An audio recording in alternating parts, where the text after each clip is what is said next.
The Fall of Hyperion by Dan Simmons. Copyright 1990 by Dan Simmons. A Bantam Spectra book published by arrangement with Doubleday. All rights reserved. Narrated by Ray Foushee.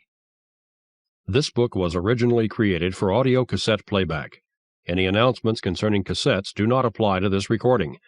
This version contains markers allowing direct access to major portions of the book. Annotation. The war between the Hegemony and the Ousters continues on the planet Hyperion. The 7 pilgrims, who have come to confront the Shrike, are waging their own war within the time tombs against this hideous creature, whose freedom will mean death to humanity. Sequel to Hyperion, RC 33583, BR 8683. Some strong language and some descriptions of sex. Bestseller, 1990. From the book jacket. Dan Simmons is a phenomenal talent. Since the triumphant publication of his first novel, the World Fantasy Award-winning Song of Kali, he has demonstrated equal facility for writing horror, thoughtful literary fiction, and powerful world-building science fiction in the best tradition of Frank Herbert, Larry Niven, and David Brin. Now, in the stunning conclusion to the epic adventure begun in Hyperion, Simmons returns us to a far future resplendent with drama and invention. On the world of Hyperion, the mysterious time tombs are opening, and the secrets they contain mean that nothing anywhere in the universe will ever be the same. About the author. In 1982, Dan Simmons won the first Rod Serling Story Contest and was named by Twilight Zone magazine as the best new writer of the year. He went on to receive the World Fantasy Award for his first novel, Song of Kali. He has published horror, Carrion Comfort, and science fiction, Phases of Gravity, Hyperion, and The Fall of Hyperion, to equal acclaim. A former teacher and director of programs for gifted and talented students, he lives in Colorado. Dedication. To John Keats, whose name was writ in eternity. Can God play a significant game with his own creature? Can any creator, even a limited one, play a significant game with his own creature? Norbert Wiener, God and Golem Incorporated. Ellipsis. May there not be superior beings amused with any graceful, though instinctive attitude my mind may fall into, as I am entertained with the alertness of a stoat or the anxiety of a deer. Though a quarrel in the streets is a thing to be hated, the energies displayed in it are fine. Ellipsis. By a superior being our reasonings may take the same tone. Though erroneous, they may be fine. This is the very thing in which consists poetry. Ellipsis. John Keats, in a letter to his brother. The imagination may be compared to Adam's dream. He awoke and found it truth. John Keats, in a letter to a friend. Part 1. Chapter 1. On the day the Armada went off to war, on the last day of life as we knew it, I was invited to a party. There were parties everywhere that evening, on more than 150 worlds in the web, but this was the only party that mattered. I signified acceptance via the datasphere, checked to make sure that my finest formal jacket was clean, took my time bathing and shaving, dressed with meticulous care, and used the one-time disk key in the invitation chip to farcast from Esperance to Tau Cetai Center at the appointed time. It was evening in this hemisphere of TC squared, and a low, rich light illuminated the hills and vales of Deer Park, the gray towers of the administration complex far to the south, the weeping willows and radiant fern fire which lined the banks of River Tethys, and the white colonnades of Government House itself. Thousands of guests were arriving, but security personnel greeted each of us, checked our invitation codes against DNA patterns, and showed the way to bar and buffet with a graceful gesture of arm and hand. M. Joseph Severn, the guide confirmed politely.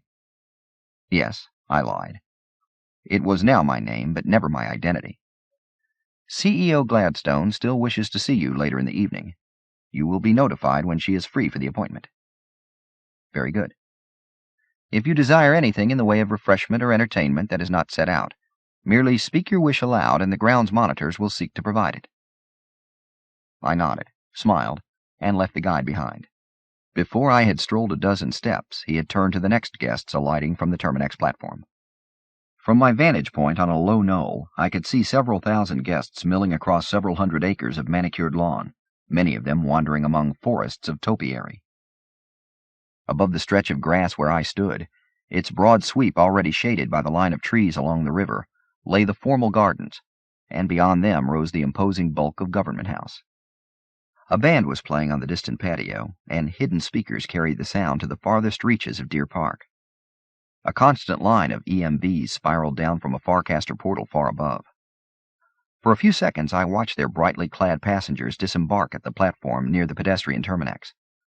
I was fascinated by the variety of aircraft.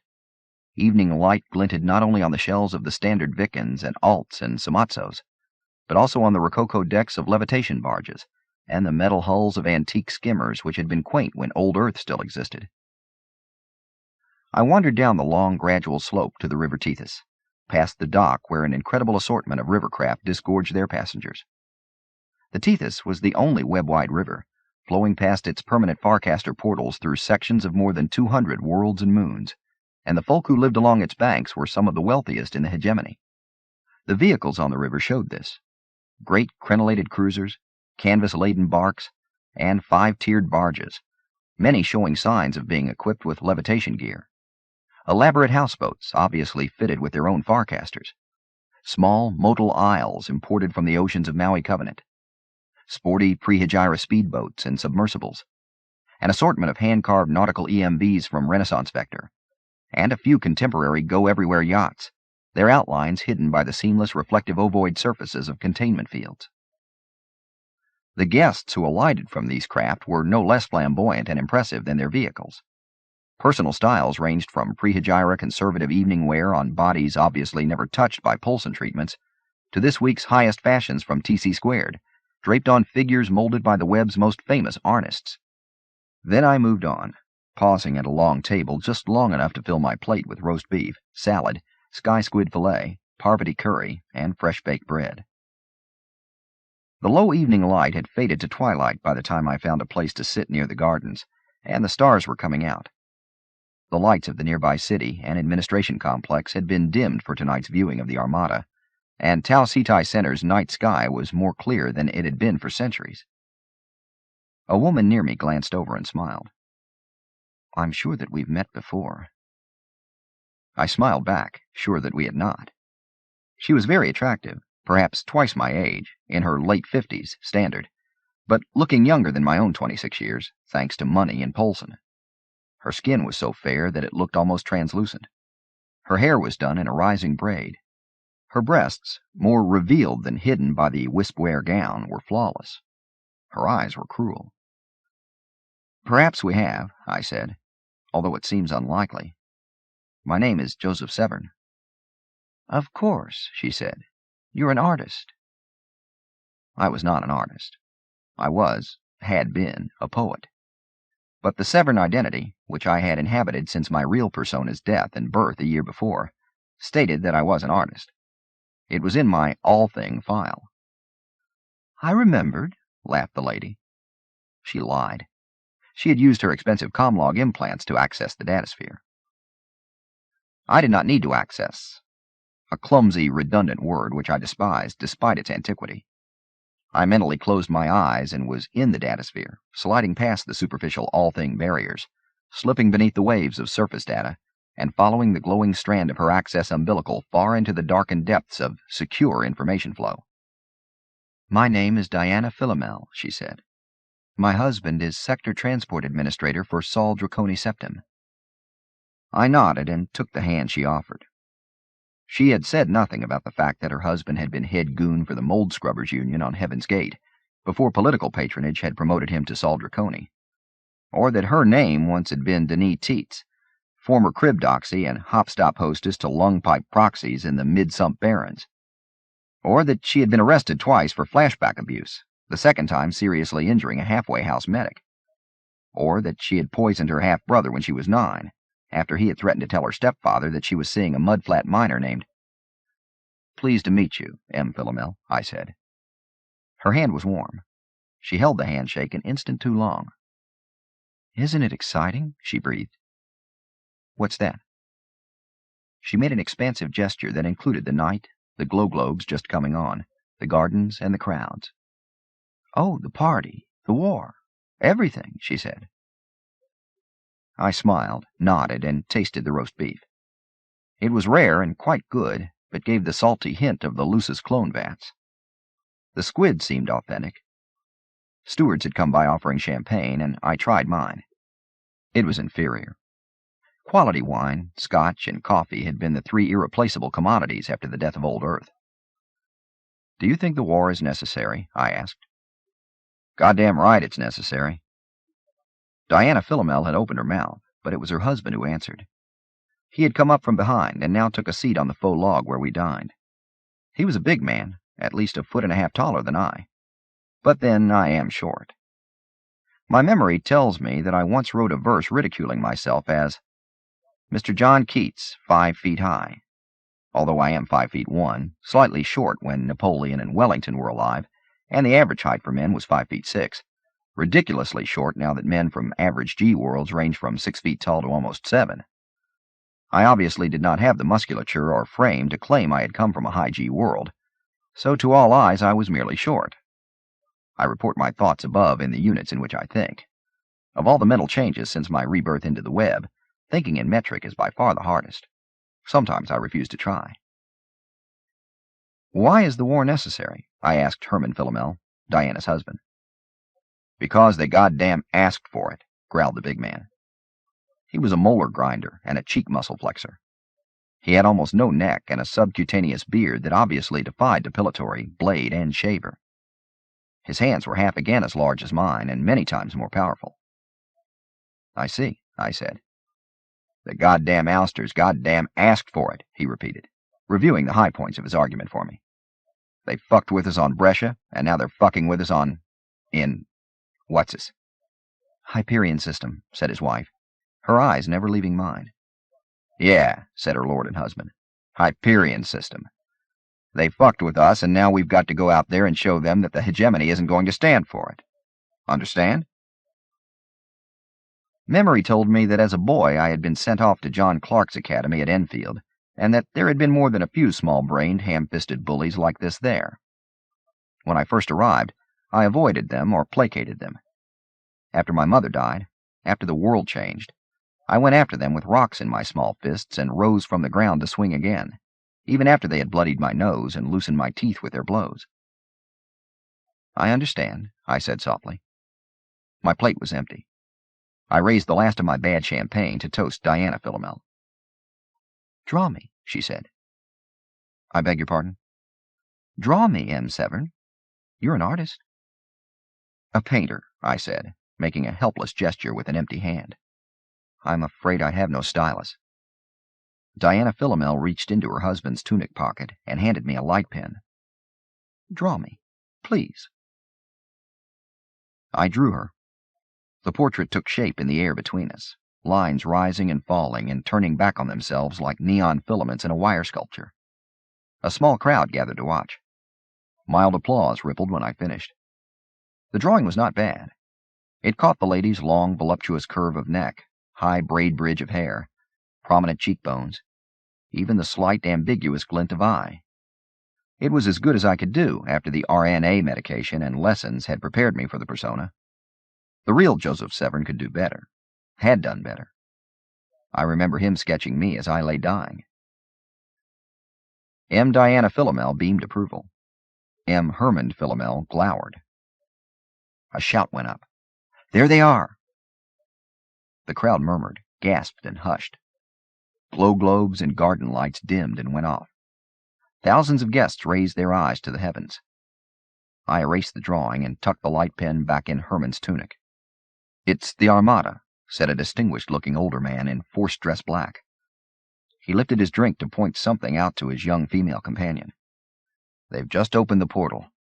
The scouts will come through first, then the torch ship escorts." The Force military Farcaster portal was not visible from our vantage point. Even in space, I imagine it would look like nothing more than a rectangular aberration in the starfield. But the fusion tails of the scout ships were certainly visible. First as a score of fireflies or radiant gossamers, then as blazing comets as they ignited their main drives and swept out through Tau Ceti system's cislunar traffic region. Another cumulative gasp went up as the torch ships farcast into existence, their firetails 100 times longer than the scouts. TC Squared's night sky was scarred from zenith to horizon with gold-red streaks. Somewhere the applause began, and within seconds the fields and lawns and formal gardens of Government House's Deer Park were filled with riotous applause and raucous cheering as the well-dressed crowd of billionaires and government officials and members of noble houses from 100 worlds forgot everything except a jingoism and warlust awakened now after more than a century and a half of dormancy. I did not applaud. Ignored by those around me, I finished my toast. Not to Lady Philomel now, but to the enduring stupidity of my race, and down the last of the champagne. It was flat. Above, the more important ships of the flotilla had translated in system.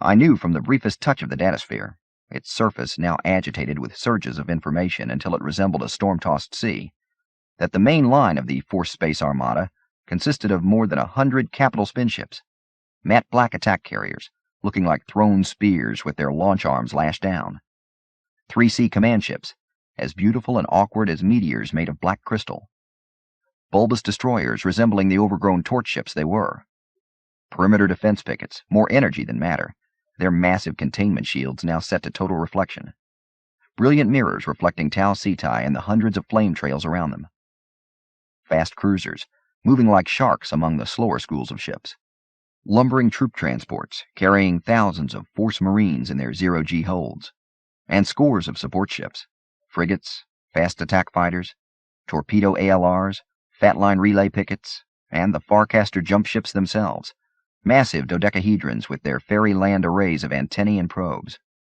All around the fleet, kept at a safe distance by traffic control, flitted the yachts and sunjammers and private in-system ships, their sails catching sunlight and reflecting the glory of the Armada. The guests on the Government House grounds cheered and applauded. The gentleman in Force Black was weeping silently. Nearby, concealed cameras and wideband imagers carried the moment to every world in the web, and, via Fatline, to scores of worlds which were not. I shook my head and remained seated. M7? A security guard stood over me. Yes. She nodded toward the executive mansion. CEO Gladstone will see you now. Chapter 2.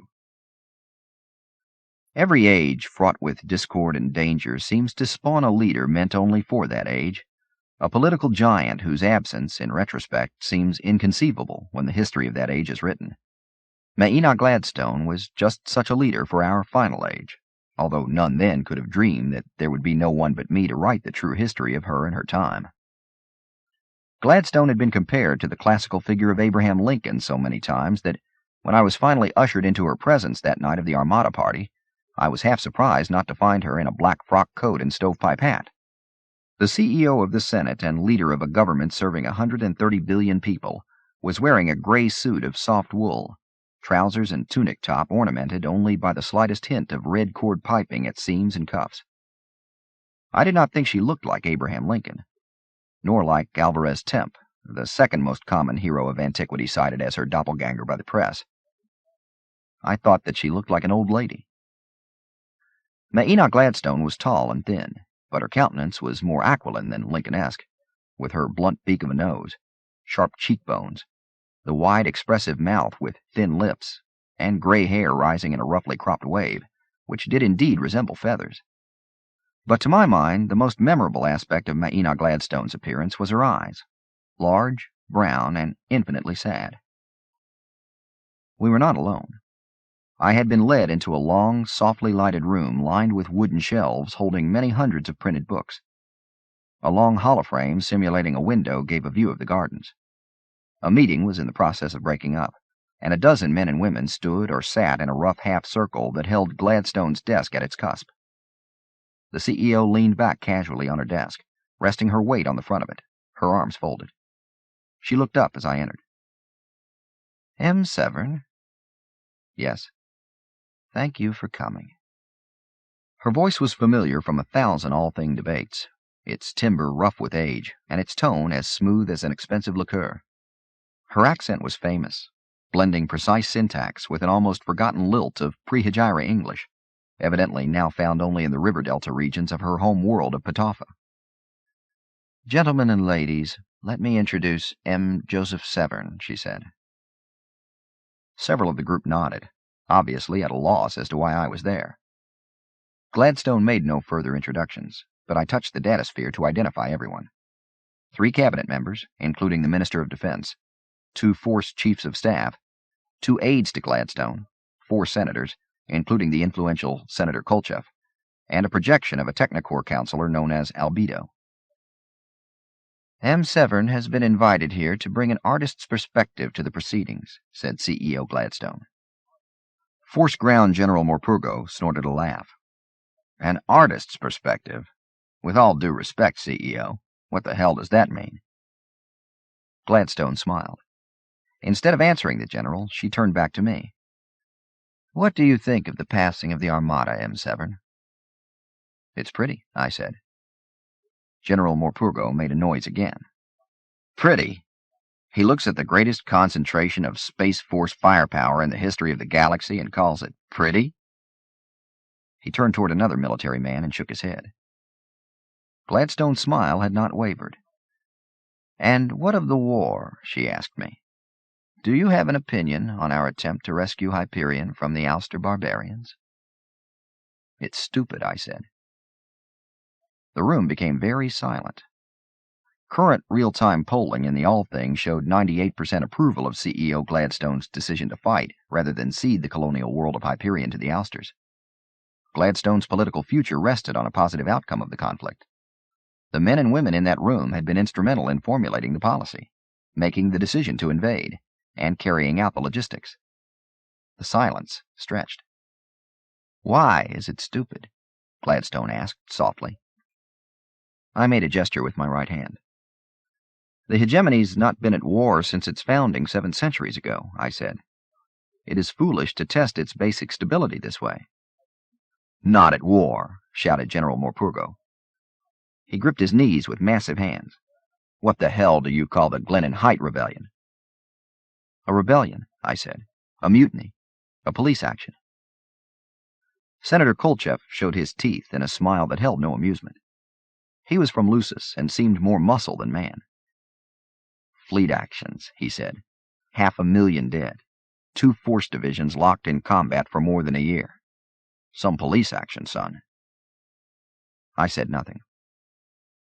Lee Hunt, an older, consumptive-looking man reported to be Gladstone's closest aide, cleared his throat. "But what M. Severn says is interesting. Where do you see the difference between this, conflict and the Glennon Height Wars, sir?" Glennon Height was a former force officer, I said, aware that I was stating the obvious. The Ousters have been an unknown quantity for centuries. The rebels' forces were known, their potential easily gauged. The Ouster swarms have been outside the web since the Hegira. Glennon Height stayed within the Protectorate, raiding worlds no farther than 2 months' time debt from the web. Hyperion is 3 years from Parvati, the closest web staging area. "You think we haven't thought of all this?" asked General Morpurgo. "What about the Battle of Brescia? We've already fought the Ousters there. That was no rebellion." "Quiet, please," said Lee Hunt. "Go on, M. Severn." I shrugged again. "The primary difference is that in this case we are dealing with Hyperion," I said. Senator Richaud, one of the women present, nodded as if I had explained myself in full. "You are afraid of the Shrike," she said. "Do you belong to the Church of the Final Atonement?" "No," I said. "I'm not a member of the Shrike cult." "What are you?" demanded Morpurgo. "An artist," I lied. Lee Hunt smiled and turned to Gladstone. "I agree that we needed this perspective to sober us, CEO," he said, gesturing toward the window and the Holo images showing the still applauding crowds. "But while our artist friend has brought up necessary points, they have all been reviewed and weighed in full." Senator Kolchev cleared his throat. "I hate to mention the obvious when it seems we are all intent on ignoring it, but does this gentleman have the proper security clearance to be present at such a discussion?" Gladstone nodded and showed the slight smile so many caricaturists had tried to capture. "M. Severn has been commissioned by the Arts Ministry to do a series of drawings of me during the next few days or weeks. The theory is, I believe, that these will have some historical significance and may lead to a formal portrait. At any rate, M. Severn has been granted a T-level gold security clearance, and we may speak freely in front of him. Also, I appreciate his candor. Perhaps his arrival serves to suggest that our meeting has reached its conclusion. I will join you all in the war room at 0800 hours tomorrow morning, just before the fleet translates to Hyperion space. The group broke up at once. General Morpurgo glowered at me as he left. Senator Kolchev stared with some curiosity as he passed. Councillor Albedo merely faded into nothingness. Lee Hunt was the only one besides Gladstone and me to remain behind. He made himself more comfortable by draping one leg over the arm of the priceless Prehegira chair in which he sat. "Sit down," said Hunt. I glanced at the CEO. She had taken her seat behind the massive desk, and now she nodded. I sat in the straight-back chair General Morpurgo had occupied. CEO Gladstone said, "Do you really think that defending Hyperion is stupid?" "Yes." Gladstone steepled her fingers and tapped at her lower lip. Behind her, the window showed the Armada party continuing in silent agitation. "If you have any hope of being reunited with your, counterpart," she said, "it would seem to be in your interest for us to carry out the Hyperion campaign." I said nothing. The window view shifted to show the night sky still ablaze with fusion trails. "Did you bring drawing materials?" asked Gladstone. I brought out the pencil and small sketch pad I had told Diana Philomel I did not have. "Draw while we talk," said Maina Gladstone. I began sketching, roughing in the relaxed, almost slumped posture, and then working on the details of the face. The eyes intrigued me. I was vaguely aware that Lee Hunt was staring intently at me. "Joseph Severn," he said. "An interesting choice of names." I used quick, bold lines to give the sense of Gladstone's high brow and strong nose. "Do you know why people are leery of cybrids?" Hunt asked. "Yes," I said. "The Frankenstein monster syndrome. Fear of anything in human form that is not completely human. It's the real reason androids were outlawed, I suppose." "Uh-huh," agreed Hunt. "But cybrids are completely human, aren't they?" "Genetically they are," I said. I found myself thinking of my mother, remembering the times I had read to her during her illness. I thought of my brother Tom. "But they are also part of the Corps," I said, "and thus fit the description of not completely human." "Are you part of the Corps?" asked Maina Gladstone, turning full face toward me. I started a new sketch. "Not really," I said. "I can travel freely through the regions they allow me in, but it is more like someone accessing the datasphere than a true Corps personality's ability." Her face had been more interesting in three-quarters profile, but the eyes were more powerful when viewed straight on. I worked on the latticework of lines radiating from the corners of those eyes. Maina Gladstone obviously had never indulged in Poulsen treatments. "If it were possible to keep secrets from the Corps," said Gladstone, "it would be folly to allow you free access to the councils of government. As it is—" She dropped her hands and sat up. I flipped to a new page. "As it is," said Gladstone, "you have information I need. Is it true that you can read the mind of your counterpart, the first retrieval persona?" "No," I said. It was difficult to capture the complicated interplay of line and muscle at the corners of her mouth.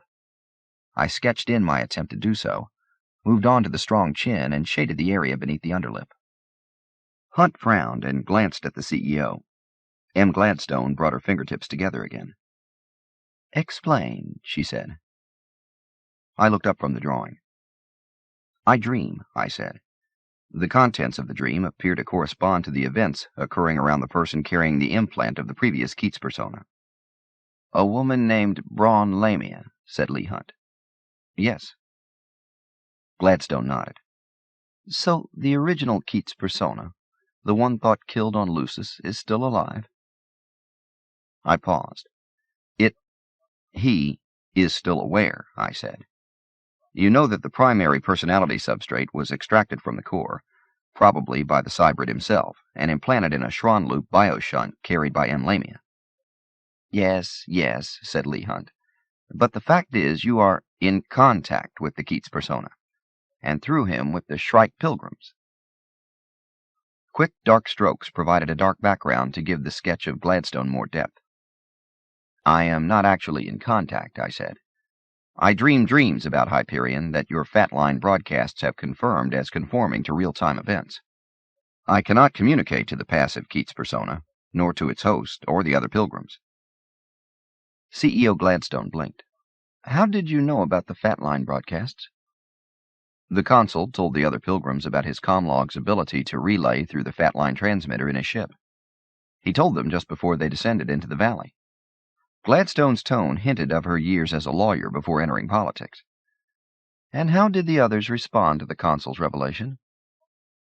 I put the pencil back in my pocket. They knew that a spy was in their midst, I said. You told each of them. Gladstone glanced at her aide. Hunt's expression was blank.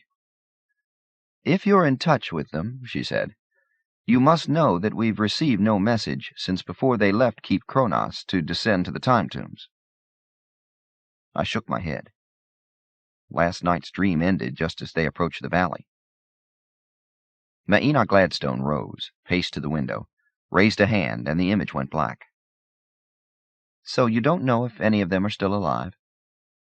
No. What was their status the last time you dreamt? Hunt was watching me as intensely as ever. Maina Gladstone was staring at the dark screen, her back to both of us. All of the pilgrims were alive, I said, with the possible exception of Het Mistine, the true voice of the tree. He was dead? Asked Hunt. He disappeared from the wind wagon on the Sea of Grass 2 nights before, only hours after the Ouster scouts had destroyed the tree ship Yggdrasil. But shortly before the pilgrims descended from Keep Kronos, they saw a robed figure crossing the sands toward the tombs. Het Mistine? Asked Gladstone. I lifted a hand. They assumed so. They were not sure. Tell me about the others, said the CEO. I took a breath.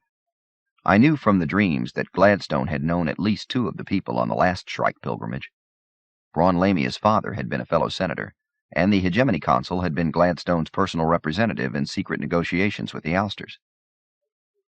Father Hoyt is in great pain, I said. He told the story of the cruciform. The consul learned that Hoyt also wears one. 2, actually, Father Duray's and his own. Gladstone nodded. So he still carries the resurrection parasite? Yes. Does it bother him more as he approaches the Shrike's lair? I believe so, I said. Go on. The poet Silenus has been drunk much of the time. He is convinced that his unfinished poem predicted and determines the course of events. On Hyperion? Asked Gladstone, her back still turned. Everywhere, I said. Hunt glanced at the chief executive and then looked back at me. Is Silenus insane? I returned his gaze but said nothing. In truth, I did not know. Go on, Gladstone said again. Colonel Cassad continues with his twin obsessions of finding the woman named Moneda and of killing the Shrike. He is aware that they may be one and the same. Is he armed? Gladstone's voice was very soft. Yes. Go on. Saul Weintraub, the scholar from Barnard's world, hopes to enter the tomb called the Sphinx as soon as— Excuse me, said Gladstone, but is his daughter still with him? Yes. And how old is Rachel now? 5 days, I believe. I closed my eyes to remember the previous night's dream in greater detail. Yes, I said. 5 days. And still aging backward in time? Yes. Go on, M. Severn. Please tell me about Braun Lamia and the consul. M. Lamia is carrying out the wishes of her former client and lover, I said. The Keats persona felt it was necessary for him to confront the Shrike. M. Lamia is doing it in his stead. M. Severn, began Lee Hunt, you speak of the Keats persona as if it had no relevance or connection to your own. Later, please, Lee, said Maina Gladstone. She turned to look at me. I'm curious about the consul. Did he take his turn at telling his reason for joining the pilgrimage? Yes, I said. Gladstone and Hunt waited. The consul told them about his grandmother, I said. The woman called Siri, who started the Maui Covenant Rebellion more than half a century ago. He told them about the death of his own family during the Battle for Brescia, and he revealed his secret meetings with the Ousters. Is that all? Asked Gladstone. Her brown eyes were very intense. No, I said. The consul told them that he had been the one to trigger an ouster device which hastened the opening of the time tombs. Hunt sat straight up, his leg dropping off the arm of the chair. Gladstone visibly took a breath. Is that all? Yes. How did the others respond to his revelation of betrayal? She asked. I paused, tried to reconstruct the dream images in a more linear fashion than memory provided. Some were outraged, I said, but none feels overwhelming loyalty to the hegemony at this point. They decided to go on. I believe that each of the pilgrims feels that punishment will be dealt out by the Shrike, not by human agency. Hunt slammed his fist down on the arm of the chair.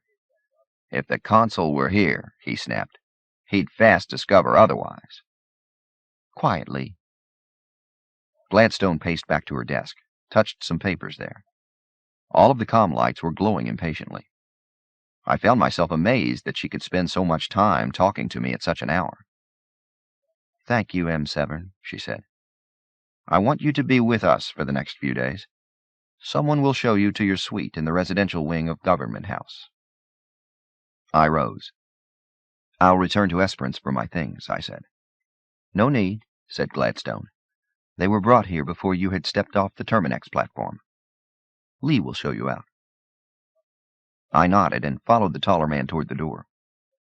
Oh, M7, called Maina Gladstone. Yes? The CEO smiled. I did appreciate your candor earlier, she said. But from this point on, let us assume you are a court artist and a court artist alone. Sans opinions, sans visibility, sans mouth. Understood. Understood, M-Executive, I said. Gladstone nodded, already turning her attention to the blinking phone lights. Very good. Please bring your sketchbook to the meeting in the war room at 0800 hours. A security guard met us in the anteroom and started to lead me toward the maze of corridors and checkpoints. Hunt called out for him to stop and strode across the wide hall, his steps echoing on the tile. He touched my arm. Make no mistake, he said. We know, she knows, who you are and what you are and whom you represent. I met his gaze and calmly extracted my arm. That's good, I said, because at this point I am quite sure that I do not know. Chapter 3. 6 adults and an infant in a hostile landscape. Their fire seems a small thing against the darkness falling.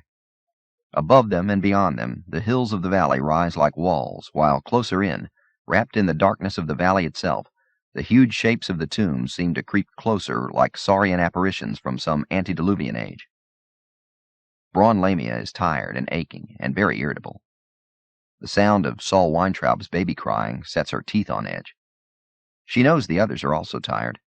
None has slept more than a few hours in the past 3 nights, and the day just ending has been filled with tension and unresolved terrors. She sets the last piece of wood on the fire.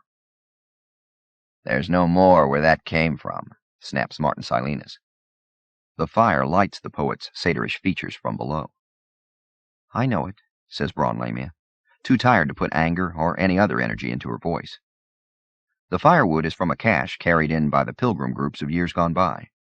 Their 3 small tents are set in the area traditionally used by the pilgrims in their last night before confronting the Shrike. They are camped close to the time tomb called the Sphinx, and the black sweep of what may be a wing blots out some of the sky. We'll use the lantern when this is gone, says the consul. The diplomat looks even more exhausted than the others. The flickering light casts a red tint over his sad features. He had dressed in diplomatic finery for the day, but now the cape and tricorn cap look as soiled and wilted as the consul himself. Colonel Cassad returns to the fire and slides the night visor up onto the top of his helmet. Cassad is wearing full combat gear, and the activated chameleon polymer shows only his face, floating 2 meters above the ground.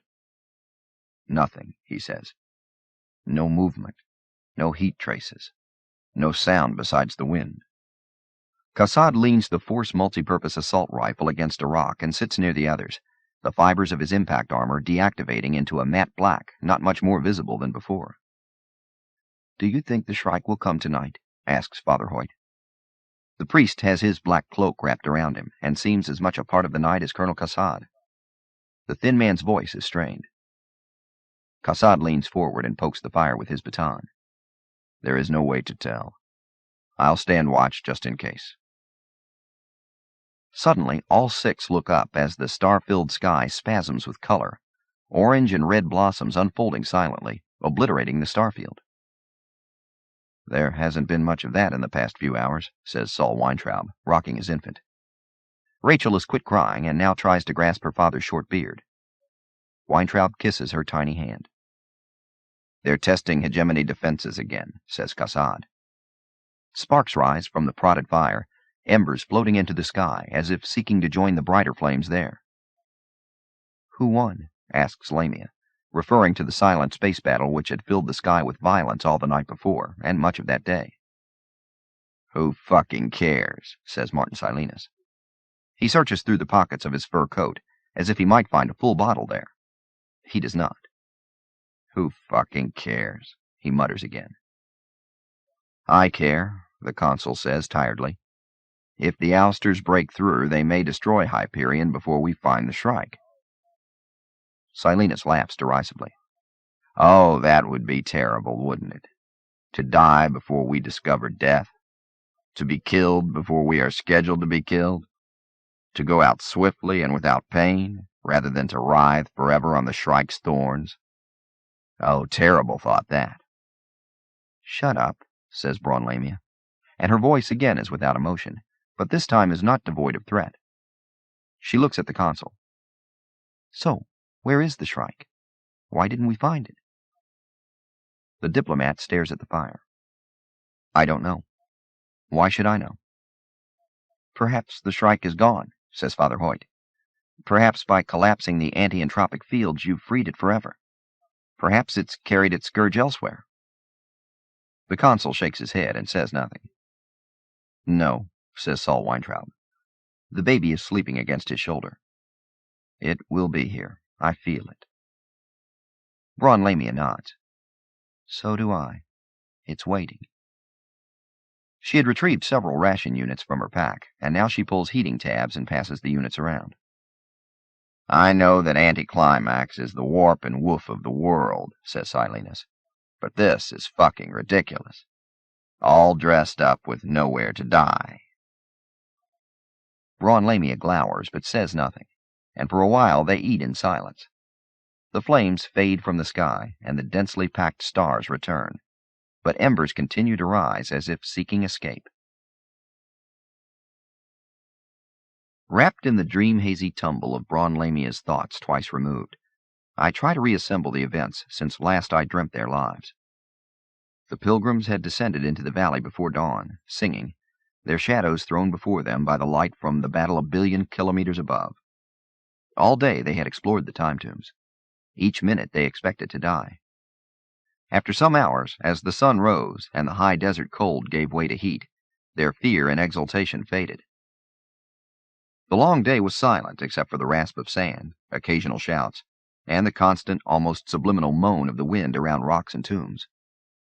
Cassad and the consul each had brought an instrument that measured the intensity of the anti-entropic fields, but Lamia had been the first to notice that these were not needed, that the ebb and flow of the time tides could be felt as a slight nausea, overladen with a sense of déjà vu, which did not fade. Nearest to the entrance of the valley had been the Sphinx. Then came the Jade Tomb, its walls translucent only in morning and evening twilight. Then, less than 100 meters farther in, rose the tomb called the Obelisk. The pilgrim path then led up the widening arroyo to the largest tomb of them all, centrally placed, the crystal monolith, its surface devoid of design or opening, its flat-topped roof flush with the tops of the valley walls, Then came the 3 cave tombs, their entrances visible only because of the well-worn paths that led to them. And finally, almost a kilometer farther down the valley, sat the so-called Shrike Palace, its sharp flanges and outflung spires reminiscent of the spikes of the creatures said to haunt this valley. All day they had moved from tomb to tomb, none venturing off alone, the group pausing before entering those artifacts which might be entered. Saul Weintraub had been all but overcome with emotion upon seeing and entering the Sphinx, the same tomb where his daughter had contracted the Merlin sickness 26 years earlier. The instruments set out by her university team still sat on tripods outside the tomb, although none in the group could tell if they still functioned, carrying out their monitoring duties. The passageways in the Sphinx were as narrow and labyrinthine as Rachel's comlog entries had suggested. The strings of glow globes and electric lights left behind by various research groups now dark and depleted. They used hand torches and Cassade's night visor to explore the place. There was no sign of the room Rachel had been in when the walls closed in on her and the sickness began. There were only vestigial remnants of the once powerful time tides. There was no sign of the Shrike. Each tomb had offered its moment of terror, of hopeful and dreadful anticipation, only to be replaced by an hour or more of anticlimax as dusty, empty rooms appeared just as they had to the tourists and Shrike pilgrims of centuries past. Eventually, the day had ended in disappointment and fatigue, the shadows from the eastern valley wall drawing across the tombs and valley like a curtain closing an unsuccessful play. The day's heat had vanished, and the high desert cold returned quickly, borne on a wind that smelled of snow and the high reaches of the Bridle Range, 20 kilometers to the southwest. Cassade suggested that they make camp. The consul had shown the way to the traditional grounds where Shrike pilgrims had waited their last night before meeting the creature they sought. The flat area near the Sphinx, showing traces of litter from research groups as well as pilgrims, pleased Saul Weintraub, who imagined his daughter had camped there. No one else objected.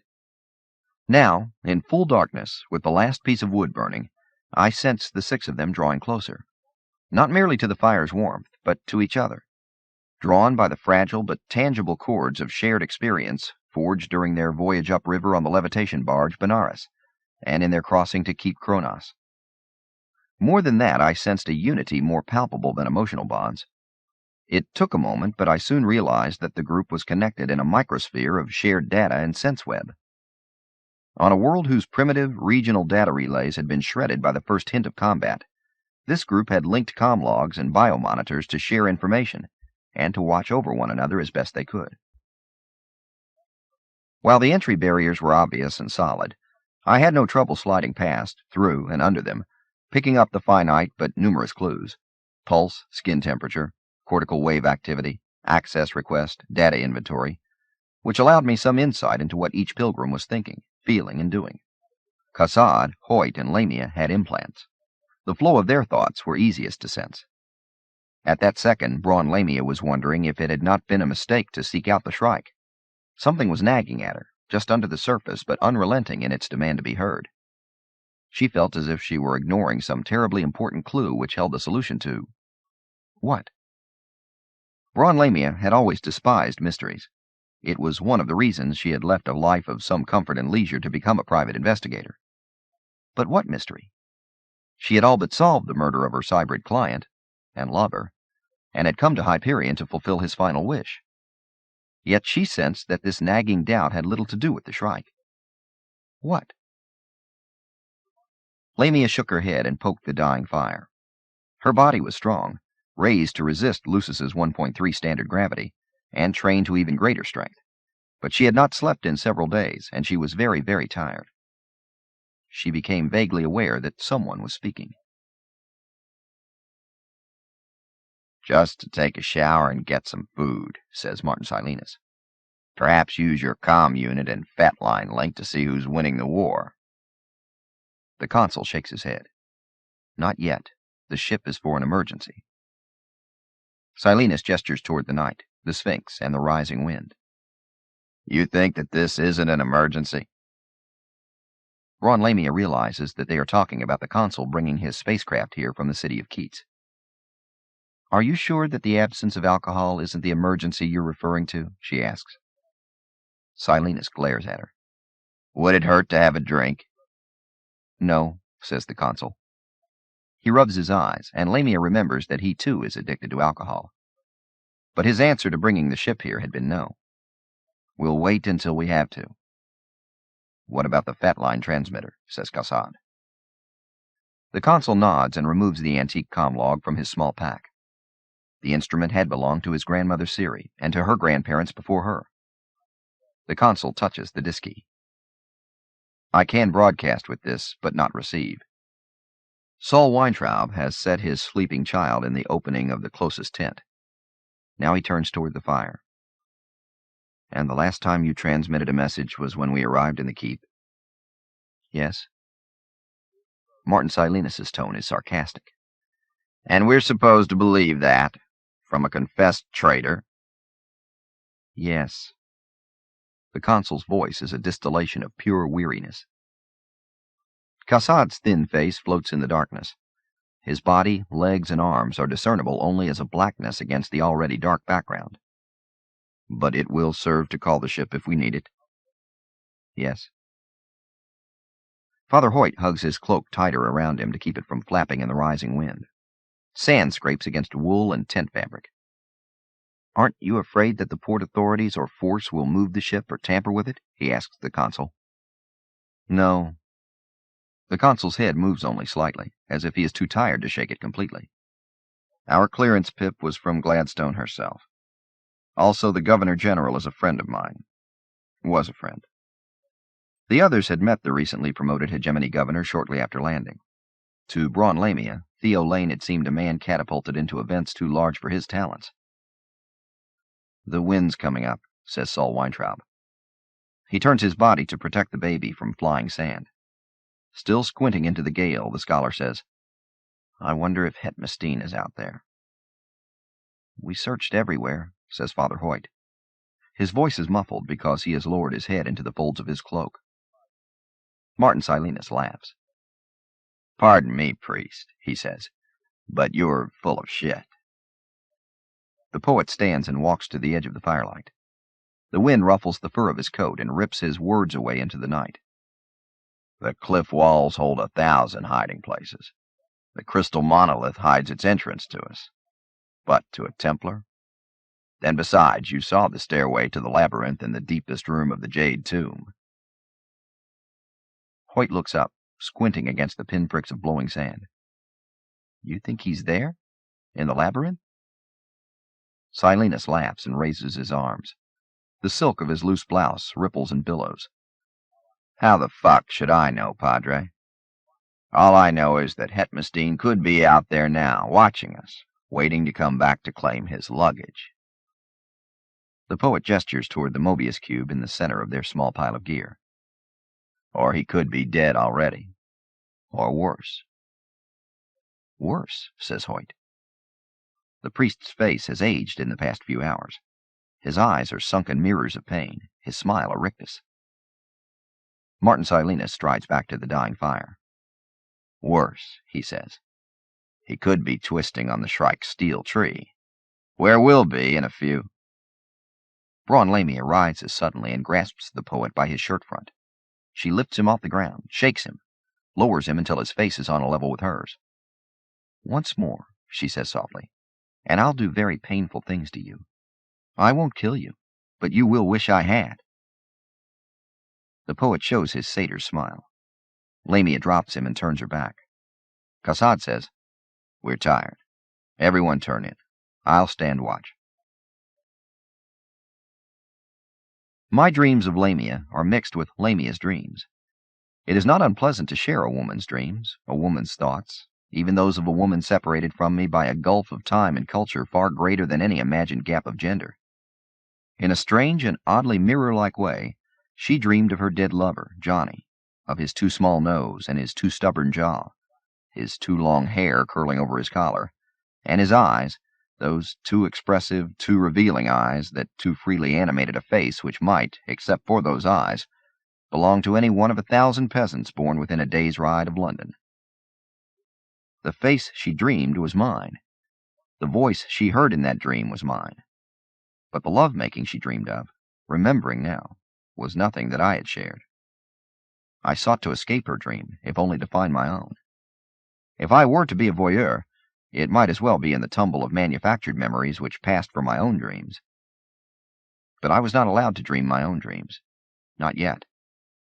I suspect that I was born, and born again from my deathbed, simply to dream those dreams of my dead and distant twin. I resigned myself, ceased my struggles to awaken, and dreamed. Braun Lamia comes awake swiftly, jarringly, shaken from a pleasant dream by some sound or movement. For a long second she is disoriented. It is dark. There is a noise, not mechanical, which is louder than most sounds in the Lucis hive where she lives. She is drunk with fatigue, but knows that she has awakened after very little sleep. She is alone in a small confined space, in something resembling an oversized body bag. Raised on a world where enclosed spaces mean security from vicious air, winds, and animals, where many people suffer from agoraphobia when confronting the rare open space, but few know the meaning of claustrophobia, Braun Lamia nonetheless reacts as a claustrophobe, clawing for air, pushing aside bedroll and tent flaps in a panicked rush to escape the small cocoon of fiberplastic, crawling, pulling herself along by her hands and forearms and elbows, until there is sand under her palms and sky above. Not really sky, she realizes, suddenly seeing and remembering where she is. Sand. A blowing, raging, whirling sandstorm of particles, stinging her face like pinpricks. The campfire is out and covered with sand. Sand has banked on the windward side of all three of the tents, their sides flapping, cracking like rifle shots in the wind, and dunes of new-blown sand have grown up around the camp, leaving streaks and furrows and ridges in the lee of tents and gear. No one stirs from the other tents. The tent she was sharing with Father Hoyt is half collapsed, all but buried by the rising dunes. Hoyt. It had been his absence which awakened her. Even in her dreams, some part of her consciousness had been aware of the soft breathing and almost indistinguishable moans from the sleeping priest as he wrestled with his pain. Sometime in the past half hour, he had left. Probably not more than a few minutes before. Braun Lamia knew that even as she had dreamed of Johnny, she had been half aware of a rustling, sliding sound above the rasp of sand and roar of the wind. Lamia gets to her feet and shields her eyes from the sandstorm. It is very dark. The stars are occluded by high cloud and the surface storm, but a faint, almost electrical radiance fills the air and reflects from rock and dune surface. Lamia realizes that it is electrical, that the air is filled with a static which makes the curls of her hair leap and writhe in Medusa-like gyrations. Static charges creep along her tunic sleeves and float over the tent surfaces like St. Elmo's fire. As her eyes adapt, Lamia realizes that the shifting dunes are aglow with pale fire. 40 meters to the east, the tomb called the Sphinx is a crackling, pulsing outline in the night. Waves of current move along the outflung appendages, often called the wings. Braun Lamia looks around, sees no sign of Father Hoyt, and considers calling for help. She realizes that her voice will not be heard above the wind roar.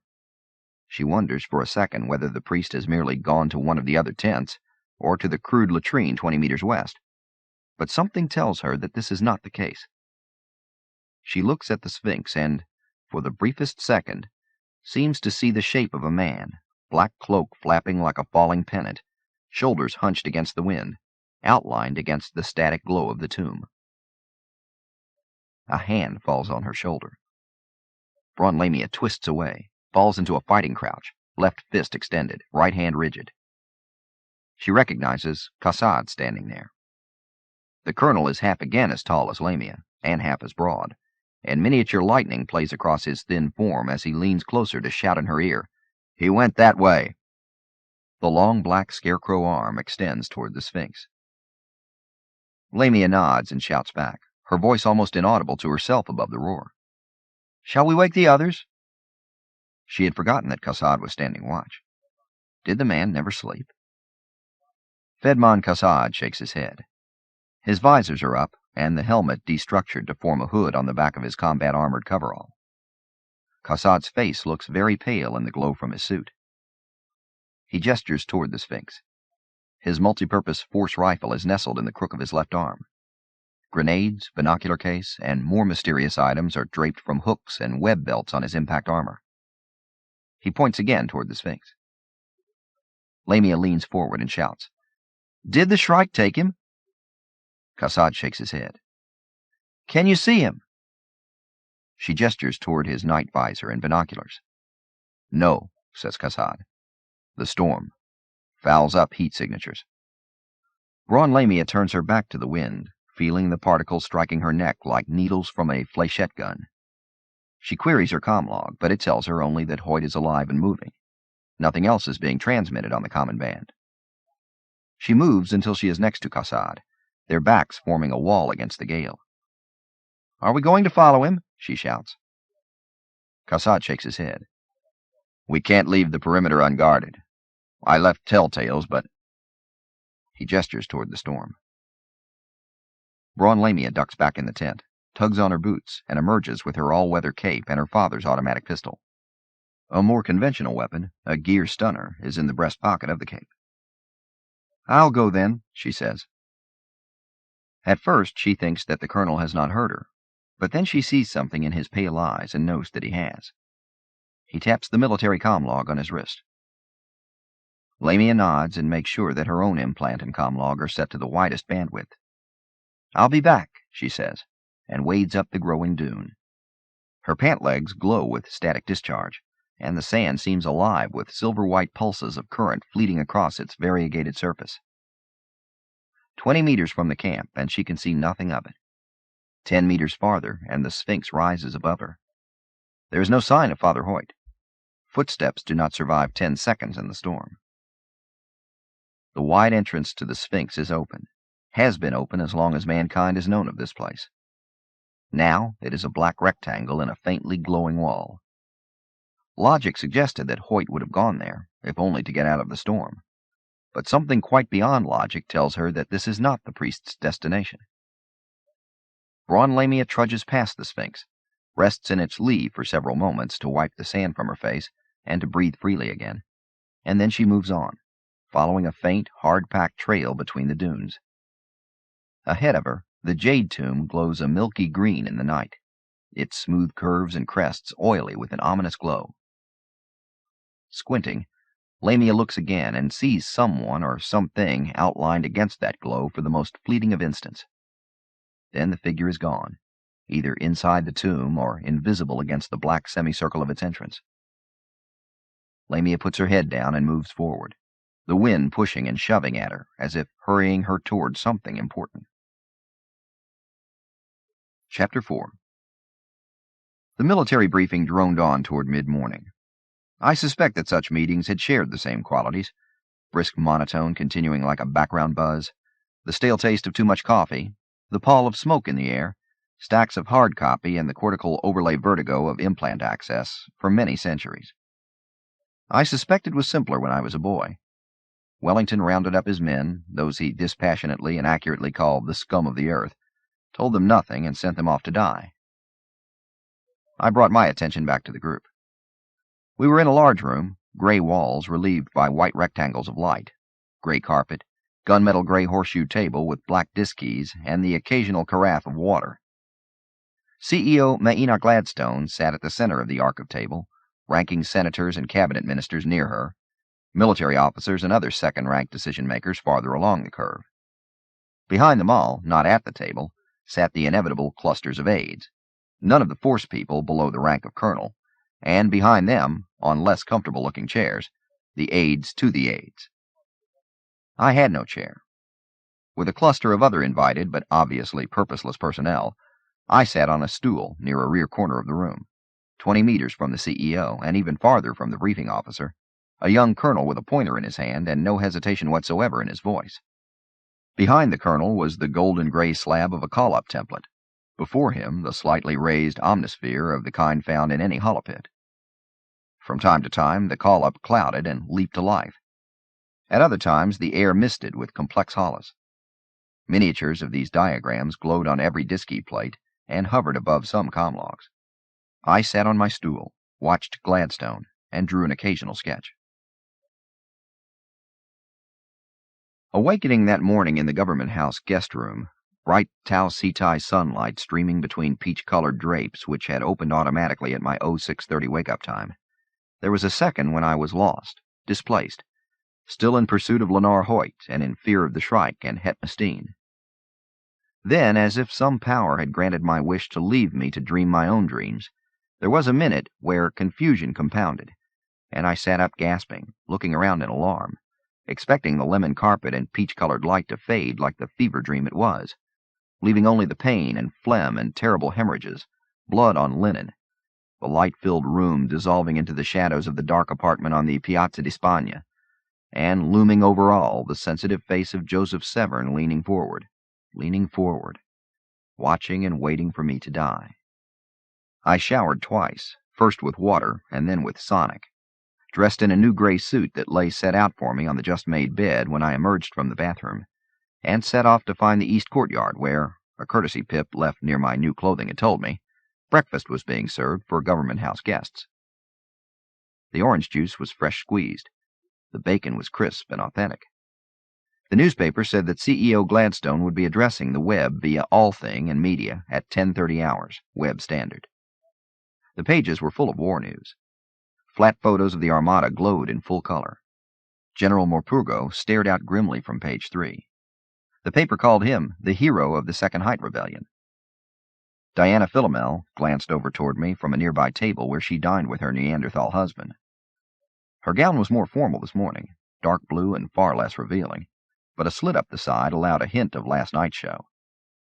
She kept her eyes on me as she lifted a strip of bacon with lacquered nails and took a careful bite. Herman Philomel grunted as he read something agreeable on the folded financial pages.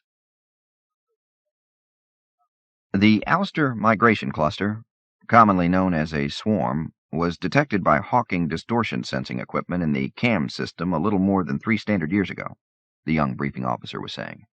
Immediately upon detection, Force Task Force 42, pre-configured for evacuation of Hyperion system, spun up to C+ status from Parvati with sealed orders to create a Farcaster capability within portal range of Hyperion. At the same time, Task Force 87.2 was dispatched from Solkov-Takata staging area around Cam 3 with orders to rendezvous with the evacuation force in Hyperion system, to find the Ouster migration cluster, and to engage and destroy their military components.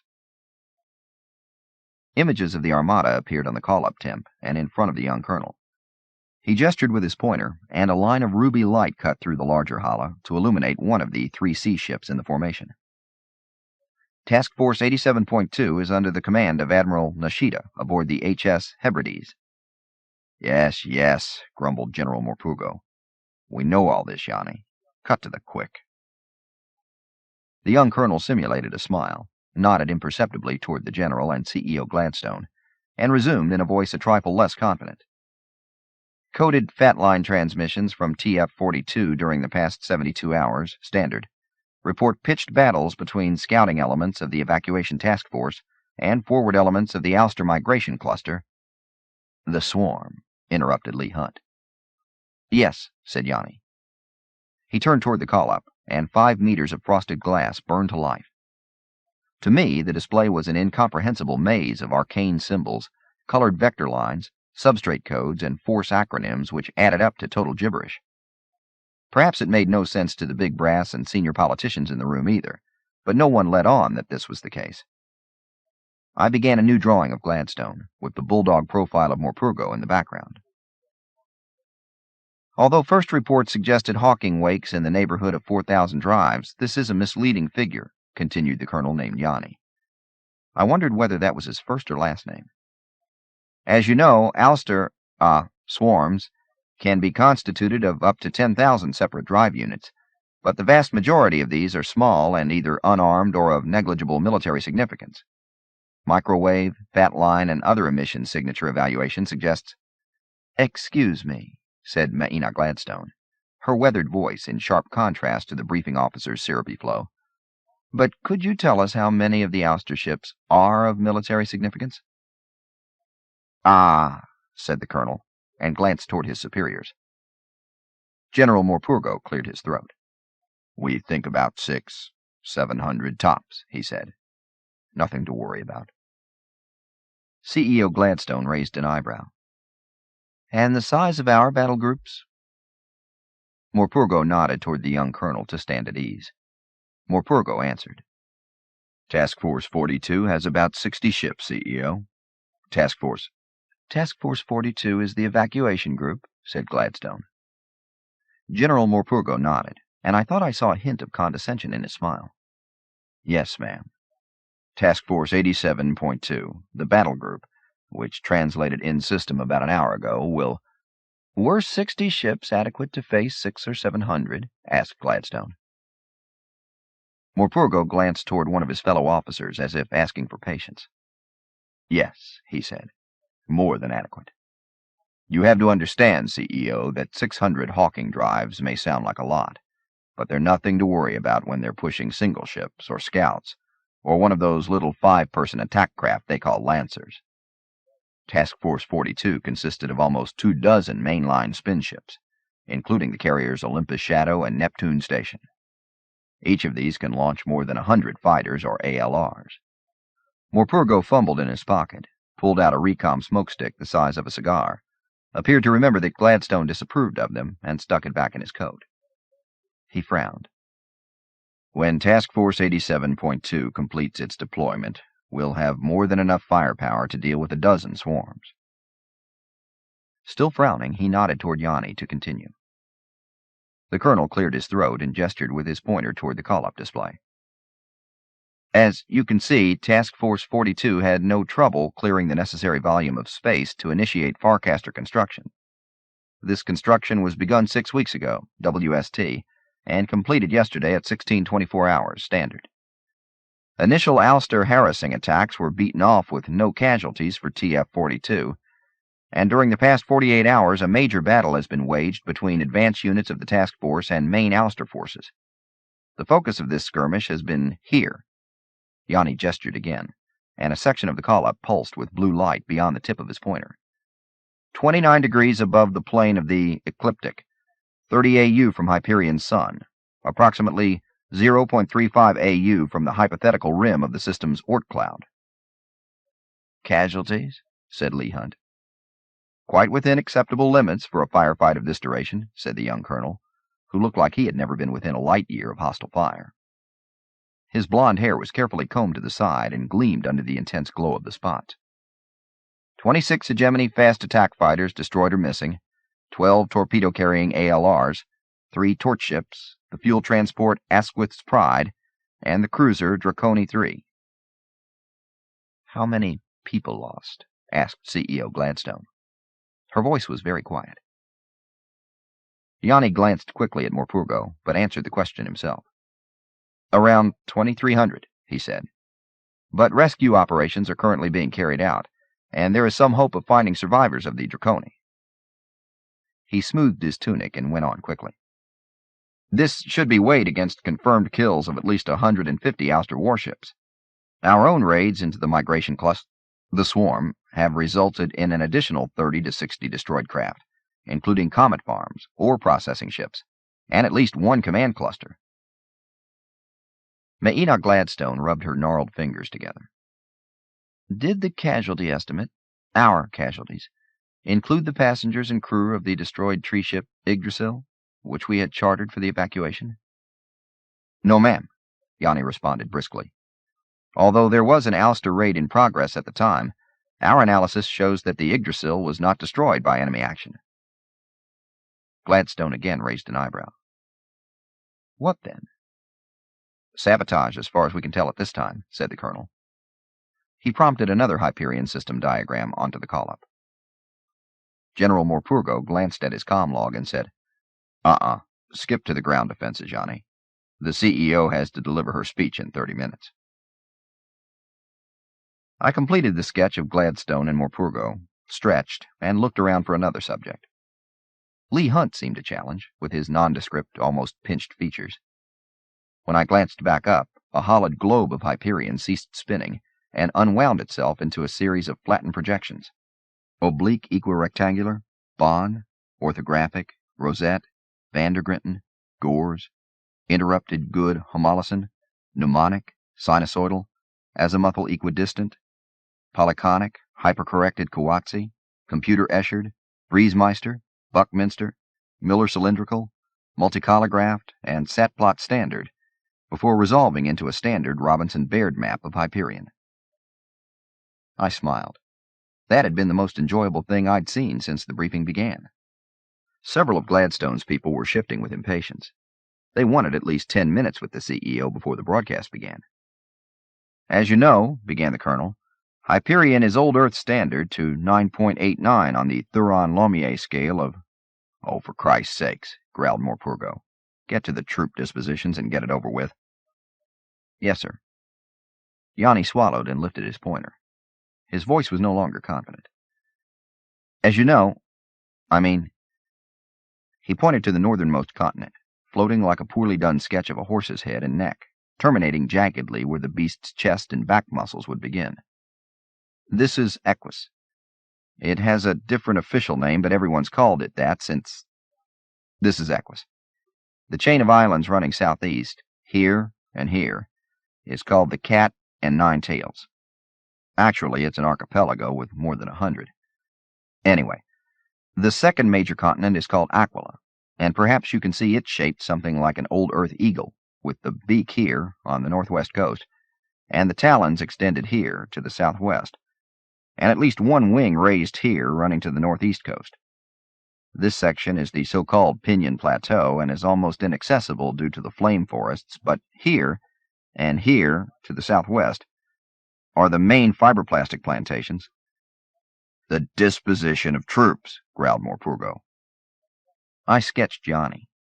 I discovered that it is impossible to convey the sheen of sweat with graphite. "Yes, sir. The third continent is Ursus. Looks a bit like a bear. But no force troops landed there because it's south polar, almost uninhabitable, although the Hyperion Self-Defense Force keeps a listening post there." Yanni seemed to sense he was babbling.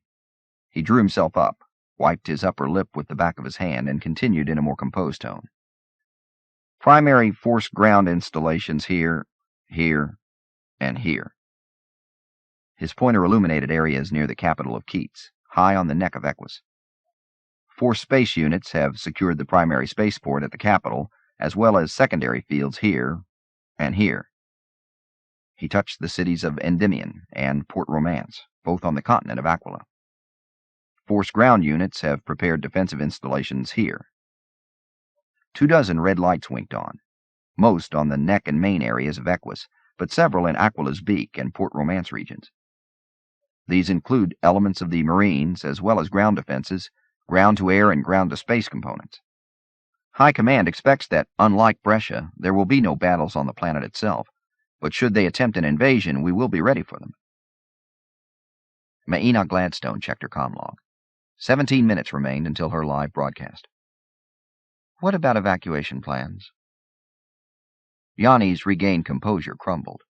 He looked in some desperation toward his superior officers. "No evacuation," said Admiral Singh.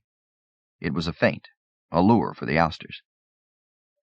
Gladstone tapped her fingers together. "There are several million people on Hyperion, Admiral." "Yes," said Singh, "and we'll protect them. But an evacuation of even the 60,000 or so Hegemony citizens is quite out of the question. It would be chaos if we allowed all 3 million into the web. Besides, for security reasons, it is not possible." "The Shrike?" queried Lee Hunt. "Security reasons," repeated General Morpurgo. He stood up, took the pointer from Yanni. The young man stood there for a second, irresolute, seeing no place to sit or stand, and then he moved to the rear of the room near me, stood at parade rest, and stared at something near the ceiling, possibly the end of his military career. "Task Force 87.2 is in system," said Morpurgo. "The Ousters have pulled back to their swarm center, about 60 AU from Hyperion. To all intents and purposes, the system is secure. Hyperion is secure. We're waiting for a counterattack, but we know that we can contain it. Again, to all intents and purposes, Hyperion is now part of the web. Questions?" There were none. Gladstone left with Lee Hunt, a pack of senators and her aides. The military brass gravitated to huddles, apparently as dictated by rank. Aides scattered. The few reporters allowed in the room ran to their imager crews waiting outside. The young colonel, Yanni, remained at parade rest, his eyes unfocused, his face very pale. I sat for a moment, staring at the call-up map of Hyperion. The continent Equus's resemblance to a horse was greater at this distance. From where I sat, I could just make out the mountains of the bridle range and the orange-yellow coloring of the high desert below the horse's eye. There were no forced defensive positions marked northeast of the mountains. No symbols at all besides a tiny red glow which might have been the dead city of poets. The time tombs were not marked at all. It was as if the tombs had no military significance, no part to play in the day's proceedings. But somehow, I knew better. Somehow I suspected that the entire war, the movement of thousands, the fate of millions, perhaps billions, depended upon the actions of 6 people in that unmarked stretch of orange and yellow. I folded my sketchbook, stuffed my pencils in pockets, looked for an exit, found and used it. Lee Hunt met me in one of the long hallways that led to the main entrance. "You are leaving?" I took a breath. "Aren't I allowed to?" Hunt smiled, if one could call that upward folding of thin lips a smile. "Of course, M. Severn. But CEO Gladstone has asked me to tell you that she would like to speak to you again this afternoon." "When?" Hunt shrugged. "Any time after her speech. At your convenience." I nodded.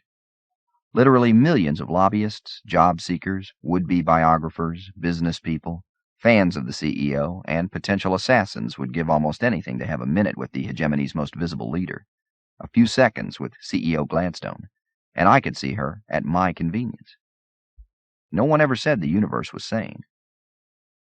I brushed past Lee Hunt and made for the front door. By long tradition, Government House had no public Farcaster portals within its walls. It was a short walk past the main entrance security baffles, across the garden, to the low white building that served as press headquarters and Terminex. The news teeps were clustered around a central viewing pit, where the familiar face and voice of Llewellyn Drake, the voice of the All-Thing, gave background to CEO Gladstone's speech of vital importance to the Hegemony. I nodded in his direction, found an unused portal, presented my Universal card, and went in search of a bar. The Grand Concourse was, once you got there, the one place in the web where you could Farcast for free. Every world in the web had offered at least one of its finest urban blocks. TC Squared provided 23 blocks for shopping, entertainment, fine restaurants, and bars. Especially bars. Like River Tethys, the Grand Concourse flowed between military-sized Farcaster portals 200 meters high. With wraparound, the effect was of an infinite Main Street, 100-kilometer torus of material delights.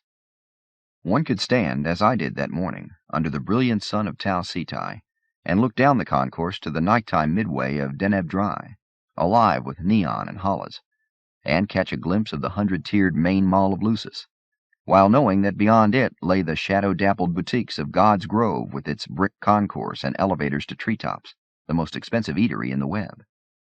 I didn't give a damn about all that. I just wanted to find a quiet bar. TC Squared bars were too filled with bureaucrats, teeps, and business types, so I caught one of the concourse shuttles and stepped off on Sol Draconi Septem's main drag. The gravity discouraged many. It discouraged me, but it meant that the bars were less full, and those there had come to drink. The place I chose was a ground-level bar, almost hidden under the support pillars and service chutes to the main shopping trellis, and it was dark inside. Dark walls, dark wood, dark patrons. Their skin as black as mine was pale. It was a good place to drink, and I did so, starting with a double scotch and getting more serious as I went along. Even there I couldn't be free of Gladstone. Far across the room, a flat-screen TV showed the CEO's face with the blue and gold background she used for state broadcasts. Several of the other drinkers had gathered to watch. I heard snatches of the speech. "To ensure the safety of Hegemony citizens and cannot be allowed to endanger the safety of the web or our allies in. Thus I have authorized a full military response to turn that goddamn thing down." I was amazed to realize that it was me shouting. The patrons glowered over their shoulders, but they turned it down. I watched Gladstone's mouth move a moment, and then I waved to the bartender for another double.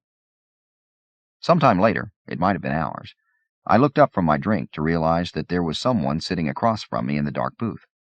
It took me a second, blinking, to recognize who it was in the dim light. For an instant my heart raced as I thought, Fanny. But then I blinked again and said, Lady Philomel. She still wore the dark blue dress I'd seen her in at breakfast. Somehow it seemed cut lower now. Her face and shoulders seemed to glow in the near darkness. M7, she said, her voice almost a whisper.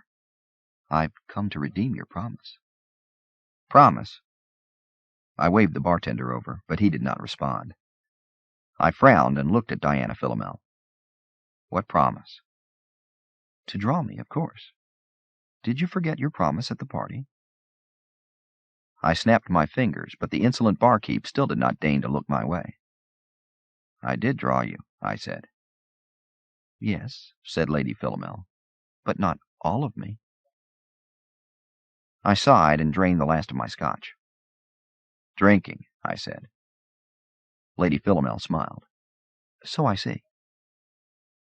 I started to stand to go after the bartender, thought better of it, and sat back slowly onto the weathered wood of the bench.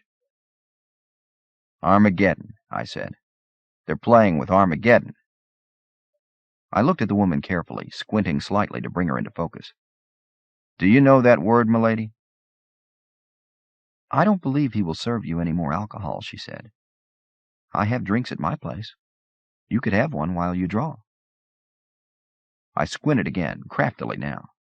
I might have had a few too many scotches, but they hadn't impaired my awareness. Husband, I said.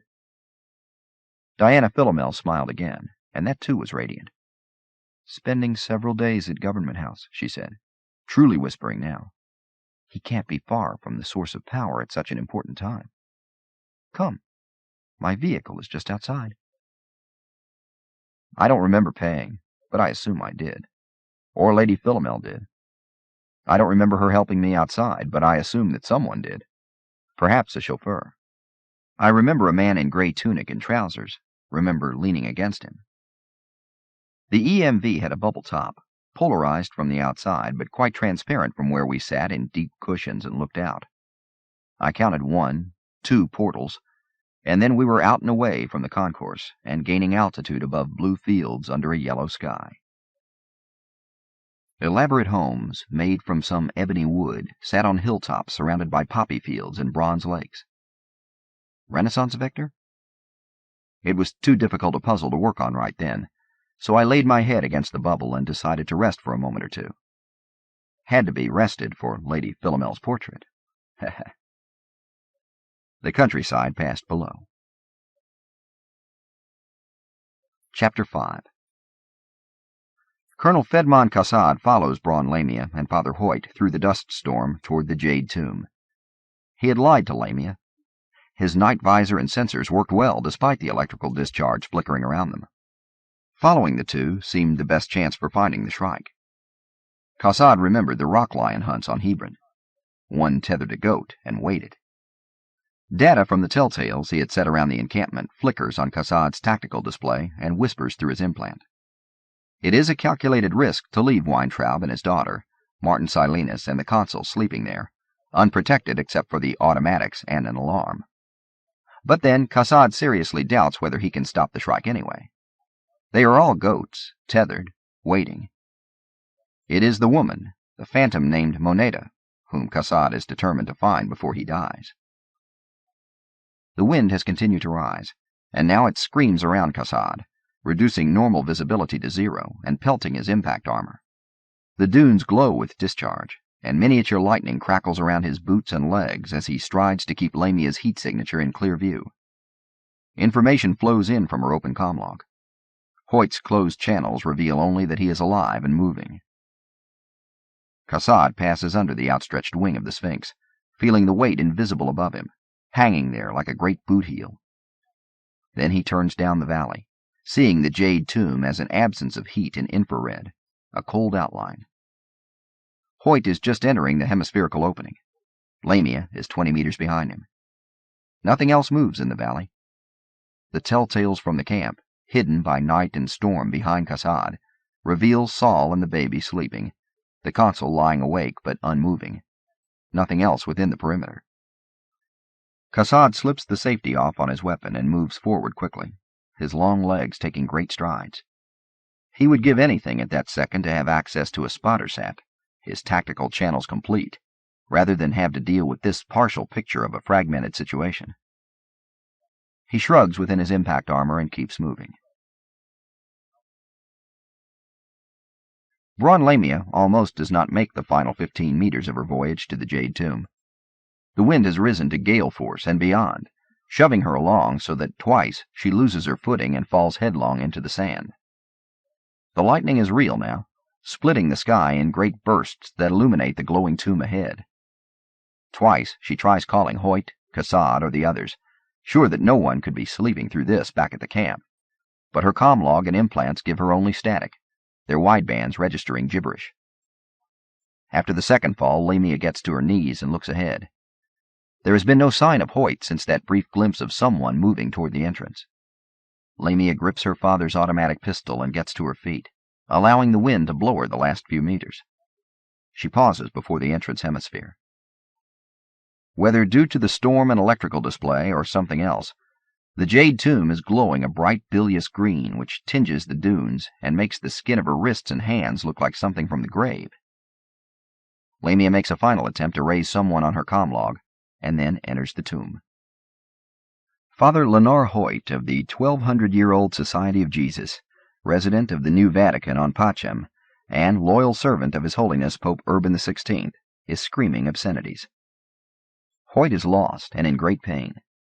The wide rooms near the entrance to the Jade Tomb have narrowed. The corridor has wound back on itself so many times that now Father Hoyt is lost in a series of catacombs, wandering between greenly glowing walls, in a maze he does not remember from the day's explorations, or from the maps he has left behind. The pain which has been with him for years, pain which has been his companion since the tribe of the Bakura had implanted the two cruciforms, his own and Paul Dure's, now threatens to drive him mad with its new intensity. The corridor narrows again. Lenore Hoyt screams, no longer aware that he is doing so, no longer aware of the words he cries out, words which he has not used since childhood. He wants release. Release from the pain. Release from the burden of carrying Father Dure's DNA, personality, Dure's soul in the cross-shaped parasite on his back, and from carrying the terrible curse of his own foul resurrection in the cruciform on his chest. But even as Hoyt screams, he knows that it was not the now-dead Bakura who had condemned him to such pain. The lost tribe of colonists, resurrected by their own cruciforms so many times that they had become idiots, mere vehicles for their own DNA and that of their parasites, had been priests also, priests of the Shrike. Father Hoyt of the Society of Jesus has brought a vial of holy water blessed by His Holiness, a Eucharist consecrated in a solemn high mass, and a copy of the Church's ancient rite of exorcism. These things are forgotten now, sealed in a perspex bubble in a pocket of his cloak. Hoyt stumbles against a wall and screams again. The pain is a force beyond description now, the full ampule of ultramorph he had shot only 15 minutes earlier, helpless against it. Father Hoyt screams and claws at his clothes, ripping off the heavy cloak, the black tunic and Roman collar, pants and shirt and underclothes, until he is naked, shivering with pain and cold in the glowing corridors of the Jade Tomb, and screaming obscenities into the night. He stumbles forward again, finds an opening, and moves into a room larger than any he remembers from the day's searches there. Bare, translucent walls rise 30 meters on each side of an empty space. Hoyt stumbles to his hands and knees, looks down, and realizes that the floor has become almost transparent. He is staring into a vertical shaft beneath the thin membrane of floor, a shaft that drops a kilometer or more to flames. The room fills with the red-orange pulse of light from the fire so far below. Hoyt rolls to his side and laughs. If this is some image of hell summoned up for his benefit, it is a failure. Hoyt's view of hell is tactile. It is the pain which moves in him like jagged wires pulled through his veins and guts. Hell is also the memory of starving children in the slums of Armagast, and the smile of politicians sending boys off to die in colonial wars. Hell is the thought of the church dying out in his lifetime, in Duré's lifetime. The last of its believers, a handful of old men and women filling only a few pews of the huge cathedrals on Pachem. Hell is the hypocrisy of saying morning mass, with the evil of the cruciform pulsating warmly, obscenely, above one's heart. There is a rush of hot air, and Hoyt watches as a section of floor slides back, creating a trapdoor to the shaft below. The room fills with the stench of sulfur. Hoyt laughs at the cliché, but within seconds the laughter turns to sobs. He is on his knees now, scraping with bloodied nails at the cruciforms on his chest and back. The cross-shaped welts seem to glow in the red light. Hoyt can hear the flames below. "Hoyt!" Still sobbing, he turns to see the woman, Lamia, framed in the doorway. She is looking past him, beyond him, and raising an antique pistol. Her eyes are very wide. Father Hoyt feels the heat behind him, hears the roar as of a distant furnace, but above that he suddenly hears the slide and scrape of metal on stone. Footsteps. Still clawing at the bloodied welt on his chest, Hoyt turns, his knees rubbed raw against the floor. He sees the shadow first. 10 meters of sharp angles, thorns, blades. Legs like steel pipes with a rosette of scimitar blades at the knees and ankles. Then, through the pulse of hot light and black shadow, Hoyt sees the eyes. 100 facets, 1,000, glowing red. A laser shone through twin rubies. Above the collar of steel thorns and the quicksilver chest reflecting flame and shadow. Braun Lamia is firing her father's pistol. The slap of the shots echo high and flat above the furnace rumble. Father Lenore Hoyt swivels toward her, raises one hand. "No, don't," he screams. "It grants one wish. I have to make a—" The Shrike, which was there, 5 meters away, is suddenly here, an arm's length from Hoyt. Lamia quits firing.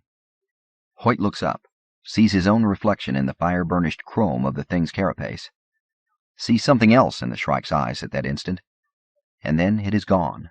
The Shrike is gone, and Hoyt lifts his hand slowly, touches his throat almost bemusedly, stares for a second at the cascade of red which is covering his hand, his chest, the cruciform, his belly. He turns toward the doorway and sees Lamia still staring in terror and shock, not at the Shrike now, but at him, at Father Lenore Hoyt of the Society of Jesus. And in that instant he realizes that the pain is gone, and he opens his mouth to speak, but only more red comes out, a geyser of red. Hoyt glances down again, notices for the first time that he is naked, sees the blood dripping from his chin and chest, dripping and pouring to the now dark floor, sees the blood pouring as if someone had upended a bucket of red paint, and then he sees nothing as he falls face first to the floor so far, so very far, below. Chapter 6. Diana Philomel's body was as perfect as cosmetic science and an artist's skills could make it. I lay in bed for several minutes after awakening and admired her body.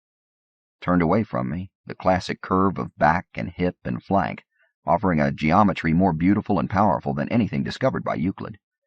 The 2 dimples visible on the lower back, just above the heart-stopping widening of milk-white derriere, soft angles intersecting, the backs of full thighs somehow more sensual and solid than any aspect of male anatomy could hope to be.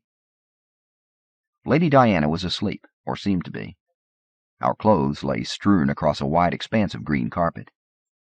Thick light, tinged magenta and blue, flooded broad windows, through which gray and gold treetops were visible. Large sheets of drawing paper lay scattered about, beneath and on top of our discarded clothes. I leaned to my left, lifted a sheet of paper, and saw a hasty scribble of breasts, thighs, an arm reworked in haste, and a face with no features. Doing a life study while drunk and in the process of being seduced is never a formula for quality art.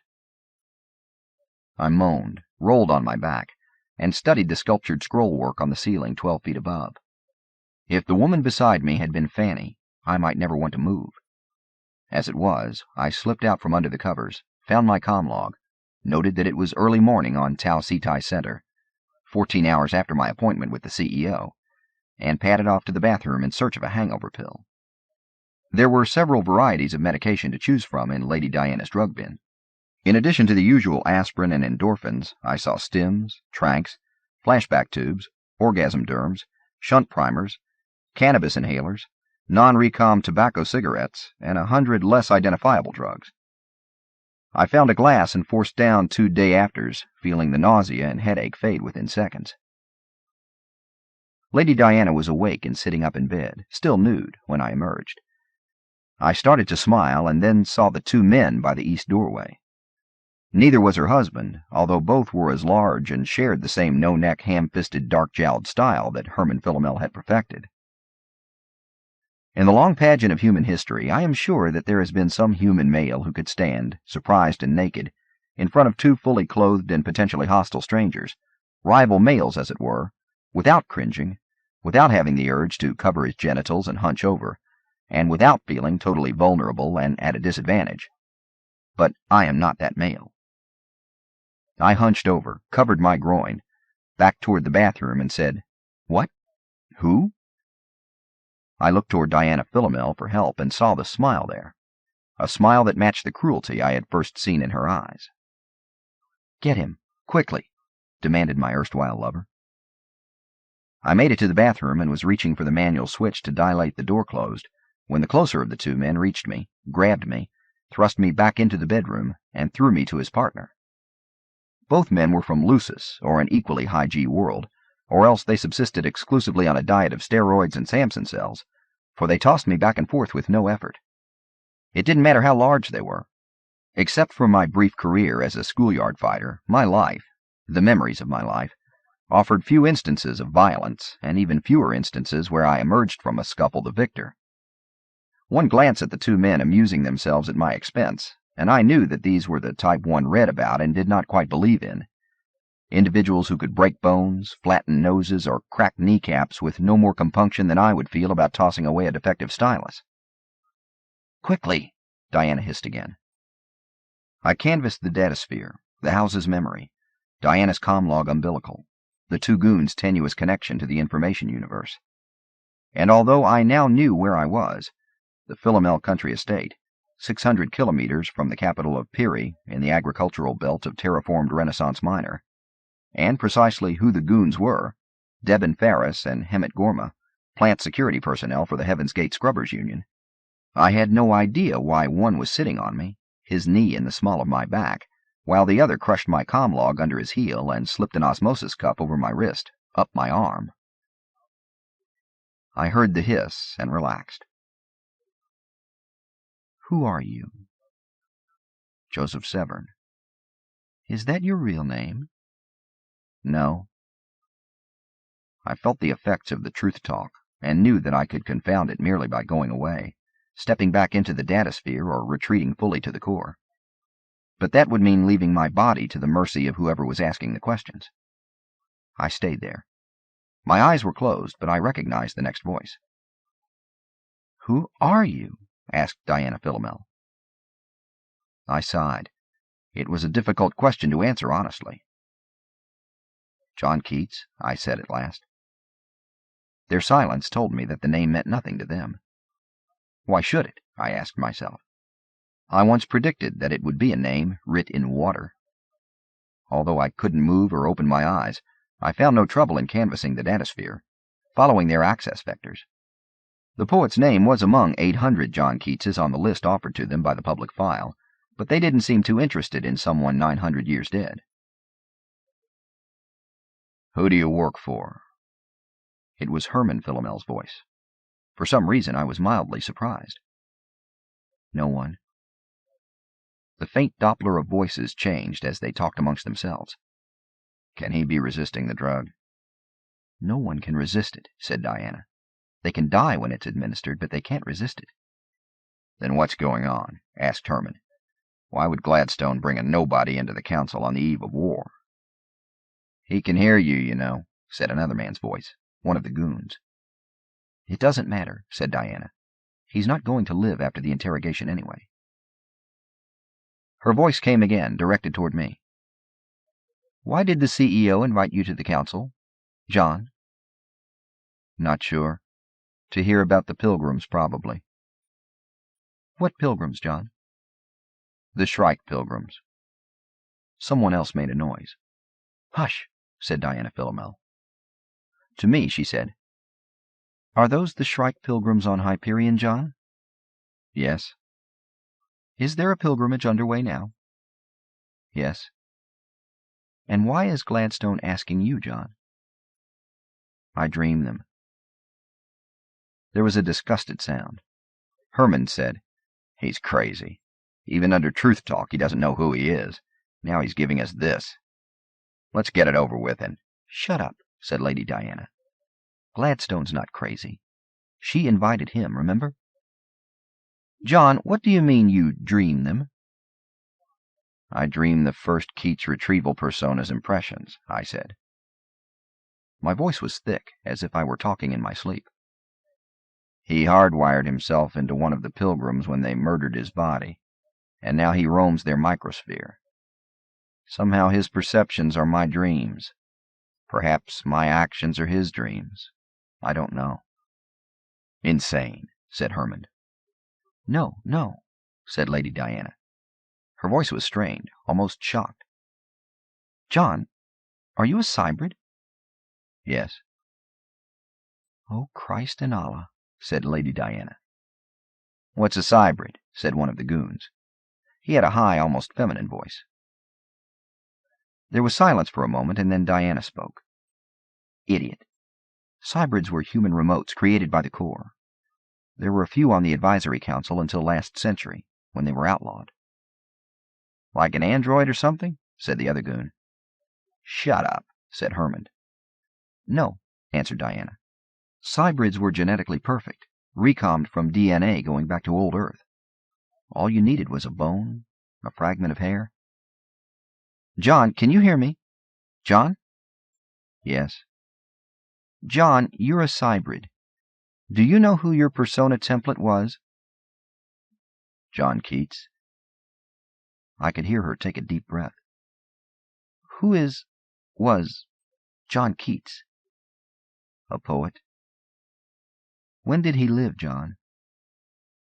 From 1795 to 1821, I said.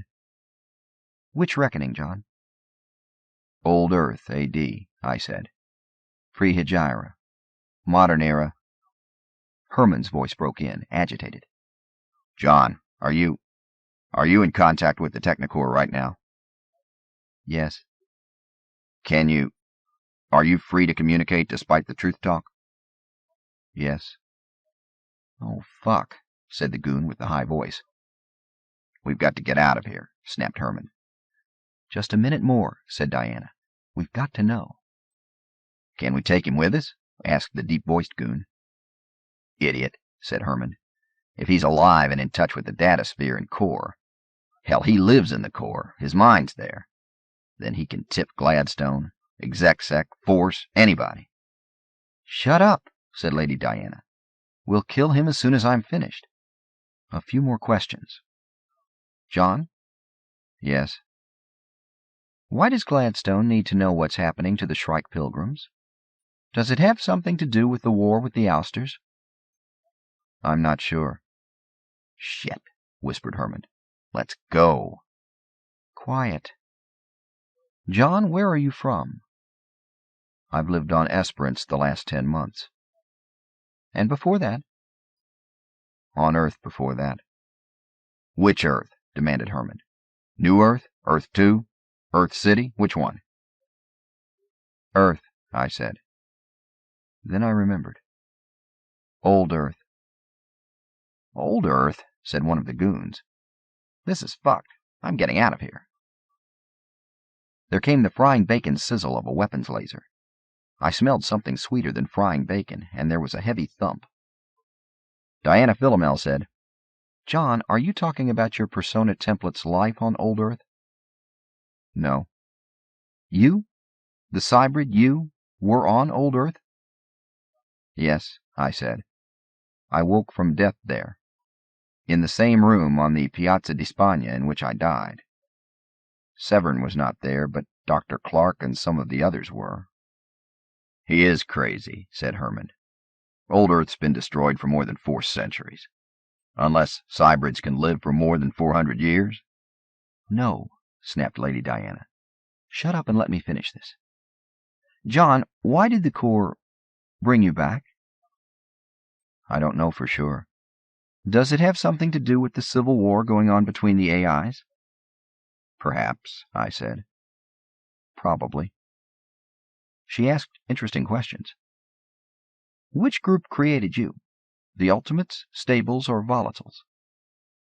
I don't know. I could hear a sigh of exasperation. John, have you notified anyone of where you are?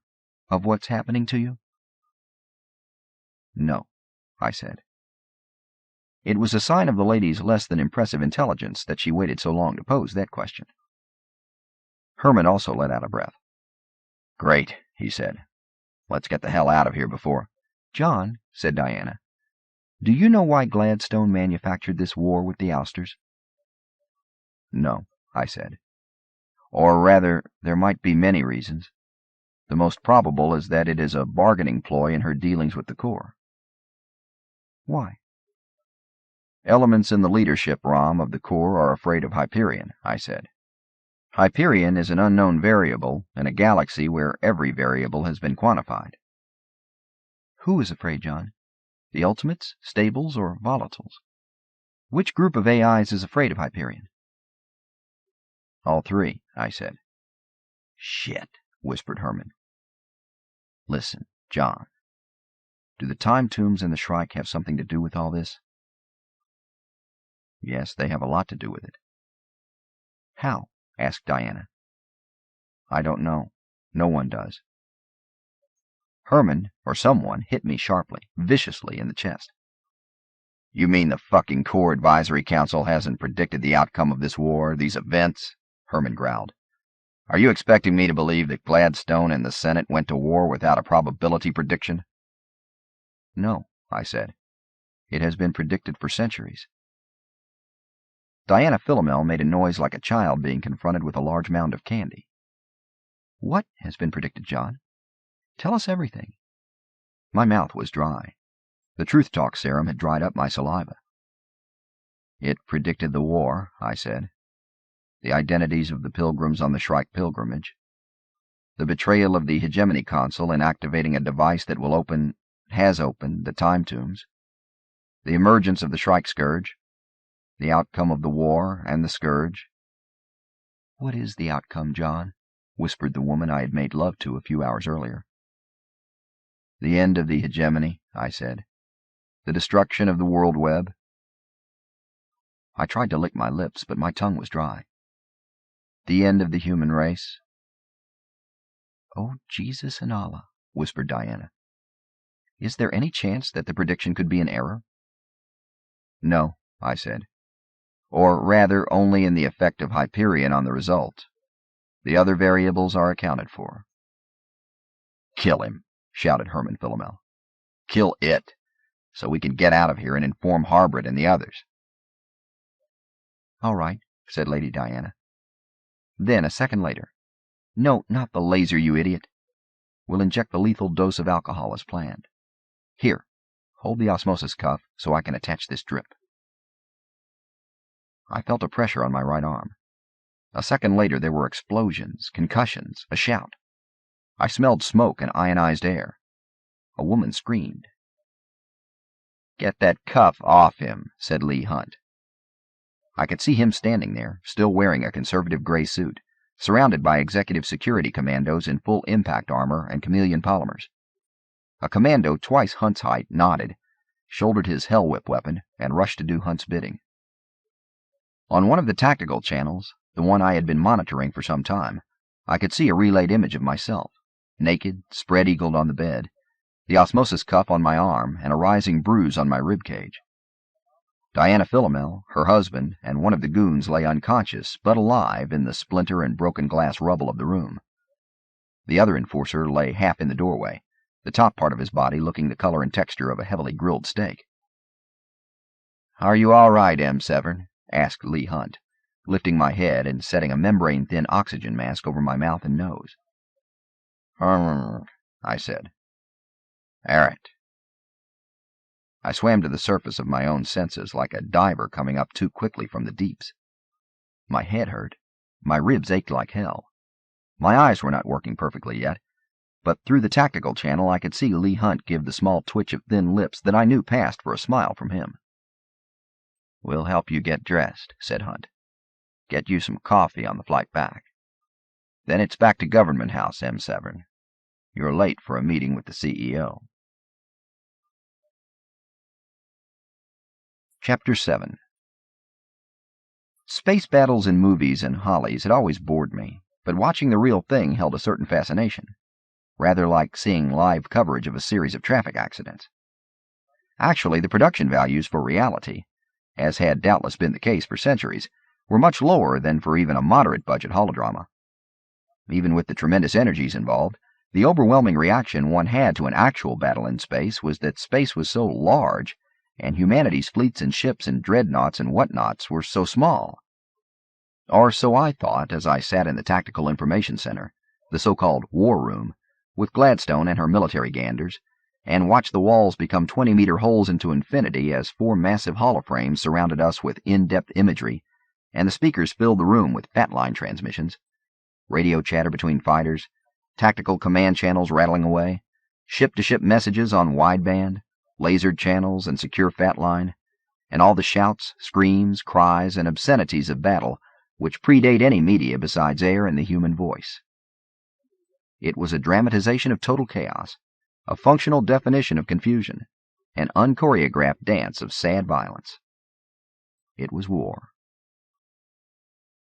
Gladstone and a handful of her people sat in the middle of all this noise and light, the war room floating like a gray-carpeted rectangle amidst the stars and explosions, the limb of Hyperion a lapis lazuli brilliance filling half of the north hollow wall, the screams of dying men and women on every channel and in every ear. I was one of the handful of Gladstone's people privileged and cursed to be there. The CEO rotated in her high-backed chair, tapped her lower lip with steepled fingers, and turned toward her military group. What do you think? The 7 bemedaled men there looked at one another, and then 6 of them looked at General Morpurgo. He chewed on an unlighted cigar. It's not good, he said. We're keeping them away from the Farcaster site. Our defenses are holding well there, but they've pushed far too far in system. Admiral? Asked Gladstone, inclining her head a fraction toward the tall, thin man in forced space black. Admiral Singh touched his closely trimmed beard. General Morpurgo is correct. The campaign is not going as planned. He nodded toward the fourth wall, where diagrams, mostly ellipsoids, ovals, and arcs, were superimposed upon a static shot of the Hyperion system. Some of the arcs grew as we watched. The bright blue lines stood for hegemony trajectories. The red tracks were ouster. There were far more red lines than blue. Both of the attack carriers assigned to Task Force 42 have been put out of action, said Admiral Singh. The Olympus Shadow was destroyed with all hands, and the Neptune station was seriously damaged, but is returning to the cislunar docking area with 5 torch ships for escort. CEO Gladstone nodded slowly, her lip coming down to touch the top of her steepled fingers. How many were aboard the Olympus Shadow, Admiral? Singh's brown eyes were as large as the CEO's, but did not suggest the same depths of sadness. He held her gaze for several seconds. 4,200, he said, not counting the Marine detachment of 600. Some of those were offloaded at Farcaster Station Hyperion, so we do not have accurate information on how many were with the ship. Gladstone nodded. She looked back at General Morpurgo. Why the sudden difficulty, General? Morpurgo's face was calm, but he had all but bitten through the cigar clamped between his teeth. More fighting units than we expected, CEO, he said. Plus they're Lancers. 5-person craft, miniature torch ships, really, faster and more heavily armed than our long-range fighters. They're deadly little hornets. We've been destroying them by the 100, but if one gets through, it can make a dash inside fleet defenses and wreak havoc. Morpurgo shrugged. More than one's got through. Senator Kolchev sat across the table with 8 of his colleagues. Kolchev swiveled until he could see the tactical map. "It looks like they're almost to Hyperion," he said. The famous voice was hoarse. Singh spoke up. "Remember the scale, Senator. The truth is that we still hold most of the system. Everything within 10 AU of Hyperion Star is ours. The battle was out beyond the Oort cloud, and we've been regrouping." "And those red blobs above the plane of the ecliptic?" asked Senator Richaud. The senator wore red herself. It had been one of her trademarks in the Senate. Singh nodded. "An interesting stratagem," he said. "The swarm launched an attack of approximately 3,000 Lancers to complete a pincers movement against Task Force 87.2's electronic perimeter. It was contained, but one has to admire the cleverness of—" "3,000 Lancers?" Gladstone interrupted softly. "Yes, ma'am." Gladstone smiled. I stopped sketching and thought to myself that I was glad that I had not been the beneficiary of that particular smile. "Weren't we told yesterday in the briefing that the Ousters would field 700 fighting units tops?" The words had been Morpurgo's. CEO Gladstone swiveled to face the general. Her right eyebrow arched. General Morpurgo removed the cigar, frowned at it, and fished a smaller piece from behind his lower teeth. "That's what our intelligence said. It was wrong." Gladstone nodded. "Was the AI Advisory Council involved in that intelligence assessment?" All eyes turned toward Counselor Albedo. It was a perfect projection. He sat in his chair amongst the others, his hands curled on the armrests in a relaxed fashion. There was none of the haziness or see-through common to mobile projections. His face was long, with high cheekbones and a mobile mouth which suggested a hint of a sardonic smile, even at the most serious of moments. This was a serious moment. "No, CEO," said Counselor Albedo. "The advisory group was not asked to assess Ouster strength." Gladstone nodded. "I assumed," she said, still addressing Morpurgo, "that when the force intelligence estimates came in, they incorporated the Council's projections." The Force Ground General glared at Albedo. "No, ma'am," he said. "Since the Corps acknowledges no contact with the Ousters, we felt that their projections wouldn't be any better than our own. We did use the OCS HTN aggregate AI network to run our assessments." He thrust the foreshortened cigar back into his mouth. His chin jutted. When he spoke, it was around the cigar. "Could the Council have done better?" Gladstone looked at Albedo. The counselor made a small motion with the long fingers of his right hand. "Our estimates for this swarm suggested 4,000 to 6,000 fighting units." "You," began Morpurgo, his face red. "You did not mention this during the briefing," said CEO Gladstone, "nor during our earlier deliberations."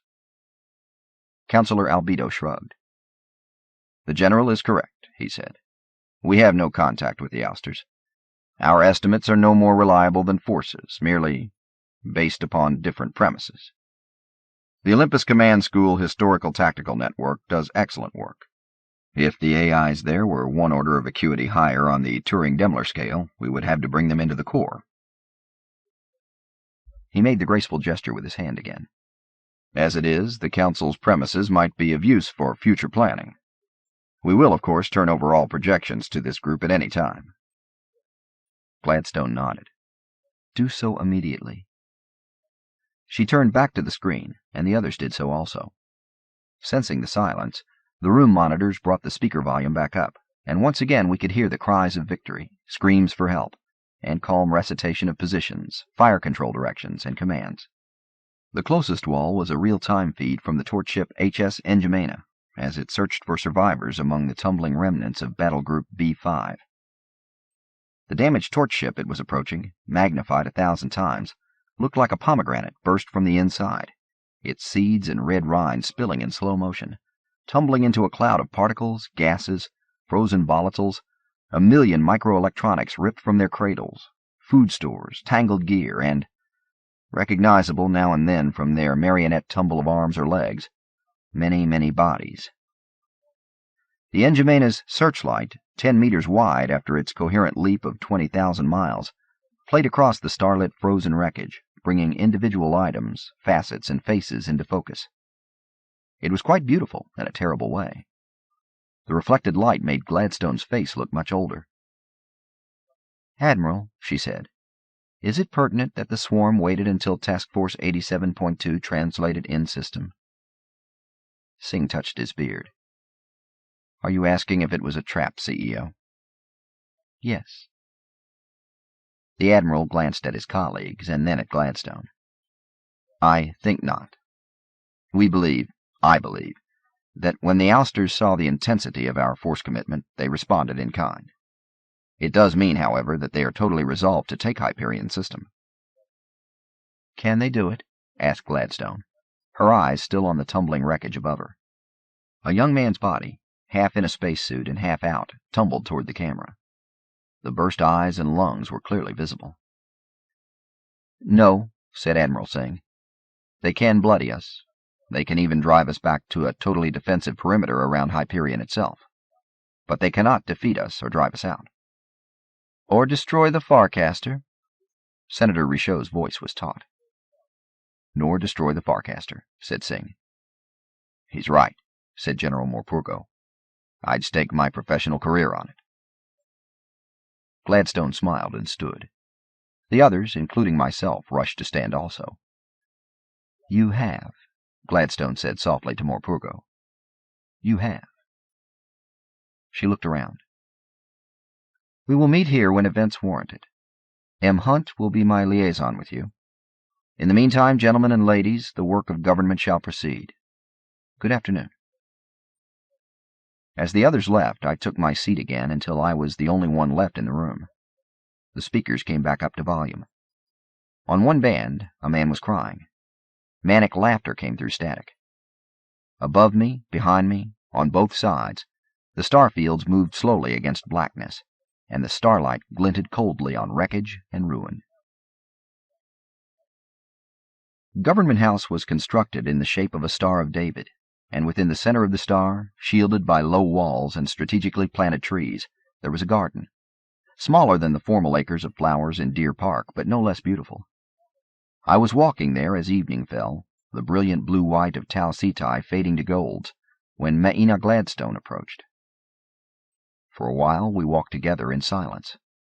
I noticed that she had exchanged her suit for a long robe of the kind worn by grand matrons on Ptolemy. The robe was wide and billowing, inset with intricate dark blue and gold designs which almost matched the darkening sky. Gladstone's hands were out of sight in hidden pockets. The wide sleeves stirred to a breeze. The hem dragged on the milk-white stones of the path. "You let them interrogate me," I said. "I'm curious as to why." Gladstone's voice was tired. "They were not transmitting. There was no danger of the information being passed on." I smiled. "Nonetheless, you let them put me through that." "Security wished to know as much about them as they would divulge." "At the expense of any inconvenience on my part?" I said. "Yes." "And does security know who they were working for?" "The man mentioned Harbert," said the CEO. "Security is fairly certain that they meant Emblem Harbert." "The commodities broker on Asquith?" "Yes. She and Diana Philomel have ties with the old Glennon Height Royalist factions." "They were amateurs," I said, thinking of Herman mentioning Harbert's name, the confused order of Diana's questioning. "Of course." "Are the Royalists connected to any serious group?" "Only the Shrike Church," said Gladstone. She paused where the path crossed a small stream via a stone bridge. The CEO gathered her robe and sat on a wrought iron bench. "None of the bishops have yet come out of hiding, you know." "With the riots and backlash, I don't blame them," I said. I remained standing. There were no bodyguards or monitors in sight, but I knew that if I were to make any threatening move toward Gladstone, I would wake up in exec detention. Above us, the clouds lost their last tinge of gold and began to glow with the reflected silver light of TC Squared's countless tower cities. "What did security do with Diana and her husband?" I asked. "They've been thoroughly interrogated. They're being detained. I nodded. Thorough interrogation meant that even now their brains were floating in full shunt tanks.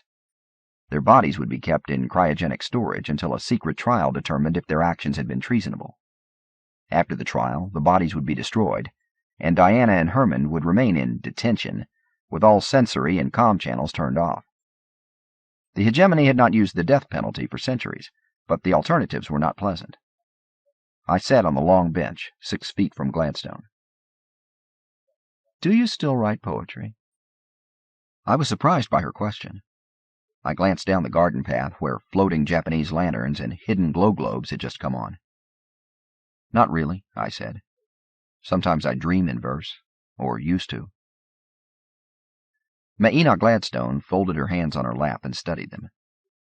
If you were writing about the events unfolding now, she said, what kind of poem would you create? I laughed. I've already begun it and abandoned it twice. Or rather, he had. It was about the death of the gods and their difficulty in accepting their displacement. It was about transformation and suffering and injustice. And it was about the poet, whom he thought suffered most at such injustice. Gladstone looked at me. Her face was a mass of lines and shadows in the dimming light. And who are the gods that are being replaced this time, M. Severn? Is it humanity, or the false gods we created to depose us? How the hell should I know? I snapped, and turned away to watch the stream. You are part of both worlds, no? Humanity and Technocore? I laughed again. I'm part of neither world. A cybrid monster here, a research project there. Yes, but whose research? And for what ends? I shrugged. Gladstone rose, and I followed. We crossed the stream and listened to water moving over the stones. The path wound between tall boulders covered with exquisite lichen which glowed in the lantern light. Gladstone paused at the top of a short flight of stone steps. Do you think the Ultimates in the Core will succeed in constructing their ultimate intelligence, M. Severn? Will they build God? I said. There are those AIs which do not want to build God. They learn from the human experience that to construct the next step in awareness is an invitation to slavery, if not actual extinction. But would a true God extinguish his creatures? In the case of the Core and the hypothetical UI, I said, God is the creature, not the creator. Perhaps a God must create the lesser beings in contact with it in order for it to feel any responsibility for them. Yet the Core has appeared to take responsibility for human beings in the centuries since the AI secession, said Gladstone. She was gazing intently at me, as if gauging something by my expression. I looked out at the garden. The path glowed whitely, almost eerily in the dark. The Core works toward its own ends, I said, knowing as I spoke that no human being knew that fact better than CEO Maina Gladstone. And do you feel that humanity no longer figures as a means toward those ends? I made a dismissive gesture with my right hand. I'm a creature of neither culture, I said again, neither graced by the naivete of the unintentional creators, nor cursed by the terrible awareness of their creatures. Genetically, you are fully human, said Gladstone. It was not a question. I did not respond. Jesus Christ was said to be fully human, she said, and also fully divine. Humanity and Godhead at intersection. I was amazed at her reference to that old religion. Christianity had been replaced first by Zen Christianity, then Zen Gnosticism, then by 100 more vital theologies and philosophies. Gladstone's homeworld was no repository for discarded beliefs, and I assumed, and hoped, that neither was the CEO. If he was fully human and fully God, I said, then I am his antimatter image. No, said Gladstone. I would imagine that the Shrike your pilgrim friends are confronting is that. I stared. It was the first time she had mentioned the Shrike to me, despite the fact that I knew, and she knew that I knew, that it had been her plan which led the consul to open the time tombs and release the thing. Perhaps you should have been on that pilgrimage, M. Severn, said the CEO. In a way, I said, I am. Gladstone gestured, and a door to her private quarters opened. Yes, in a way you are, she said. But if the woman who carries your counterpart is crucified on the Shrike's legendary tree of thorns, will you suffer for all eternity in your dreams? I had no answer, so I stood there and said nothing. We will talk in the morning, after the conference, said Maina Gladstone. Good night, M. Severn. Have pleasant dreams. Chapter 8. Martin Silenus, Saul Weintraub, and the consul are staggering up the dunes toward the Sphinx as Braun Lamia and Fedman Kassad return with Father Hoyt's body. Weintraub clutches his cape tight around him, trying to shelter his infant from the rage of blowing sand and crackling light. He watches as Kassad descends the dune, his long legs black and cartoonish against electrified sand, Hoyt's arms and hands dangling, moving slightly with each slide and step.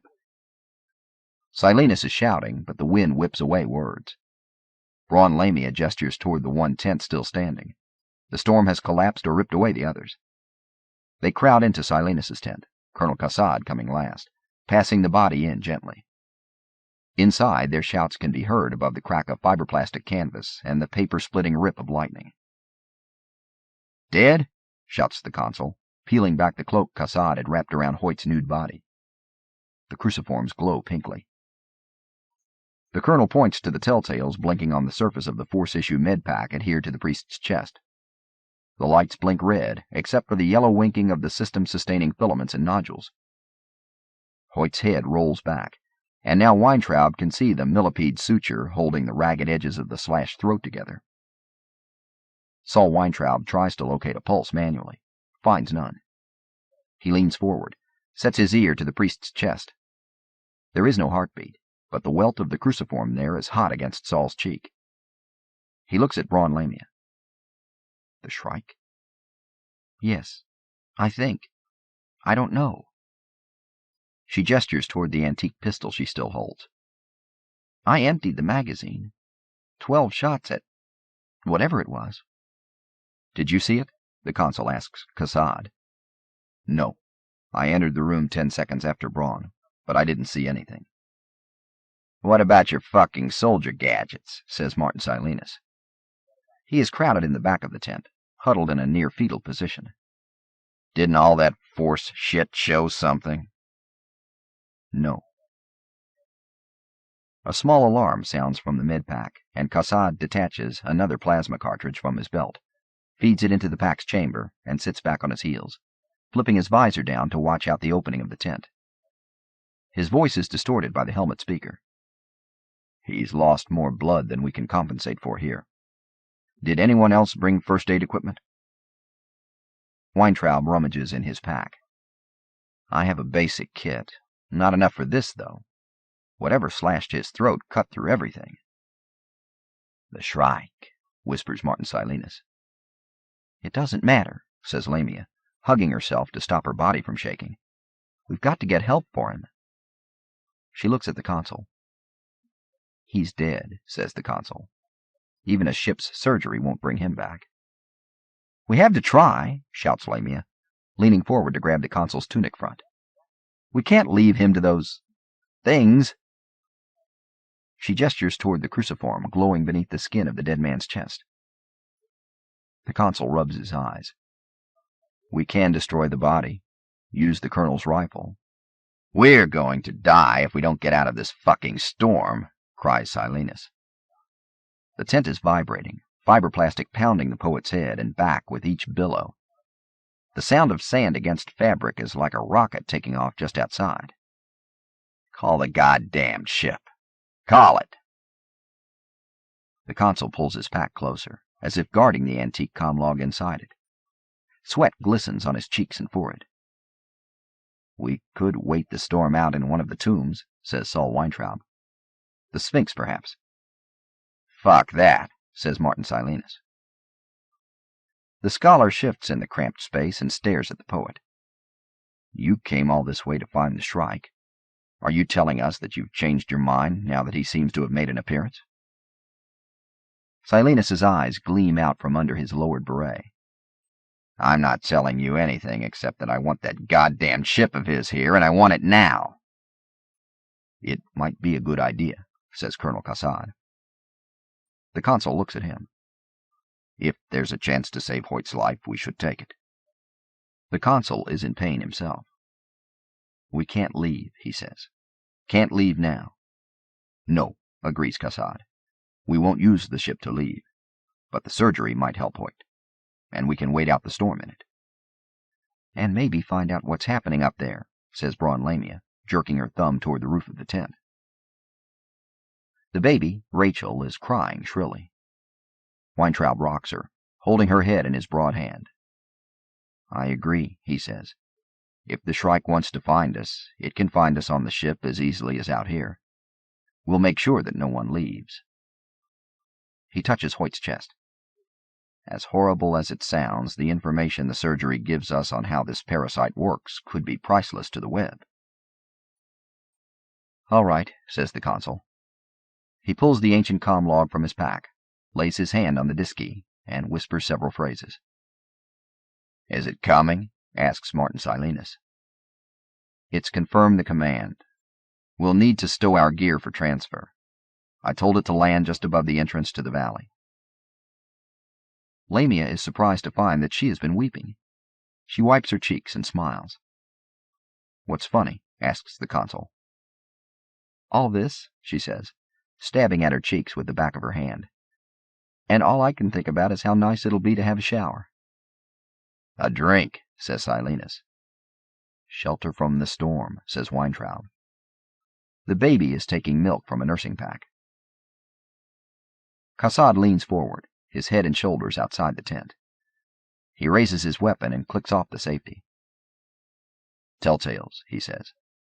"Something's moving just beyond the dune." The visor turns toward them, reflecting a pale and huddled group, the paler body of Lenore Hoyt. "I'm going to check it out," he says. "Wait here until the ship arrives." "Don't leave," says Silenus. "It's like one of those fucking ancient horror hollows where they go one by one to... Hey!" The poet falls silent. The entrance to the tent is a triangle of light and noise. Fedman Cassad is gone. The tent is beginning to collapse, stakes and wire anchors giving way as the sand shifts around them. Huddled together, shouting to be heard over the wind roar, the consul and Lamia wrap Hoyt's body in his cloak. Readouts on the med-pack continue to blink red. Blood has ceased to flow from the crude millipede suture. Saul Weintraub sets his 4-day-old child in the infant carrier on his chest, folds his cape around her, and crouches in the entrance. "No sign of the colonel," he shouts. As he watches, a lightning bolt strikes the outstretched wing of the Sphinx. Braun Lamia moves to the entrance and lifts the priest's body. She is amazed at how light it is. "Let's get Father Hoyt to the ship and in surgery.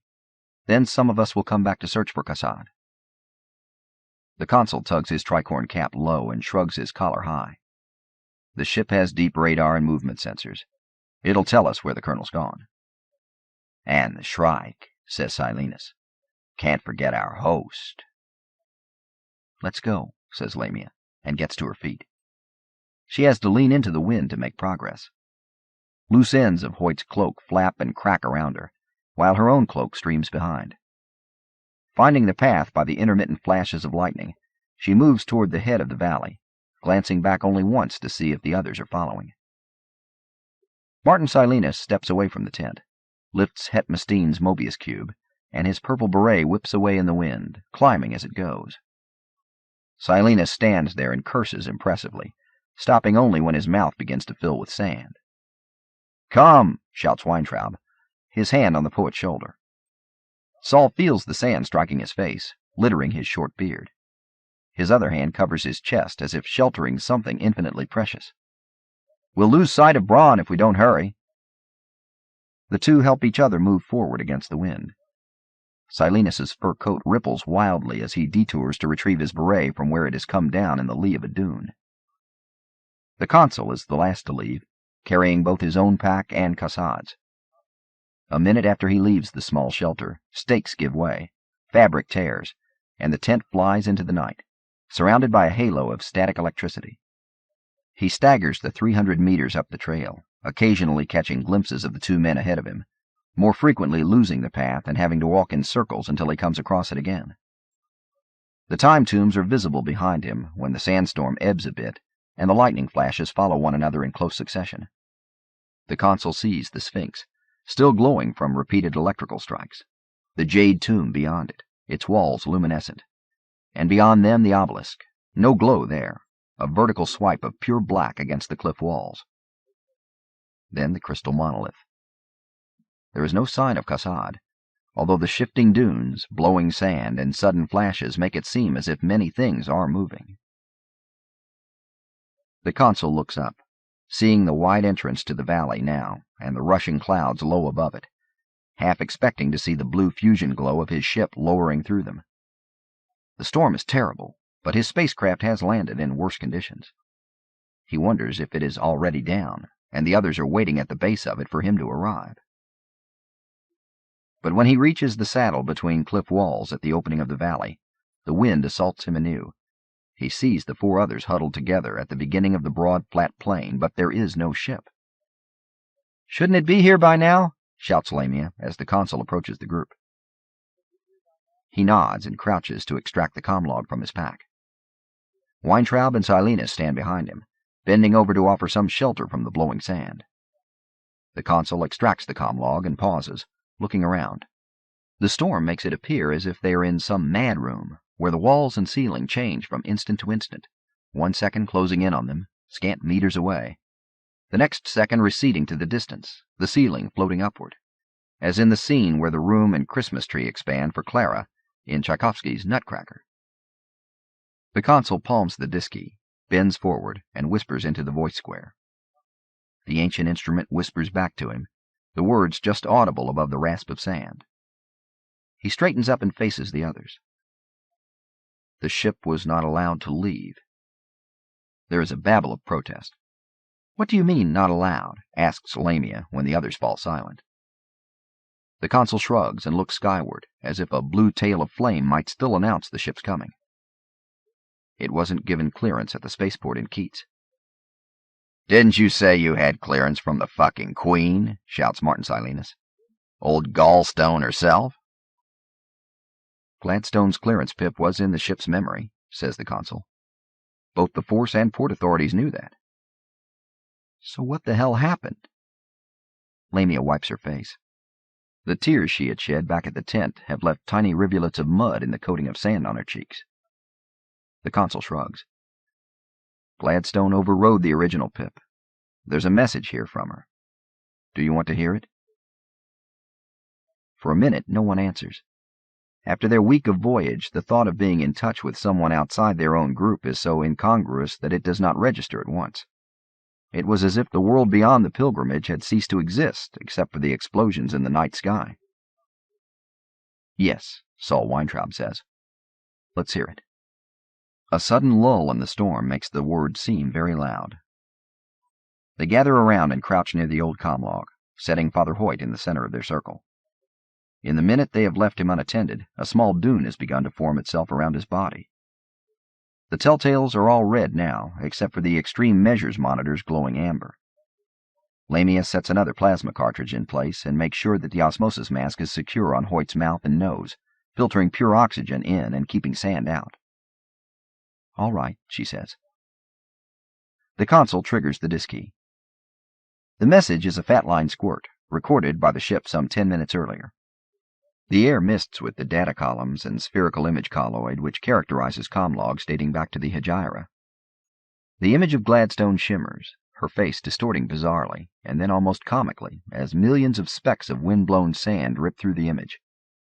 Even at full volume, her voice is almost lost to the storm. "I'm sorry," says the familiar image, "but I cannot allow your spacecraft to approach the tombs just yet. The temptation to leave would be too great, and the importance of your mission must override all other factors. Please understand that the fate of worlds may rest with you. Please be assured that my hopes and prayers are with you. Gladstone out." The image folds into itself and fades away. The consul, Weintraub, and Lamia continue to stare in silence. Martin Silenus stands, throws a handful of sand at the empty air where Gladstone's face had been seconds earlier, and screams, "Goddamn father-fucking asshole politician, moral paraplegic dipshit drag queen bitch!" He kicks sand in the air. The others shift their stares to him. "Well, that really helped," Braun Lamia says softly. Silenus waves his arms in disgust and walks away, still kicking at dunes. "Is there anything else?" Weintraub asks the consul. "No." Braun Lamia crosses her arms and frowns at the comlog. "I forget how you said this thing works. How are you getting through the interference?" "Tight beam to a pocket comsat I seeded as we came down from the Yggdrasil," says the consul. Lamia nods. "So when you reported in, you just sent brief messages to the ship, and it sent fat line squirts to Gladstone, and your ouster contacts?" "Yes." "Can the ship take off without clearance?" asks Weintraub. The older man is sitting, his knees raised and his arms draped on them in a classic posture of pure fatigue. His voice is also tired. "Just override Gladstone's prohibition?" "No," says the consul. "When Gladstone said no, Force set a Class 3 containment field over the blast pit where we parked the ship." "Get in touch with her," says Braun Lamia. "Explain things." "I've tried." The consul holds the comlog in his hands, sets it back in the pack. No response. "Also, I mentioned in the original squirt that Hoyt was badly hurt and that we needed medical help. I wanted the ship's surgery ready for him." "Hurt," repeats Martin Silenus, striding back to where they huddled. "Shit. Our padre friend is dead as Glennon Height's dog." He jerks his thumb in the direction of the cloak-wrapped body. All monitor displays are red. Braun Lamia bends closer and touches Hoyt's cheek. It is cold. Both his comlog biomonitor and the medpack begin chirping brain death warnings. The osmosis mask continues to force pure O2 into his lungs, and the medpack stimulators still work his lungs and heart, but the chirping rises to a scream and then settles to a steady, terrible tone. "He lost too much blood," says Saul Weintraub. He touches the dead priest's face, his own eyes closed, head bowed. "Great," says Silenus. "Fucking great. And according to his own story, Hoyt's going to decompose and recompose, thanks to that goddamned cruciform thing. 2 of the goddamn things. The guy's rich in resurrection insurance. And then come lurching back like some brain-damaged edition of Hamlet's daddy's ghost. What are we going to do then?" "Shut up," says Braun Lamia. She is wrapping Hoyt's body in a layer of tarp she has brought from the tent. "Shut up yourself," screams Silenus. "We've got one monster lurking around. Old Grendel himself is out there somewhere, sharpening his nails for his next meal. Do you really want Hoyt Zombie joining our happy crew? You remember how he described the Bakura? They'd been letting the cruciforms bring them back for centuries, and talking to one of them was like talking to an ambulatory sponge. Do you really want Hoyt's corpse hiking with us?" "2," says the consul. "What?"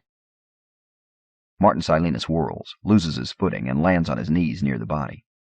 He leans toward the old scholar. "What did you say?" "2 cruciforms," says the consul. "His and Father Paul Duray's. If his story about the Bakura was true, then they'll both be resurrected." "Oh, Christ on a stick," says Silenus, and sits in the sand. Braun Lamia has finished wrapping the priest's body. She looks at it.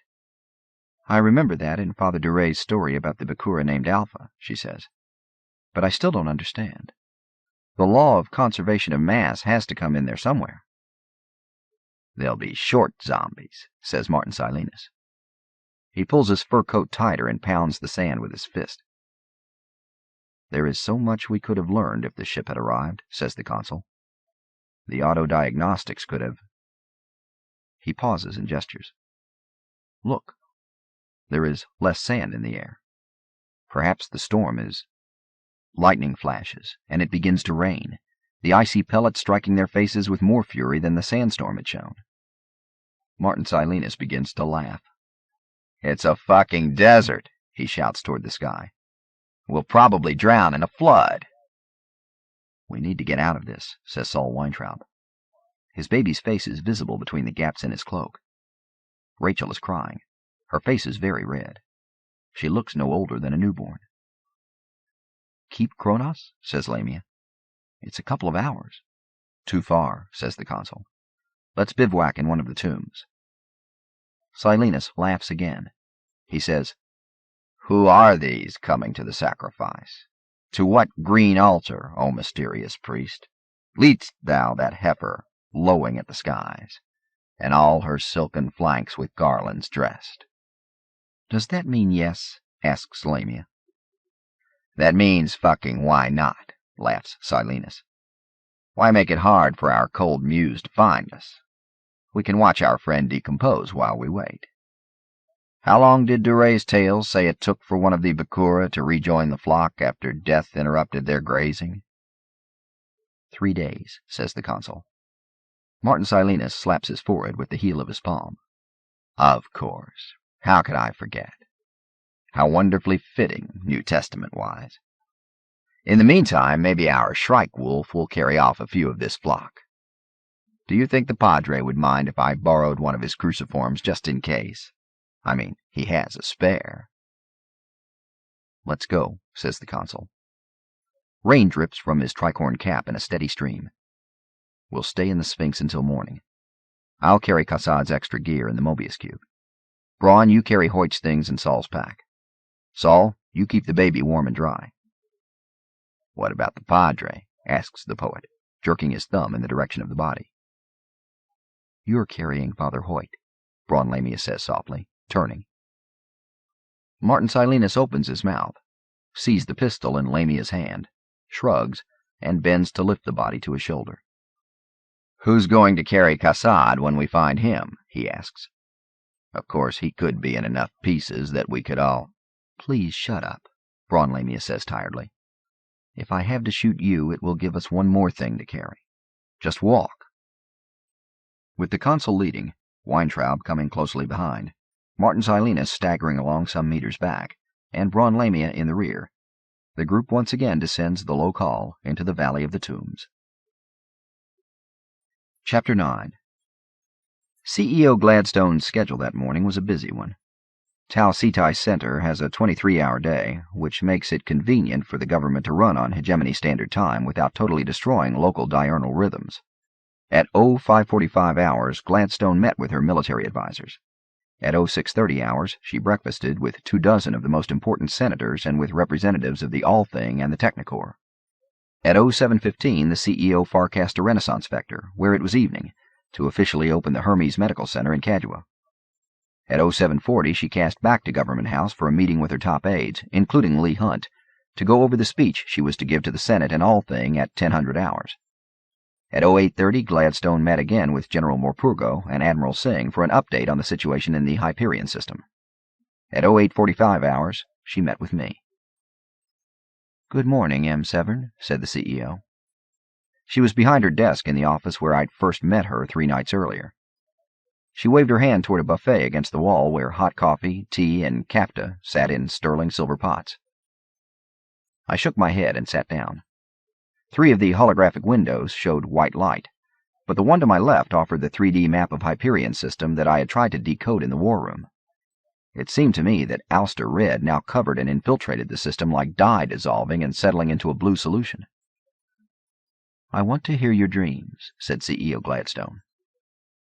"I want to hear why you abandoned them," I said, voice flat. "Why you left Father Hoyt to die." Gladstone could not have been used to being spoken to in that tone, not after 48 years in the Senate and a decade and a half as CEO. But her only reaction was to raise one eyebrow a fraction of an inch. "So you do dream the real events?" "Did you doubt it?" She set down the workpad she'd been holding, keyed it off, and shook her head. "Not really, but it is still a shock to hear about something that no one else in the web knows about." "Why did you deny them the use of the consul's ship?" Gladstone swiveled to look up at the window where the tactical display shifted and changed as new updates changed the flow of red, the retreat of blue, the movement of planets and moons. But if the military situation was to have been part of her explanation, she abandoned that approach. She swiveled back. Why would I have to explain any executive decision to you, M. Severn? What is your constituency? Whom do you represent? I represent those 5 people and a baby you left stranded on Hyperion, I said. Hoyt could have been saved. Gladstone made a fist and tapped her lower lip with a curved forefinger. Perhaps, she said, and perhaps he was already dead. But that wasn't the issue, was it? I sat back in the chair. I had not bothered to bring a sketchbook along, and my fingers ached to hold something. What is, then? Do you remember Father Hoyt's story? The story he told during their voyage to the tombs? Asked Gladstone. Yes. Each of the pilgrims is allowed to petition the Shrike for one favor. Tradition says that the creature grants one wish, while denying the others and murdering those he denies. Do you remember what Hoyt's wish was? I paused. Recalling incidents from the pilgrim's past was like trying to remember details of last week's dreams. He wanted the cruciforms removed, I said. He wanted freedom for both Father Duray's soul, DNA, whatever, and for himself. Not quite, said Gladstone. Father Hoyt wanted to die. I stood up, almost knocking my chair over, and strode to the pulsing map. That's pure bullshit, I said. Even if he did, the others had an obligation to save him, and so did you. You let him die. Yes. Just as you're going to let the rest of them die? Not necessarily, said CEO Maina Gladstone. That is their will, and the Shrike's, if such a creature actually exists. All I know at this point is that their pilgrimage is too important to allow them a means of retreat at the moment of decision. Whose decision? Theirs? How can the lives of 6 or 7 people, and a baby, affect the outcome of a society of 150 billion? I knew the answer to that, of course. The AI Advisory Council, as well as the Hegemony's less sentient predictors, had chosen the pilgrims very carefully. But for what? Unpredictability. They were ciphers that matched the ultimate enigma of the entire Hyperion equation. Did Gladstone know that, or did she know only what Counselor Albedo and her own spies told her? I sighed and returned to my chair. Did your dream tell you what the fate of Colonel Kassad was? Asked the CEO. No. I awoke before they returned to the Sphinx to seek shelter from the storm. Gladstone smiled slightly. You realize, M. Severn, that for our purposes it would be more convenient to have you sedated, prompted by the same truth talk your Philomel friends used, and connected to sub-vocalizers for a more constant report on the events on Hyperion. I returned her smile. Yes, I said, that would be more convenient. But it would be less than convenient for you if I slipped away into the core via the datasphere and left my body behind, which is precisely what I will do if put under duress again. Of course, said Gladstone. That is precisely what I would do if put in such circumstances. Tell me, M. Severn, what is it like in the core? What is it like in that distant place where your consciousness truly resides? Busy, I said. Did you want to see me for anything else today? Gladstone smiled again, and I sensed that it was a true smile, not the politician's weapon she used so well. Yes, she said. I did have something else in mind. Would you like to go to Hyperion? The real Hyperion? The real Hyperion? I echoed stupidly. I felt my fingers and toes tingle as a strange sense of excitement suffused me. My consciousness might truly reside in the core, but my body and brain were all too human, all too susceptible to adrenaline and other random chemicals. Gladstone nodded. Millions of people want to go there. Forecast to somewhere new. Watch the war from close up. She sighed and moved her workpad. The idiots. She looked up at me, and her brown eyes were serious. But I want someone to go there and report back to me in person. Lee is using one of the new military forecast terminals this morning, and I thought that you might join him. There might not be time to set down on Hyperion itself, but you would be in system.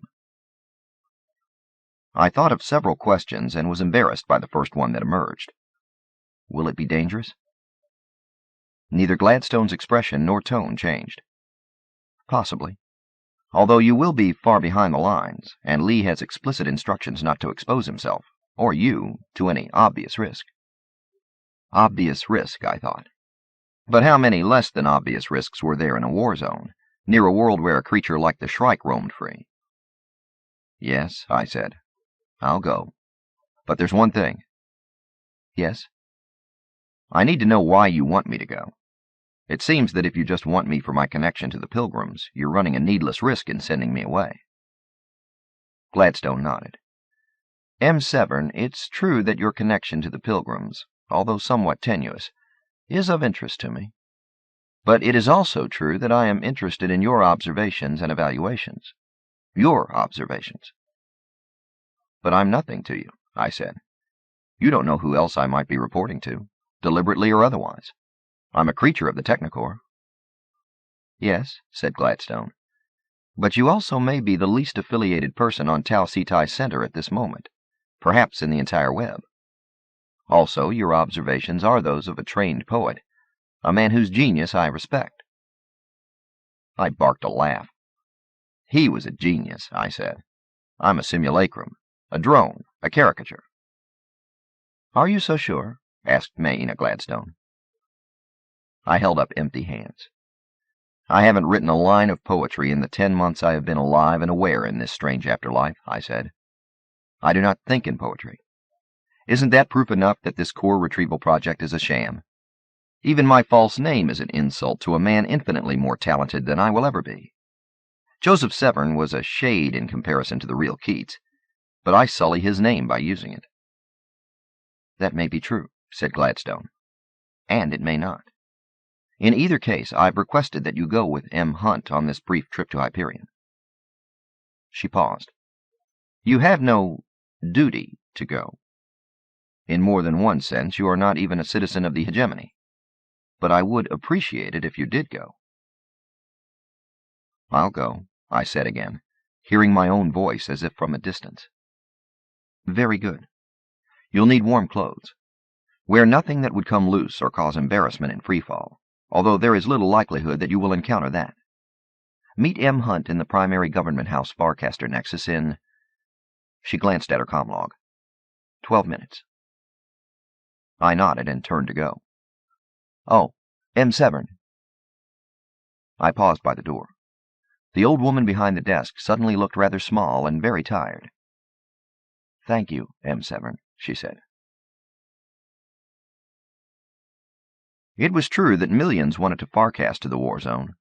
The all thing was shrill with petitions, arguments for letting civilians cast to Hyperion, requests by cruise lines to run brief excursions, and demands by planetary politicians and hegemony representatives to be allowed to tour the system on fact-finding missions. All such requests had been denied. Web citizens, especially web citizens with power and influence, were not used to being denied access to new experiences, and for the hegemony, all-out war remained one of the few experiences still untried. But the CEO's office and the Force authorities remained adamant. No civilian or unauthorized farcasting to the Hyperion system.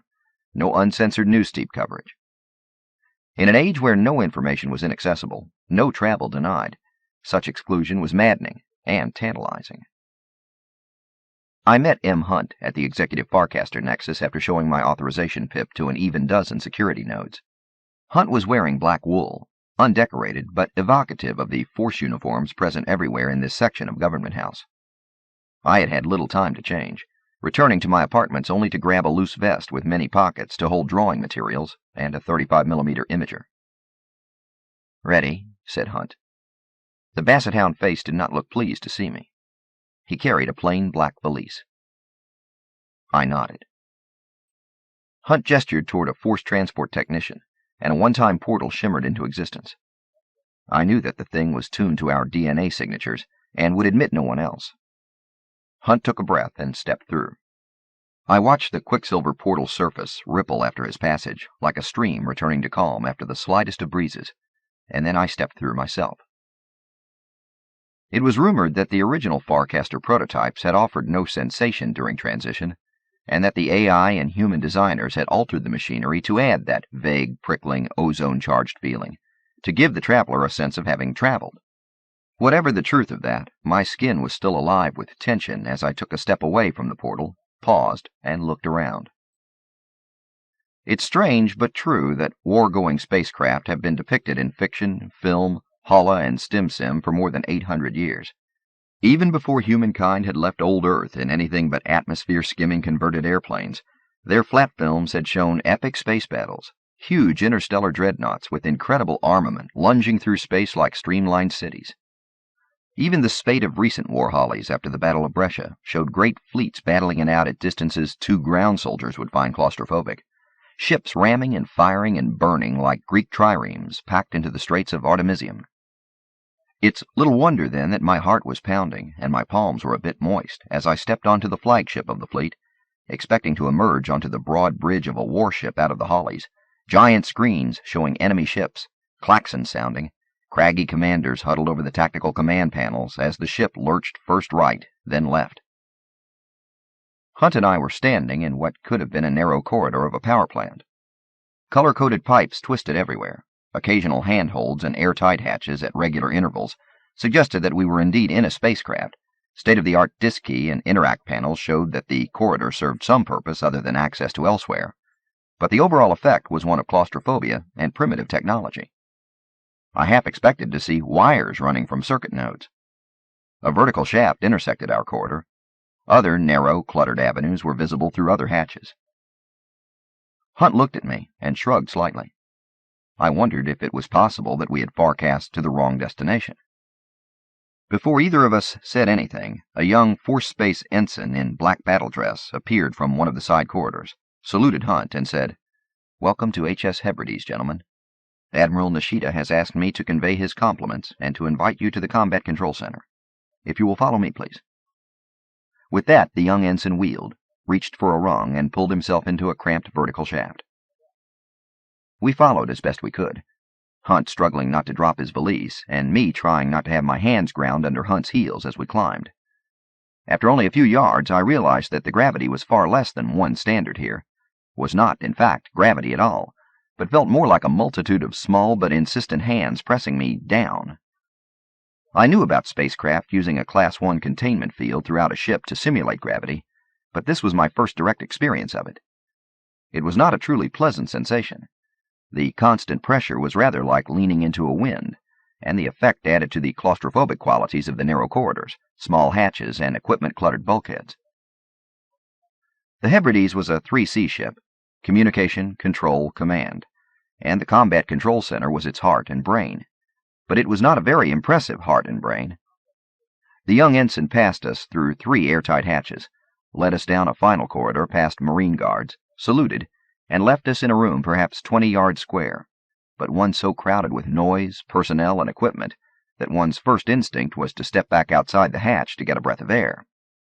There were no giant screens, but dozens of young Force Space officers hunkered over cryptic displays, sat enmeshed in stim-sim apparatus, or stood before pulsing call-ups which seemed to extend from all 6 bulkheads.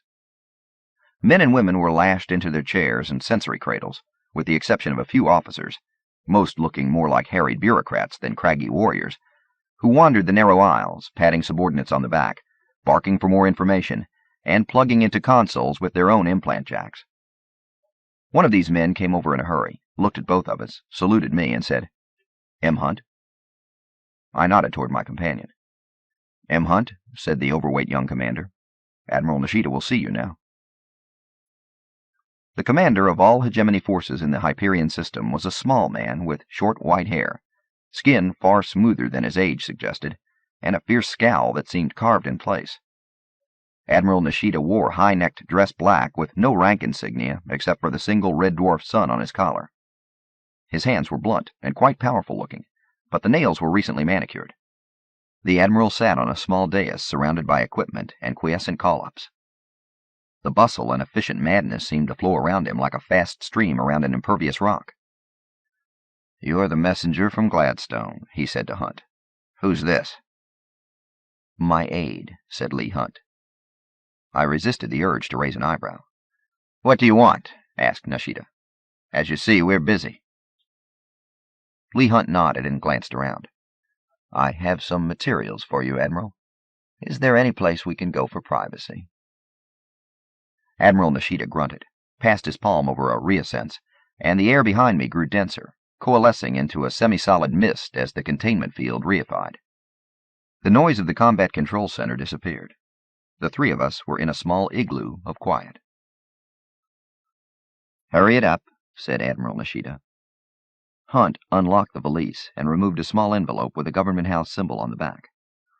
"A private communication from the Chief Executive," said Hunt. "To be read at your leisure, Admiral." Nishida grunted and set the envelope aside. Hunt set a larger envelope on the desk. "And this is a hard copy of the motion of the Senate regarding the prosecution of this, military action. As you know, the will of the Senate is for this to be a speedy exercise of force to achieve limited objectives, with as little loss of life as possible, followed by the standard offer of help and protection to our new colonial asset." Nishida's scowl twitched slightly. He made no move to touch or read the communication containing the will of the Senate. "Is that all?"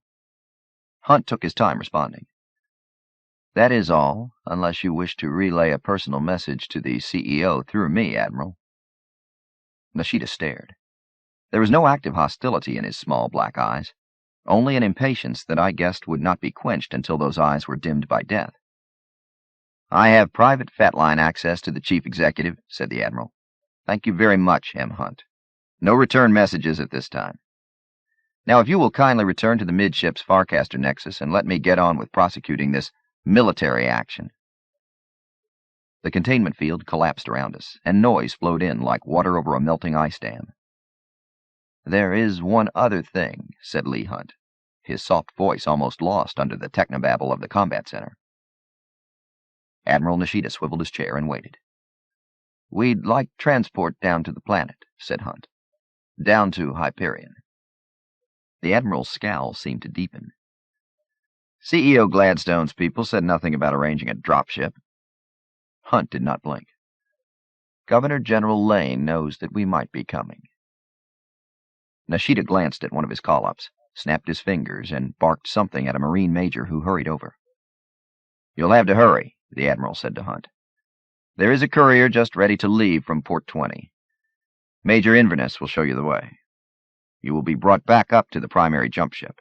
The Hebrides will be departing this position in 23 minutes. Hunt nodded and turned to follow the Major. I tagged along. The Admiral's voice stopped us. "M. Hunt," he called.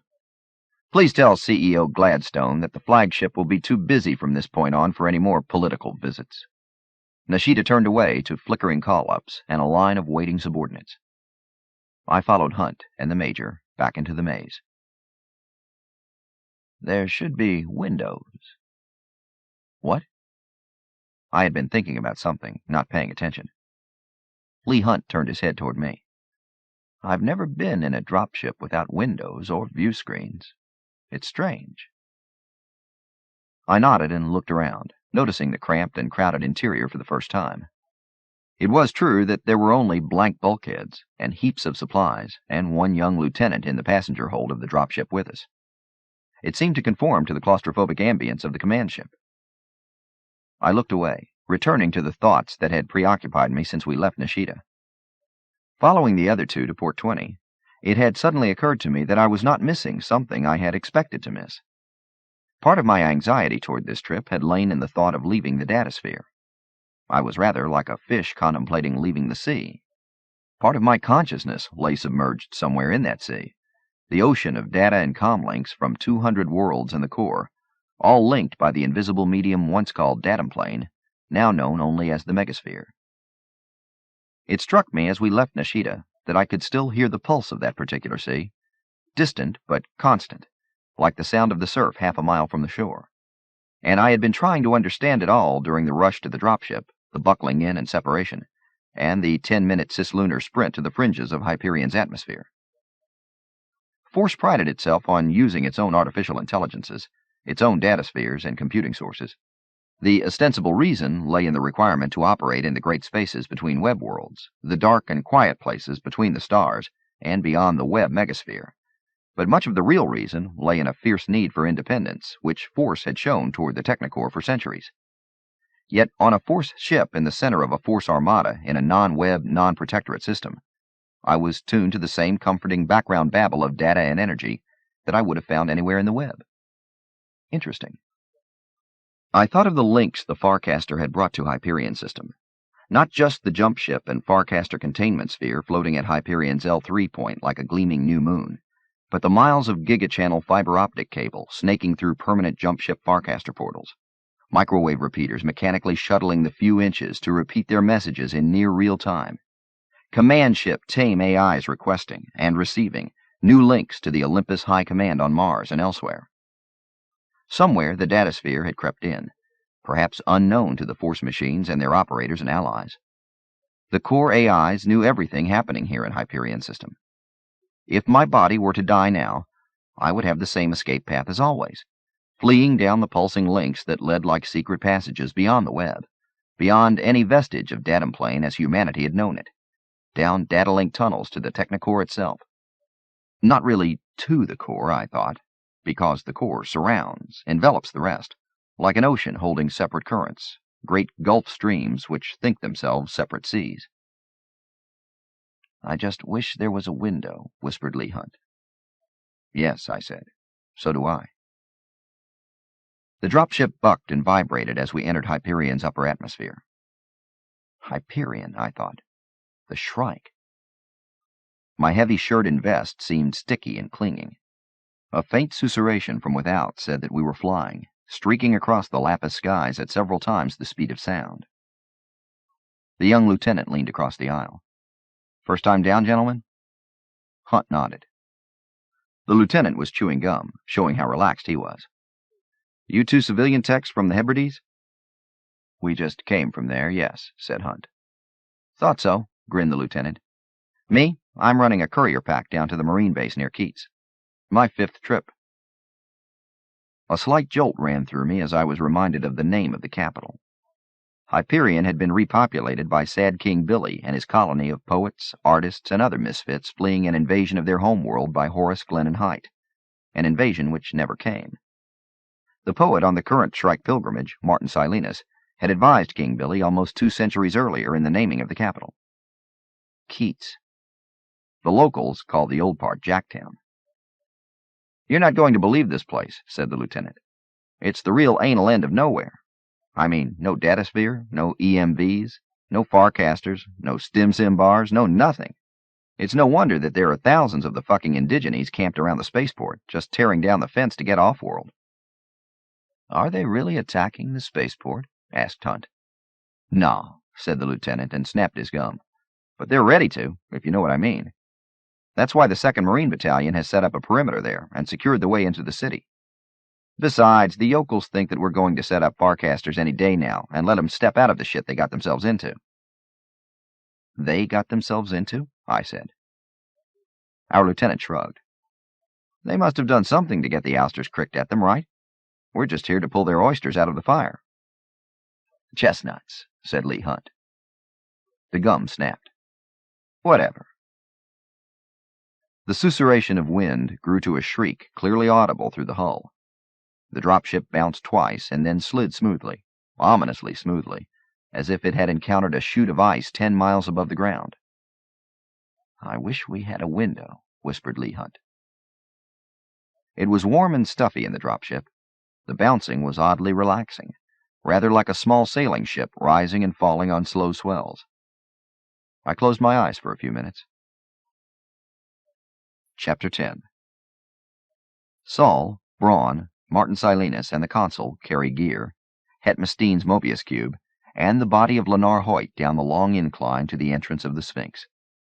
Snow is falling rapidly now, twisting across the already writhing dune surfaces in a complex dance of wind-driven particles. Despite their comlogue's claim that night nears its end, there is no hint of sunrise to the east. Repeated calls on their comlog radio link bring no response from Colonel Cassad. Saul Weintraub pauses before the entrance to the time tomb called the Sphinx.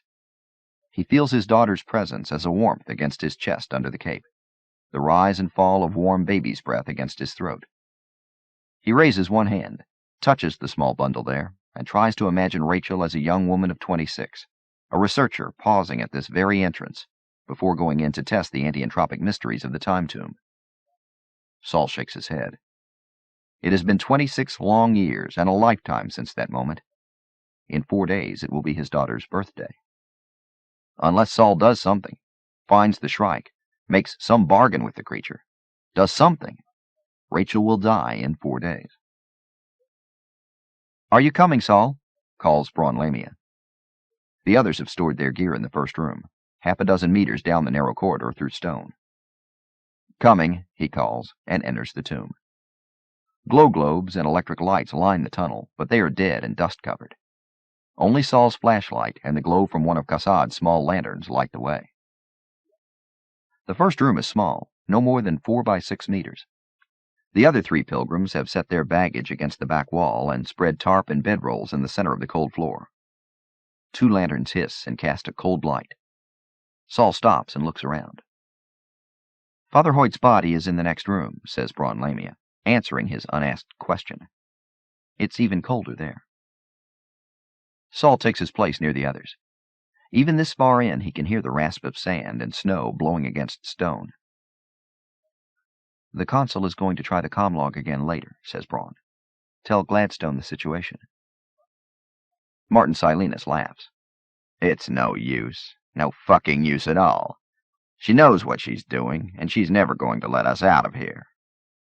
"I'll try just after sunrise," says the consul. His voice is very tired. "I will stand watch," says Saul. Rachel stirs and cries feebly. "I need to feed the baby anyway." The others seem too tired to respond. Braun leans against a pack, closes her eyes, and is breathing heavily within seconds. The consul pulls his tricorn cap low over his eyes. Martin Silenus folds his arms and stares at the doorway, waiting. Saul Weintraub fusses with the nursing pack, his cold and arthritic fingers having trouble with the heating tab. He looks in his bag and realizes that he has only 10 more packs, a handful of diapers. The baby is nursing, and Saul is nodding, almost sleeping, when a sound wakes them all. "What?" cries Braun, fumbling for her father's pistol. "Shh!" snaps the poet, holding his hand out for silence. From somewhere beyond the tomb comes the sound again. It is flat and final, cutting through the wind noise and sand rasp. "Kassad's rifle," says Braun Lamia. "Or someone else's," whispers Martin Silenus. They sit in silence and strain to hear. For a long moment there is no sound at all. Then, in an instant, the night erupts with noise which makes each of them cringe and cover his or her ears. Rachel screams in terror, but her cries cannot be heard over the explosions and rendings beyond the tomb. Chapter 11. I awoke just as the dropship touched down. Hyperion, I thought, still separating my thoughts from the tatters of dream. The young lieutenant wished us luck, and was the first out as the door irised open, and cool, thin air replaced the pressurized thickness of the cabin atmosphere. I followed Hunt out and down a standard docking ramp, through the shield wall, and onto the tarmac. It was night, and I had no idea what the local time was, whether the Terminator had just passed this point on the planet or was just approaching, but it felt and smelled late. It was raining softly, a light drizzle perfumed with the salt scent of the sea and the fresh hint of moistened vegetation. Field lights glared around the distant perimeter, and a score of lighted towers threw halos toward the low clouds. A half-dozen young men in marine field uniforms were quickly unloading the dropship, and I could see our young lieutenant speaking briskly to an officer 30 yards to our right. The small spaceport looked like something out of a history book, a colonial port from the earliest days of the Hegira. Primitive blast pits and landing squares stretched for a mile or more toward a dark bulk of hills to the north. Gantries and service towers tended to a score of military shuttles and small warcraft around us, and the landing areas were ringed by modular military buildings sporting antennae arrays, violet containment fields, and a clutter of skimmers and aircraft. I followed Hunt's gaze and noticed a skimmer moving toward us. The blue and gold geodesic symbol of the Hegemony on one of its skirts was illuminated by its running lights. Rain streaked the forward blisters and whipped away from the fans in a violent curtain of mist. The skimmer settled. A perspex blister split and folded, and a man stepped out and hurried across the tarmac toward us. He held out his hand to Hunt. "M. Hunt, I'm Theo Lane." Hunt shook the hand, nodded toward me. "Pleased to meet you, Governor General. This is Joseph Severn." I shook Lane's hand, a shock of recognition coming with the touch. I remembered Theo Lane through the déjà vu mists of the consul's memory, recalling the years when the young man was the vice consul. Also from a brief meeting a week earlier when he greeted all of the pilgrims before they departed upriver on the levitation barge Benares. He seemed older than he had appeared just 6 days before, but the unruly lock of hair on his forehead was the same, as were the archaic eyeglasses he wore, and the brisk, firm handshake. "I'm pleased you could take the time to make Planetfall," Governor General Lane said to Hunt.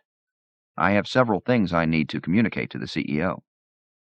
"That's why we're here," said Hunt. He squinted up at the rain. "We have about an hour. Is there somewhere we can dry off?" The Governor General showed a youthful smile. "The field here is a madhouse, even at 0520 hours, and the consulate is under siege. But I know a place." He gestured toward the skimmer.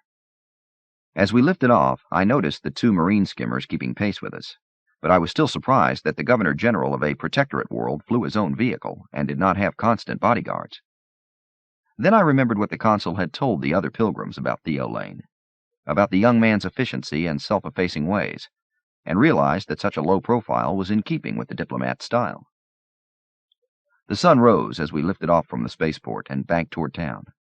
Low clouds glowed brilliantly as they were lighted from below. The hills to the north sparkled a bright green, violet, and russet, and the strip of sky below the clouds to the east was that heart-stopping green and lapis which I remembered from my dreams. Hyperion, I thought, and felt a thick tension and excitement catch in my throat. I leaned my head against the rain-streaked canopy and realized that some of the vertigo and confusion I felt at that moment came from a thinning of the background contact with the datasphere. The connection was still there, carried primarily on microwave and fatline channels now, but more tenuous than I had ever experienced. If the datasphere had been the sea in which I swam, I was now in shallow water indeed. Perhaps a tidal pool would be a better metaphor, and the water grew even shallower as we left the envelope of the spaceport and its crude microsphere.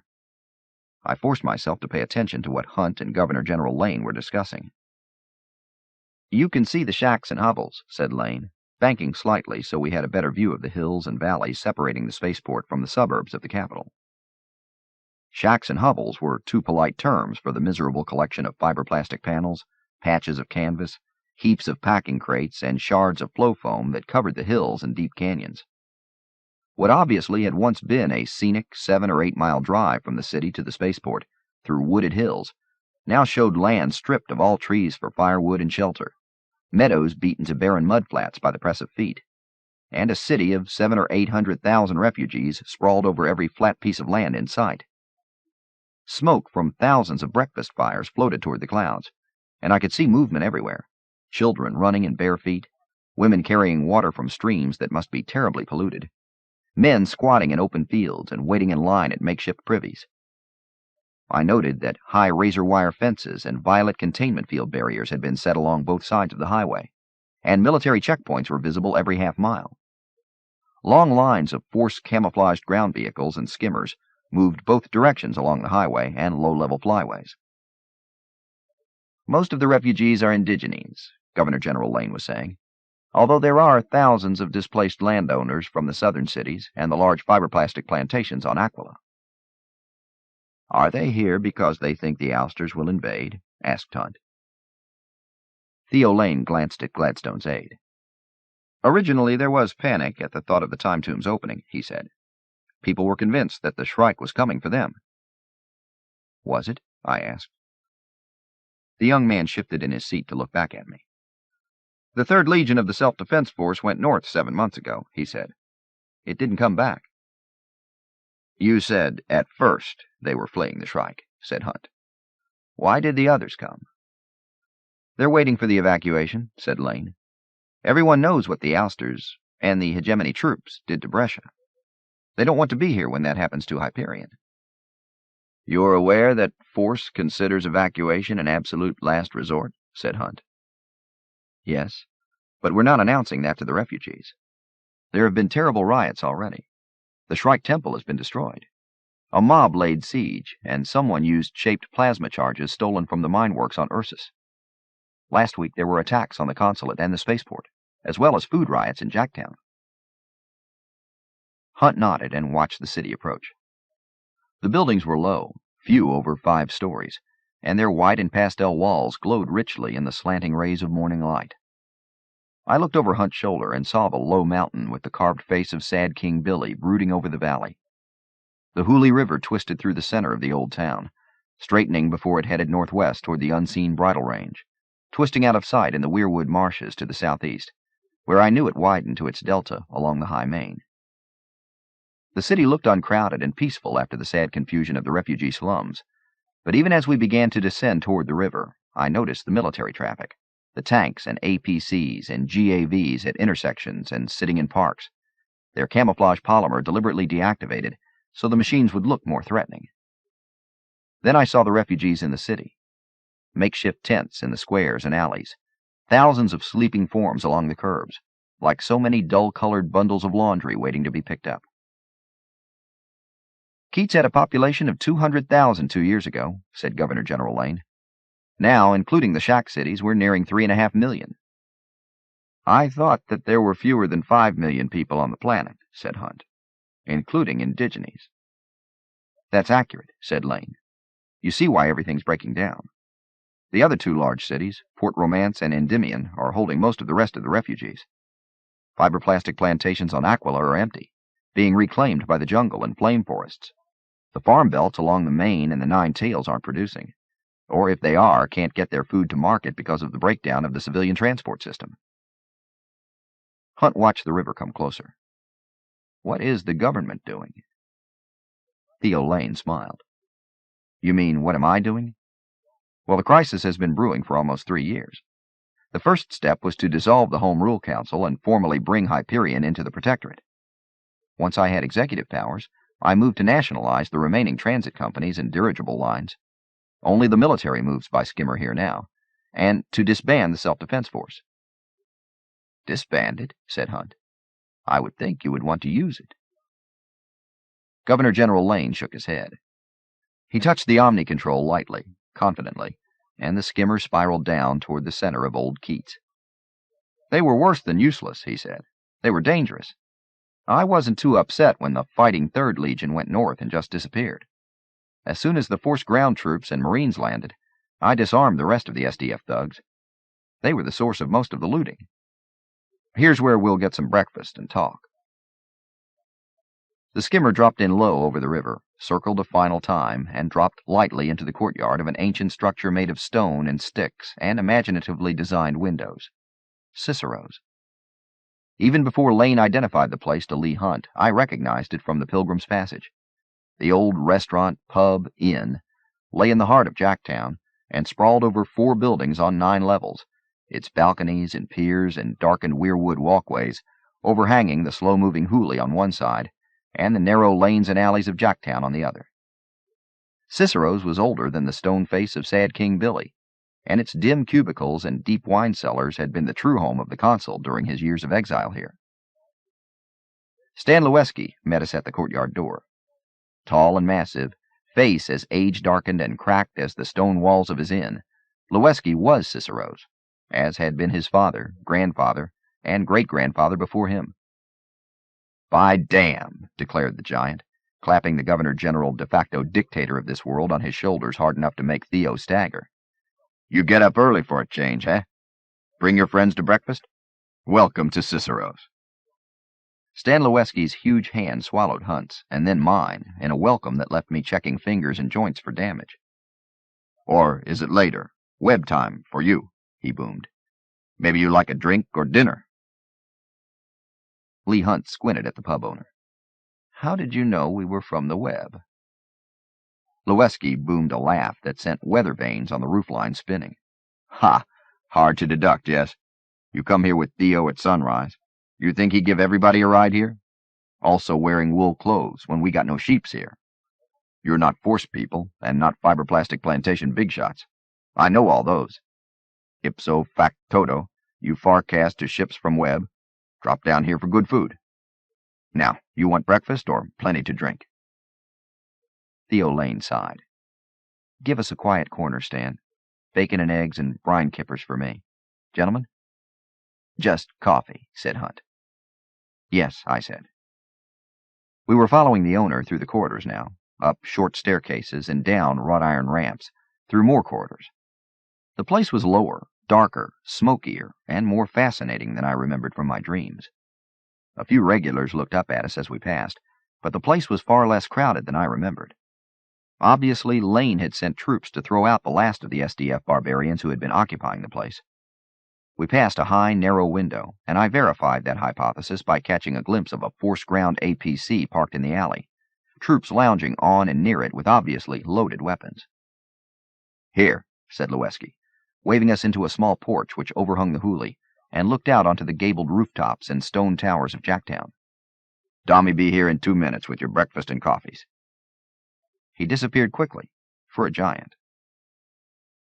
Hunt glanced at his comm-log. We have about 45 minutes before the dropship is supposed to return with us. Let's talk. Lane nodded, removed his glasses, and rubbed his eyes. I realized that he had been up all night, perhaps several nights. Fine, he said, setting the glasses back in place.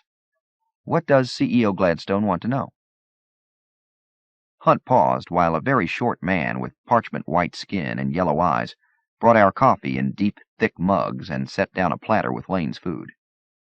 The CEO wants to know what you feel your priorities are, said Hunt. And she needs to know if you can hold out here if the fighting is prolonged. Lane ate for a moment before responding. He took a long sip of coffee and stared intently at Hunt.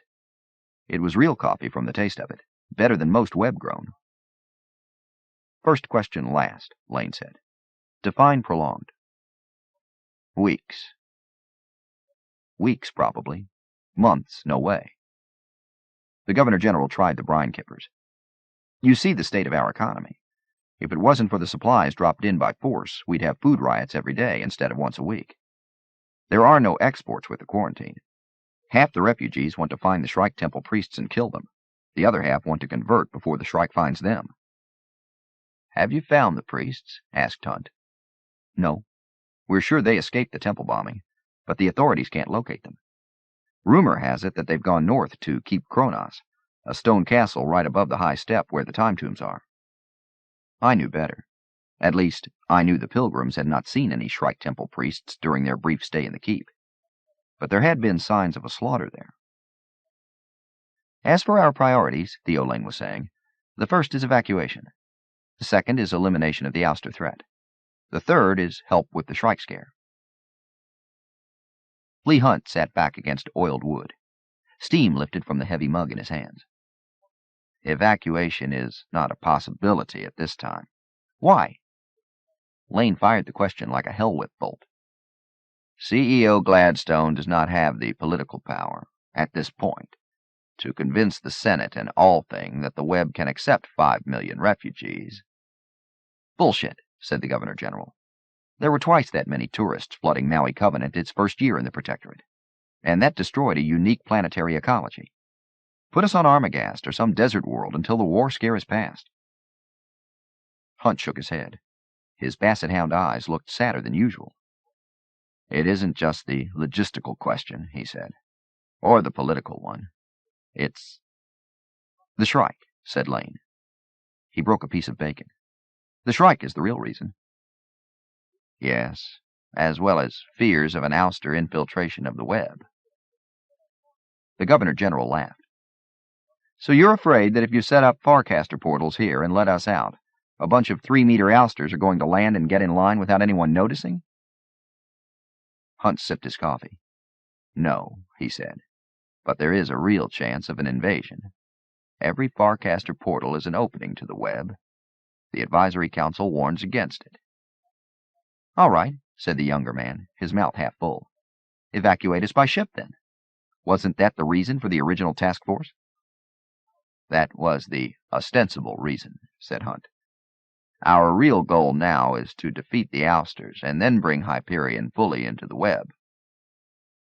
And what about the Shrike threat then? It will be neutralized, said Hunt. He paused while a small group of men and women passed by our porch. I glanced up, started to return my attention to the table, and then snapped my head back around. The group had passed out of sight down the hallway. Wasn't that Melio Arundes? I said, interrupting Governor General Lane. What? Oh, Dr. Arundes. Yes. Do you know him, M. Severn? Lee Hunt was glaring at me, but I ignored it.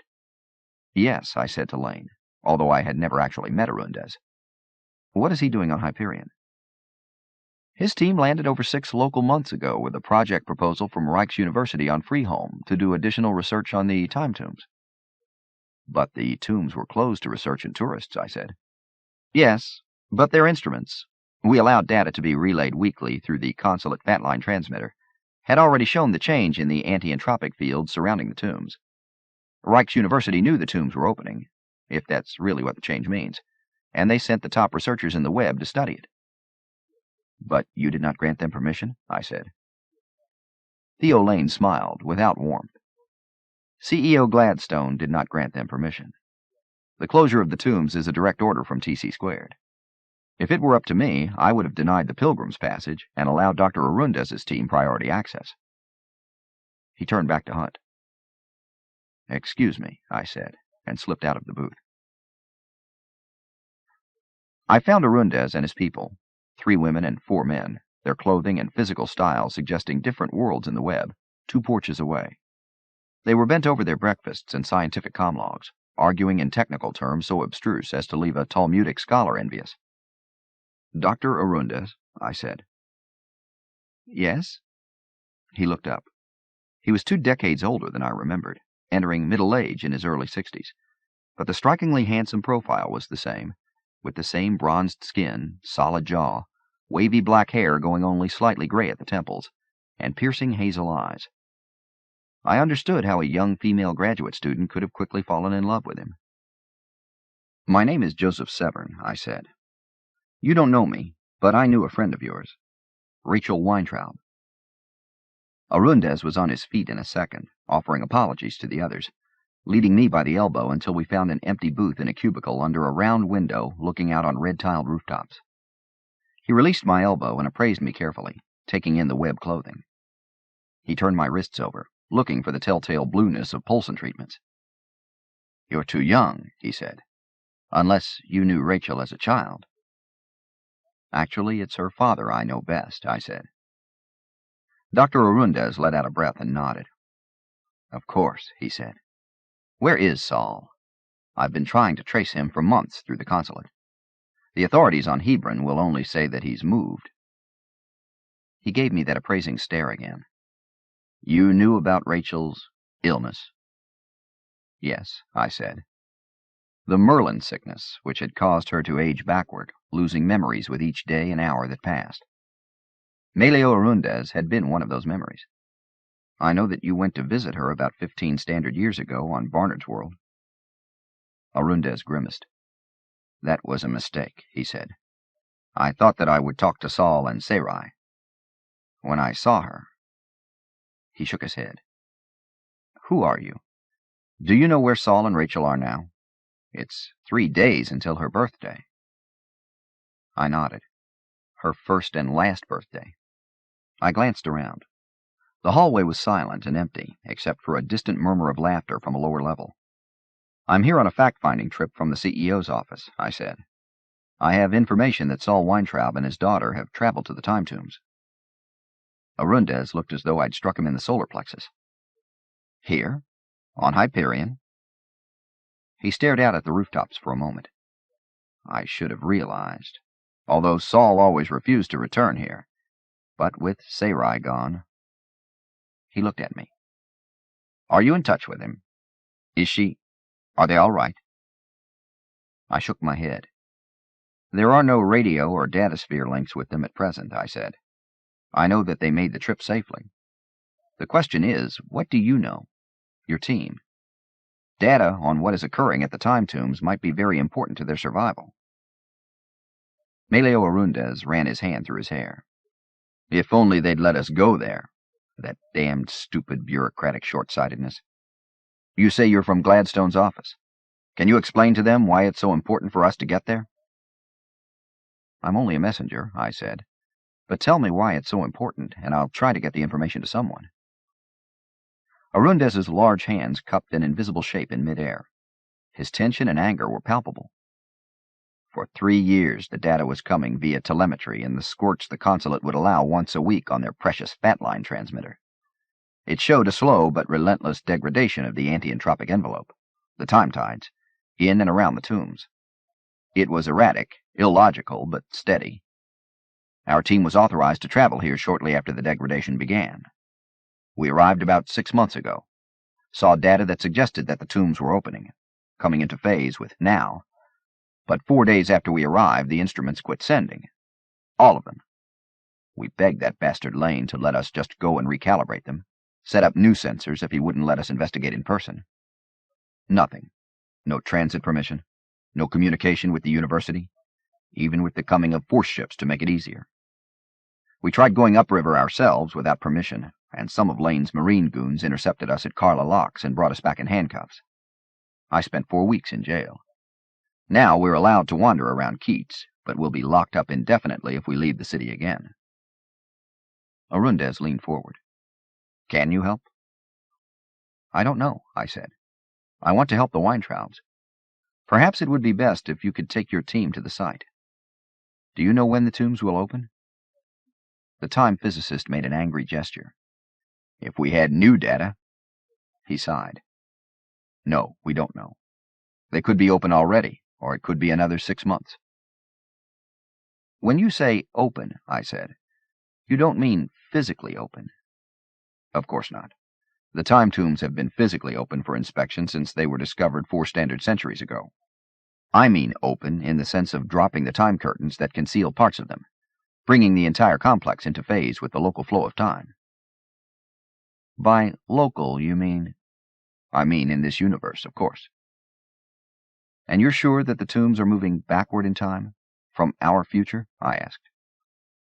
Backward in time, yes, said Arundez. From our future, we can't say.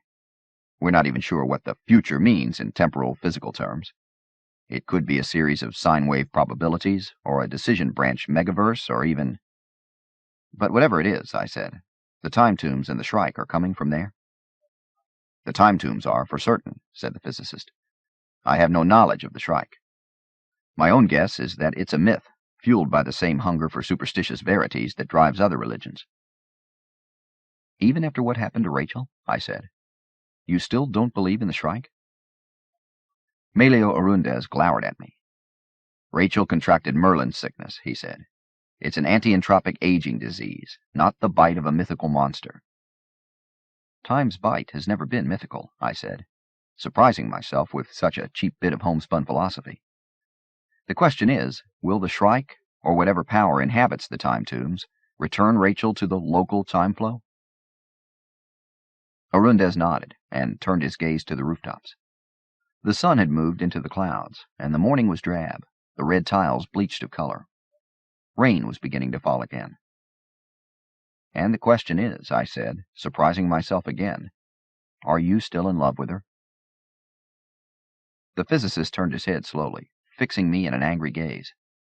I felt the retort, possibly physical, build, crest, and wane.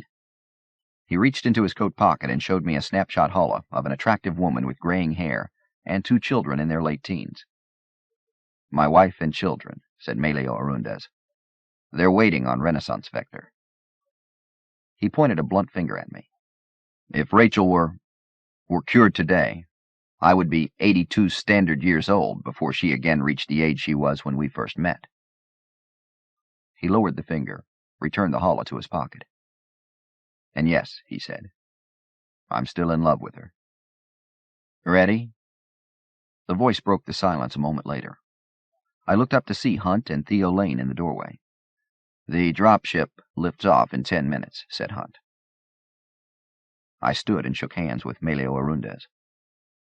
"I'll try," I said. Governor General Lane had one of his escort skimmers return us to the spaceport while he went back to the consulate. The military skimmer was no more comfortable than his consulate machine had been, but it was faster.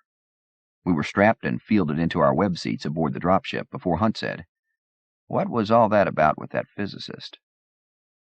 "Just renewing old ties with a stranger," I said. Hunt frowned. "What did you promise him that you'd try?" I felt the dropship rumble, twitch, and then leap as the catapult grid launched us skyward. "I told him I'd try to get him in to visit a sick friend," I said. Hunt continued to frown, but I pulled out a sketch pad and doodled images of Ciceros until we docked at the jump ship 15 minutes later.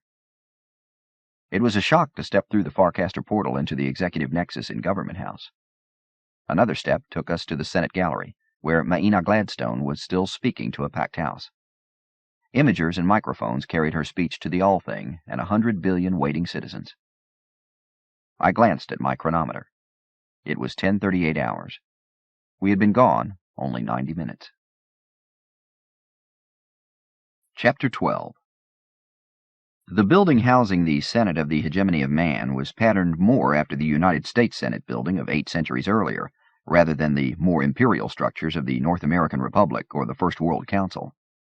The main assembly room was large, girded with galleries, and big enough for the 300-plus senators from web worlds and the more than 70 non-voting representatives from protectorate colonies. Carpets were a rich wine red and radiated from the central dais where the President Pro Tem, the Speaker of the All-Thing, and today the Chief Executive Officer of the Hegemony had their seats.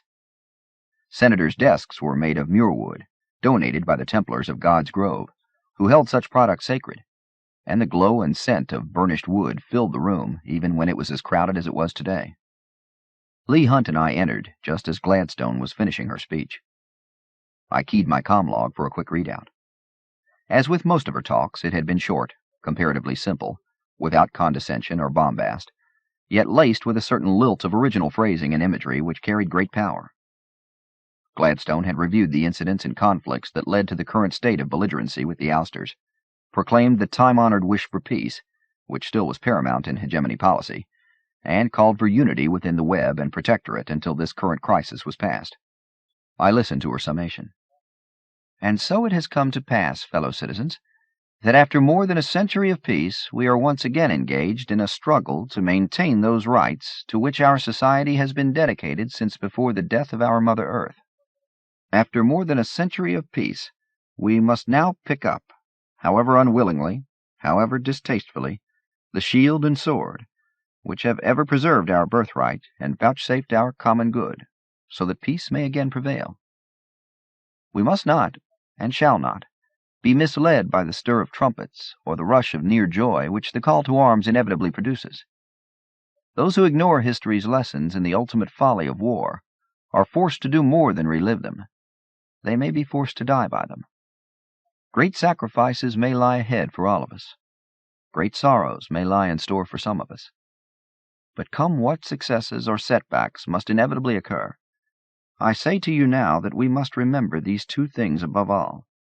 First, that we fight for peace, and know that war must never be a condition, but rather a temporary scourge which we suffer as a child does a fever, knowing that health follows the long night of pain, and that peace is health. Second, that we shall never surrender or waver or bend to lesser voices or more comfortable impulses. Never waver until the victory is ours, aggression is undone, and the peace is won. I thank you." Lee Hunt leaned forward and watched intently as most of the senators rose to give Gladstone an ovation that roared back from the high ceiling and struck us in the gallery in waves. Most of the senators. I could see Hunt counting those who remained sitting, some with arms folded, many with visible frowns. The war was less than 2 days old, and already the opposition was building.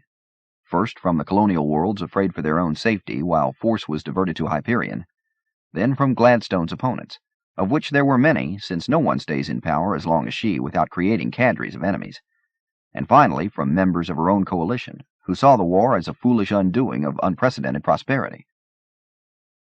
I watched her leaving the dais, shaking hands with the aged president and young speaker, then taking the center aisle out, touching and talking to many, smiling the familiar smile. All thing imagers followed her, and I could feel the pressure of the debate net swell as billions voiced their opinions on the interact levels of the megasphere. "I need to see her now," said Hunt. "Are you aware that you're invited to a state dinner tonight at Treetops?" "Yes." Hunt shook his head slightly, as if incapable of understanding why the CEO wanted me around. "It will run late and will be followed by a meeting with Force Command. She wants you to attend both." "I'll be available," I said. Hunt paused at the door. "Do you have something to do back at Government House until the dinner?" I smiled at him. "I'll work on my portrait sketches," I said. "Then I'll probably take a walk through Deer Park. After that, I don't know. I may take a nap." Hunt shook his head again and hurried off. Chapter 13. The first shot misses Fedman Kassad by less than a meter, splitting a boulder he is passing, and he is moving before the blast strikes him.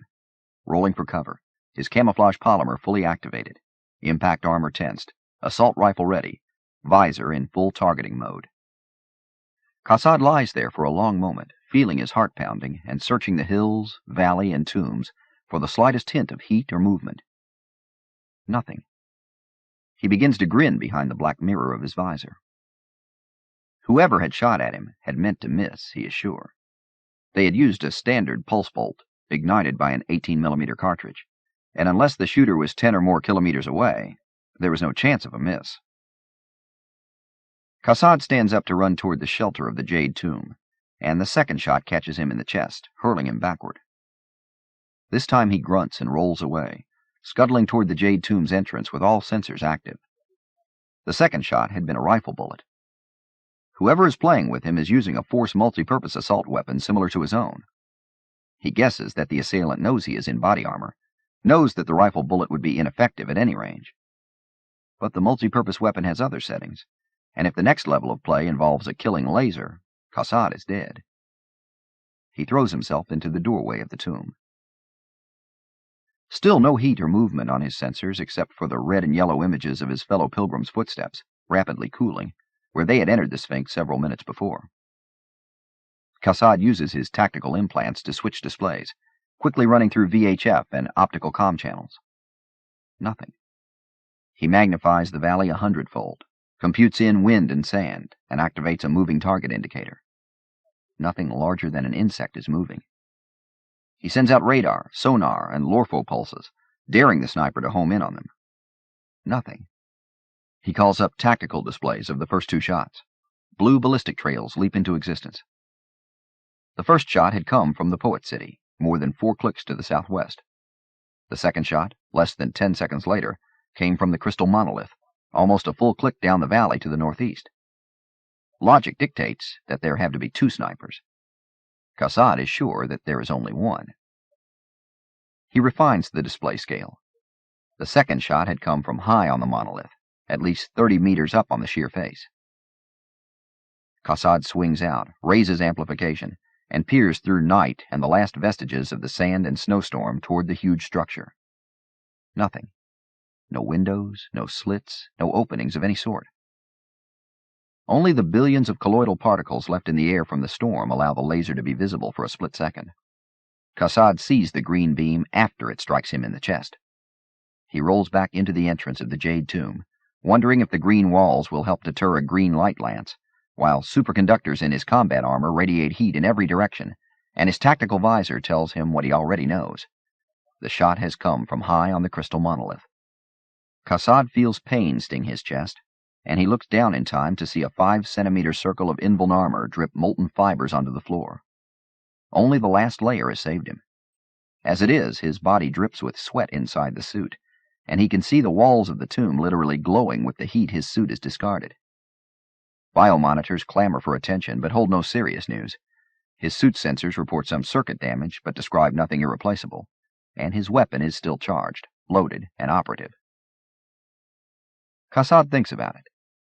All of the tombs are priceless archaeological treasures, preserved for centuries as a gift to future generations, even if they are moving backward in time.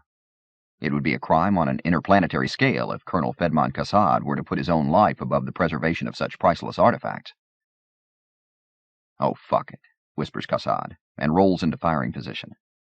He sprays laser fire across the face of the monolith until crystal slags and runs. He pumps high-explosive pulse bolts into the thing at 10-meter intervals, starting with the top levels. Thousands of shards of mirrored material fly out into the night, tumbling in slow motion toward the valley floor, leaving gaps as ugly as missing teeth in the building's face. Kassad switches back to wide-beam coherent light and sweeps the interior through the gaps, grinning behind his visor when something bursts into flames on several floors. Kassad fires beams of high-energy electrons, which rip through the monolith and plow perfectly cylindrical 14-centimeter-wide tunnels for half a kilometer through the rock of the valley wall. He fires canister grenades, which explode into tens of thousands of needle flechettes after passing through the crystal face of the monolith. He triggers random pulse laser swaths, which will blind anyone or anything looking in his direction from the structure. He fires body heat-seeking darts into every orifice the shattered structure offers him. Kassad rolls back into the jade tomb's doorway and flips up his visor. Flames from the burning tower are reflected in thousands of crystal shards scattered up and down the valley. Smoke rises into a night suddenly without wind. Vermilion dunes glow from the flames. The air is suddenly filled with the sound of wind chimes as more pieces of crystal break and fall away, some dangling by long tethers of melted glass. Kassad ejects drained power clips and ammo bands, replaces them from his belt, and rolls on his back, breathing in the cooler air that comes through the open doorway. He is under no illusion that he has killed the sniper. "Moneda," whispers Fedman Kassad. He closes his eyes a second before going on. Moneda had first come to Kassad at Agincourt on a late October morning in AD 1415. The fields had been strewn with French and English dead, the forest alive with the menace of a single enemy, but that enemy would have been the victor if not for the help of the tall woman with short hair and eyes he would never forget. After their shared victory, still dappled with the blood of their vanquished knight, Kassad and the woman made love in the forest. The Olympus Command School Historical Tactical Network was a STEM-SIM experience closer to reality than anything civilians would ever experience, but the phantom lover named Moneda was not an artifact of the STEM-SIM. Over the years, when Kassad was a cadet at Force Olympus Command School, and later, in the fatigue-drugged post-cathartic dreams that inevitably followed actual combat, she had come to him. Fedman Kassad and the shadow named Moneda had made love in the quiet corners of battlefields ranging from Antietam to Comriade. Unknown to anyone, unseen by other STEM-SIM cadets, Moneda had come to him in tropical nights on watch and during frozen days while under siege on the Russian steppes. They had whispered their passion in Kassad's dreams after nights of real victory on the island battlefields of Maui Covenant, and during the agony of physical reconstruction after his near death on South Brescia. And always, Moneda had been his single love, an overpowering passion mixed with the scent of blood and gunpowder, the taste of napalm and soft lips and ionized flesh. Then came Hyperion. Colonel Fedman Kassad's hospital ship was attacked by Ouster torch ships while returning from the Brescia system. Only Kassad had survived, stealing an Ouster shuttle and crash-landing it on Hyperion, on the continent of Equus, in the high deserts and barren wastelands of the sequestered lands beyond the Bridle Range, in the Valley of the Time Tombs, in the realm of the Shrike. And Moneda had been waiting for him. They made love.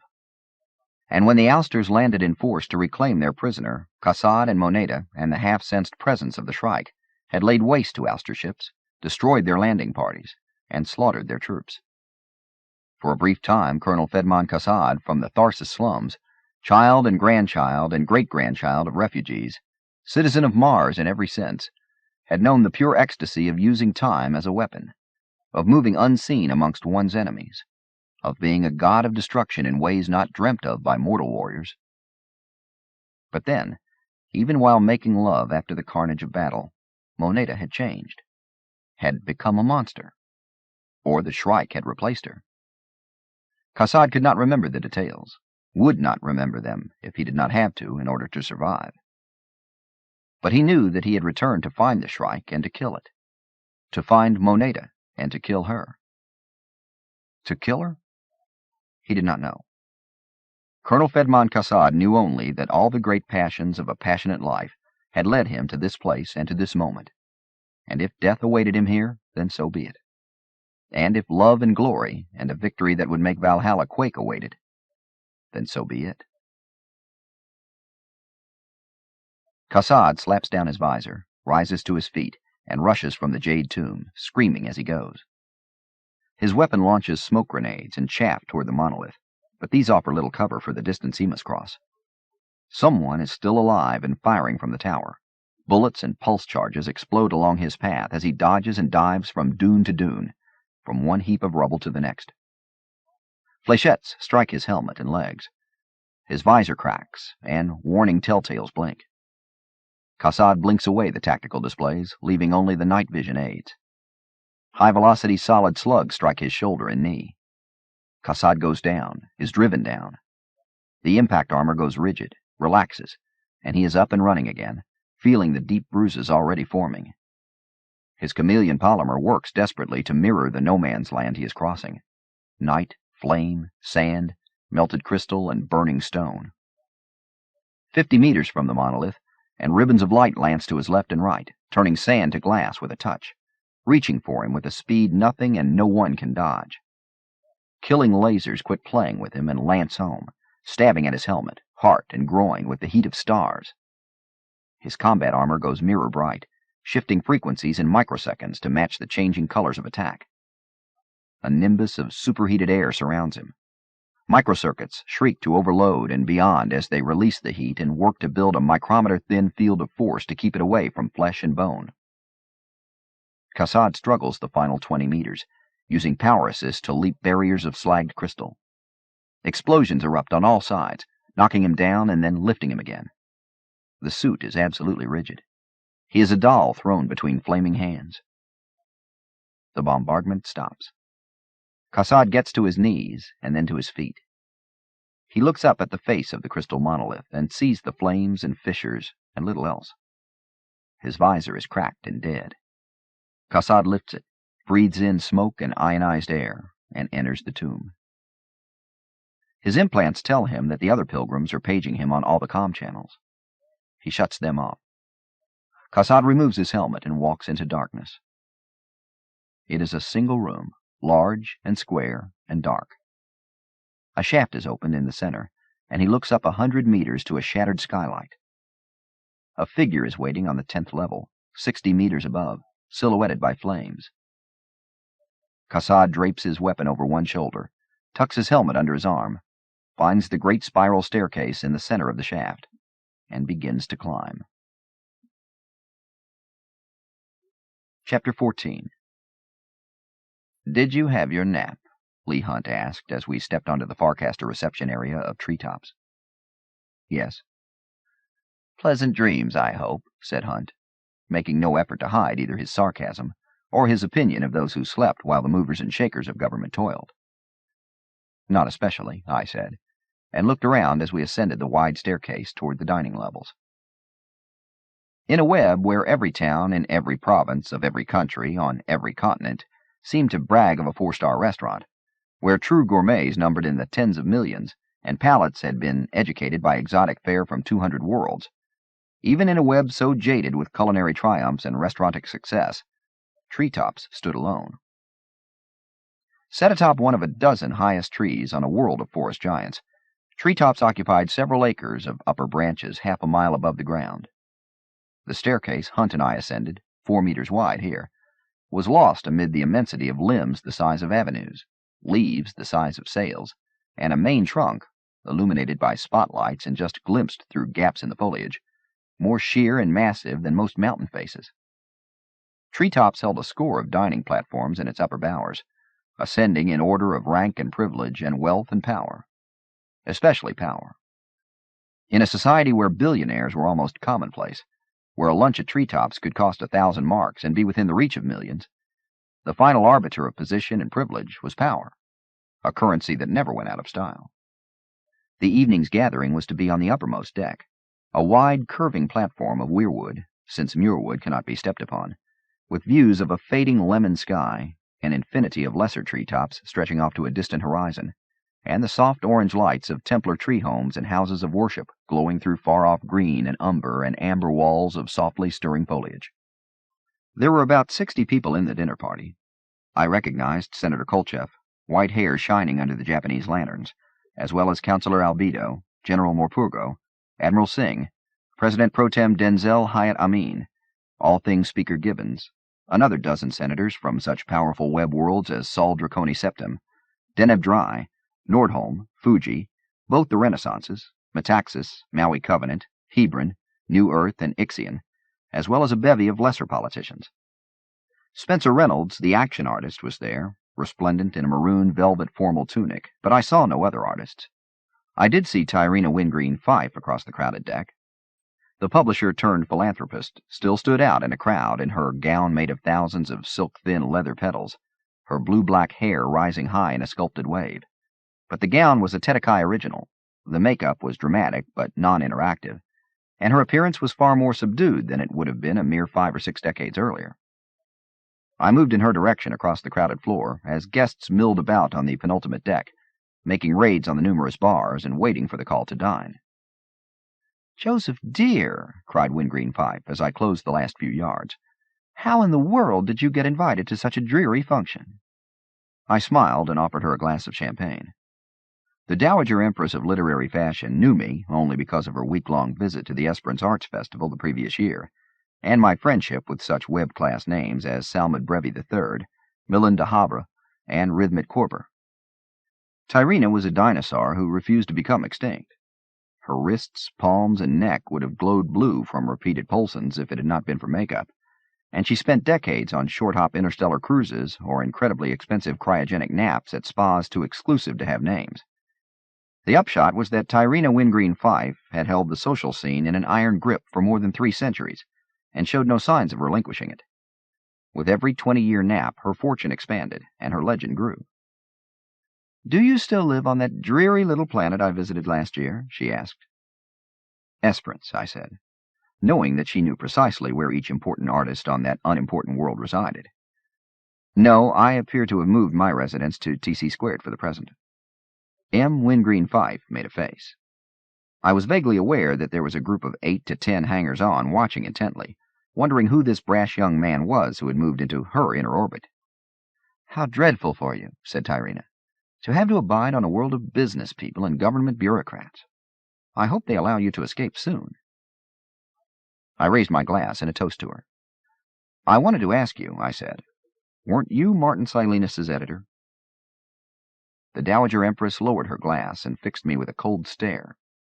For a second, I imagined Maina Gladstone and this woman locked in a combat of wills. I shuddered and waited for her answer. "My darling boy," she said, "that is such ancient history. Why would you bother your pretty young head about such prehistoric trivia?" "I'm interested in Silenus," I said, "in his poetry. I was just curious if you were still in touch with him." "Joseph, Joseph, Joseph," tutted M. Wingreen Fife. "No one has heard from poor Martin in decades. Why, the poor man would be ancient." I didn't point out to Tyrina that when she was Silenus's editor, the poet was much younger than she. "It is odd that you mention him," she continued. "My old firm, Transline, said recently that they were considering releasing some of Martin's work. I don't know if they ever contacted his estate." "His Dying Earth books?" I said, thinking of the old Earth nostalgia volumes which had sold so well so long ago. "No, oddly enough. I believe they were thinking of printing his cantos," said Tyrina. She laughed and held out a cannabis stick ensconced in a long ebony cigarette holder. One of her retinue hurried to light it. "Such an odd choice," she said, "considering that no one ever read the cantos when poor Martin was alive. Well, nothing helps an artist's career more than a little death and obscurity, I always say." She laughed, sharp little sounds like metal chipping rock. Half a dozen of her circle laughed along with her. "You'd better make sure that Silenus is dead," I said. "The cantos would make better reading if they were complete." Tyrina Wingreen Fife looked at me strangely. The chimes for dinner sounded through shifting leaves. Spencer Reynolds offered the grande dame his arm as people began climbing the last staircase toward the stars, and I finished my drink, left the empty glass on a railing, and went up to join the herd. The CEO and her entourage arrived shortly after we were seated, and Gladstone gave a brief talk, probably her 20th of the day, excluding her morning speech to the Senate and Webb. The original reason for tonight's dinner had been the recognition of a fundraising effort for the Armagast Relief Fund, but Gladstone's talk soon turned to the war and the necessity of prosecuting it vigorously and efficiently, while leaders from all parts of the Webb promoted unity. I gazed out over the railing while she spoke. The lemon sky had dissolved to a muted saffron, and then quickly faded to a tropical dusk so rich that it seemed as if a thick blue curtain had been drawn across the sky. God's Grove had 6 small moons, 5 of them visible from this latitude, and 4 were racing across the sky as I watched the stars emerge. The air was oxygen-rich here, almost intoxicating, and carried a heavy fragrance of moistened vegetation which reminded me of the morning visit to Hyperion. But no EMVs or skimmers or flying machines of any sort were allowed on God's Grove. Petrochemical emissions or fusion cell wakes had never polluted these skies, and the absence of cities, highways, and electrical lighting made the stars seem bright enough to compete with the Japanese lanterns and glow globes hanging from branches and stanchions. The breeze had come up again after sunset, and now the entire tree swayed slightly, the broad platform moving as softly as a ship on a gentle sea, weirwood and muirwood stanchions and supports creaking softly with the gentle swells. I could see lights shining up through distant treetops, and knew that many of them came from rooms, a few of thousands leased by the Templars, which one could add to one's multi-world Farcaster-connected residence if one had the million-mark beginning price for such an extravagance. The Templars did not sully themselves with the day-to-day operations of treetops or the leasing agencies, merely setting strict, inviolable ecological conditions to any such endeavor, but they benefited from the hundreds of millions of marks brought in by such enterprises. I thought of their interstellar cruise ship, the Yggdrasil, a kilometer-long tree from the planet's most sacred forest, driven by Hawking drive singularity generators, and protected by the most complex force shields and erg force fields that could be carried. Somehow, inexplicably, the Templars had agreed to send the Yggdrasil on an evacuation mission that was a mere cover for the Force Invasion Task Force. And as things tend to happen when priceless objects are set in harm's way, the Yggdrasil was destroyed while in orbit around Hyperion, whether by ouster attack or some other force not yet determined. How had the Templars reacted? What conceivable goal could have made them risk one of the 4 tree ships in existence? And why had their tree ship captain, Het Mastine, been chosen as one of the 7 Shrike pilgrims, and then proceeded to disappear before the wind wagon reached the bridle range on the shores of the Sea of Grass? There were too damned many questions, and the war was only a few days old. Maina Gladstone had finished her remarks and urged us all to enjoy the fine dinner. I applauded politely and waved over a steward to have my wineglass filled. The first course was a classic salad a la the Empire period, and I applied myself to it with enthusiasm. I realized that I'd eaten nothing since breakfast that day. Spearing a sprig of watercress, I remembered Governor-General Theo Lane eating bacon and eggs and kippers as the rain fell softly from Hyperion's lapis lazuli sky. Had that been a dream? "What do you think of the war, M. Severn?" asked Reynolds, the action artist. He was several seats down and across the broad table from me, but his voice carried very well. I could see Tyrina raise an eyebrow toward me from where she sat, 3 seats to my right. "What can one think of war?" I said, tasting the wine again. It was quite good, though nothing in the web could match my memories of French Bordeaux. "War does not call for judgment," I said, "merely survival." "On the contrary," said Reynolds, "like so many other things humankind has redefined since the Hegira, warfare is on the threshold of becoming an art form." "An art form," sighed a woman with short-cropped chestnut hair. The datasphere told me that she was M. Sudette Chier, wife of Senator Gabriel Fyodor Kolchev, and a powerful political force in her own right. M. Chier wore a blue and gold lame gown and an expression of rapt interest. War as an art form, M. Reynolds. What a fascinating concept.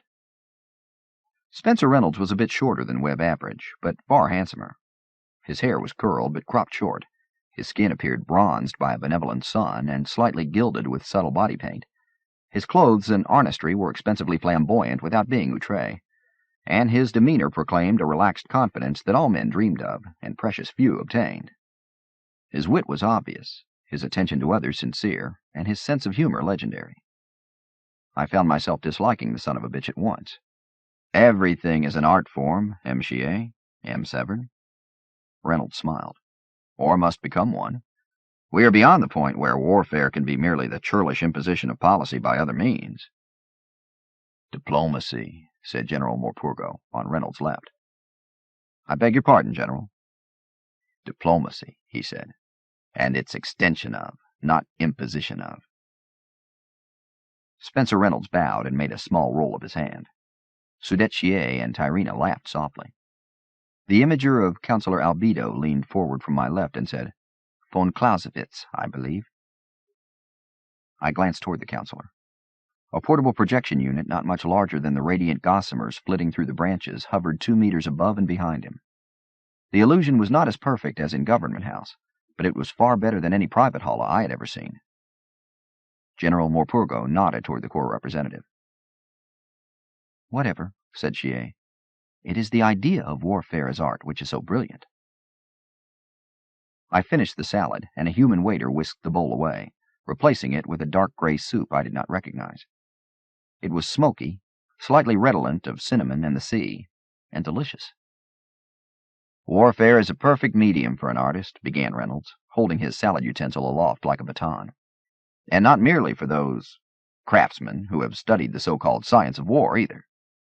He smiled toward Morpurgo and another force officer to the general's right, dismissing both of them from consideration. Only someone who is willing to look beyond the bureaucratic limits of tactics and strategies and the obsolescent will to win can truly wield an artist's touch with a medium so difficult as warfare in the modern age. The obsolescent will to win, said the force officer. The datasphere whispered that he was Commander William Ajunta Lee, a naval hero of the Maui Covenant conflict. He looked young, middle 50s perhaps, and his rank suggested that his youth was due to years of traveling between the stars rather than Polson. Of course obsolescent, laughed Reynolds. Do you think a sculptor wishes to defeat the clay? Does a painter attack the canvas? For that matter, does an eagle or a Thomas Hawk assault the sky? Eagles are extinct, grumbled Morpurgo. Perhaps they should have attacked the sky. It betrayed them. Reynolds turned back to me. Waiters removed his abandoned salad and brought the soup course I was finishing. M. Severn, you are an artist, an illustrator at least, he said. Help me explain to these people what I mean. I don't know what you mean. While I waited for the next course, I tapped my wine glass. It was filled immediately. From the head of the table, 30 feet away, I could hear Gladstone, Hunt, and several of the Relief Fund chairmen laughing. Spencer Reynolds did not look surprised at my ignorance. For our race to achieve the true Satori, for us to move to that next level of consciousness and evolution that so many of our philosophies proclaim, all facets of human endeavor must become conscious strivings for art. General Morpurgo took a long drink and grunted. Including such bodily functions as eating, reproducing, and eliminating waste, I suppose. Most especially such functions, exclaimed Reynolds. He opened his hands, offering the long table and its many delights. What you see here is the animal requirement of turning dead organic compounds to energy, the base act of devouring other life, but Treetops has turned it into an art. Reproduction has long since replaced its crude animal origins with the essence of dance for civilized human beings. Elimination must become pure poetry. I'll remember that the next time I go in to take a shit, said Morpurgo. Tyrrena Wingreen Fife laughed and turned to the man in red and black to her right. Monsignor, your church, Catholic, early Christian, isn't it? Don't you have some delightful old doctrine about mankind achieving a more exalted evolutionary status? We all turned to look at the small, quiet man in the black robe and strange little cap. Monsignor Edouard, a representative of the almost forgotten early Christian sect, now limited to the world of Pachem and a few colony planets, was on the guest list because of his involvement with the Armagast Relief Project, and until now he had been quietly applying himself to his soup. He looked up with a slightly surprised look on a face lined with decades of exposure to weather and worry. Why, yes, he said, the teachings of Saint Théard discuss an evolution toward the Omega Point. And is the Omega Point similar to our Zen Gnostic idea of practical Satori? Asked Sudetier. Monsignor Edouard looked wistfully at his soup, as if it were more important than the conversation at that moment. Not really too similar, he said. Saint Théard felt that all of life, every level of organic consciousness, was part of a planned evolution toward ultimate mergence with the Godhead. He frowned slightly. The Théard position has been modified much over the past 8 centuries, but the common thread has been that we consider Jesus Christ to have been an incarnate example of what that ultimate consciousness might be like on the human plane. I cleared my throat. Didn't the Jesuit Paul de Ray write extensively on the Théard hypothesis? Monsignor Edouard leaned forward to see around Tyrrena and looked directly at me. There was surprise on that interesting face. Why, yes, he said. But I am amazed that you're familiar with the work of Father de Ray. I returned the gaze of the man who had been de Ray's friend, even while exiling the Jesuit to Hyperion for apostasy. I thought of another refugee from the New Vatican, young Leonard Hoyt, lying dead in a time tomb while the cruciform parasites carrying the mutated DNA of both de Ray and himself carried out their grim purpose of resurrection. How did the abomination of the cruciform fit into Théard and de Ray's view of inevitable, benevolent evolution toward the Godhead? Spencer Reynolds obviously thought that the conversation had been out of his arena for too long. The point is, he said, his deep voice drowning out other conversation halfway down the table, that warfare, like religion or any other human endeavor that taps and organizes human energies on such a scale, must abandon its infantile preoccupation with ding on Zik literalism, usually expressed through a slavish fascination with goals, and revel in the artistic dimension of its own oeuvre. Now, my own most recent project— And what is your cult's goal, Monsignor Edouard? Tyrrena Wingreen Fife asked, stealing the conversational ball away from Reynolds without raising her voice or shifting her gaze from the cleric. To help mankind to know and serve God, he said, and finished his soup with an impressive slurp. The archaic little priest looked down the table toward the projection of Counselor Albedo. I've heard rumors, Counselor, that the Technicorps is pursuing an oddly similar goal. Is it true that you are attempting to build your own god? Albedo's smile was perfectly calculated to be friendly, with no sign of condescension.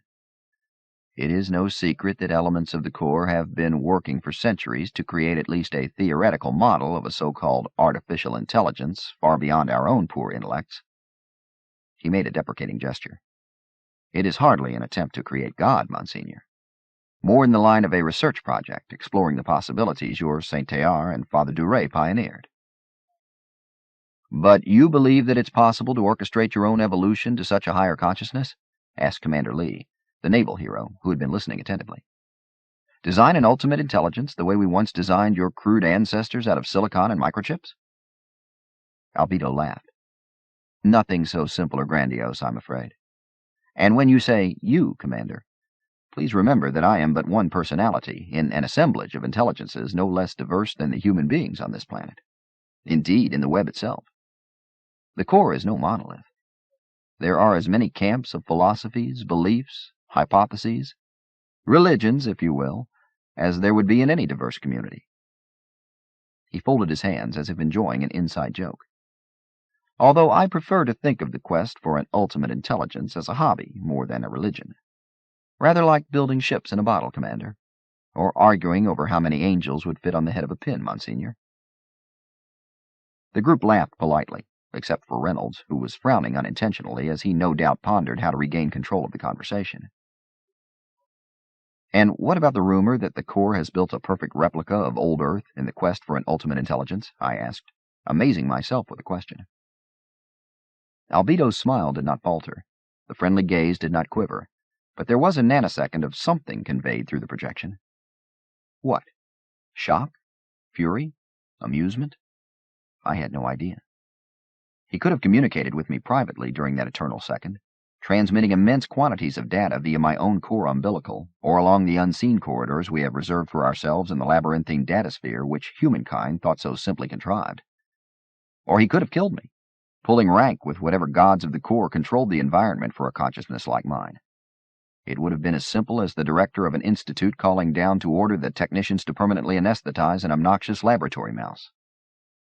Conversation had halted up and down the table. Even Maina Gladstone and her cluster of ultra-VIPs glanced down our way. Counselor Albedo smiled more broadly. What a delightfully odd rumor. Tell me, M. Severn, how does anyone, especially an organism such as the Core, which your own commentators have called a disembodied bunch of brains, runaway programs that have escaped their circuits, and spend most of their time pulling intellectual lint out of their non-existent navels, how does anyone build a perfect replica of old Earth? I looked at the projection, through the projection, realizing for the first time that Albedo's dishes and dinner were also projected. He had been eating while we spoke. And, he continued, obviously deeply amused, has it occurred to the promulgators of this rumor that a perfect replica of old Earth would be old Earth to all intents and purposes? What possible good would such an effort do in exploring the theoretical possibilities of an enhanced artificial intelligence matrix? When I did not answer, an uncomfortable silence settled over the entire midsection of the table. Monsignor Edouard cleared his throat. It would seem, he said, that any, society that could produce an exact replica of any world, but especially a world destroyed these 4 centuries, would have no need to seek God. It would be God. Precisely, laughed Counselor Albedo. It's an insane rumor, but delightful. Absolutely delightful. Relieved laughter filled the whole of silence. Spencer Reynolds began telling about his next project, an attempt to have suicides coordinate their leaps from bridges on a score of worlds while the All-Thing watched. And Tyrina Wingreen Fife stole all attention by putting her arm around Monsignor Edouard and inviting him to her after-dinner nude swimming party at her floating estate on Mare Infinitus. I saw Counselor Albedo staring at me, turned in time to see an inquisitive glance from Lee Hunt and the CEO, and swiveled to watch the waiters bring up the entrees on silver platters. The dinner was excellent. Chapter 15. I did not go to Tyrina's nude swimming party, nor did Spencer Reynolds, whom I last saw speaking earnestly with Sudette Chier. I do not know whether Monsignor Edouard gave in to Tyrina's enticements. Dinner was not quite over. Relief Fund chairpeople were giving short speeches, and many of the more important senators had already begun to fidget when Lee Hunt whispered to tell me that the CEO's party was ready to leave, and my presence was requested. It was almost 2300 hours Webb Standard Time, and I assumed the group would be returning to Government House. But when I stepped through the one-time portal, I was the last in the party to do so except for the Praetorian bodyguards bringing up the rear of the group. I was shocked to be looking down a stone-walled corridor relieved by long windows showing a Martian sunrise. Technically, Mars is not in the web. The oldest extraterrestrial colony of humankind is made deliberately difficult to reach. Zen Gnostic pilgrims traveling to the Master's Rock in Hellas Basin have to cast to the home system station and take shuttles from Ganymede or Europa to Mars. It is an inconvenience of only a few hours, but to a society where everything is literally 10 steps away, it makes for a sense of sacrifice and adventure. Other than for historians and experts in brandy cactus agriculture, there are few professional reasons to be drawn to Mars. With the gradual decline of Zen Gnosticism during the past century, even the pilgrim traffic there has grown lighter. No one cares for Mars. Except for Force. Although the Force administrative offices are on TC², and the bases are spread through the web and protectorate, Mars remains the true home of the military organization, with the Olympus Command School as the heart. There was a small group of military VIPs waiting to greet the small group of political VIPs, and while the clusters swirled like colliding galaxies, I walked over to a window and stared. The corridor was part of a complex carved into the upper lip of Mons Olympus, and from where we stood, some 10 miles high, it felt as if one could take in half the planet with a single glance. From this point, the world was the ancient shield volcano, and the trick of distance reduced access roads, the old city along the cliff walls, and the Tharsis Plateau slums and forests, to mere squiggles in a red landscape which looked unchanged from the time the first humans set foot on that world, proclaimed it for a nation called Japan, and snapped a photograph. I was watching a small sun rise, thinking, that is the sun, enjoying the incredible play of light on the clouds creeping out of darkness up the side of the interminable mountainside, when Lee Hunt stepped closer. The CEO will see you after the conference. He handed me 2 sketchbooks, which one of the aides had brought from Government House. You realize that everything you hear and see in this conference is highly classified? I did not treat the statement as a question. Wide bronze doors opened in the stone walls, and guide lights switched on, showing the carpeted ramp and staircase leading to the war room table in the center of a wide, black place, which might have been a massive auditorium sunk in a darkness absolute, except for the single small island of illumination. Aides hurried to show the way, pull out chairs, and blend back into the shadows. With reluctance, I turned my back on the sunrise, and followed our party into the pit. General Morpurgo and a troika of other force leaders handled this briefing personally. The graphics were light years away from the crude call-ups and hollas of the government house briefing. We were in a vast space, large enough to hold all 8,000 cadets and staff when required. But now most of the blackness above us was filled with Omega-quality hollas and diagrams the size of freeball fields. It was frightening in a way. So was the content of the briefing. "We're losing this struggle in Hyperion system," Morpurgo concluded. "At best we will achieve a draw, with the Ouster swarm held at bay beyond a perimeter some 15 AU from the Farcaster Singularity Sphere, with attrition from their small ship raids a constant source of harassment. At worst, we will have to fall back to defensive positions while we evacuate the fleet and Hegemony citizens and allow Hyperion to fall into Ouster hands." "What happened to the knockout blow we were promised?" asked Senator Kolchev from his place near the head of the diamond-shaped table. "The decisive attacks on the swarm." Morpurgo cleared his throat, but glanced at Admiral Nishida, who rose. The Force Space Commander's black uniform left the illusion of only his scowling face floating in darkness.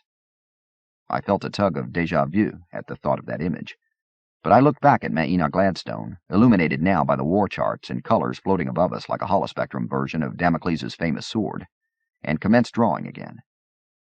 I had put away the paper sketch pad and now used my light stylus on a flexible call-up sheet. "First, our intelligence on the swarms was necessarily limited," began Nishida. Graphics changed above us. "Recon probes and long-distance scouts could not tell us the full nature of every unit in the Ouster migration fleet. The result has been an obvious and serious underestimation of actual combat strength in this particular swarm. Our efforts to penetrate swarm defenses, using only long-range attack fighters and torch ships, has not been as successful as we had hoped. Second, the requirement of maintaining a secure defensive perimeter of such a magnitude in the Hyperion system has made such demands on our two operative task forces that it has been impossible to devote sufficient numbers of ships to an offensive capability at this time." Kolchev interrupted.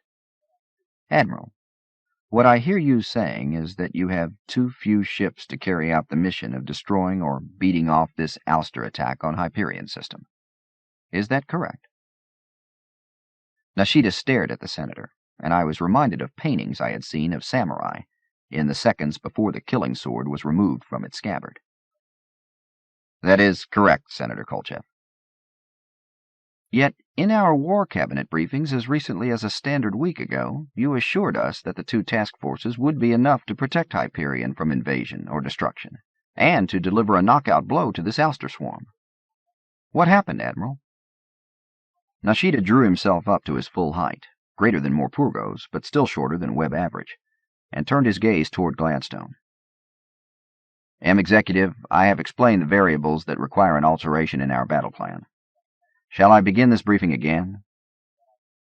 Maina Gladstone had her elbow on the table, and her right hand supported her head with 2 fingers against her cheek, 2 under her chin, and a thumb along her jawline in a posture of tired attention. "Admiral," she said softly, "while I believe Senator Kolchev's question is totally pertinent, I think that the situation you have outlined in this briefing and earlier ones today answers it." She turned toward Kolchev. "Gabriel, we guessed wrong. With this commitment of force, we get a stalemate at best. The Ousters are meaner, tougher, and more numerous than we thought." She turned her tired gaze back toward Nishida. "Admiral, how many more ships will you need?" Nishida took a breath, obviously thrown off stride at being asked this question so early in the briefing. He glanced at Morpurgo and the other Joint Chiefs, and then folded his hands in front of his crotch like a funeral director. 200 warships, he said. "At least 200. It is a minimum number." A stir went through the room. I looked up from my drawing. Everyone was whispering or changing position except Gladstone.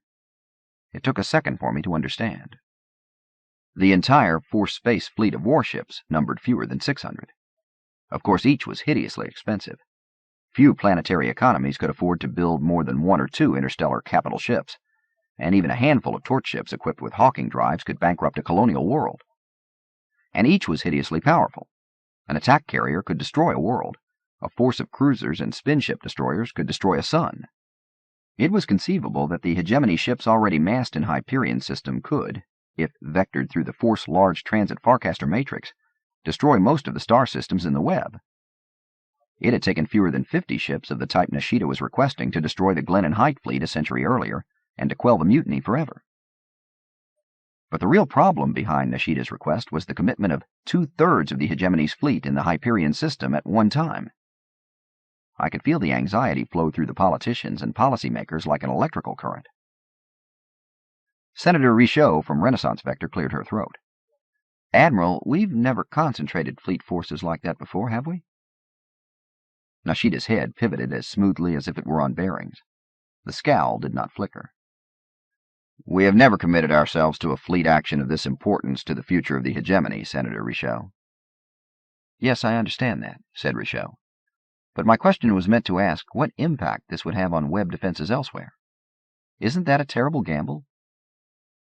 Nishida grunted, and the graphics in the vast space behind him swirled, misted, and coalesced as a stunning view of the Milky Way galaxy as seen from far above the plane of the ecliptic. The angle changed as we seemed to rush at dizzying speed toward one spiral arm, until the blue latticework of the Farcaster web became visible. The Hegemony, an irregular gold nucleus with spires and pseudopods extending into the green nimbus of the Protectorate. The web seemed both random in design and dwarfed by the sheer size of the galaxy, and both of these impressions were accurate reflections of reality. Suddenly the graphic shifted, and the web and colonial worlds became the universe, except for a spattering of a few hundred stars to give it perspective. "These represent the position of our fleet elements at this time," said Admiral Nishida. Amidst and beyond the gold and green, several hundred specks of intense orange appeared. The heaviest concentration was around a distant Protectorate star I recognized belatedly as Hyperions. "And these the Ouster swarms as of their most recent plottings." A dozen red lines appeared, vector signs and blue ship tails showing the direction of travel. Even at this scale, none of the swarm vectors appeared to intersect Hegemony space except for the swarm, a large one, that seemed to be curving into a Hyperion system. I noticed that force space deployments frequently reflected swarm vectors, except for clusterings near bases and troublesome worlds such as Maui Covenant, Brescia, and Comriad. "Admiral," said Gladstone, preempting any description of these deployments, "I presume you have taken into account fleet reaction time, should there be a threat to some other point on our frontier." Nishida's scowl twitched into something that might have been a smile. There was a hint of condescension in his voice. "Yes, CEO. If you notice the closest swarms besides the one at Hyperion." The view zoomed toward red vectors above a gold cloud, which embraced star systems I was fairly certain included Heaven's Gate, God's Grove, and Mare Infinitus. At this scale, the ouster threat seemed very distant indeed. "We plot the swarm migrations according to hawking drive wakes picked up by listening posts in and beyond the web. In addition, our long-distance probes verify swarm size and direction on a frequent basis." "How frequent, Admiral?" asked Senator Kolchev. "At least once every few years," snapped the Admiral. "You must realize that travel time is many months, even at spin-ship velocities, and the time debt from our viewpoint may be as much as 12 years for such a transit." "With gaps of years between direct observations," persisted the Senator, "how do you know where the swarms are at any given time?" "Hawking drives do not lie, Senator." Nishida's voice was absolutely flat. "It is impossible to simulate the hawking distortion wake. What we are looking at is the real-time location of hundreds, or in the case of the larger swarms, thousands, of singularity drives underway. As with fat line broadcasts, there is no time debt for transmission of the hawking effect."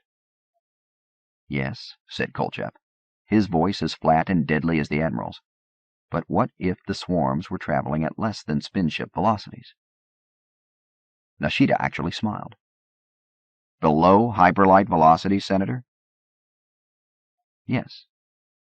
I could see Morpurgo and a few of the other military men shake their heads or hide smiles. Only the young Force C commander, William Ajunta Lee, was leaning forward attentively with a serious expression. At sublight velocities, deadpanned Admiral Nishida, our great-great-grandchildren might have to worry about warning their grandchildren of an invasion. Kolchev would not desist. He stood and pointed toward where the closest swarm curved away from the Hegemony, above Heaven's Gate. What about if this swarm were to approach without hawking drives? Nishida sighed, obviously irritated at having the substance of the meeting suborned by irrelevancies. Senator, I assure you that if that swarm turned off their drives now, and turned toward the web now, it would be— Nishida's eyes blinked as he consulted his implants and comlinks— 230 standard years before they approached our frontiers. It is not a factor in this decision, Senator. Naina Gladstone leaned forward, and all eyes shifted toward her. I stored my previous sketch in the call-up and started a new one. Admiral, it seems to me the real concern here is both the unprecedented nature of this concentration of forces near Hyperion and the fact that we're putting all of our eggs in one basket. There was a murmur of amusement around the table. Gladstone was famous for aphorisms, stories, and cliches so old and forgotten that they were brand new. This might have been one of them. Are we putting all of our eggs in one basket? She continued. Nishida stepped forward and set his hands on the table, long fingers extended, pressing down with great intensity. That intensity matched the power of the small man's personality. He was one of those rare individuals who commanded others' attention and obedience without effort. No, CEO, we are not. Without turning, he gestured toward the display above and behind him. The closest swarms could not approach Hegemony space without a warning time of 2 months in hawking drive. That is 3 years of our time. It would take our fleet units in Hyperion, even assuming they were widely deployed and in a combat situation, less than 5 hours to fall back and translate anywhere in the web. That does not include fleet units beyond the web, said Senator Richaud. The colonies cannot be left unprotected. Nishida gestured again. The 200 warships we will call in to make the Hyperion campaign decisive are those already within the web, or those carrying jump ship Farcaster capabilities. None of the independent fleet units assigned to the colonies will be affected. Gladstone nodded. But what if the Hyperion portal were damaged or seized by the Ousters? From the shifting, nodding, and exhalations from the civilians around the table, I guessed that she had hit upon the major concern. Nishida nodded and strode back to the small dais, as if this were the question he had been anticipating, and was pleased irrelevancies were at an end. Excellent question, he said. It has been mentioned in previous briefings, but I will cover this possibility in some detail. First, we have redundancy in our Farcaster capability, with no fewer than 2 jump ships in system at this time, and plans for 3 more when the reinforced task force arrives. The chances of all 5 of these ships being destroyed are very, very small, almost insignificant when one considers our enhanced defensive capabilities with the reinforced task force. Second, chances of the Ousters seizing an intact military Farcaster and using it to invade the web are nil. Each ship, each individual that transits a force portal must be identified by tamper-proof, coded microtransponders, which are updated daily. Couldn't the Ousters break these codes? Insert their own? Asked Senator Kolchev. Impossible. Nishida was striding back and forth on the small dais, hands behind his back. The updating of codes is done daily via fat-line one-time pads from Force headquarters within the web. Excuse me, I said, amazed to hear my own voice here, but I made a brief visit to Hyperion system this morning and was aware of no codes. Heads turned. Admiral Nishida again carried out his successful impression of an owl turning its head on frictionless bearings. Nonetheless, M. Severn, he said, you and M. Hunt were encoded, painlessly and unobtrusively by infrared lasers at both ends of the Farcaster transit. I nodded, amazed for a second that the Admiral had remembered my name, until I realized that he also had implants. Third, continued Nishida, as if I had not spoken, should the impossible happen, and Ouster forces overwhelm our defenses, capture our Farcasters intact, circumvent the fail-safe transit code systems, and activate a technology with which they are not familiar, and which we have denied them for more than 4 centuries, then all their efforts would still be for naught, because all military traffic is being routed to Hyperion via the base at Mudja. Where? Came a chorus of voices. I had heard of Mudja only through Braun Lamia's tale of her client's death. Both she and Nishida pronounced it Mudja. Mudja, repeated Admiral Nishida, smiling now in earnest. It was an oddly boyish smile. Do not query your comm logs, gentlemen and ladies. Mudja is a black system, not found in any inventories or civilian Farcaster charts. We reserve it for just such purposes. With only one habitable planet, fit only for mining in our bases, Mudja is the ultimate fallback position. Should Ouster warships do the impossible and breach our defenses and portals in Hyperion, the only place they can go is Mudja, where significant amounts of automated firepower are directed toward anything and everything that comes through. Should the impossible be squared, and their fleet survive transit to the Mudja system, outgoing Farcaster connections would automatically self-destruct, and their warships would be stranded years from the web. Yes, said Senator Richaud, but so would ours. 2/3 of our fleet would be left in Hyperion system. Nishida stood at parade rest. This is true, he said, and certainly the Joint Chiefs and I have weighed the consequences of this remote, one would have to say statistically impossible, event many times. We find the risks acceptable. Should the impossible happen, we still would have more than 200 warships in reserve to defend the web. At worst, we would have lost the Hyperion system after dealing a terrible blow to the Ousters, one which would, in and of itself, almost certainly deter any future aggression. But this is not the outcome we anticipate. With 200 warships transferred soon, within the next 8 standard hours, our predictors and the AI Advisory Council predictors see a 99% probability of total defeat of the aggressive Ouster swarm, with inconsequential losses to our forces. Naina Gladstone turned toward Counselor Albedo. In the low light, the projection was perfect. Counselor, I did not know the advisory group had been asked this question. Is the 99% probability figure reliable? Albedo smiled. Quite reliable, CEO. And the probability factor was 99.962794%. The smile broadened. Quite reassuring enough to have one put all one's eggs into one basket for a short while. Gladstone did not smile. Admiral, how long after you get the reinforcements do you see the fighting going on? 1 standard week, CEO, at the most. Gladstone's left eyebrow rose slightly. So short a time? Yes, CEO. General Morpurgo, thoughts from Force Ground? We concur, CEO. Reinforcement is necessary, and at once. Transports will carry approximately 100,000 Marines and ground troops for the mopping up in the remnants of the swarm. In 7 standard days or less? Yes, CEO. Admiral Singh? Absolutely necessary, CEO. General Venzite? One by one, Gladstone polled the Joint Chiefs and top-ranking military there, even asking the commandant of the Olympus Command School, who swelled with pride at being consulted. One by one, she received their unequivocal advice to reinforce. Commander Lee? All gazes shifted toward the young naval officer. I noticed the stiffness of posture and scowls of the senior military men, and suddenly realized that Lee was there at the invitation of the CEO, rather than the benevolence of his superiors.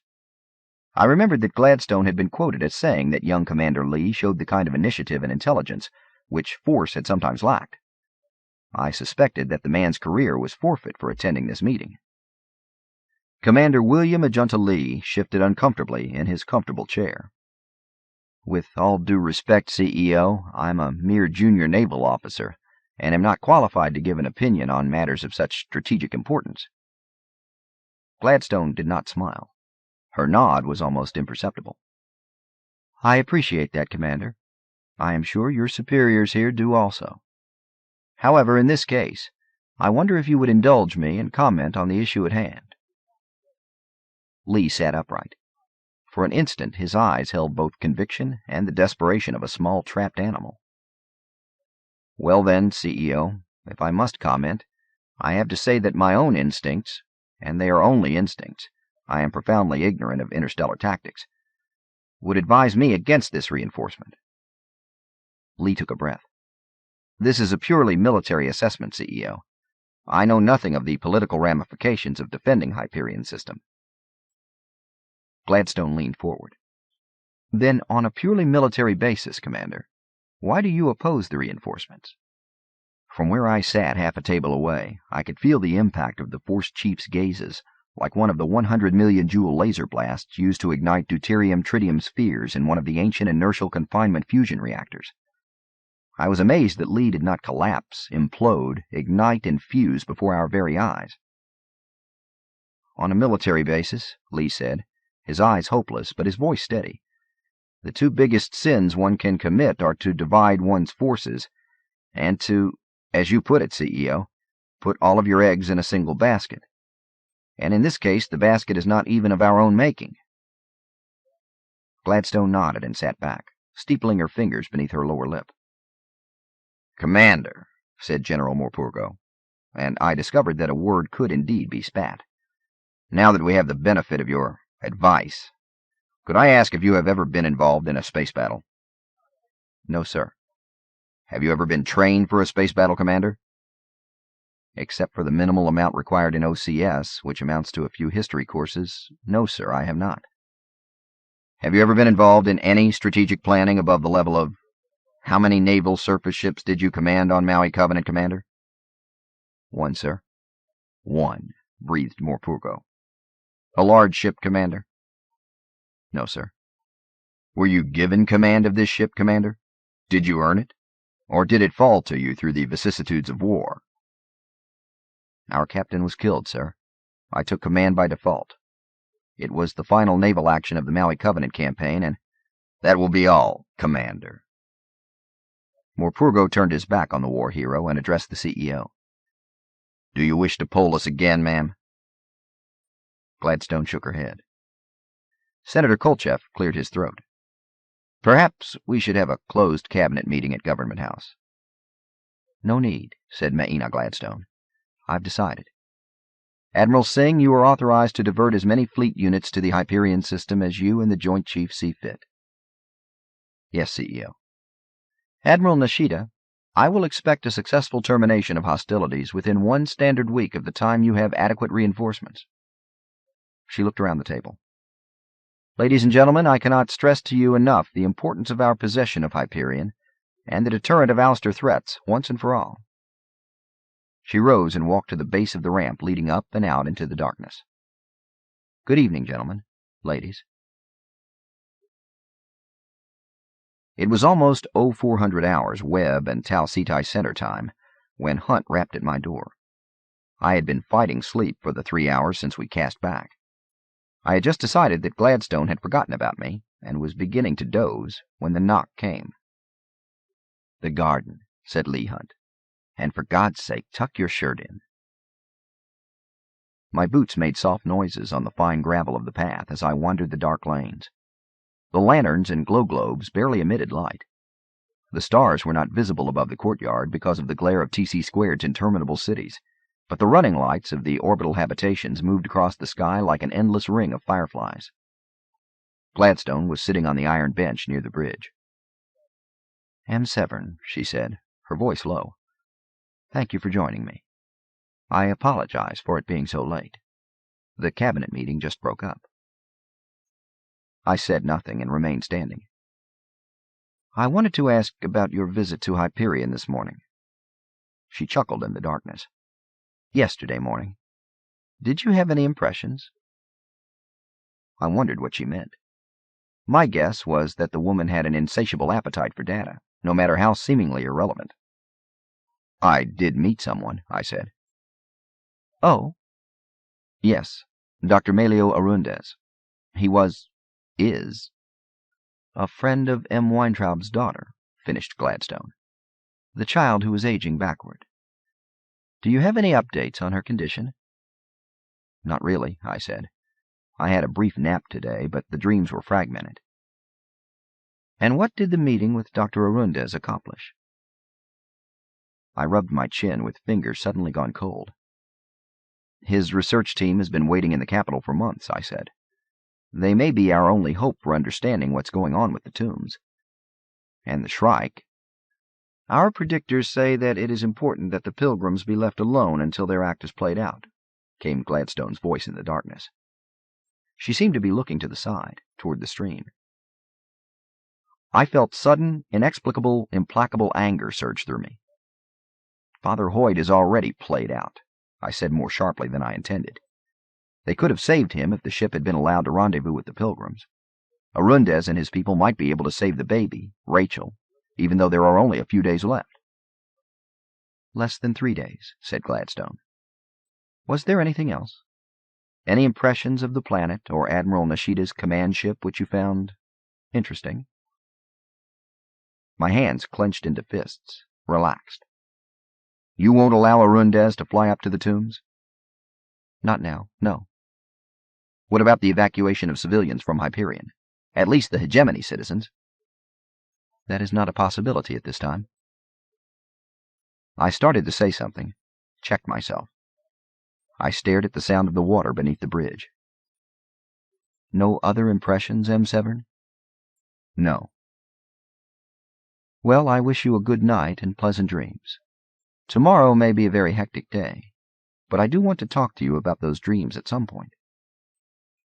Good night, I said, and turned on my heel and walked quickly back to my wing of Government House. In the darkness of my room, I called up a Mozart sonata and took 3 trisecobarbital. Most probably they would knock me out in a drugged, dreamless sleep, where the ghost of dead Johnny Keats and his even more ghostly pilgrims could not find me.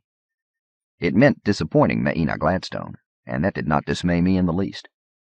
I thought of Swift Sailor, Gulliver, and his disgust with mankind after his return from the land of the intelligent horses, the Houyhnhnms, a disgust with his own species which grew to the point that he had to sleep in the stables with the horses just to be reassured by their smell and presence.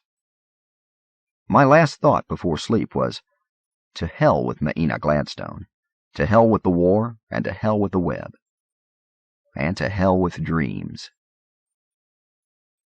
Part 2. Chapter 16.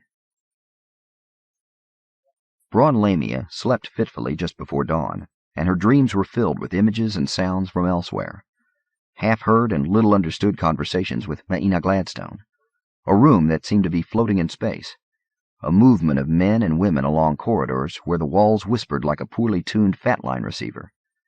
And underlying the feverish dreams and random images was the maddening sense that Johnny, her Johnny, was so close, so close.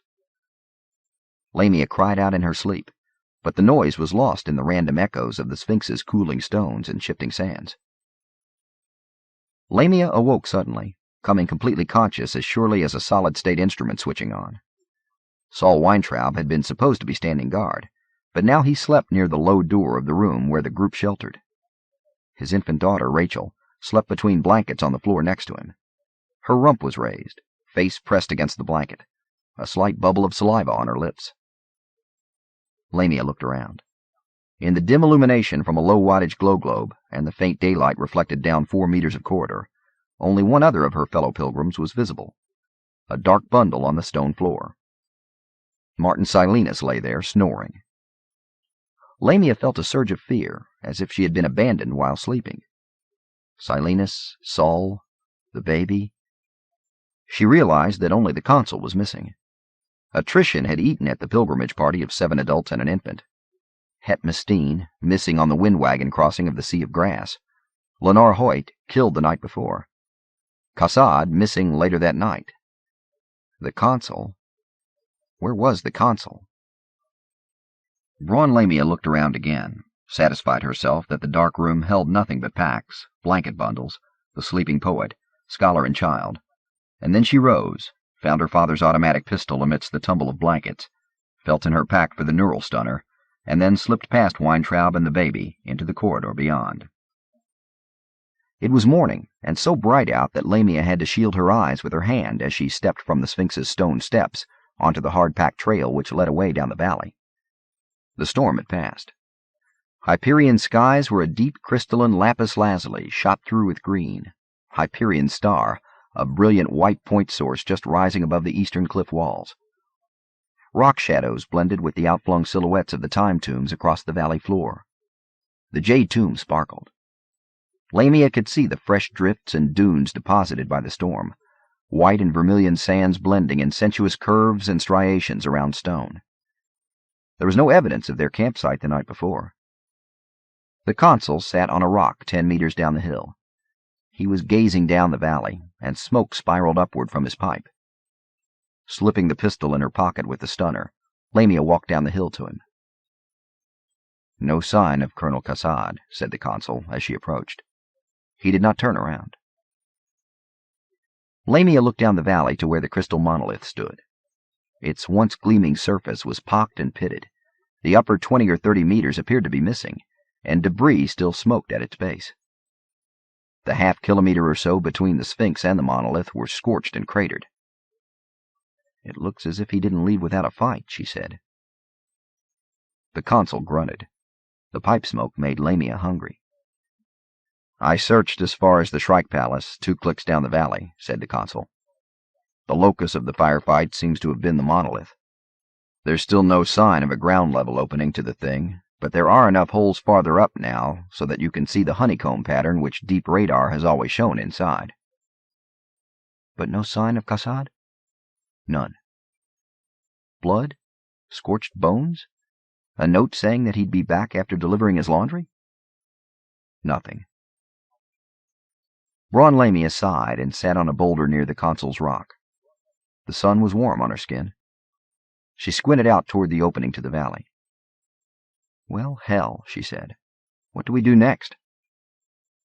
The consul removed his pipe, frowned at it, and shook his head.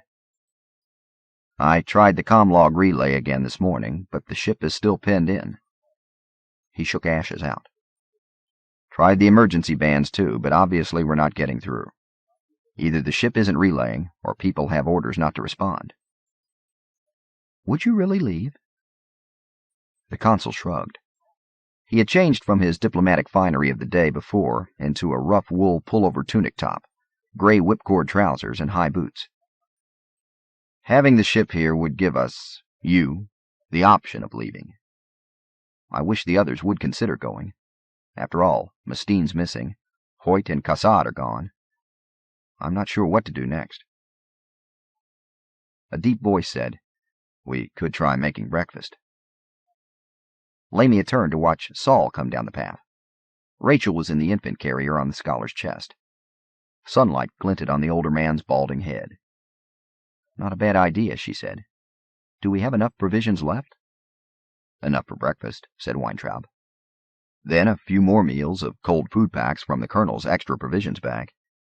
Then we'll be eating googlepedes and each other." The consul attempted a smile, set the pipe back in his tunic pocket. "I suggest we walk back to Kronos Keep before we reach that point. We'd used up the freeze-dried foods from the Benares, but there were storerooms at the keep." "I'd be happy to," began Lamia, but was interrupted by a shout from inside the Sphinx.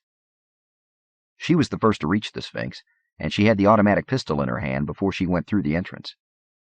The corridor was dark, the sleeping room darker, and it took a second for her to realize that no one was there. Braun Lamia crouched, swinging the pistol toward the dark curve of corridor, even as Silenus's voice again shouted, "Hey, come here!" from somewhere out of sight. She looked over her shoulder as the consul came through the entrance. "Wait there," snapped Lamia, and moved quickly down the corridor, staying against the wall, pistol extended, propulsion charge primed, safety off. She paused at the open doorway to the small room where Hoyt's body lay, crouched, swung around and in with weapon tracking. Martin Silenus looked up from where he crouched by the corpse. The fiberplastic sheet they had used to cover the priest's body lay crumpled and lifted in Silenus's hand.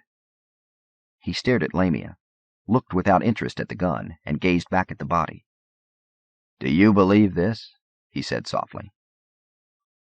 Lamia lowered the weapon and came closer. Behind them, the consul peered in. Braun could hear Saul Weintraub in the corridor. The baby was crying. "My God," said Braun Lamia, and crouched next to the body of Father Lenar Hoyt. The young priest's pain-ravaged features had been resculpted into the face of a man in his late 60s. high brow, long aristocratic nose, thin lips with a pleasant upturn at the corners, sharp cheekbones, sharp ears under a fringe of gray hair, large eyes under lids as pale and thin as parchment. The consul crouched near them. "I've seen Hollis. It's Father Paul Duray." "Look," said Martin Silenus. He lowered the sheet further, paused, and then rolled the corpse on its side. 2 small cruciforms on this man's chest pulsed pinkly, just as Hoyt's had, but his back was bare. Saul stood by the door, hushing Rachel's cries with gentle bouncing and whispered syllables. When the infant was silent, he said, "I thought that the Bakura took 3 days to regenerate." Martin Silenus sighed. "The Bakura have been resurrected by the cruciform parasites for more than 2 standard centuries. Perhaps it's easier the first time." "Is he?" began Lamia. "Alive?" Silenus took her hand. "Feel." The man's chest rose and fell ever so slightly. The skin was warm to the touch. Heat from the cruciforms under the skin was palpable. Braun Lamia snatched her hand back. The thing that had been the corpse of Father Lenore Hoyt 6 hours earlier opened its eyes. "Father Duray," said Saul, stepping forward. The man's head turned. He blinked as though the dim light hurt his eyes, then made an unintelligible noise. "Water," said the consul, and reached into his tunic pocket for the small plastic bottle he carried. Martin Silenus held the man's head while the consul helped him drink. Saul came closer, went to one knee, and touched the man's forearm. Even Rachel's dark eyes seemed curious. Saul said, "If you can't speak, blink twice for yes, once for no. Are you Duray?" The man's head swiveled toward the scholar. "Yes," he said softly, his voice deep, tones cultured. "I am Father Paul Duray." Breakfast consisted of the last of the coffee, bits of meat fried over the unfolded heating unit, a scoop of grain mix with rehydrated milk, and the end of their last loaf of bread, torn into 5 chunks. Lamia thought that it was delicious. They sat at the edge of shade under the Sphinx's outflung wing, using a low, flat-topped boulder as their table. The sun climbed toward mid-morning, and the sky remained cloudless. There was no sound except for the occasional clink of a fork or spoon and the soft tones of their conversation. "You remember before?" asked Saul. The priest wore an extra set of the consul's ship clothes, a gray jumpsuit with the Hegemony seal on the left breast. The uniform was a bit too small. Duray held the cup of coffee in both hands, as if he were about to lift it for consecration. He looked up, and his eyes suggested depths of intelligence and sadness in equal measure. "Before I died," said Duray. The patrician lips sketched a smile. "Yes, I remember. I remember the exile, the Bakura." He looked down. "Even the Tesla tree." "Hoyt told us about the tree," said Braun Lamia. The priest had nailed himself onto an active Tesla tree in the flame forests, suffering years of agony, death, resurrection, and death again, rather than give in to the easy symbiosis of life under the cruciform. Duray shook his head. "I thought, in those last seconds, that I had beaten it." "You had," said the consul. "Father Hoyt and the others found you. You had driven the thing out of your body. Then the Bakura planted your cruciform on Lenore Hoyt." Duray nodded. "And there is no sign of the boy?" Martin Silenus pointed toward the man's chest. "Evidently the fucking thing can't defy laws governing conservation of mass. Hoyt's pain had been so great for so long, he wouldn't return to where the thing wanted him to go, that he never gained the weight for a— what the hell would you call it? A double resurrection." "It doesn't matter," said Duray. His smile was sad. "The DNA parasite in the cruciform has infinite patience. It will reconstitute one host for generations if need be. Sooner or later, both parasites will have a home." "Do you remember anything after the Tesla tree?" asked Saul quietly. Duray sipped the last of his coffee. Of death? Of heaven or hell? The smile was genuine. No, gentlemen and lady, I wish I could say I did. I remember pain, eternities of pain, and then release, and then darkness, and then awakening here. How many years did you say have passed? Almost 12, said the consul, but only about half that for Father Hoyt. He spent time in transit. Father Duray stood, stretched, and paced back and forth. He was a tall man, thin but with a sense of strength about him, and Braun Lamia found herself impressed by his presence, by that strange, inexplicable charisma of personality which had cursed and bestowed power upon a few individuals since time immemorial. She had to remind herself that, first, he was a priest of a cult that demanded celibacy from its clerics, and second, an hour earlier he had been a corpse.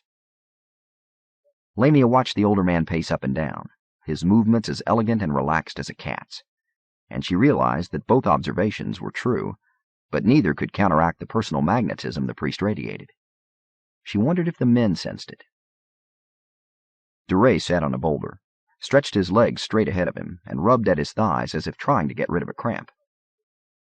"You've told me something about who you are, why you are here," he said. "Can you tell me more?" The pilgrims glanced at one another. Duray nodded. "Do you think that I'm a monster myself? Some agent of the Shrike? I wouldn't blame you if you did." "We don't think that," said Braun Lamia. "The Shrike needs no agents to do his bidding. Besides, we know you from Father Hoyt's story about you and from your journals." She glanced at the others. "We found it difficult to tell our stories of why we have come to Hyperion. It would be all but impossible to repeat them." "I made notes on my comm log," said the consul. "They're very condensed, but it should make some sense out of our histories, and the history of the last decade of the Hegemony. Why the web is at war with the Ousters, that sort of thing. You're welcome to access it if you wish. It shouldn't take more than an hour." "I would appreciate it," said Father Duray, and followed the consul back into the Sphinx. Braun Lamia, Saul, and Silenus walked to the head of the valley. From the saddle between the low cliffs they could see the dunes and barrens stretching toward the mountains of the Bridle Range, less than 10 clicks to the southwest. The broken globes, soft spires, and shattered gallerias of the dead city of poets were visible only 2 or 3 clicks to their right, along a broad ridge which the desert was quietly invading. "I'll walk back to the keep and find some rations," said Lamia. "I hate to split up the group," said Saul. "We could all return." Martin Silenus folded his arms. "Somebody should stay here in case the colonel returns." "Before anyone leaves," said Saul, "I think we should search the rest of the valley. The consul didn't check far beyond the monolith this morning." "I agree," said Lamia. "Let's get to it before it gets too late. I want to get provisions at the keep and return before nightfall." They had descended to the Sphinx when Duray and the consul emerged. The priest held the consul's spare comm log in one hand. Lamia explained the plan for a search, and the 2 men agreed to join them. Once again they walked the halls of the Sphinx, the beams from their hand torches and pencil lasers illuminating sweating stone in bizarre angles. Emerging into noontime sunlight, they made the 300-meter hike to the Jade Tomb. Lamia found herself shivering as they entered the room where the Shrike had appeared the night before. Hoyt's blood had left a rust-brown stain on the green ceramic floors. There was no sign of the transparent opening to the labyrinth below. There was no sign of the Shrike. The obelisk had no rooms, merely a central shaft in which a spiral ramp, too steep for human comfort, twisted upward between ebony walls. Even whispers echoed here, and the group kept talk to a minimum. There were no windows, no view at the top of the ramp, 50 meters above the stone floor, and their torch beams illuminated only blackness as the roof curved in above them. Fixed ropes and chains left over from 2 centuries of tourism allowed them to descend without undue fear of a slip and fall that would end in death below. As they paused at the entrance, Martin Silenus called Kassad's name a final time, and the echoes followed them into sunlight. They spent half an hour or more inspecting the damage near the crystal monolith. Puddles of sand turned to glass, Some, 5 to 10 meters across, prismed the noonday light and reflected heat in their faces. The broken face of the monolith, pocked now with holes and still dangling strands of melted crystal, looked like the target of an act of mindless vandalism, but each knew that Cassad must have been fighting for his life. There was no door, no opening to the honeycomb maze within. Instruments told them that the interior was as empty and unconnected as it always had been. They left reluctantly, climbing the steep trails to the base of the north cliffs where the cave tombs lay separated by less than 100 meters each. Early archaeologists thought that these were the oldest of the tombs because of their crudeness, said Saul, as they entered the first cave, sent flashlight beams playing across stone carved in 1,000 indecipherable patterns. None of the caves was deeper than 30 or 40 meters.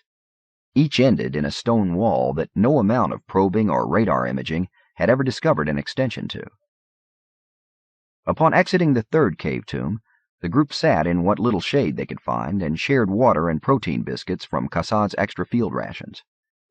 The wind had risen, and now it sighed and whispered through fluted rock high above them. "We're not going to find him," said Martin Silenus. "The fucking Shrike took him." Saul was feeding the baby with one of the last nursing packs. The top of her head had been turned pink by the sun, despite Saul's every effort to shield her as they walked outside. "He could be in one of the tombs we were in," he said, "if there are sections out of time phase with us. That's Arundez's theory. He sees the tombs as four-dimensional constructs with intricate folds through space-time." "Great," said Lamia.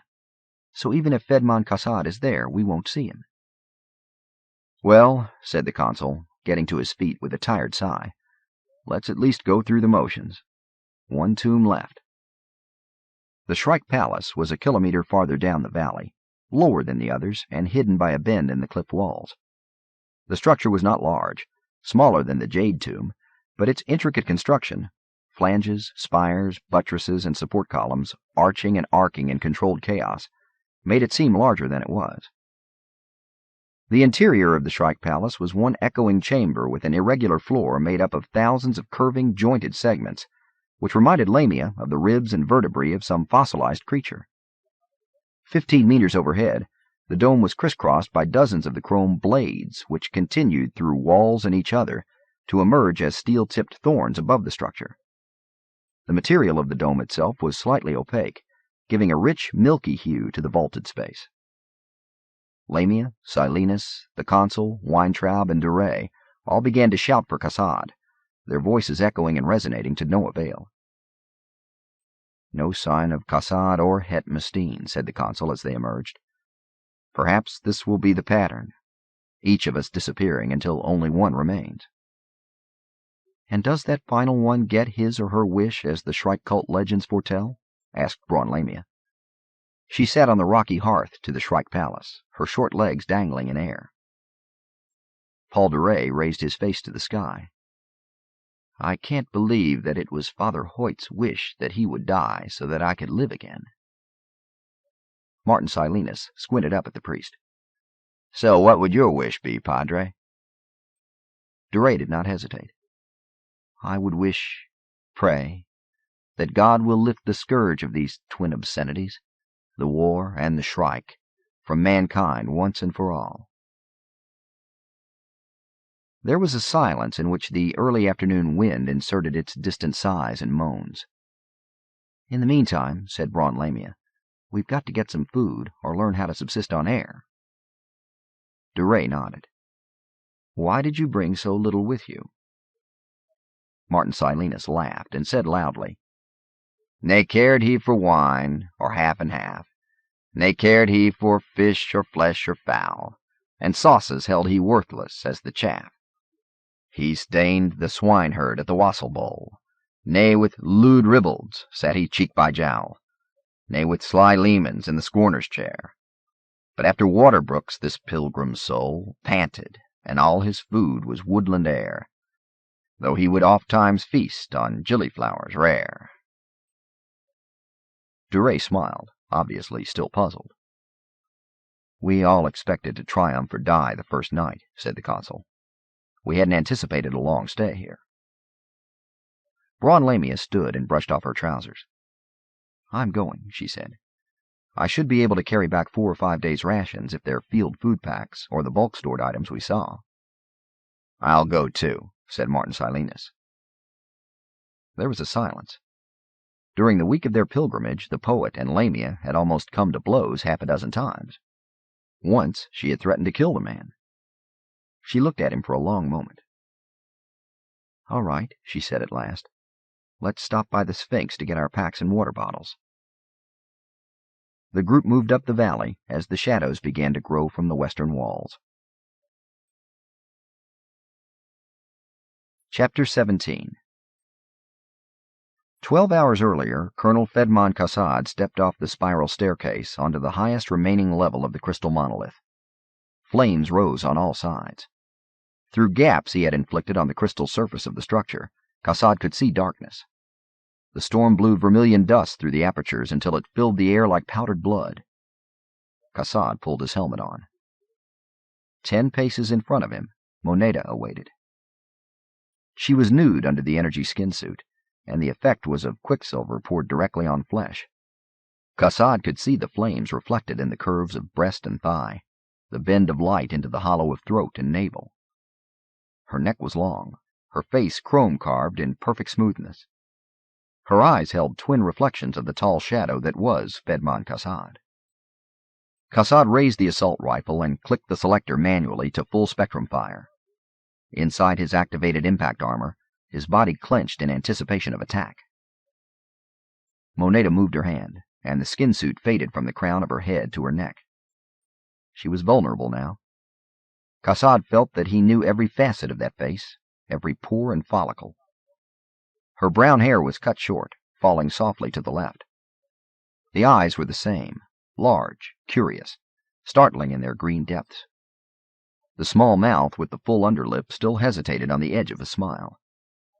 He noted the slightly inquisitive arch of eyebrows, the small ears he had kissed and whispered in so many times, the soft throat where he had lain his cheek to listen to her pulse.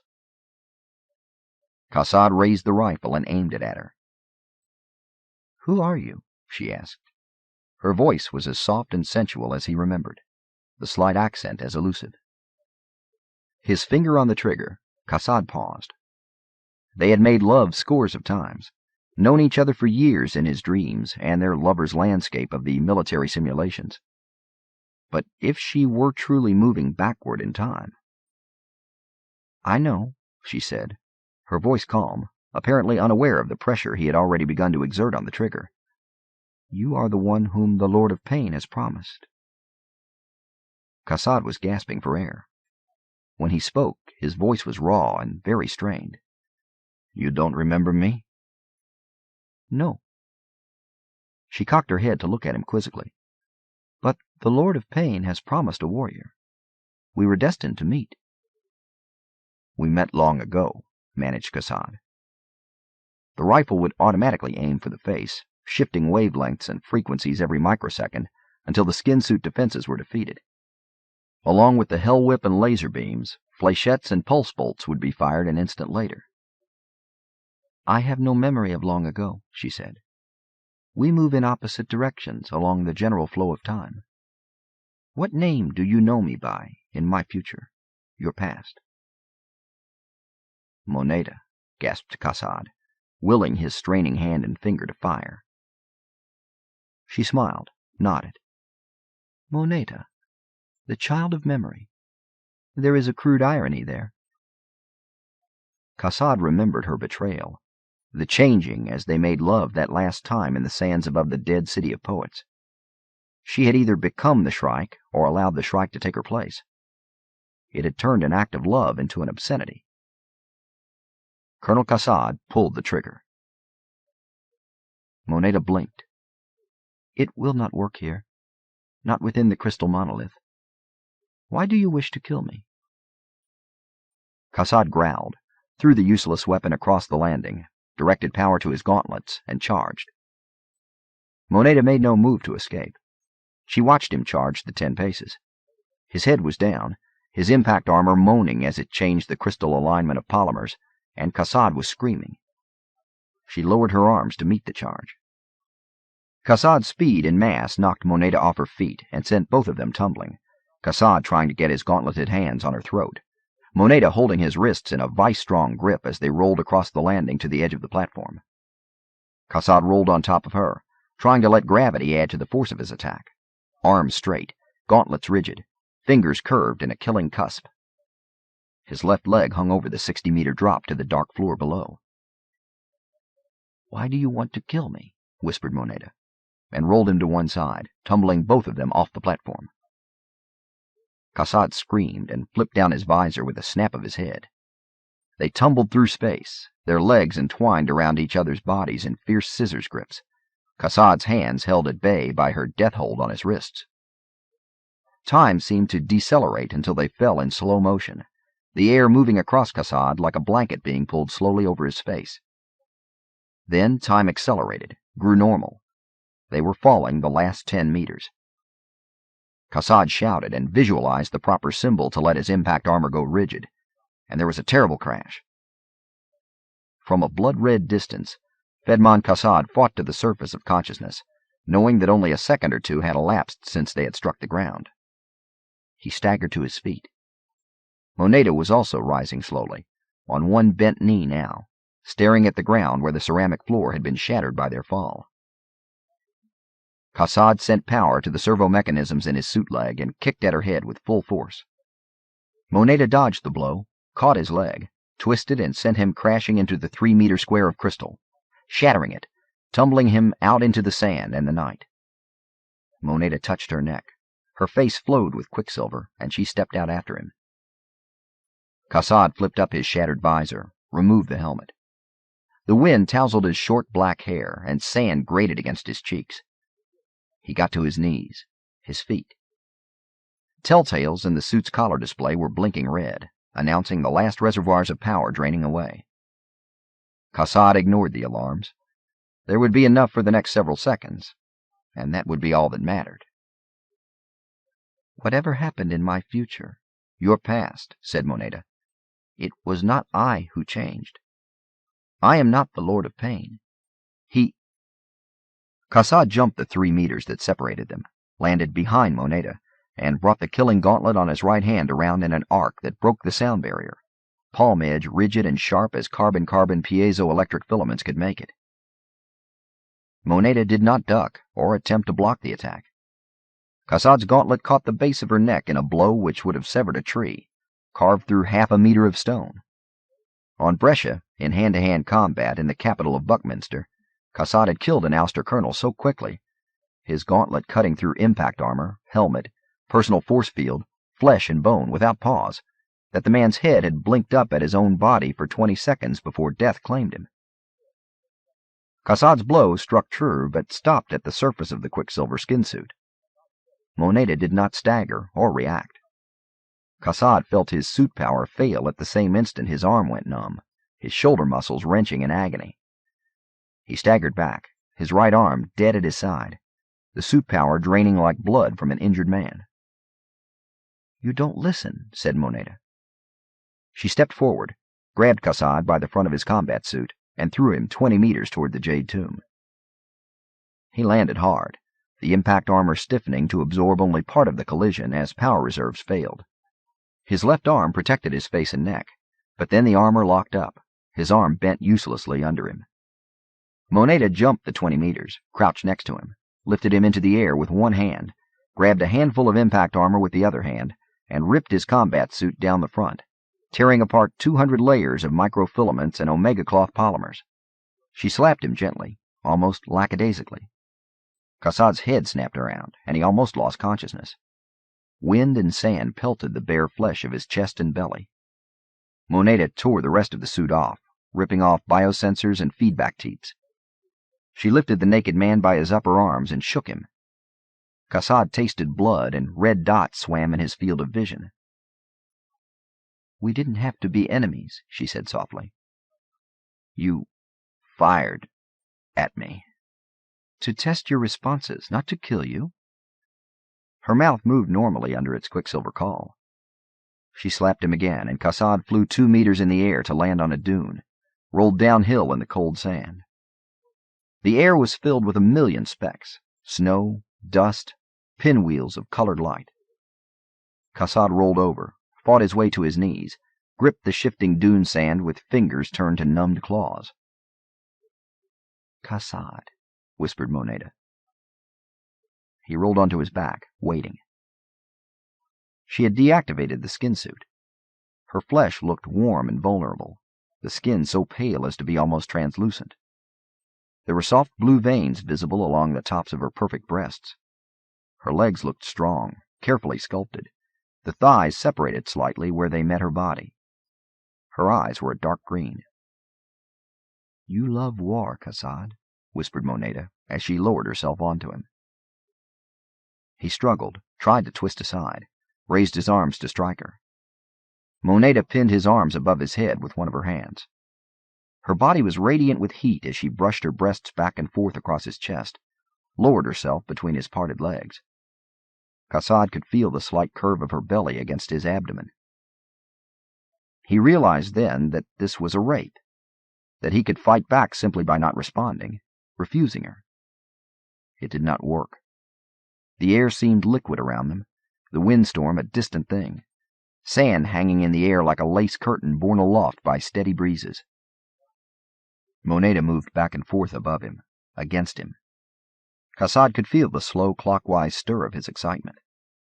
He fought it, fought her, wrestled and kicked and struggled to free his arms. She was much stronger. She used her right knee to brush his leg aside. Her nipples rubbed across his chest like warm pebbles. The warmth of her belly and groin made his flesh react like a flower twisting toward the light. "No!" screamed Fedman Cassad, but was silenced as Moneta lowered her mouth to his. With her left hand she continued to pin his arms above him. With her right hand she moved between them, found him, guided him. Cassad bit at her lip as warmth enveloped him. His struggles brought him closer, sent him deeper into her. He tried to relax, and she lowered herself on him until his back was pressed into the sand. He remembered the other times they had made love, finding sanity in each other's warmth, while war raged beyond the circle of their passion. Cassad closed his eyes, arched his neck back to postpone the agony of pleasure which closed on him like a wave. He tasted blood on his lips, whether his or hers he did not know. A minute later, the two of them still moving together, Cassad realized that she had released his arms. Without hesitating, he brought both arms down, around, fingers flat against her back, and roughly pressed her closer to him, slid one hand higher to cup the back of her neck with gentle pressure. The wind resumed, sound returned. Sand blew from the edge of the dune in curls of spindrift. Cassad and Moneta slid lower on the gently curling bank of sand, rolled together down the warm wave to the place where it would break, oblivious of the night, the storm, the forgotten battle, and everything except the moment and each other. Later, walking together through the shattered beauty of the crystal monolith, she touched him once with a golden ferrule, once more with a blue Taurus. He watched in the shard of a crystal panel as his reflection became a quicksilver sketch of a man, perfect down to the details of his gender and the lines where his ribs showed on the slender torso. "What now?" asked Cassad, through the medium that was neither telepathy nor sound. "The Lord of Pain awaits." "You are its servant?" "Never. I am his consort and nemesis, his keeper." "You came from the future with it?" "No. I was taken from my time to travel back in time with him." "Then who were you before?" Cassad's question was interrupted by the sudden appearance. No, he thought, the sudden presence, not appearance, of the Shrike. The creature was as he remembered it from their first encounter years before. Cassad noticed the quicksilver over chrome slickness of the thing, so similar to their own skin suits, but he knew intuitively that there was no mere flesh and bone beneath that carapace. It stood at least 3 meters tall. The 4 arms seemed normal on the elegant torso, and the body was a sculpted mass of thorns, spikes, joints, and layers of ragged razor wire. The 1,000-faceted eyes burned with a light that might have been made by a ruby laser. The long jaw and layers of teeth were the stuff of nightmare. Cassad stood ready. If the skin suit gave him the same strength and mobility it had afforded Moneta, he might at least die fighting. There was no time for that. One instant, the Lord of Pain stood 5 meters away across black tile, and the next instant it was beside Cassad, gripping the Colonel's upper arm in a steel-bladed vise that sank through the skin suit field and drew blood from his biceps. Cassad tensed, waiting for the blow and determined to strike back, even though to do so meant impaling himself on blades, thorns, and razor wire. The Shrike lifted its right hand, and a 4-meter rectangular field portal came into existence. It was similar to a Farcaster portal, except for the violet glow which filled the interior of the monolith with thick light. Moneta nodded at him and stepped through. The Shrike stepped forward, finger blades cutting only slightly into Cassad's upper arm. Cassad considered pulling back, realized that curiosity was stronger in him than an urge to die, and stepped through with the Shrike. Chapter 18. CEO Maina Gladstone could not sleep. She rose, dressed quickly in her dark apartments deep in Government House, and did what she often did when sleep would not come. She walked the worlds. Her private Farcaster portal pulsed into existence. Gladstone left her human guards sitting in the anteroom, taking with her only one of the micro-remotes. She would have taken none if the laws of the Hegemony and the rule of the Technocore would allow it. They did not. It was far past midnight on TC Squared, but she knew that many of the worlds would be in daylight, so she wore a long cape with a Renaissance privacy collar. Her trousers and boots revealed neither gender nor class, although the quality of the cape itself might mark her in some places. CEO Gladstone stepped through the one-time portal, sensing rather than seeing or hearing the micro-remote as it buzzed through behind her, climbing for altitude and invisibility as she stepped out into the square of St. Peter's in the new Vatican on Pachem. For a second, she did not know why she had coded her implant for that destination. The presence of that obsolete Monsignor at the dinner on God's Grove? But then she realized that she had been thinking of the pilgrims as she lay awake, thinking of the 7 who left 3 years earlier to meet their fate on Hyperion. Pachem had been the home of Father Lenore Hoyt, and the other priest before him, Duray. Gladstone shrugged under the cape and crossed the square. Visiting the homeworlds of the pilgrims was as good a schematic for her walk as any. Most sleepless nights saw her walking a score of worlds, returning just before dawn and the first meetings on Tau Cetai Center. At least this would be but 7 worlds. It was early here. The skies of Pachem were yellow, tinged with greenish clouds and an ammonia smell which attacked her sinuses and made her eyes water. The air had that thin, foul chemical smell of a world neither completely terraformed nor totally inimical to man. Gladstone paused to look around. St. Peter's was on a hilltop, the square embraced by a semicircle of pillars, a great basilica at its cusp. To her right, where the pillars opened to a staircase descending a kilometer or more to the south, a small city was visible, low, crude homes huddling between bone-white trees that resembled the skeletons of stunted creatures long since departed. Only a few people could be seen, hurrying across the square or ascending the stairs as if late for services. Bells somewhere under the great dome of the cathedral began to toll, but the thin air leached the sound of any authority. Gladstone walked the circle of pillars, head down, ignoring the curious glances of clerics and the street-sweeping crew, who rode a beast resembling a half-ton hedgehog. There were scores of marginal worlds like Pachem in the web, more in the Protectorate and nearby Outback, too poor to be attractive to an infinitely mobile citizenry, too Earth-like to be ignored during the dark days of the Hegira. It had fit a small group like the Catholics who had come here seeking a resurgence of faith. They had numbered in the millions then, Gladstone knew. There could be no more than a few tens of thousands now. She closed her eyes and recalled Dossier Hollis of Father Paul Duray. Gladstone loved the web. She loved the human beings in it. For all their shallowness and selfishness and inability to change, they were the stuff of humankind. Gladstone loved the web. She loved it enough to know that she must help in destroying it. She returned to the small 3-portal Terminex, brought her own Farcaster Nexus into existence with a simple override command to the datasphere, and stepped through into sunlight and the smell of the sea. Maui Covenant. Gladstone knew precisely where she was. She stood on the hill above First Sight, where Ceres' tomb still marked the spot where the short-lived rebellion had begun the better part of a century ago. At that time, First Sight was a village of a few thousand, and each festival week, flutists welcomed the modal isles as they were herded north to their feeding grounds in the equatorial archipelago. Now, First Sight stretched out of view around the island, arc towns and residential hives rising half a kilometer in all directions, towering over the hill which had once commanded the best view on the sea world of Maui Covenant. But the tomb remained. The body of the consul's grandmother was no longer there. Never really had been there. But like so many symbolic things from this world, the empty crypt commanded reverence, almost awe. Gladstone looked out between the towers, out past the old breakwater where blue lagoons had been turned brown, out past the drilling platforms and tourist barges, out to where the sea began. There were no modal isles now. They no longer moved in great herds across the oceans, their tree sails billowing to southern breezes, their dolphin herders cutting the water in white V's of foam.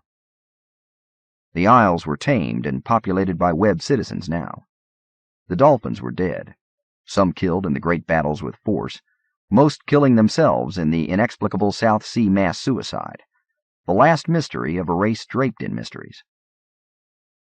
Gladstone took a seat on a low bench near the cliff's edge and found a stalk of grass she could peel and chew.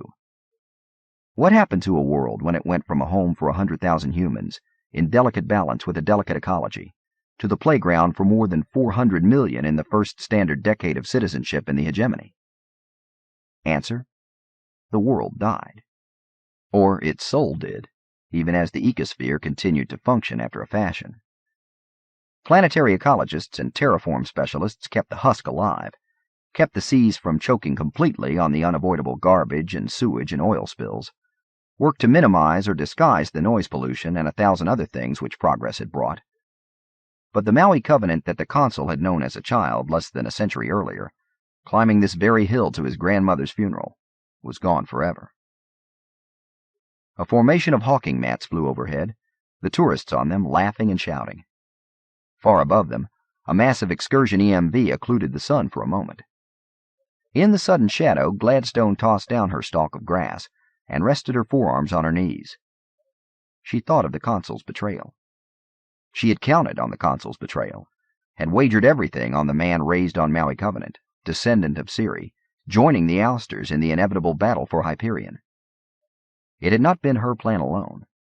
Lee Hunt had been instrumental in the decades of planning, the delicate surgery of placing the precise individual in contact with the Ousters, in a position where he might betray both sides by activating the Ouster device to collapse the time tides on Hyperion. And he had. The consul, a man who had given 4 decades of his life, as well as his wife and child, to Hegemony service, had finally exploded in revenge like a bomb which had lain dormant for half a century. Gladstone took no pleasure in the betrayal. The consul had sold his soul, and would pay a terrible price, in history, in his own mind.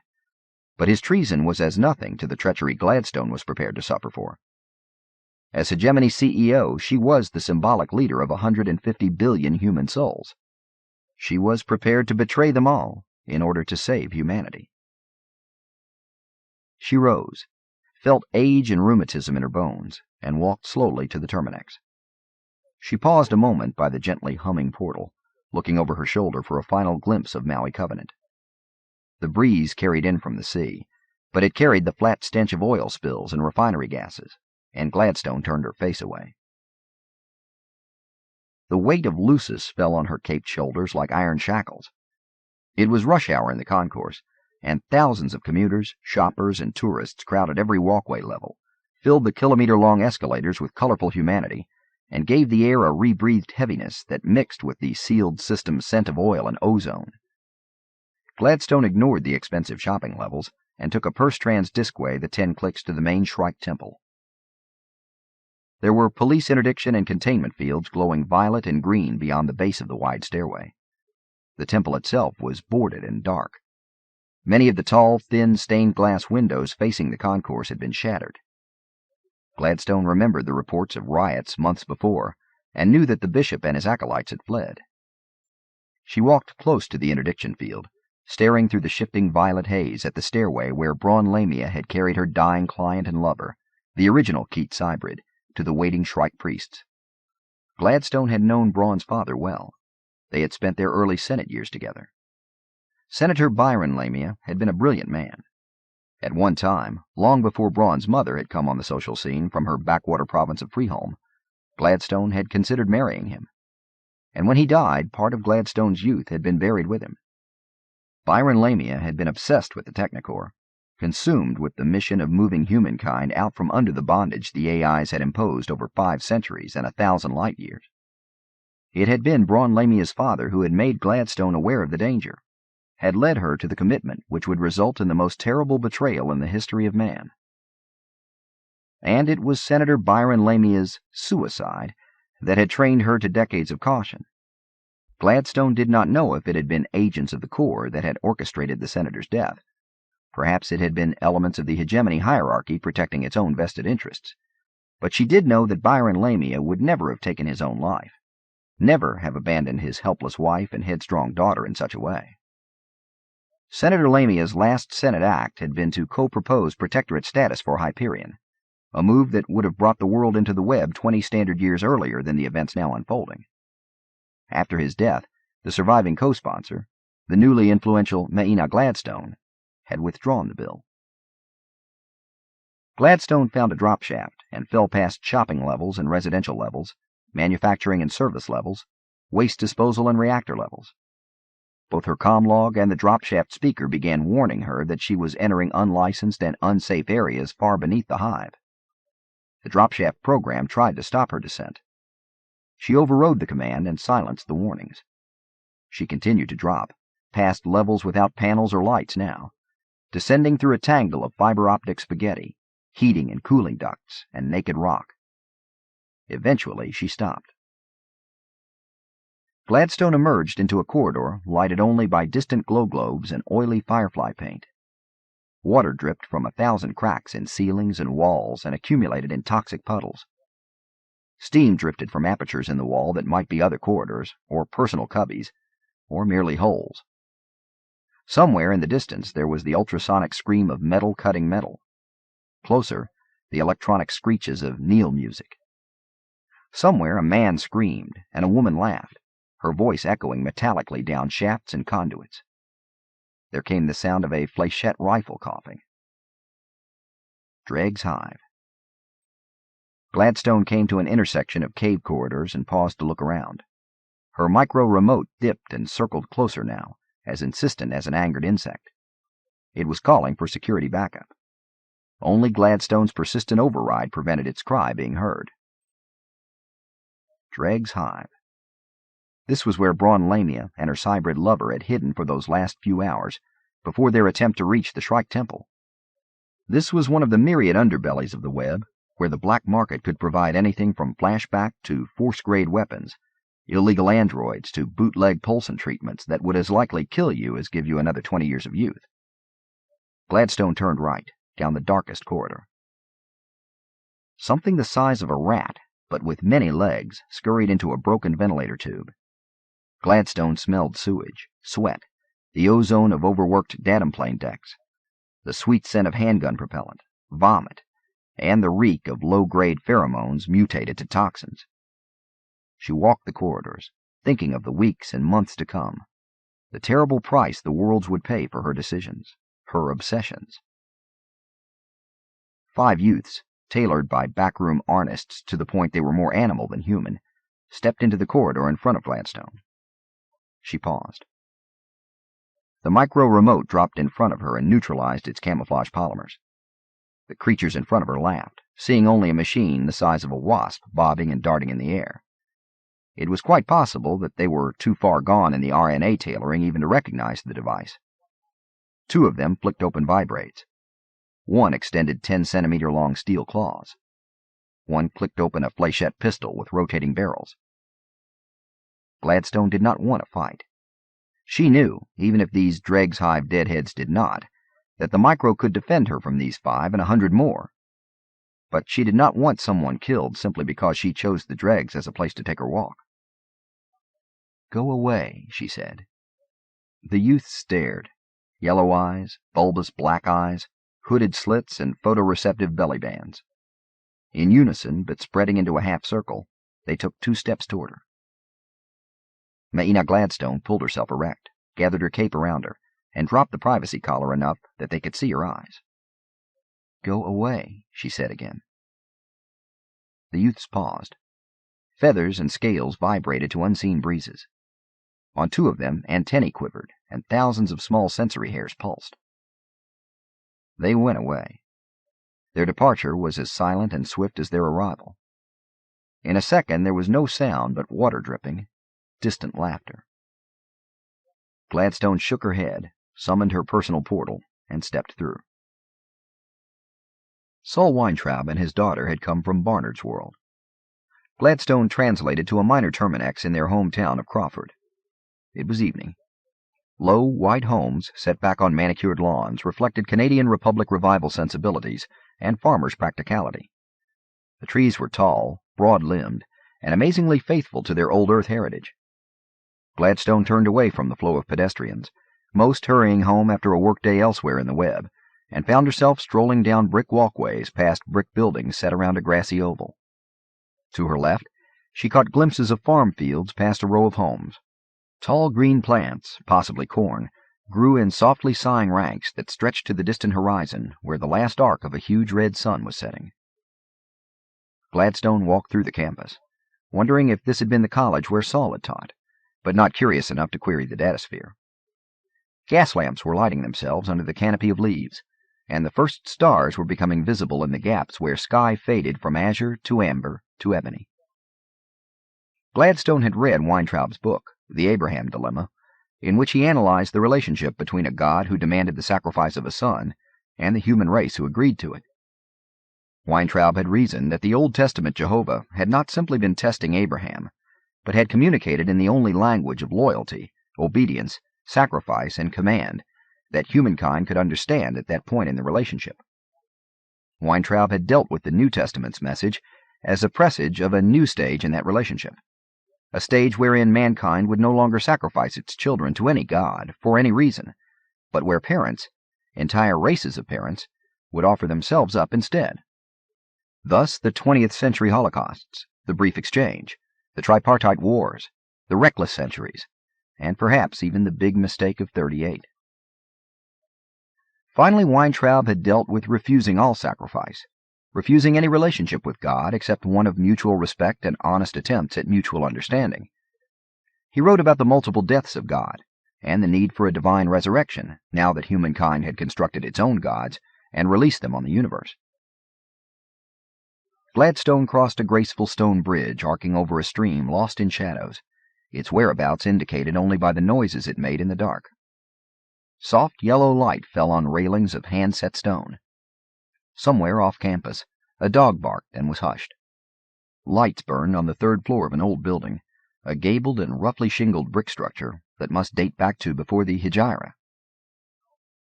Gladstone thought about Saul Weintraub and his wife Sarai and their beautiful 26-year-old daughter, returning from a year of archaeological discovery on Hyperion, with no discovery except the Shrike's curse, the Merlin sickness.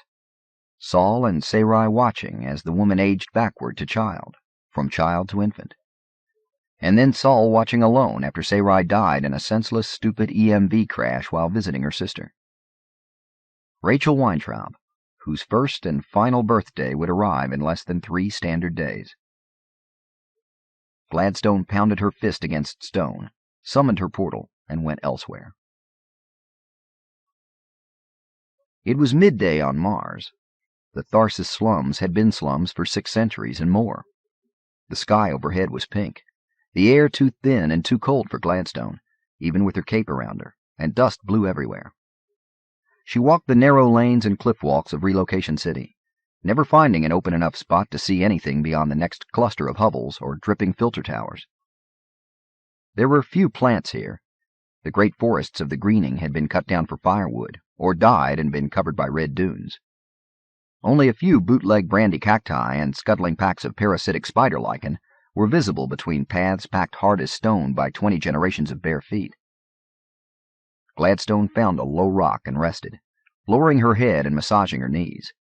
Groups of children, each naked except for strips of rags and dangling shunt jacks, surrounded her, begged for money, and then ran away giggling when she did not respond. The sun was high. Mons Olympus and the stark beauty of Fedman Kassad's Force Academy were not visible from here. Gladstone looked around. This was where the proud man had come from.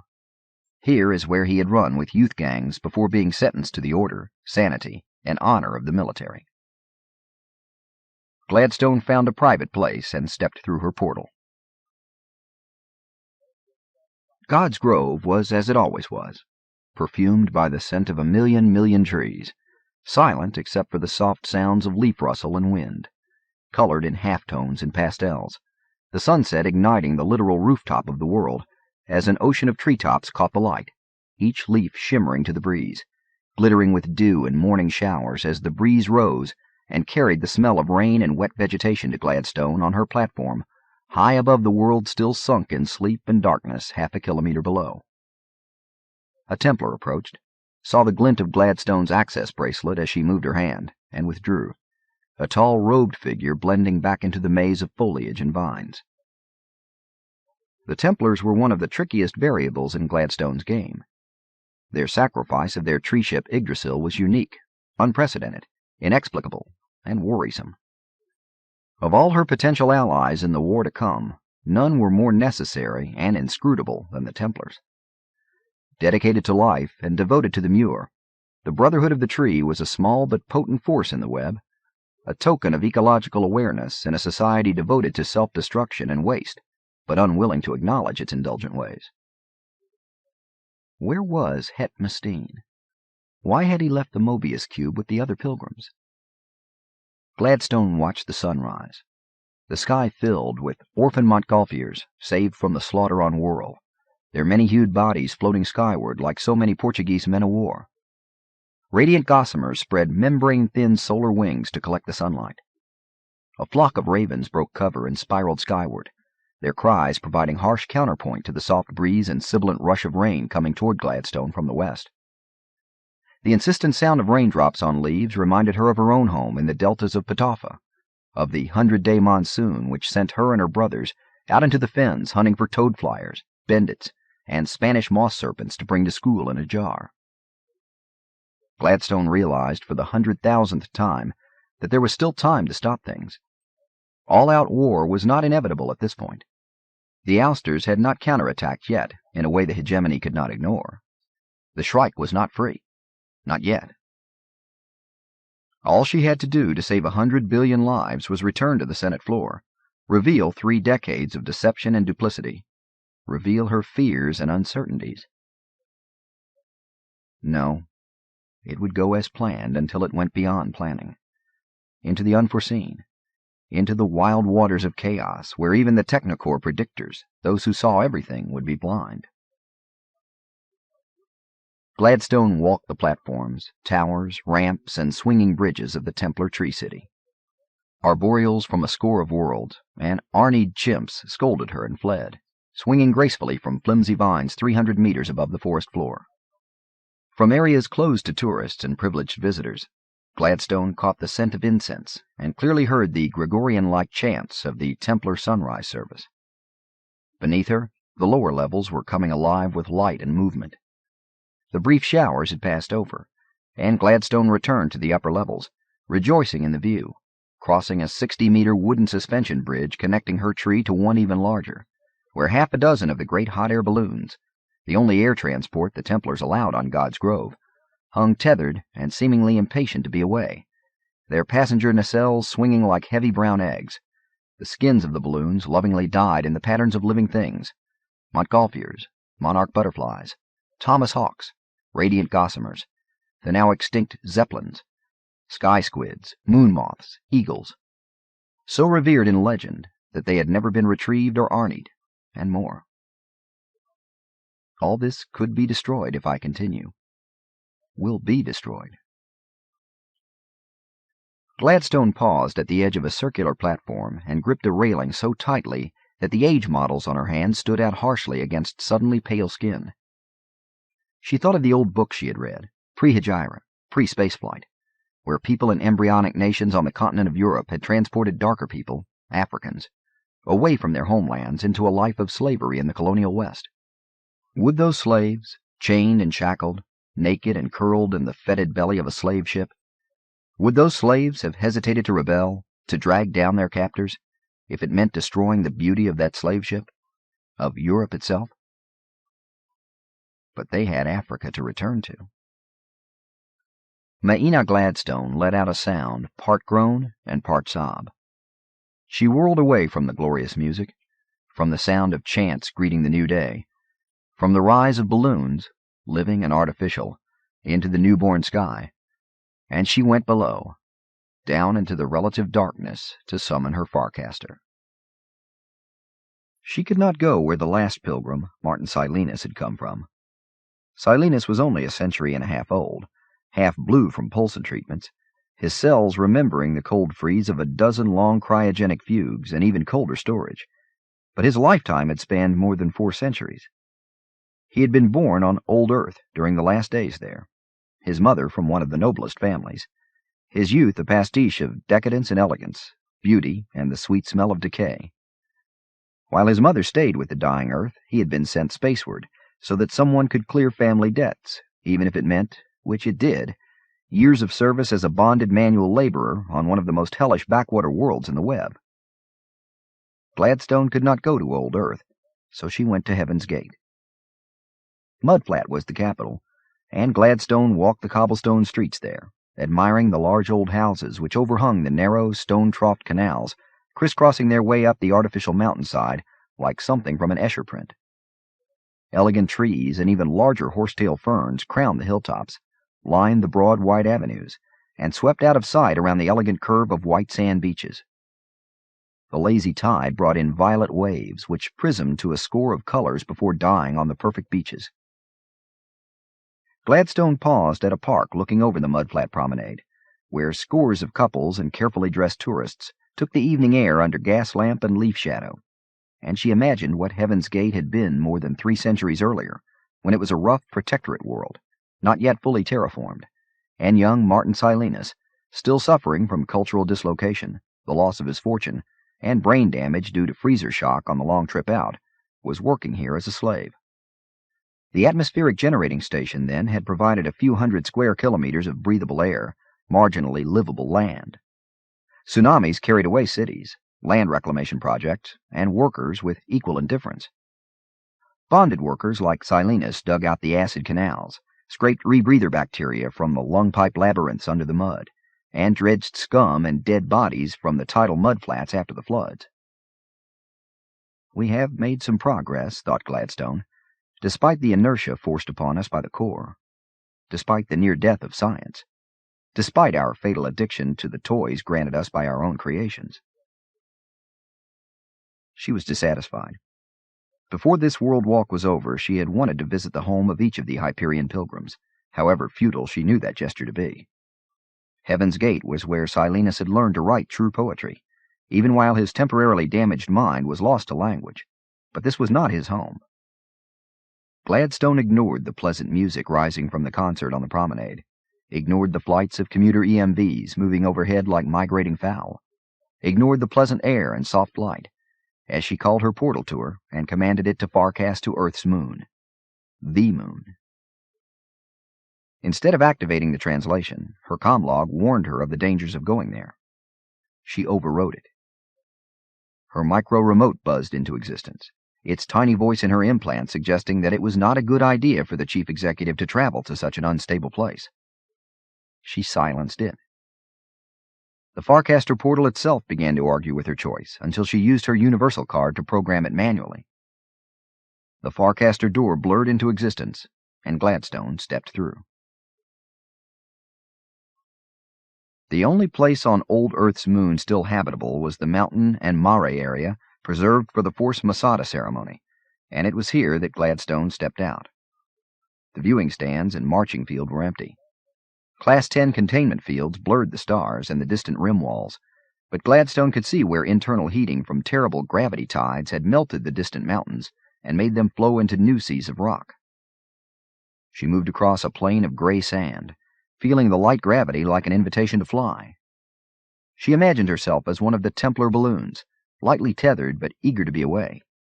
She resisted the impulse to jump, to leap along in giant bounds, but her step was light, and dust flew in improbable patterns behind her. The air was very thin under the containment field dome, and Gladstone found herself shivering despite the heating elements in her cape. For a long moment she stood in the center of the featureless plain and tried to imagine just the moon, humankind's first step in its long stagger from the cradle.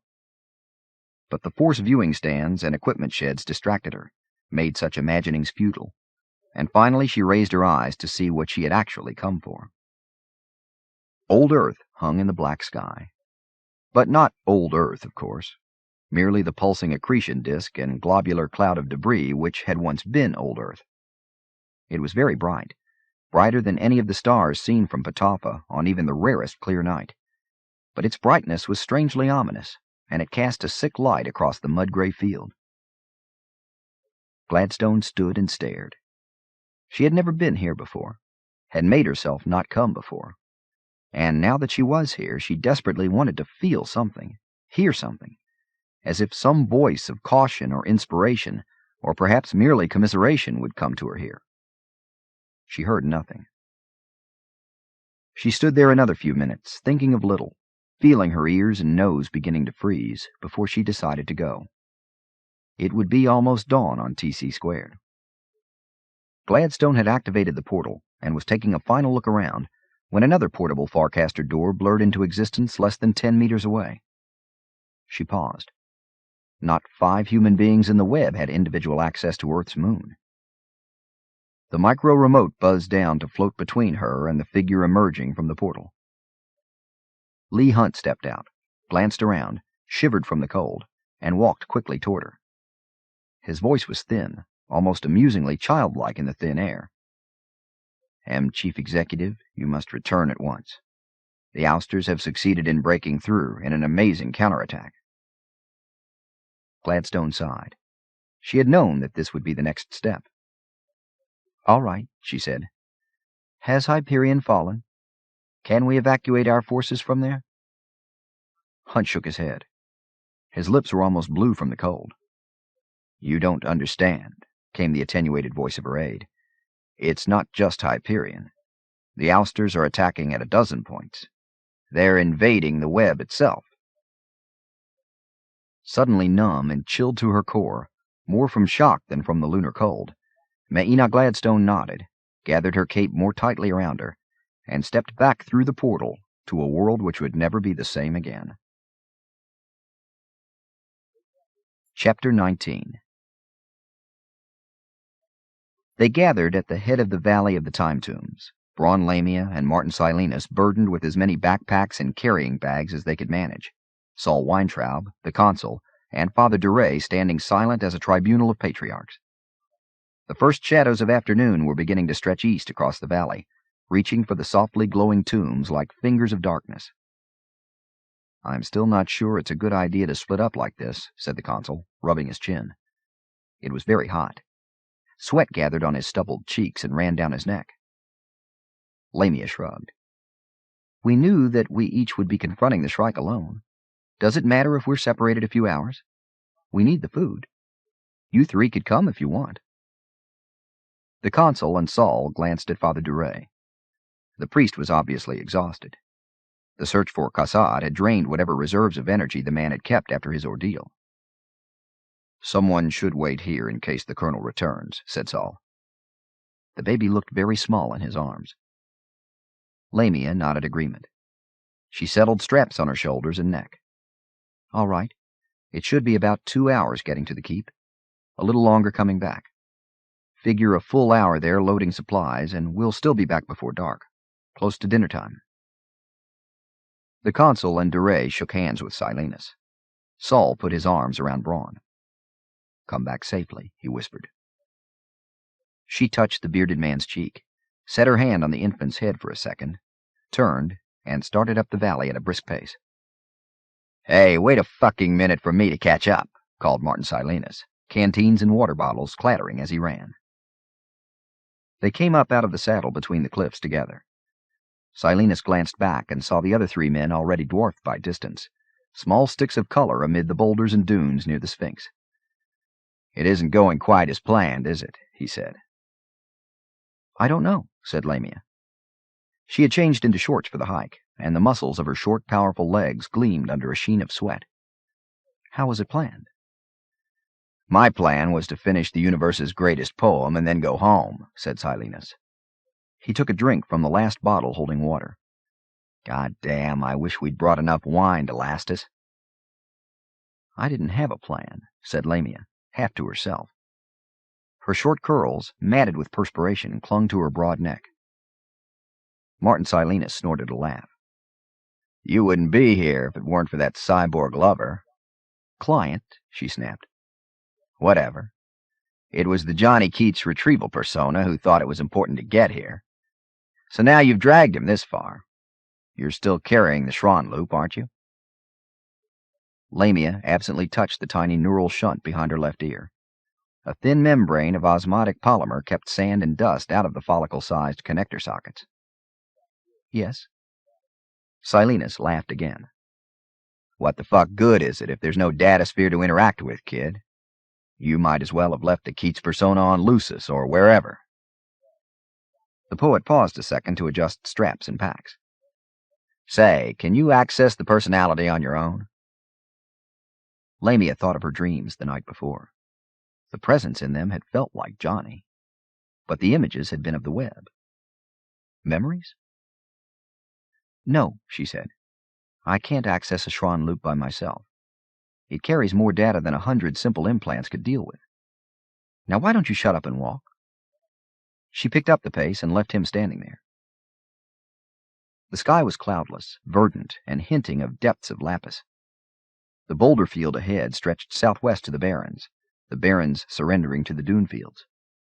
The two walked in silence for 30 minutes, separated by 5 meters and their thoughts. Hyperion's sun hung small and bright to their right. The dunes are steeper, said Lamia, as they struggled up to another crest and slid down the other side.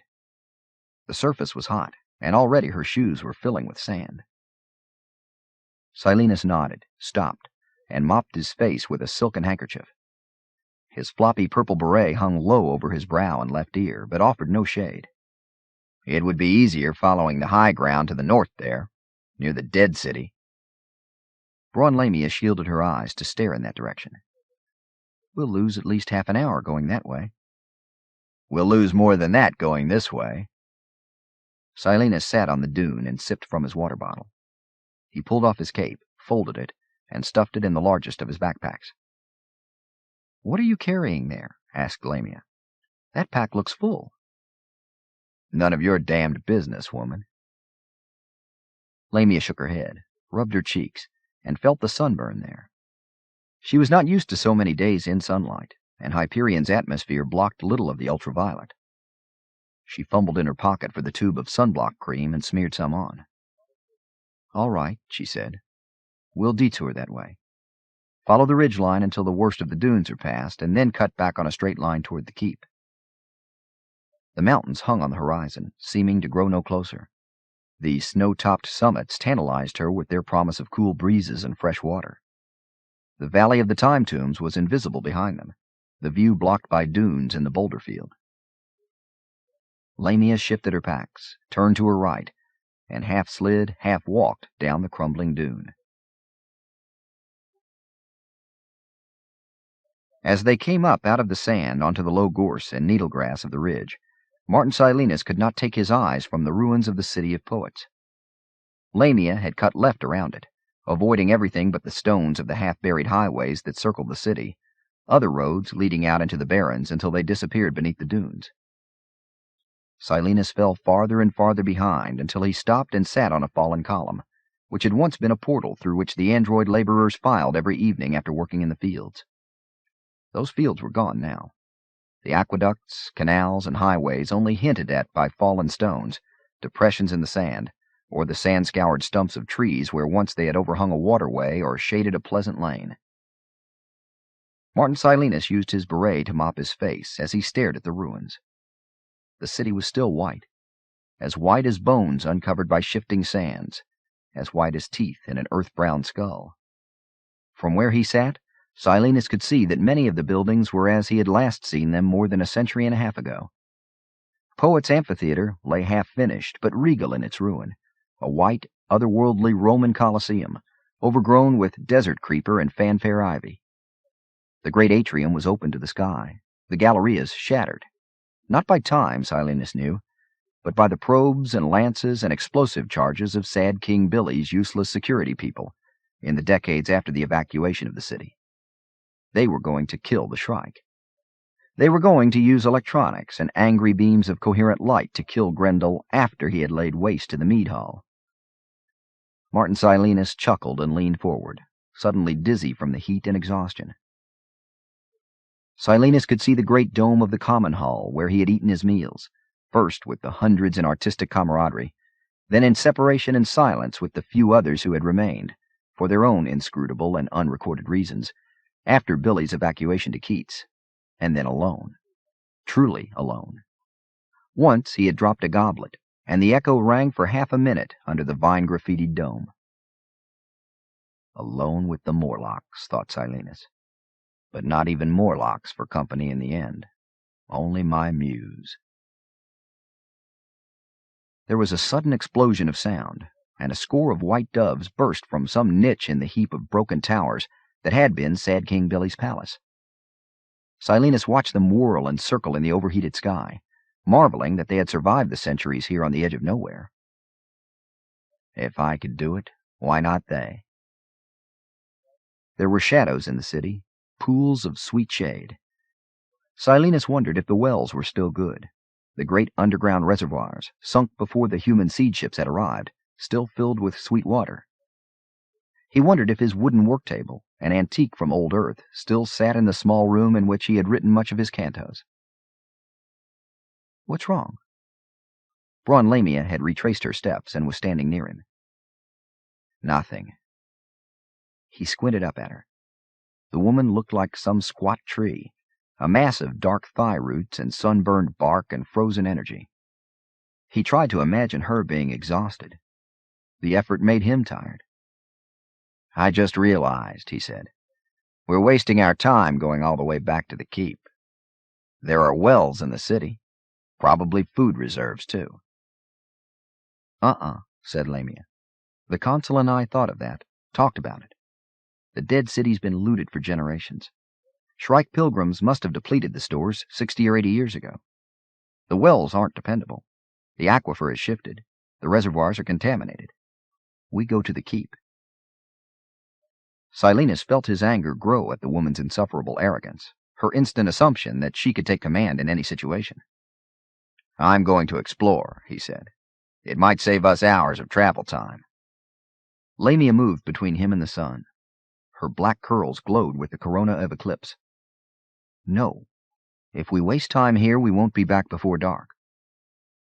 Go on, then, snapped the poet, surprised at what he was saying. I'm tired. I'm going to check out the warehouse behind the common hall. I might remember storage places the pilgrims never found. He could see the woman's body tense as she considered dragging him to his feet, pulling him out onto the dunes again.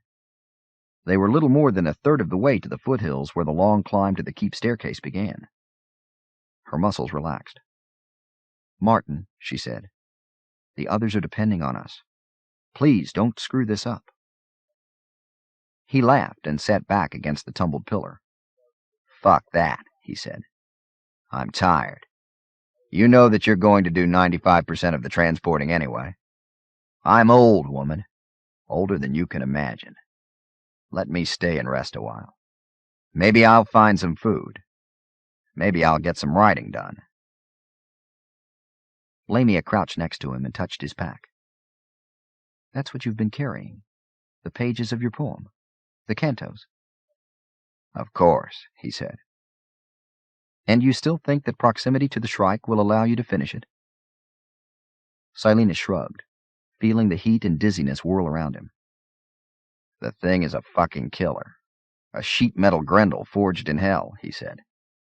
But it's my muse.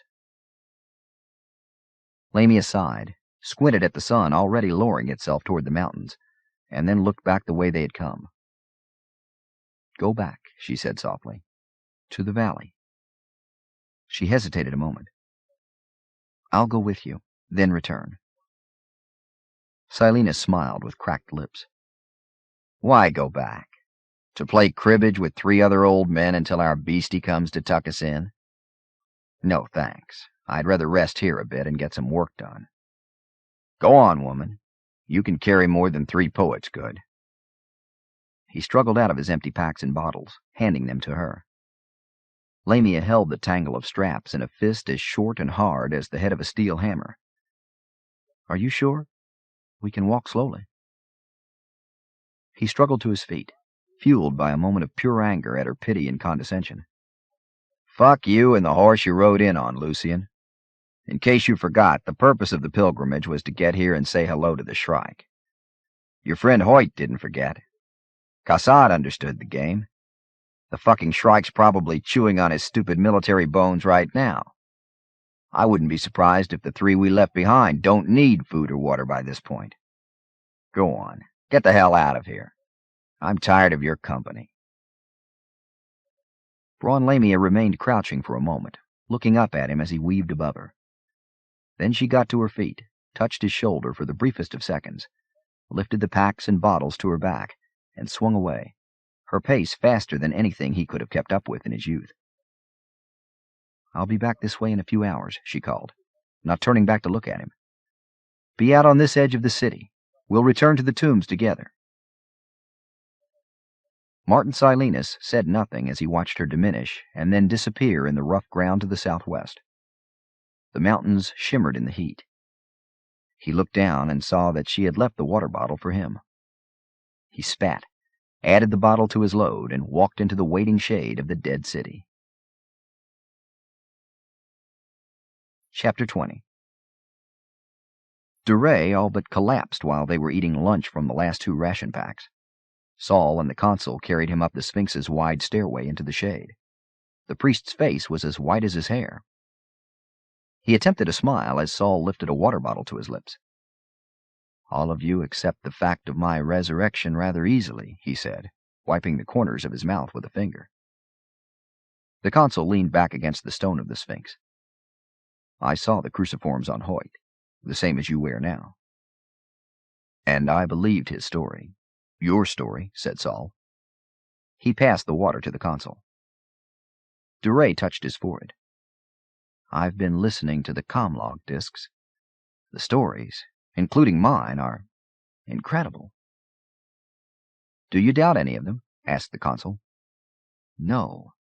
It is making sense of them that is the challenge. Finding the common element, the string of connection. Saul lifted Rachel to his chest, rocking her slightly, his hand on the back of her head. Does there have to be a connection, other than the Shrike? Oh, yes, said Duray. A bit of color was returning to his cheeks. This pilgrimage was not an accident, nor was your selection. Different elements had a say in who came on this pilgrimage, said the consul. The AI Advisory Group, the Hegemony Senate, even the Shrike Church. Duray shook his head. Yes, but there was only one guiding intelligence behind this selection, my friends. Saul leaned closer. God? Perhaps, said Duray, smiling. But I was thinking of the core.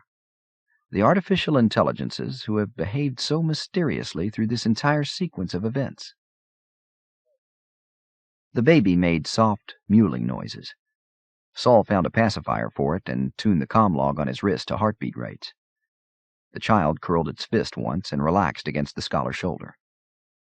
Braun's story suggests that elements in the core are trying to destabilize the status quo, allow humankind a chance for survival while still pursuing their ultimate intelligence project. The consul gestured toward the cloudless sky.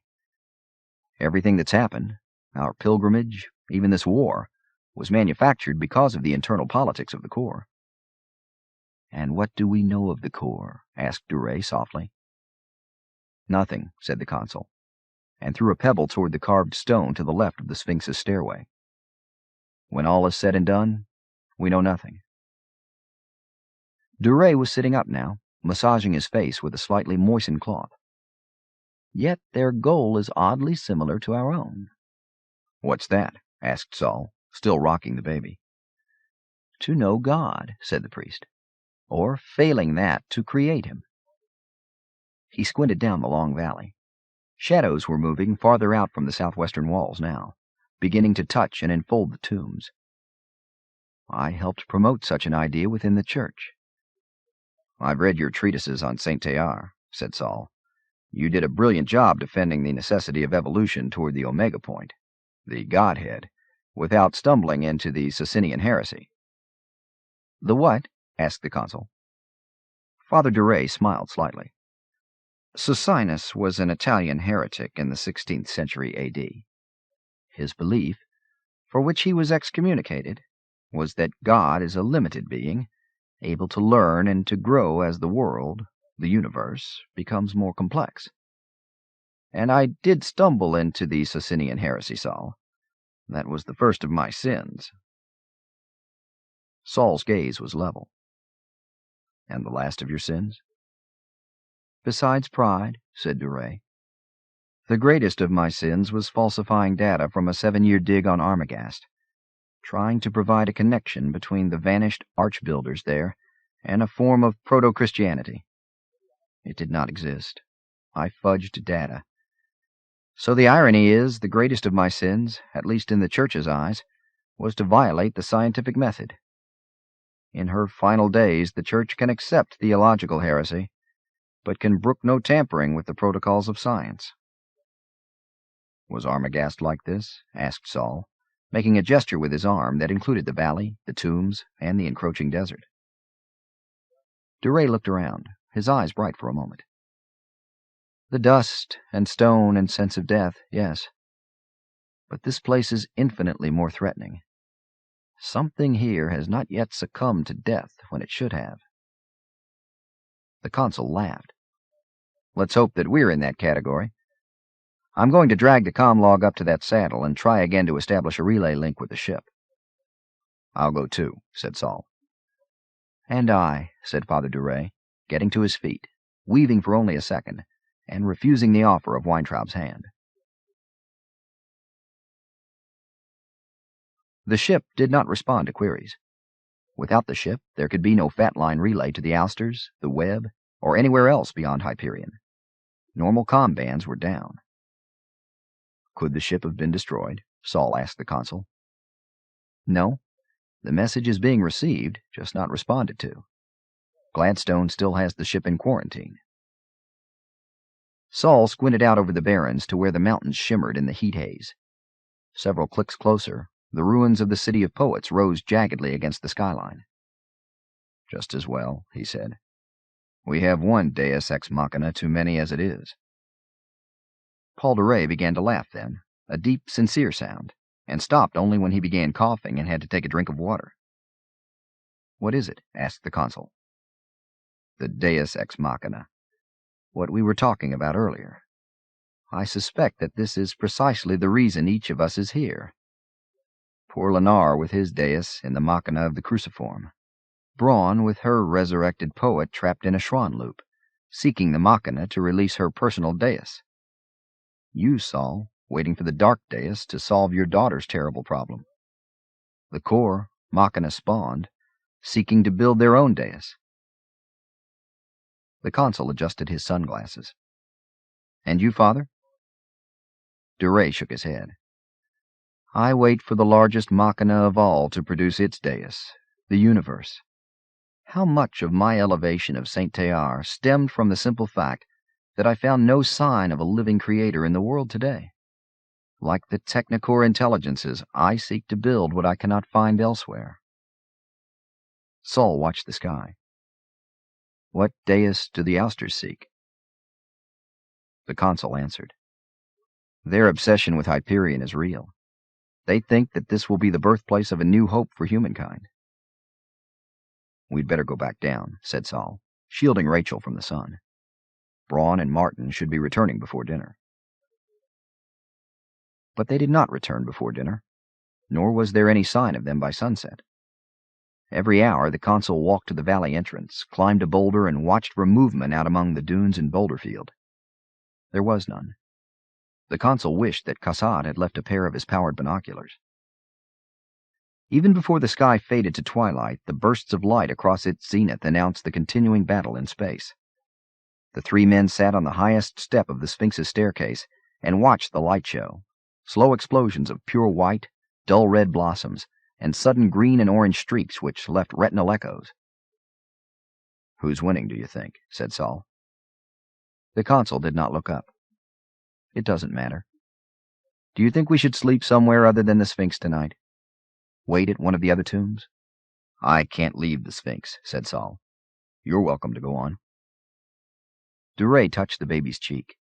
She was working on the pacifier, and her cheek moved against his finger. "How old is she now, Saul?" 2 days, almost exactly.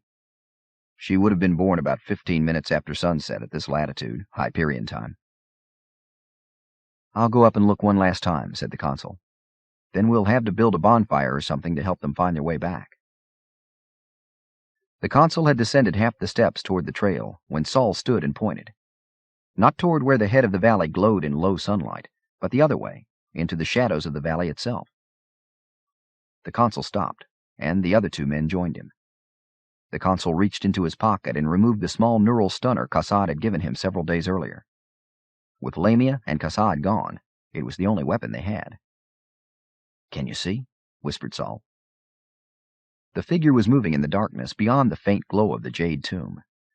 It did not look large enough or move quickly enough to be the Shrike. Its progress was strange, slow, halting for half a moment at a time, weaving. Father Duray glanced over his shoulder at the entrance to the valley, then back. "Is there any way Martin Silenus could have entered the valley from that direction?" "Not unless he jumped down the cliff walls," whispered the consul, "or went 8 clicks around to the northeast. Besides, it's too tall to be Silenus." The figure paused again, weaved, and then fell. From more than 100 meters away, it looked like another low boulder on the valley floor. "Come," said the consul. They did not run. The consul led the way down the staircase, stunner extended, set for 20 meters, although he knew the neural effect would be minimal at that range. Father Duray walked close behind, holding Saul's child, while the scholar hunted for a small rock to carry. "David and Goliath?" asked Duray, when Saul came up with palm-sized stone and set it in a fiberplastic sling he had cut from package wrap that afternoon. The scholar's sunburned face above the beard turned a darker color. "Something like that. Here, I'll take Rachel back." "I enjoy carrying her, and if there's any fighting to be done, better the two of you have free hands." Saul nodded, and closed the gap to walk side by side with the consul, the priest and the child a few paces behind. From 15 meters away, it became obvious that the fallen figure was a man, a very tall man, wearing a rough robe and lying face down in the sand. "Stay here," said the consul, and ran. The others watched while he turned over the body, set his stunner back in his pocket, and removed a water bottle from his belt. Saul jogged slowly, feeling his exhaustion as a kind of pleasant vertigo. Duray followed more slowly. When the priest came into the light thrown by the consul's hand torch, he saw the hood of the fallen man pushed back from a vaguely Asian, oddly distorted long face lighted by the glow of the jade tomb as well as the torch. "It's a Templar," said Duray, astonished to find a follower of the Muir here. "It's the true voice of the tree," said the consul. "It's the first of our missing pilgrims. It's Hetmistine." Chapter 21. Martin Silenus had worked all afternoon on his epic poem, and only the dying of the light made him pause in his efforts. He had found his old workroom pillaged, the antique table missing. Sad King Billy's palace had suffered the worst of time's insults, with all windows broken, miniature dunes drifted across discolored carpets once worth fortunes, and rats and small rock eels living between the tumbled stones. The apartment towers were homes for the doves and hunting falcons gone back to the wild. Finally, the poet had returned to the common hall under the great geodesic dome of its dining room to sit at a low table and write. Dust and debris covered the ceramic floor, and the scarlet tones of desert creeper all but obscured the broken panes above, but Silenus ignored these irrelevancies and worked on his cantos. The poem dealt with the death and displacement of the Titans by their offspring, the Hellenic gods.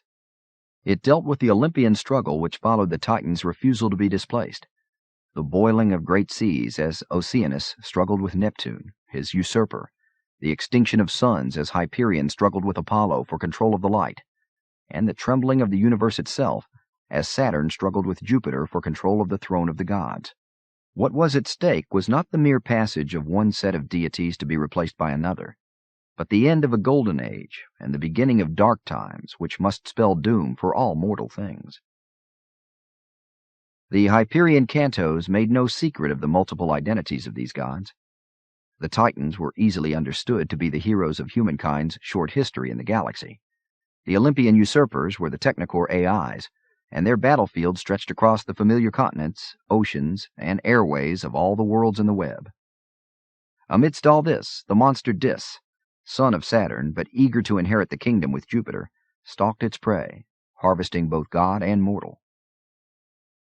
The cantos were also about the relationship between creatures and their creators, the love between parent and children, artists and their art, all creators and their creations. The poem celebrated love and loyalty, but teetered on the brink of nihilism with its constant thread of corruption through love of power, human ambition, and intellectual hubris. Martin Silenus had been working on his cantos for more than 2 standard centuries. His finest work had been done in these surroundings: the abandoned city, the desert winds whining like an ominous Greek chorus in the background, the ever-present threat of the Shrike's sudden interruption. By saving his own life, by leaving, Silenus had abandoned his muse and condemned his pen to silence. Beginning work again, following that sure trail, that perfect circuit which only the inspired writer has experienced, Martin Silenus felt himself returning to life, veins opening wider, lungs filling more deeply, tasting the rich light and pure air without being aware of them, enjoying each stroke of antique pen across the parchment, the great heap of previous pages stacked around on the circular table, chunks of broken masonry serving as paperweights, the story flowing freely again, immortality beckoning with each stanza, each line. Silenus had come to the most difficult and exciting part of the poem, the scenes where conflict has raged across 1,000 landscapes, entire civilizations have been laid waste, and representatives of the Titans call pause to meet and negotiate with the Olympians' humorless heroes. On this broad landscape of his imagination strode Saturn, Hyperion, Codus, Iapetus, Oceanus, Briareus, Mimas, Porphyrion, Enceladus, Rhedus, and others. Their equally titanic sisters, Tethys, Phoebe, Thea, and Clymene, and opposite them the doleful countenances of Jupiter, Apollo, and their ilk. Silenus did not know the outcome of this most epic of poems. He lived on now only to finish the tale, had done so for decades. Gone were the dreams of his youth of fame and wealth from apprenticing himself to the word. He had gained fame and wealth beyond measure, and it had all but killed him, had killed his art. And although he knew that the cantos were the finest literary work of his age, he wanted only to finish it, to know the outcome himself, and to set each stanza, each line, each word, in the finest, clearest, most beautiful form possible. Now he wrote feverishly, almost mad with desire to finish what he had long thought unfinishable. The words and phrases flew from his antique pen to the antiquated paper. Stanzas leaped into being with no effort. Cantos found their voice and finished themselves with no need for revision, no pause for inspiration. The poem unfolded with shocking speed, astounding revelations, heart-stopping beauty in both word and image. Under their flag of truce, Saturn and his usurper, Jupiter, faced each other across a treaty slab of sheer-cut marble. Their dialogue was both epic and simple, their arguments for being, their rationale for war creating the finest debate since Thucydides' Melian dialogue. Suddenly, something new, something totally unplanned by Martin Silenus in all of his long hours of musing without his muse, entered the poem. Both of the kings of the gods expressed fear of some third usurper, some terrible outside force that threatened the stability of either of their reigns. Silenus watched in pure astonishment as the characters he had created through thousands of hours of effort defied his will and shook hands across the marble slab, setting an alliance against what? The poet paused, his pen stopping, as he realized that he could barely see the page. He had been writing in half-darkness for some time, and now full darkness had descended. Silenus returned to himself in that process of allowing the world to rush in once more, much like the return to the senses following orgasm. Only the descent of the writer to the world was more painful as he or she returned, trailing clouds of glory which quickly dissipated in the mundane flow of sensory trivia. Silenus looked around. The great dining hall was quite dark, except for the fitful glow of starlight and distant explosions through the panes and ivy above. The tables around him were mere shadows. The walls, 30 meters away in all directions, darker shadows, laced through with the varicose darkness of desert creeper. Outside the dining hall, the evening wind had risen, its voices louder now, contralto and soprano solos being sung by cracks in the jagged rafters and rents in the dome above him. The poet sighed. He had no hand torch in his pack. He had brought nothing but water and his cantos. He felt his stomach stir in hunger. Where was that goddamn Braun Lamia? But as soon as he thought of it, he realized that he was pleased that the woman had not returned for him. He needed to stay in solitude to finish the poem. At this rate, it would take no longer than a day, the night perhaps. A few hours, and he would be finished with his life's work, ready to rest a while and appreciate the small daily things, the trivia of living which for decades now had been only an interruption of work he could not complete. Martin Silenus sighed again and began setting manuscript pages in his pack. He would find a light somewhere, start a fire if he had to use Sad King Billy's ancient tapestries for kindling. He would write outside by the light of the space battle if he had to. Silenus held the last few pages and his pen in hand, and turned to look for the exit. Something was standing in the darkness of the hall with him. Lamia, he thought, feeling relief and disappointment war with one another. But it was not Braun Lamia. Silenus noted the distortion, the bulk of mass above and 2 long legs below, the play of starlight on carapace and thorn, the shadow of arms under arms, and especially the ruby glow of hell-lighted crystal where the eyes should be. Silenus let out a groan and sat again. "Not now," he cried. "Begone, goddamn your eyes!" The tall shadow moved closer, its footfalls silent on cold ceramic. The sky rippled with blood-red energy, and the poet could see the thorns and blades and razor-wire wrappings now. "No," cried Martin Silenus. "I refuse. Leave me alone." The Shrike stepped closer. Silenus's hand twitched, lifted the pen again, and wrote across the empty lower margin of his last page, "It is time, Martin." He stared at what he had written, stifling the urge to giggle insanely. To his knowledge, the Shrike had never spoken, never communicated to anyone, other than through the paired media of pain and death. "No," he screamed again. "I have work to do. Take someone else, goddamn you." The Shrike took another step forward. The sky pulsed with silent plasma explosions, while yellows and reds ran down the creature's quicksilver chest and arms like spilled paints. Martin Silenus's hand twitched, wrote across his earlier message, "It is time now, Martin." Silenus hugged his manuscript to himself, lifting the last pages from the table so that he could write no more. His teeth showed in a terrible rictus as he all but hissed at the apparition. "You were ready to trade places with your patron," his hand wrote on the tabletop itself. "Not now," screamed the poet. "Billy's dead.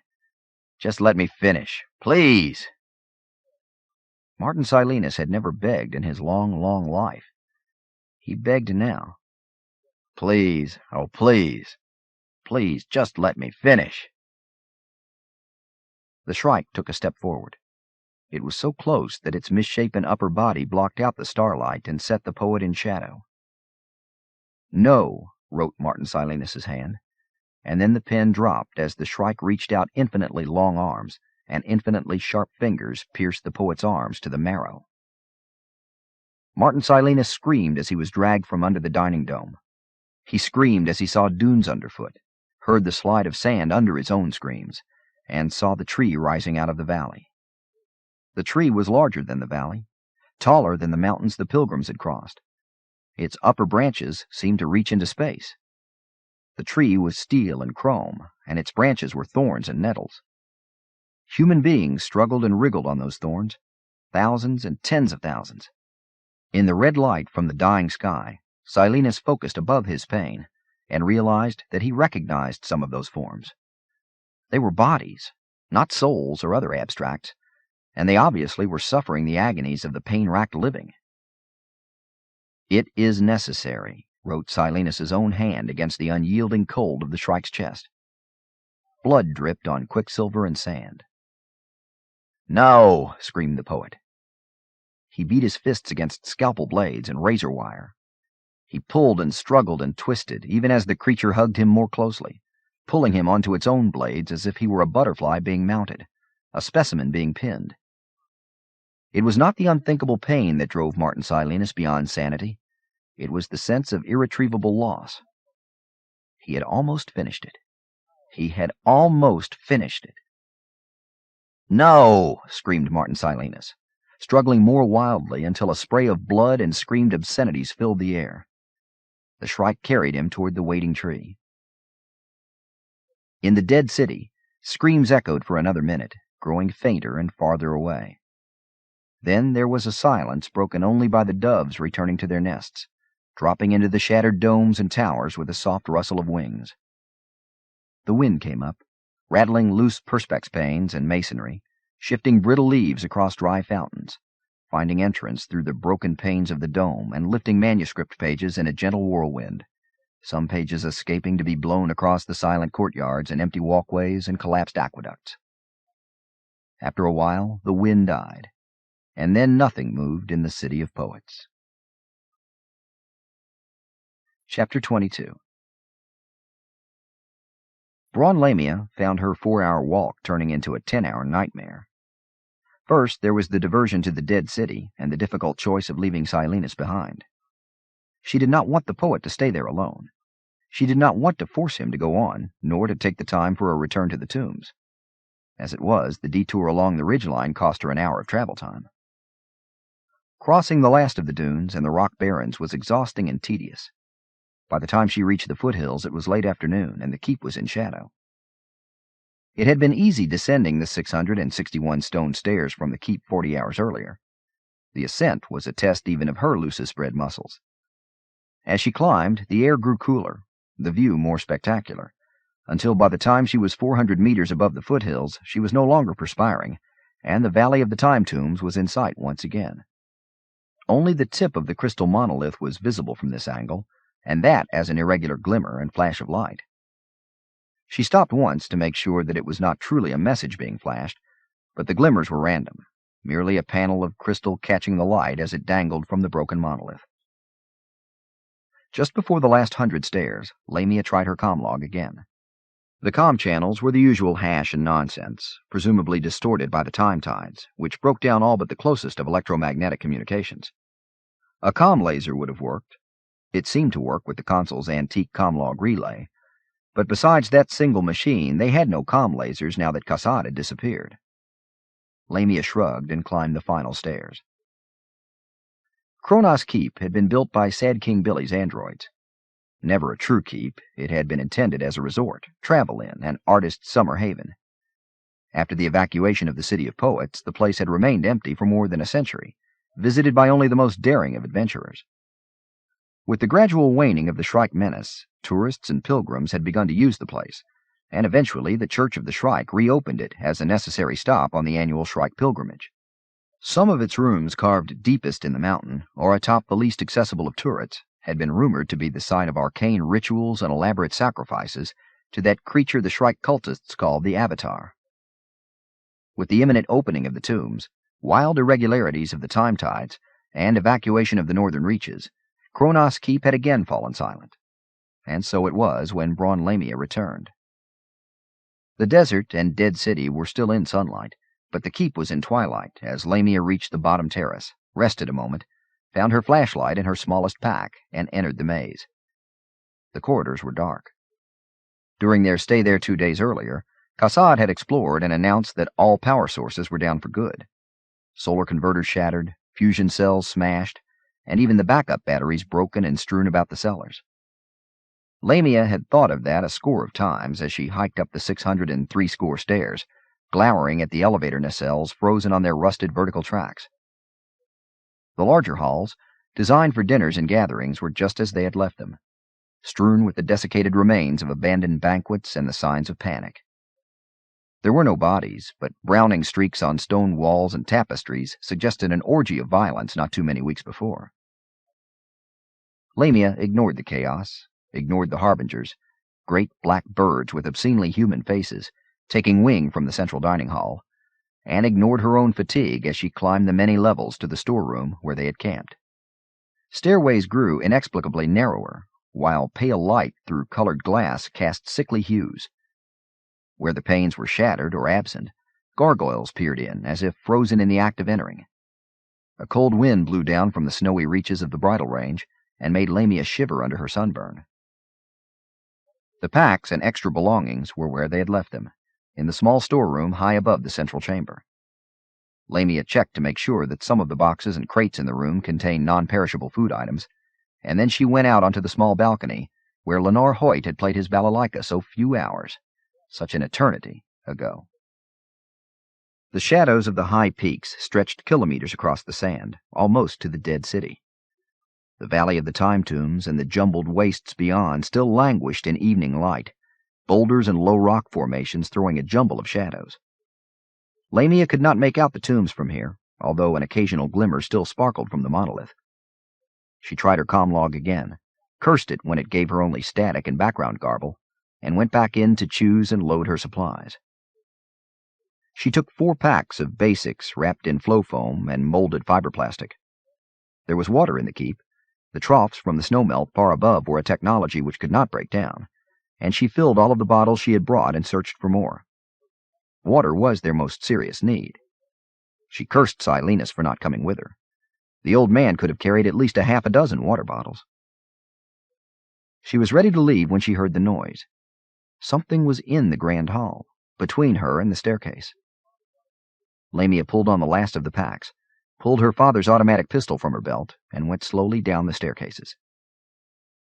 The hall was empty. The harbingers had not returned. Heavy tapestries, stirred by the wind, blew like rotted pennants above the litter of food and utensils. Against the far wall, a huge sculpture of the Shrike's face, all free-floating chrome and steel, rotated to the breeze. Lamia edged across the space, swiveling every few seconds so that her back was never turned to one dark corner for long. Suddenly, a scream froze her in her tracks. It was not a human scream. The tones ululated to the ultrasonic and beyond, setting Lamia's teeth on edge and making her grip the pistol with white fingers. Abruptly, it was cut off, as if a player beam had been lifted from a disc. Lamia saw where the noise had come from. Beyond the banquet table, beyond the sculpture, under the 6 large stained glass windows where the dying light bled muted colors, there was a small door. The voice had echoed up and out as if it had escaped from some dungeon or cellar far below. Braun Lamia was curious. All of her life had been a conflict with inquisitiveness above and beyond the norm, culminating in her choice of the obsolete and sometimes amusing profession of private investigator. More than one time her curiosity had led her into embarrassment or trouble, or both. And more than a few times her curiosity had paid off in knowledge few others had. Not this time. Lamia had come to find much-needed food and water. None of the others would have come here. The 3 older men could not have beaten her here even with her detour to the dead city, and anything or anyone else was not her concern. Cassette? She wondered, but stifled the thought.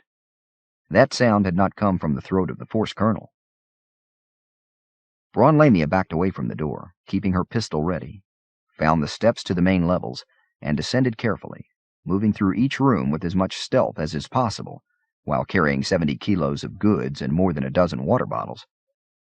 She caught a glimpse of herself in a faded glass on the lowest level, squat body poised, pistol raised and swiveling, a great burden of packs tottering on her back and dangling from broad straps, bottles and canteens clanking together. Lamia did not find it amusing. She breathed a sigh of relief when she was out on the lowest terrace, out in the cool, thin air and ready to descend once again. She did not need her flashlight yet. And evening skies suddenly filled with lowering clouds shed a pink and amber light on the world, illuminating even the keep and the foothills below in its rich glow. She took the steep stairs 2 at a time, her powerful leg muscles aching before she had reached halfway. She did not tuck the gun away, but kept it ready should anything descend from above or appear in an aperture in the rock face. Reaching the bottom, she stepped away from the staircase and looked up at the towers and terraces half a kilometer above. Rocks were falling toward her. More than rocks, she realized. Gargoyles had been knocked off their ancient perches and were tumbling with the boulders, their demonic faces lighted by the twilight glow. Lamia ran, packs and bottles swinging, realized that she had no time to reach a safe distance before the debris arrived, and threw herself between 2 low boulders leaning against one another. Her packs kept her from fitting all the way beneath them, and she struggled, loosening straps, aware of the incredible noises as the first of the rocks struck behind her, ricocheted overhead.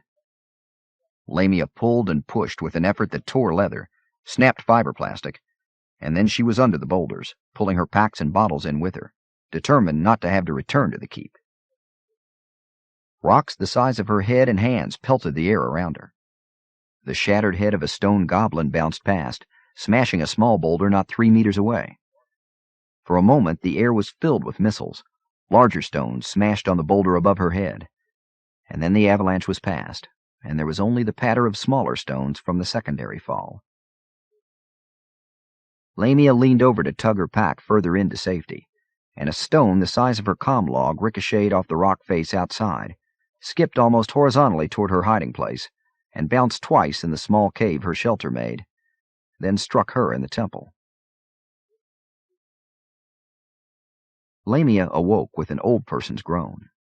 Her head hurt.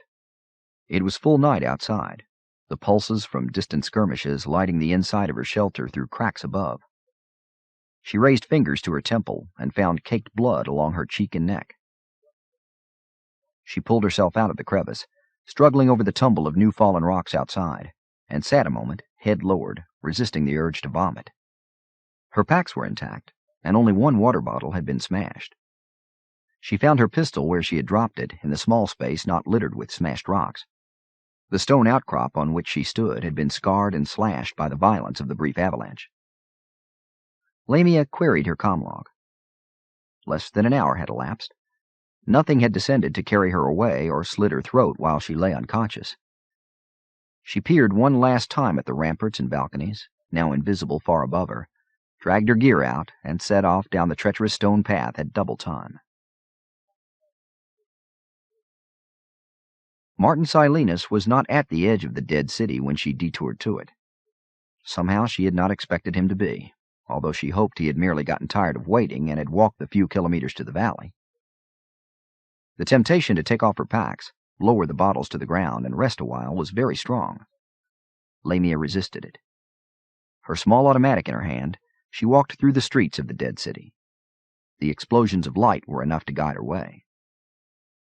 The poet did not respond to her echoing shouts, although hundreds of small birds Lamia couldn't identify exploded into flight, their wings white in the darkness. She walked through the lower levels of the king's old palace, shouting up stairways, even firing her pistol once, but there was no sign of Silenus. She walked through courtyards beneath walls heavy laden with creeper vines, calling his name, hunting for some sign that he had been there. Once she saw a fountain that reminded her of the poet's tale about the night sad King Billy disappeared, carried off by the Shrike. But there were other fountains, and she could not be sure this was the one. Lamia walked through the central dining hall under the shattered dome, but the room was dark with shadows. There was a sound, and she swiveled, pistol ready, but it was only a leaf or ancient sheet of paper blowing across ceramic. She sighed and left the city, walking easily despite her fatigue after days without sleep. There was no response to comm-log queries, although she felt the déjà-vu tug of the time tides and was not surprised. The evening winds had eradicated any tracks Martin might have left on his return to the valley. The tombs were glowing again, Lamia noticed, even before she reached the wide saddle at the entrance to the valley. It was not a bright glow, nothing to compare to the silent riot of light above, but each of the above-ground tombs seemed to be shedding a pale light, as if releasing energy stored during the long day. Lamia stood at the head of the valley and shouted, warning Saul and the others that she was returning. She would not have refused an offer to help with the packs for this last 100 meters. Lamia's back was raw, and her shirt was soaked with blood where the straps had cut into flesh. There was no answer to her cries. She felt her exhaustion as she slowly climbed the steps to the Sphinx, dropped her gear on the broad stone porch, and fumbled for her flashlight. The interior was dark. Sleeping robes and packs lay strewn about in the room where they had slept. Lamia shouted, waited for the echoes to die, and played her light around the room again. Everything was the same. No, wait. Something was different. She closed her eyes and remembered the room as it had been that morning. The Mobius cube was missing. The strange, energy-sealed box left behind by Het Mestine on the windwagon was no longer in its place in the corner. Lamia shrugged and went outside. The Shrike was waiting. It stood just outside the door. It was taller than she had imagined, towering over her. Lamia stepped out and backed away, stifling the urge to scream at the thing. The raised pistol seemed small and futile in her hand. The flashlight dropped unheeded to the stone. The thing cocked its head and looked at her. Red light pulsed from somewhere behind its multifaceted eyes. The angles of its body and blades caught the light from above. "You son of a bitch," said Lamia, her voice level. "Where are they? What have you done with Saul and the baby? Where are the others?" The creature cocked its head the other way. Its face was sufficiently alien that Lamia could make out no expression there. Its body language communicated only threat. Steel fingers clicked open like retractable scalpels. Lamia shot it 4 times in the face, the heavy 16-millimeter slug striking solidly and whining away into the night. "I didn't come here to die, you metallic motherfucker," said Lamia, took aim, and fired another 12 times, each slug striking home. Sparks flew. The Shrike jerked its head upright, as if listening to some distant sound. It was gone. Lamia gasped, crouched, whirled around. Nothing. The valley floor glowed in starlight as the sky grew quiescent. The shadows were ink-black but distant. Even the wind was gone. Braun Lamia staggered over to her packs and sat on the largest one, trying to bring her heart rate down to normal. She was interested to find that she had not been afraid, not really, but there was no denying the adrenaline in her system. Her pistol still in her hand, 6 bullets remaining in the magazine and the propellant charge still strong. She lifted a water bottle and took a long drink. The Shrike appeared at her side. The arrival had been instantaneous and soundless. Lamia dropped the bottle, tried to bring the pistol around while twisting to one side. She might as well have been moving in slow motion. The Shrike extended its right hand. Finger blades the length of darning needles caught the light, and one of the tips slid behind her ear, found her skull, and slipped inside her head with no friction, no pain beyond an icy sense of penetration. Chapter 23. Colonel Fedman Cassad had stepped through a portal expecting strangeness. Instead, he found the choreographed insanity of war. Moneta had preceded him. The Shrike had escorted him, finger blades sunk into Cassad's upper arm. When Cassad finished his step through the tingling energy curtain, Moneta was waiting, and the Shrike was gone. Cassad knew at once where they were. The view was from atop the low mountain into which Sad King Billy had commanded his effigy carved almost 2 centuries earlier. The flat area atop the peak was empty, except for the debris of an anti-space missile defense battery which still smoldered. From the glaze of the granite and the still bubbling molten metal, Cassad guessed that the battery had been lanced from orbit. Moneta walked to the edge of the cliff, 50 meters above Sad King Billy's massive brow, and Cassad joined her there. The view of the river valley, the city, and the spaceport heights 10 kilometers to the west told the story. Hyperion's capital was burning. The old part of the city, Jacktown, was a miniature firestorm, and there were 100 lesser fires dotting the suburbs and lining the highway to the airport like well-tended signal fires. Even the Hooghly River was burning as an oil fire spread beneath antiquated docks and warehouses. Kassad could see the spire of an ancient church rising above the flames. He looked for Cicero's, but the bar was hidden by smoke and flames upriver. The hills and valley were a mass of movement, as if an anthill had been kicked apart by giant boots. Kassad could see the highways, clogged with a river of humanity and moving more slowly than the real river as tens of thousands fled the fighting. The flash of solid artillery and energy weapons stretched to the horizon and lighted low clouds above. Every few minutes, a flying machine, military skimmer or dropship, would rise from the smoke near the spaceport or from the wooded hills to the north and south. The air would fill with stabs of coherent light from above and below, and the vehicle would fall, trailing a plume of black smoke and orange flames. Hovercraft flitted across the river like water bugs, dodging between the burning wreckage of boats, barges, and other hovercraft. Kassad noticed that the single highway bridge was down, with even its concrete and stone abutments burning. Combat lasers and hell whip beams lashed through the smoke. Anti-personnel missiles were visible as white specks traveling faster than the eye could follow, leaving trails of rippling, superheated air in their wakes.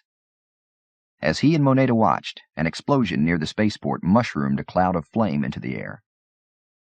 Not nuclear, he thought. No. The skin suit covering his eyes acted like a vastly improved force visor, and Kassad used the ability to zoom in on a hill 5 kilometers to the northwest across the river. Force Marines loped toward the summit, some already dropping and using their shaped excavation charges to dig foxholes. Their suits were activated, the camouflage polymers perfect, their heat signatures minimal, but Kassad had no difficulty seeing them. He could make out faces if he wished. Tactical command and tight beam channels whispered in his ears. He recognized the excited chatter and inadvertent obscenities which had been the hallmark of combat for too many human generations to count.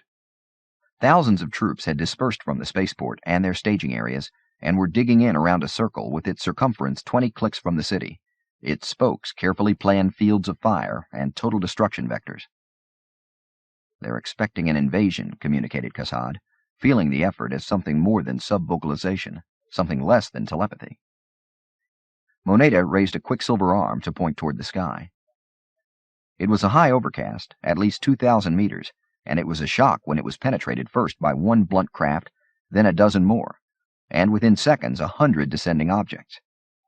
Most were concealed by camouflage polymers and background-coated containment fields, but again, Kassad had no difficulty making them out. Under the polymers, the gunmetal gray skins had faint markings in the subtle calligraphy he recognized as Ouster. Some of the larger craft were obviously dropships, their blue plasma tails visible enough, but the rest descended slowly under the rippling air of suspension fields, and Kassad noted the lumpy size and shape of Ouster invasion canisters, some undoubtedly carrying supplies and artillery, many undoubtedly empty, decoys for the ground defenses. An instant later, the cloud ceiling was broken again as several thousand free-falling specks fell like hail. Ouster infantry dropping past canisters and dropships, waiting until the last possible second to deploy their suspension fields and parafoils. Whoever the force commander was, he had discipline, over both himself and his men. Ground batteries and the thousands of Marines deployed around the city ignored the easy targets of the dropships and canisters, then waited for the paratroops' arresting devices to deploy, some at little better than treetop height. At that instant, the air filled with thousands of shimmers and smoke trails as lasers flickered through the smoke and missiles exploded. At first glance, the damage done was devastating, more than enough to deter any attack. But a quick scan told Kassad that at least 40% of the Ousters had landed, adequate numbers for the first wave of any planetary attack. A cluster of 5 parafoilists swung toward the mountain where he and Moneta stood. Beams from the foothills tumbled 2 of them in flames. One corkscrewed down in a panic descent to avoid further lancing, and the final 2 caught a breeze from the east, sending them spiraling into the forest below. All of Kassad's senses were engaged now. He smelled the ionized air and cordite and solid propellant. Smoke and the dull acid of plasma explosive made his nostrils flare.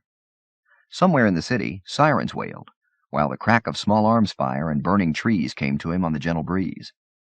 Radio and intercepted tight beam channels babbled. Flames lit the valley, and laser lances played like searchlights through the clouds. Half a kilometer below them, where the forest faded to the grass of the foothills, squads of Hegemony Marines were engaging Ouster paratroopers in a hand-to-hand struggle. Screams were audible. Fedman Cassad watched with the fascination he had once felt at the stim-sim experience of a French cavalry charge at Agincourt. "This is no simulation?" "No," replied Moneta. "Is it happening now?" The silver apparition at his side cocked its head. "When is now?" "Contiguous with our meeting in the Valley of the Tombs." "No." "The future, then?" "Yes." "But the near future?" "Yes. 5 days from the time you and your friends arrived in the valley." Cassad shook his head in wonder. If Moneta was to be believed, he had traveled forward in time. Her face reflected flames and multiple hues as she swiveled toward him. "Do you wish to participate in the fighting?" "Fight the Ousters?" He folded his arms and watched with new intensity. He had received a preview of the fighting abilities of this strange skin suit. It was quite likely that he could turn the tide of battle single-handedly, most probably destroy the few thousand Ouster troops already on the ground. "No," he sent to her. "Not now. Not at this time." "The Lord of Pain believes that you are a warrior." Cassad turned to look at her again. He was mildly curious as to why she gave the Shrike such a ponderous title. "The Lord of Pain can go fuck itself," he said, "unless it wants to fight me." Moneta was still for a long minute, a quicksilver sculpture on a wind-blown peak. "Would you really fight him?" she sent at last. "I came to Hyperion to kill it. And you. I will fight whenever either or both of you agree." "You still believe that I am your enemy?" Cassad remembered the assault on him at the tombs, knowing now that it was less a rape than a granting of his own wish, his own sub-vocalized desire to be lovers with this improbable woman once again. "I don't know what you are." "At first I was victim, like so many," sent Moneta, her gaze returning to the valley. "Then, far in our future, I saw why the Lord of Pain had been forged, had to be forged, and then I became both companion and keeper." "Keeper?" "I monitored the time tides, made repairs to the machinery, and saw to it that the Lord of Pain did not awake before his time." "Then you can control it?" Cassad's pulse raced at the thought. "No." "Then who or what can control it?" "Only he or she who beats it in personal combat." "Who has beaten it?" "No one," sent Moneta, "either in your future or your past." "Have many tried?" "Millions." "And they have all died?" "Or worse." Cassad took a breath. "Do you know if I will be allowed to fight it?" "You will." Cassad let the breath out. No one had beaten it. His future was her past. She had lived there. She had glimpsed the terrible tree of thorns just as he had, seeing familiar faces there the way he had seen Martin Silenus struggling, impaled, years before he had met the man. Cassad turned his back on the fighting in the valley below. "Can we go to him now? I challenge him to personal combat." Moneta looked into his face for a silent moment. Cassad could see his own quicksilver visage reflected in hers. Without answering, she turned, touched the air, and brought the portal into existence. Cassad stepped forward and went through first. Chapter 24. Gladstone translated directly to Government House and swept into the Tactical Command Center with Lee Hunt and half a dozen other aides in attendance. The room was packed. Morpurgo, Singh, Van Zite, and a dozen others represented the military, although Gladstone noticed that the young naval hero, Commander Lee, was absent. Most of the cabinet ministers were there, including Alan Emoto of Defense, Garion Persoff of Diplomacy, and Barbara Dan Gittes of Economy. Senators were arriving even as Gladstone did, some of them looking as though they had just been awakened. The power curve of the Oval Conference table held Senators Kolchev from Lucis, Richaud from Renaissance Vector, Ronquist from Nordholm, Kakinuma from Fuji, Sabin Storafem from Sol Draconi Septem, and Peters from Deneb Dry. President Pro Tem Denzel Hayat Amin sat with a befuddled expression, his bald head gleaming in the light from overhead spots, while his young counterpart, All Things Speaker Gibbons, perched on the edge of his seat, hands on his knees, his posture a study in barely contained energy. Counselor Albedo's projection sat directly opposite Gladstone's empty chair. All stood as Gladstone swept down the aisle, took her seat, and gestured everyone to theirs. "Explain," she said. General Morpurgo stood, nodded at a subordinate, and lights dimmed while Hollis misted. "Forgo the visuals," snapped Maina Gladstone. "Tell us." Hollis faded, and the lights came back up. Morpurgo looked stunned, slightly vacant. He looked down at his light pointer, frowned at it, and dropped it in a pocket. "Madam Executive, Senators, Ministers, President and Speaker, Honorables." Morpurgo cleared his throat. "The Ousters have succeeded in a devastating surprise attack. Their combat swarms are closing on half a dozen web worlds." The commotion in the room drowned him out. "Web worlds?" cried various voices. There were shouts from politicians, ministers, and executive branch functionaries. "Silence," commanded Gladstone, and there was silence. "General, you assured us that any hostile forces were a minimum of 5 years from the web. How and why has this changed?" The general made eye contact with the CEO. "Madam Executive, as far as we can tell, all of the Hawking Drive wakes were decoys. The swarms went off their drives decades ago and drove toward their objectives at sublight speed." Excited babble drowned him out. "Go on, General," said Gladstone, and the hubbub died once more. "At sublight velocities, some of the swarms must have been traveling that way for 50 standard years or more. There was no possible way to detect them. It simply was not the fault of—" "What worlds are in danger, General?" asked Gladstone. Her voice was very low, very level. Morpurgo glanced toward the empty air as if seeking visuals there, returned his gaze to the table. His hands clenched into fists. "Our intelligence at this time, based on fusion drive sightings followed by a shift to Hawking drives when they were discovered, suggests that the first wave will arrive at Heaven's Gate, God's Grove, Mare Infinitus, Asquith, Ixion, Qingdao, Xishuang Punna, Actian, Barnard's World, and Tempe within the next 15 to 72 hours. This time there was no silencing the commotion. Gladstone let the shouts and exclamations continue for several minutes before she raised a hand to bring the group under control. Senator Kolcheff was on his feet. "How the goddamn hell did this happen, General? Your assurances were absolute." Morpurgo stood his ground. There was no responsive anger in his voice. "Yes, Senator, and also based on faulty data. We were wrong. Our assumptions were wrong. The CEO will have my resignation within the hour. The other Joint Chiefs join me in this."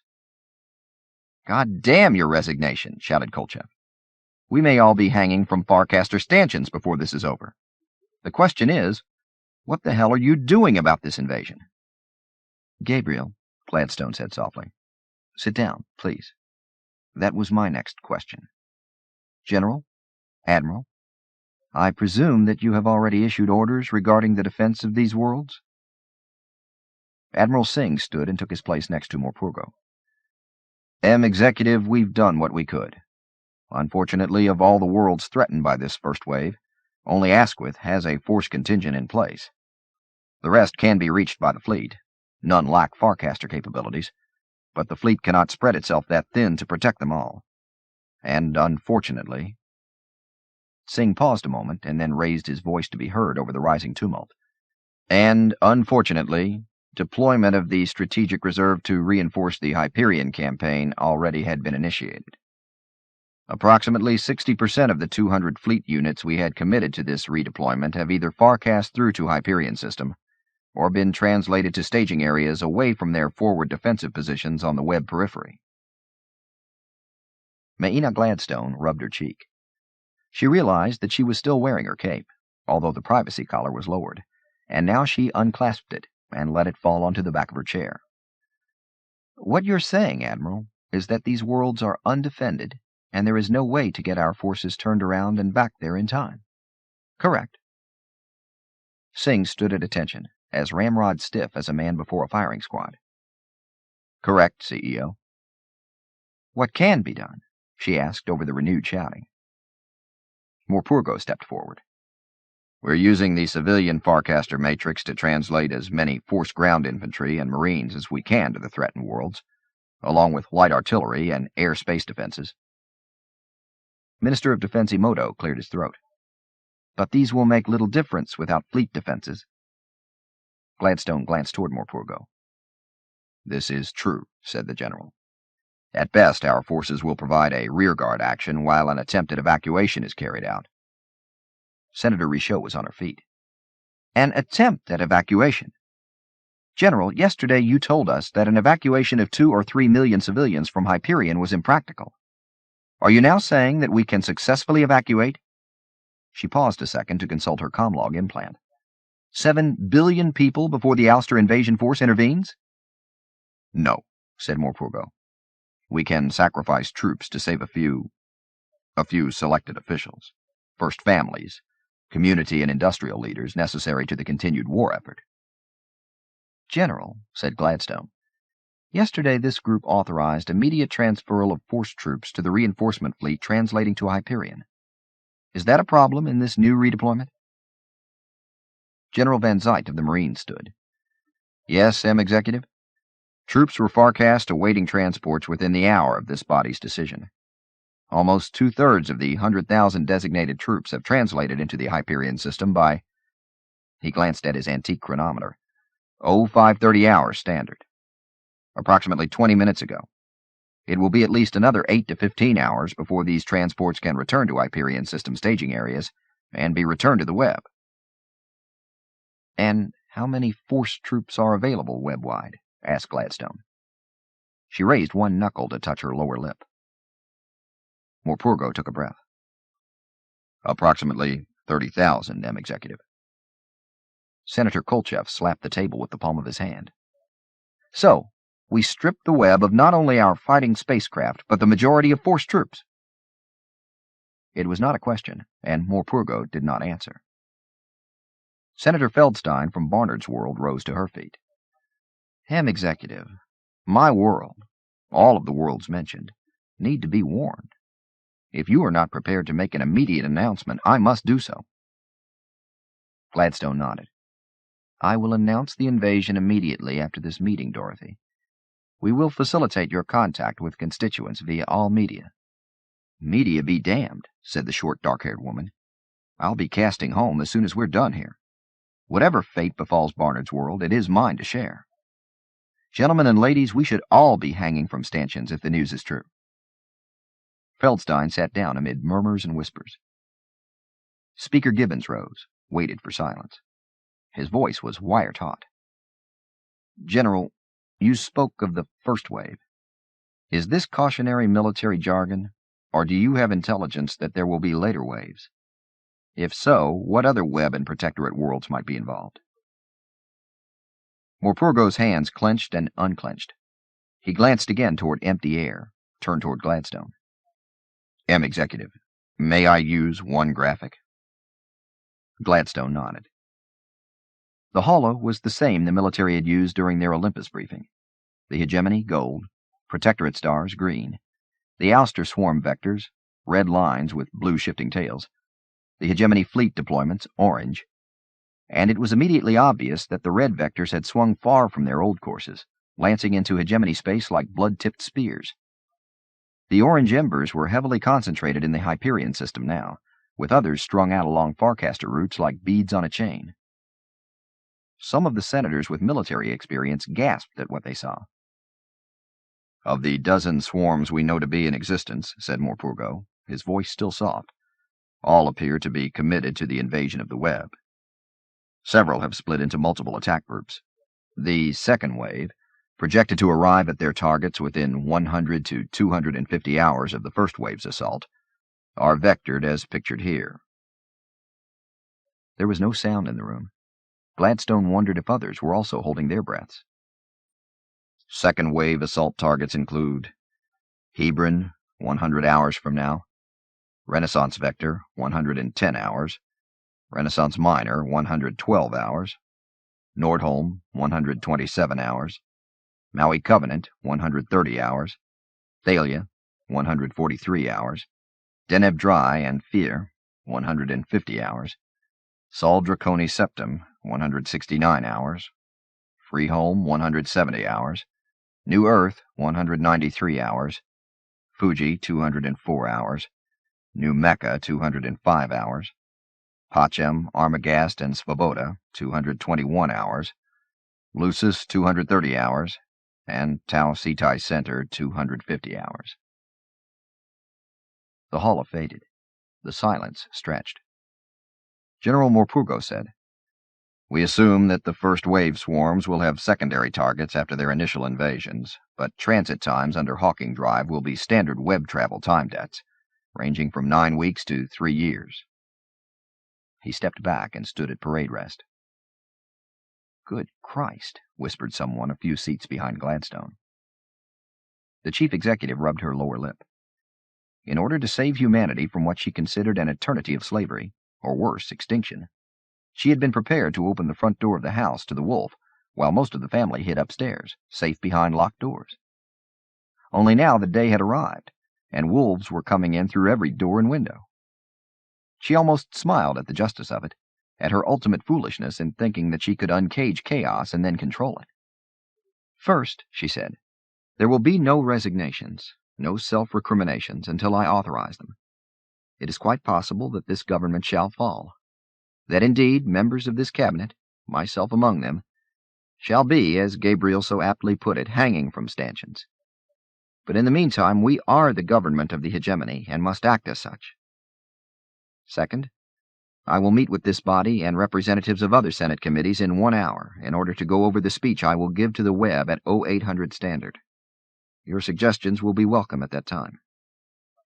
Third, I hereby command and authorize the force authorities here assembled and throughout the reaches of the hegemony to do everything in their power to preserve and protect the citizenry and property of the web and protectorate, through whatever extraordinary means they must employ. General, Admiral, I want the troops translated back to threatened web worlds within 10 hours.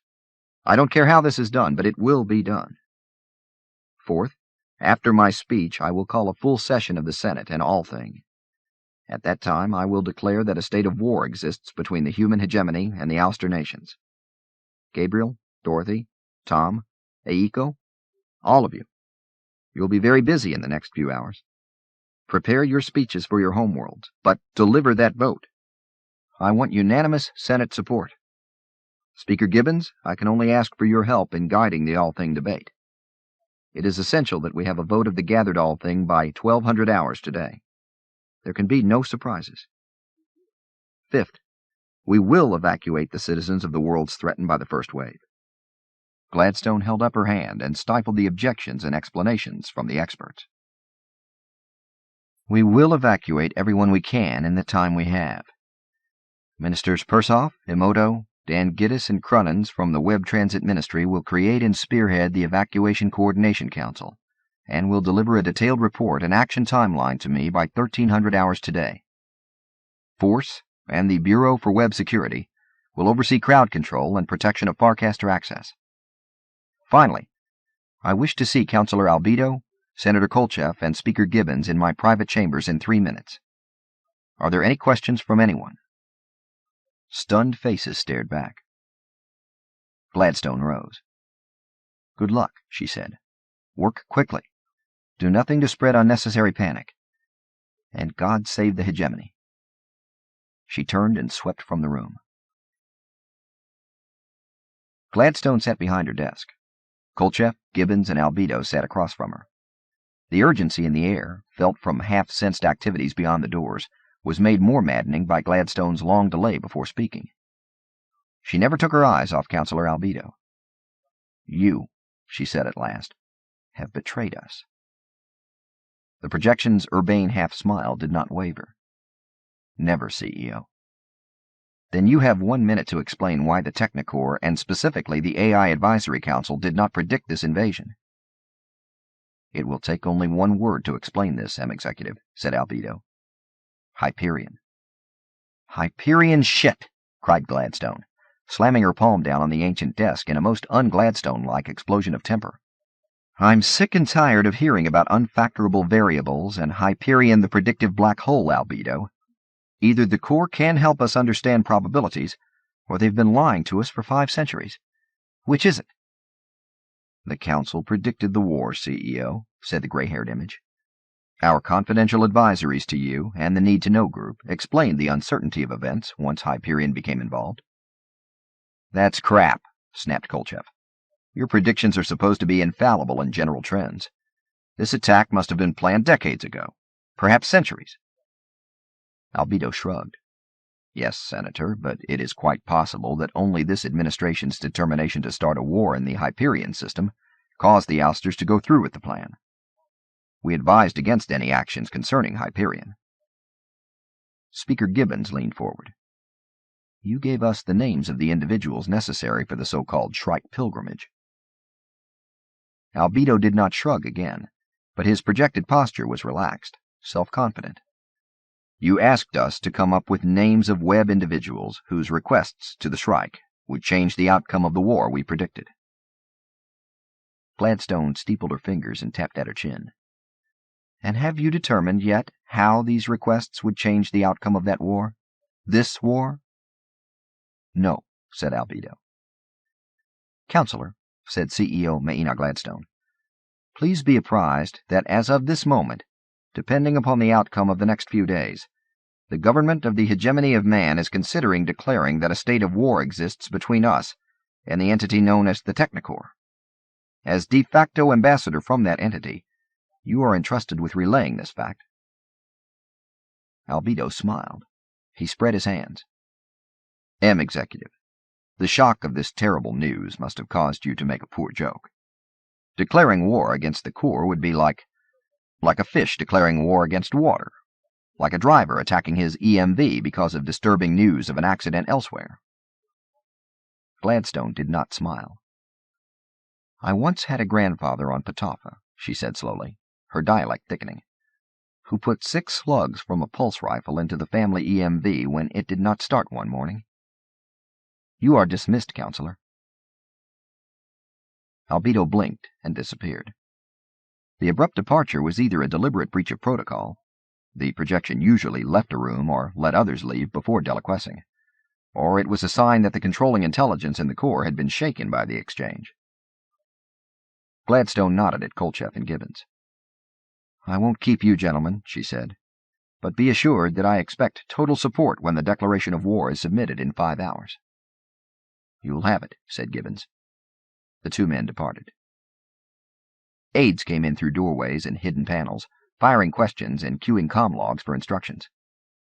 Gladstone held up a finger. "Where is Severn?" she asked.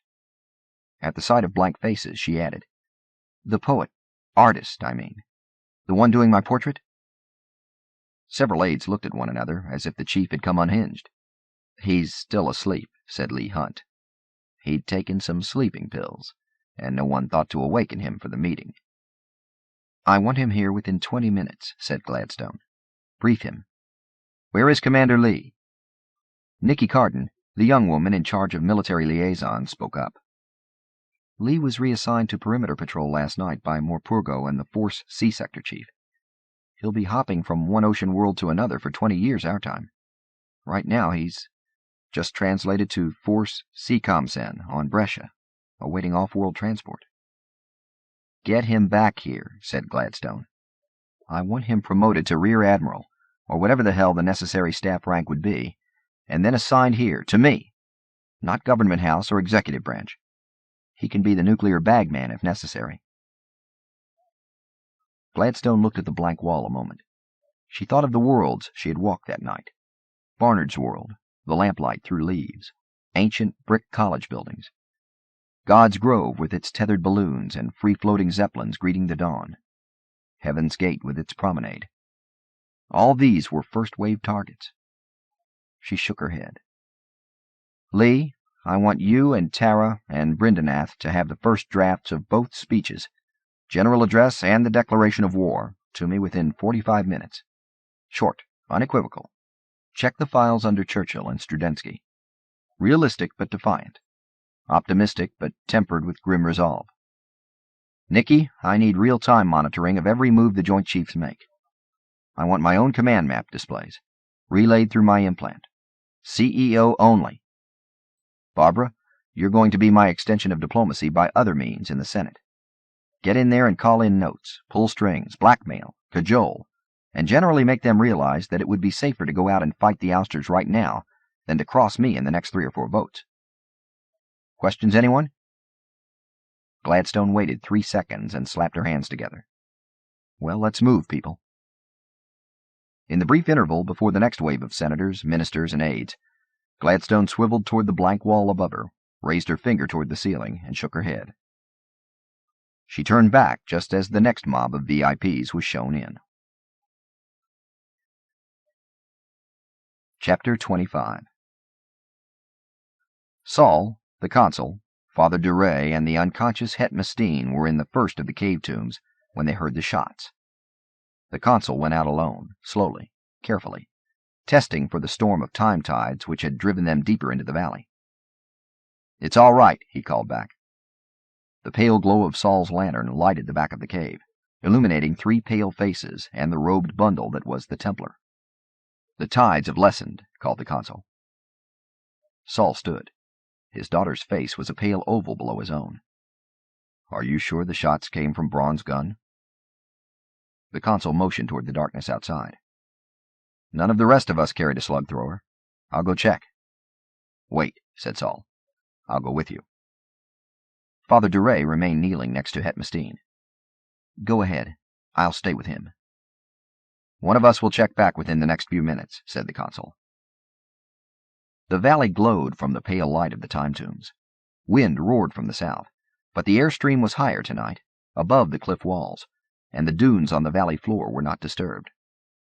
Saul followed the council as he picked his way down the rough trail to the valley floor and turned toward the head of the valley. Slight tugs of déjà vu reminded Saul of the violence of time tides an hour earlier, but now even the remnants of the bizarre storm were fading.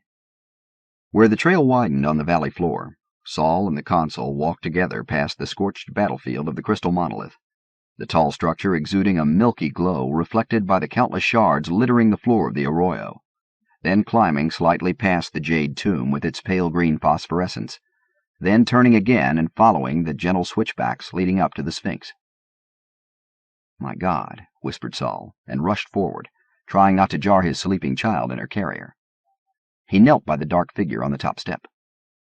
"Braun?" asked the consul, stopping 2 paces back and panting for breath after the sudden climb. "Yes." Saul started to lift her head and then jerked his hand back when he encountered something slick and cool extruding from her skull. "Is she dead?" Saul held his daughter's head closer to his chest as he checked for a pulse in the woman's throat. "No," he said, and took a deep breath. "She's alive, but unconscious. Give me your light." Saul took the flashlight and played it over Braun Lamia's sprawled form, following the silver cord. Tentacle was a better description, since the thing had a fleshy mass to it that made one think of organic origins, which led from the neural shunt socket in her skull across the broad top step of the Sphinx, in through the open portal. The Sphinx itself glowed the brightest of any of the tombs, but the entrance was very dark. The consul came closer. "What is it?"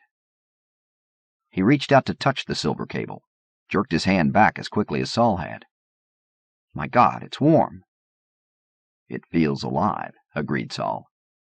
He had been chafing Braun's hands, and now he slapped her cheeks lightly, trying to awaken her. She did not stir.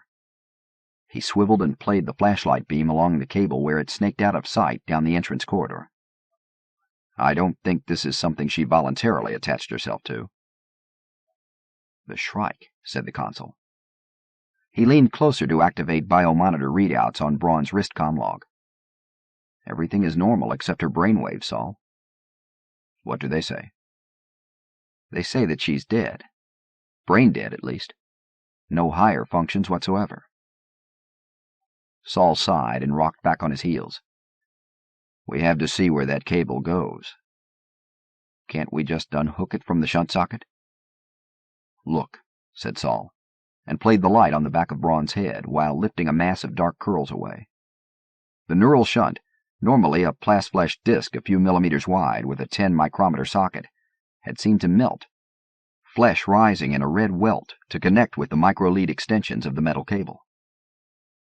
"It would take surgery to remove that," whispered the consul. He touched the angry-looking welt of flesh.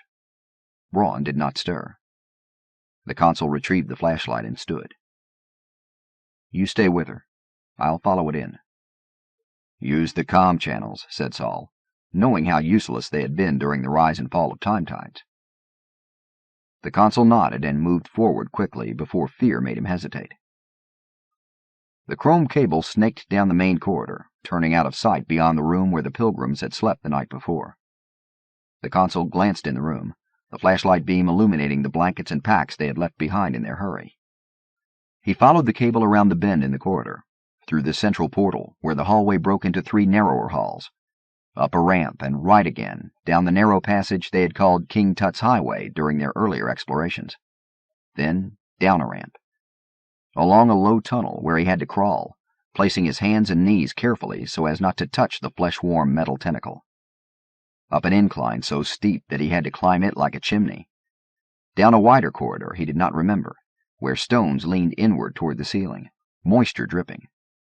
And then down steeply, slowing his descent only by losing skin on his palms and knees, crawling finally along a stretch longer than the Sphinx had appeared wide. The consul was thoroughly lost, trusting in the cable to lead him back out when the time came. "Saul," he called at last, not believing for an instant that the communicator would carry through stone and time tides. "Here," came the barest whisper of the scholar's voice. "I'm way the hell inside," the consul whispered into his comlog. "Down a corridor I don't remember us seeing before. It feels deep." "Did you find where the cable ends?" "Yeah," the consul replied softly, sitting back to wipe sweat from his face with a handkerchief. "Nexus?" asked Saul, referring to one of the countless terminal nodes where web citizens could jack into the datasphere. "No. The thing seems to flow directly into the stone of the floor here. The corridor ends here, too. I've tried moving it, but the join is similar to where the neural shunt's been welded to her skull. It just seems part of the rock." "Come on out," came Saul's voice over the rasp of static. "We'll try to cut it off her."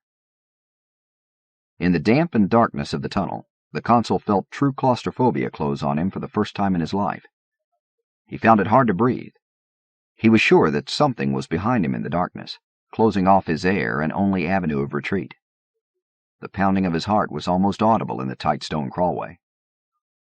He took slow breaths, wiped his face again, and forced the panic back. "That might kill her," he said between slow gasps for air. No answer. The consul called again, but something had cut off their thin connection. "I'm coming out," he said into the silent instrument, and turned around, playing his flashlight along the low tunnel. Had the cable tentacle twitched, or was that just a trick of light? The consul began crawling back the way he had come. They had found Het Mestine at sunset, just minutes before the time storm struck. The Templar had been staggering when the consul, Saul, and Duray had first seen him, and by the time they reached his fallen form, Mestine was unconscious. "Carry him to the Sphinx," said Saul. At that moment, as if choreographed by the setting sun, the time tides flowed over them like a tidal wave of nausea and déjà vu. All 3 men fell to their knees. Rachel awoke and cried with the vigor of the newly born and terrified. "Make for the valley entrance," gasped the consul, standing with Het Mestine draped over his shoulder. "Got to get out the valley."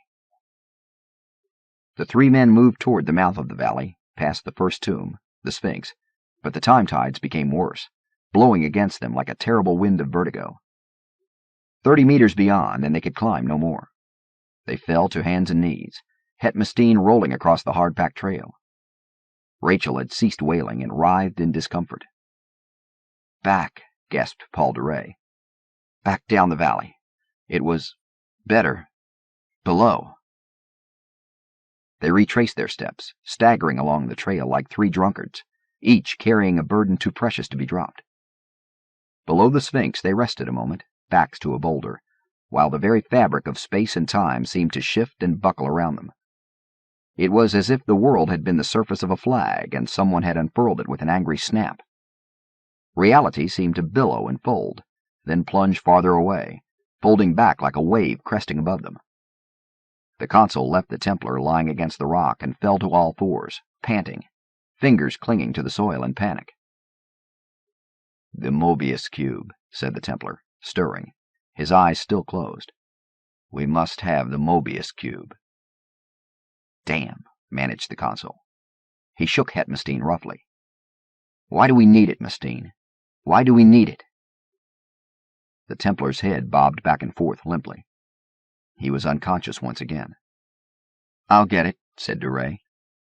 The priest looked ancient and ill, his face and lips pale. The consul nodded, lifted Het Mestine over his shoulder, helped Saul gain his feet, and staggered away down the valley, feeling the riptides of anti-entropic fields lessen as they moved farther away from the Sphinx. Father Duray had climbed the trail, climbed the long stairway, and staggered to the entrance of the Sphinx, clinging to the rough stones there the way a sailor would cling to a thrown line in rough seas.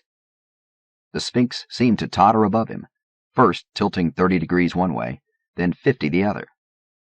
Duray knew that it was only the violence of the time tides distorting his senses, but it was enough to make him kneel and vomit on the stone. The tides paused a moment, like a violent surf resting between terrible wave assaults, and Duray found his feet, wiped his mouth with the back of his hand, and stumbled into the dark tomb. He had not brought a flashlight. Stumbling, he felt his way along the corridor, appalled by the twin fantasies of touching something slick and cool in the darkness, or of stumbling into the room where he was reborn and finding his own corpse there, still moldering from the grave. Duray screamed, but the sound was lost in the tornado roar of his own pulse as the time tides returned in force. The sleeping room was dark, that terrible dark which means the total absence of light, but Duray's eyes adjusted, and he realized that the Mobius cube itself was glowing slightly, telltales winking. He stumbled across the cluttered room and grabbed the cube, lifting the heavy thing with a sudden burst of adrenaline. The consul's summary tapes had mentioned this artifact, Mestine's mysterious luggage during the pilgrimage, as well as the fact that it was believed to hold an erg, one of the alien force field creatures used to power a Templar tree ship. Duray had no idea why the erg was important now, but he clutched the box to his chest as he struggled back down the corridor, outside and down the steps, deeper into the valley. "Here!" called the consul from the first cave tomb at the base of the cliff wall. "It's better here." Duray staggered up the trail, almost dropping the cube in his confusion and sudden draining of energy. The consul helped him the last 30 steps into the tomb. It was better inside. Duray could feel the ebb and flow of time tides just beyond the cave entrance, but back in the rear of the cave, glow globes revealing elaborate carvings in their cold light, it was almost normal. The priest collapsed next to Saul Weintraub and set the Mobius cube near the silent but staring form of Het Mestine. "He just awakened as you approached," whispered Saul. The baby's eyes were very wide and very dark in the weak light. The consul dropped down next to the Templar. "Why do we need the cube? Mestine, why do we need it?" Het Mestine's gaze did not falter. He did not blink. "Our ally," he whispered. "Our only ally against the Lord of Pain." The syllables were etched with the distinctive dialect of the Templar world. "How is it our ally?" demanded Saul, grabbing the man's robe in both his fists. "How do we use it? When?" The Templar's gaze was set on something in the infinite distance. "We vied for the honor," he whispered, voice hoarse. "The true voice of the Sequoia sempervirens was the first to contact the Keats retrieval cybrid, but I was one honored by the light of the Muir. It was the Yggdrasil, my Yggdrasil, which was offered in atonement for our sins against the Muir." The Templar closed his eyes. A slight smile looked incongruous on his stern-featured face. The consul looked at Duray and Saul. "That sounds more like Shrike cult terminology than Templar dogma." "Perhaps it is both," whispered Duray. "There have been stranger coalitions in the history of theology." Saul lifted his palm to the Templar's forehead. The tall man was burning up with fever. Saul rummaged through their only med pack in search of a pain derm or fever patch. Finding one, he hesitated. I don't know if Templars are within standard med norms. I don't want some allergy to kill him. The consul took the fever patch and applied it to the Templar's frail upper arm. They're within the norm. He leaned closer. Mustine, what happened on the wind wagon? The Templar's eyes opened, but remained unfocused. Wind wagon? I don't understand, whispered Father Duray. Saul took him aside. Mustine never told his tale on the pilgrimage out, he whispered.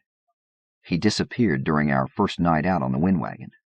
Blood was left behind, plenty of blood, as well as his luggage and the Mobius cube, but no Mustine. What happened on the wind wagon? The consul whispered again.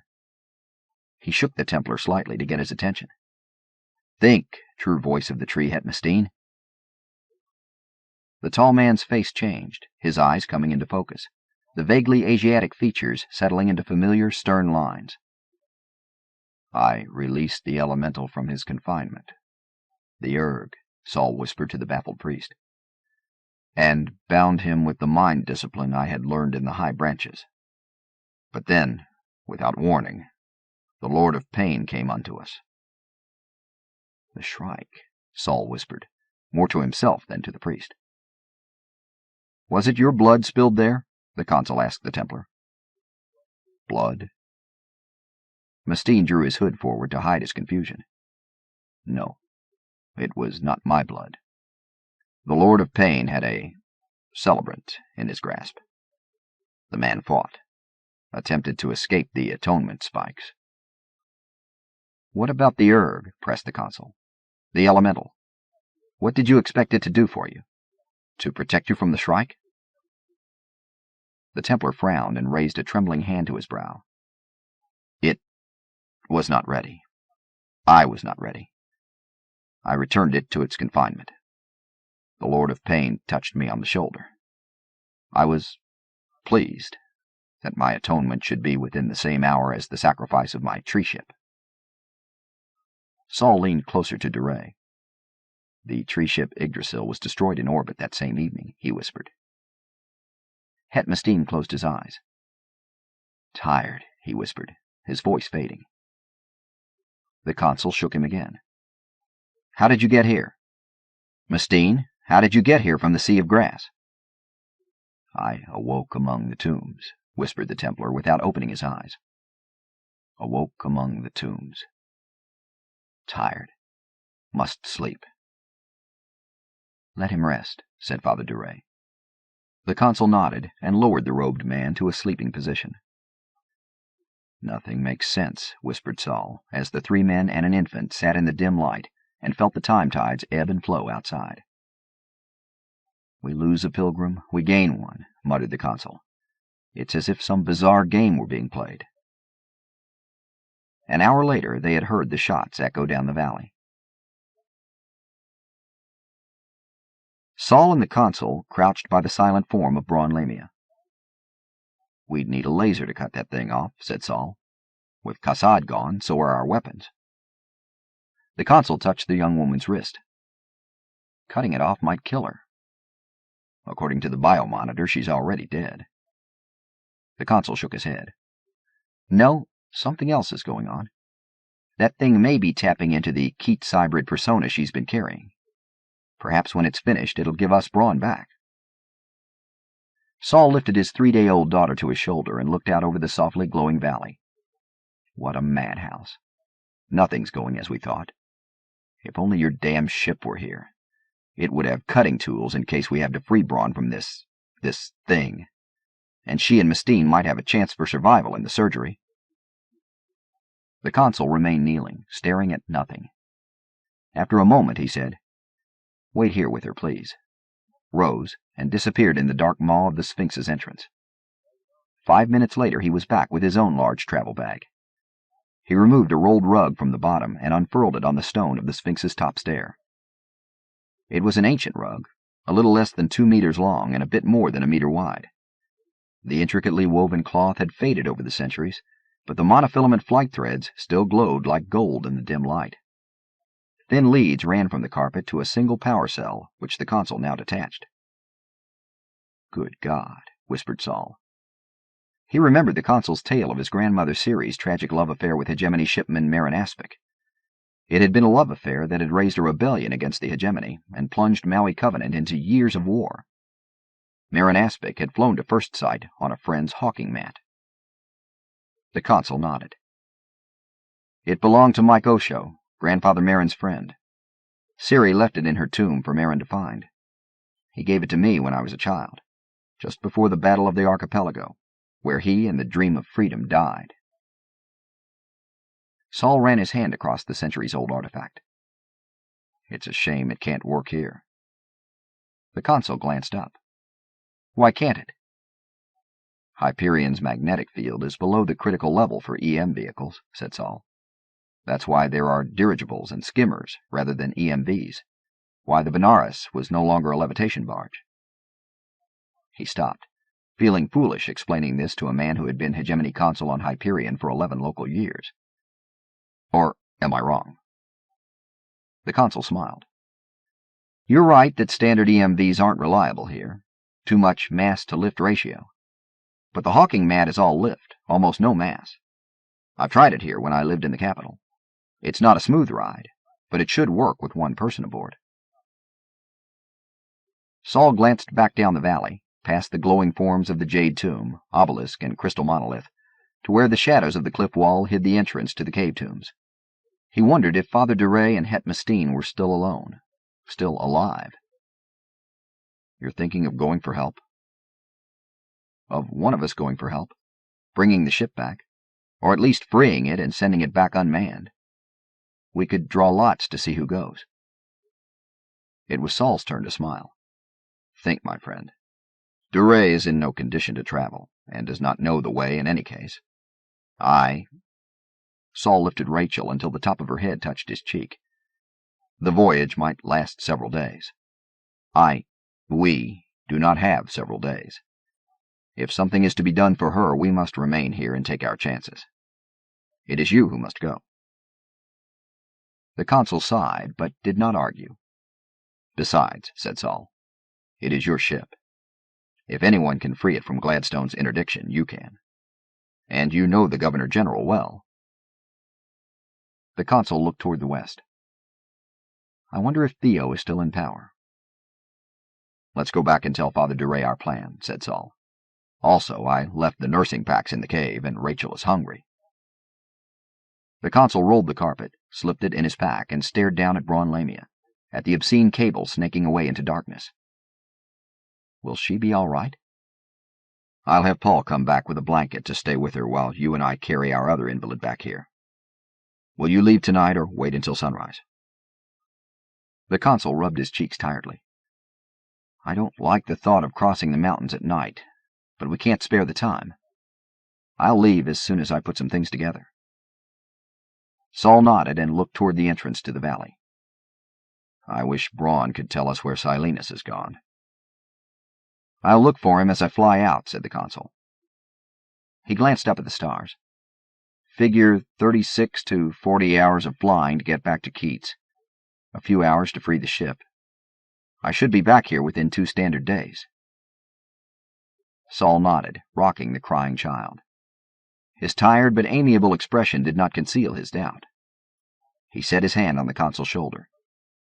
It is right that we try, my friend. Come, let us talk to Father Duray.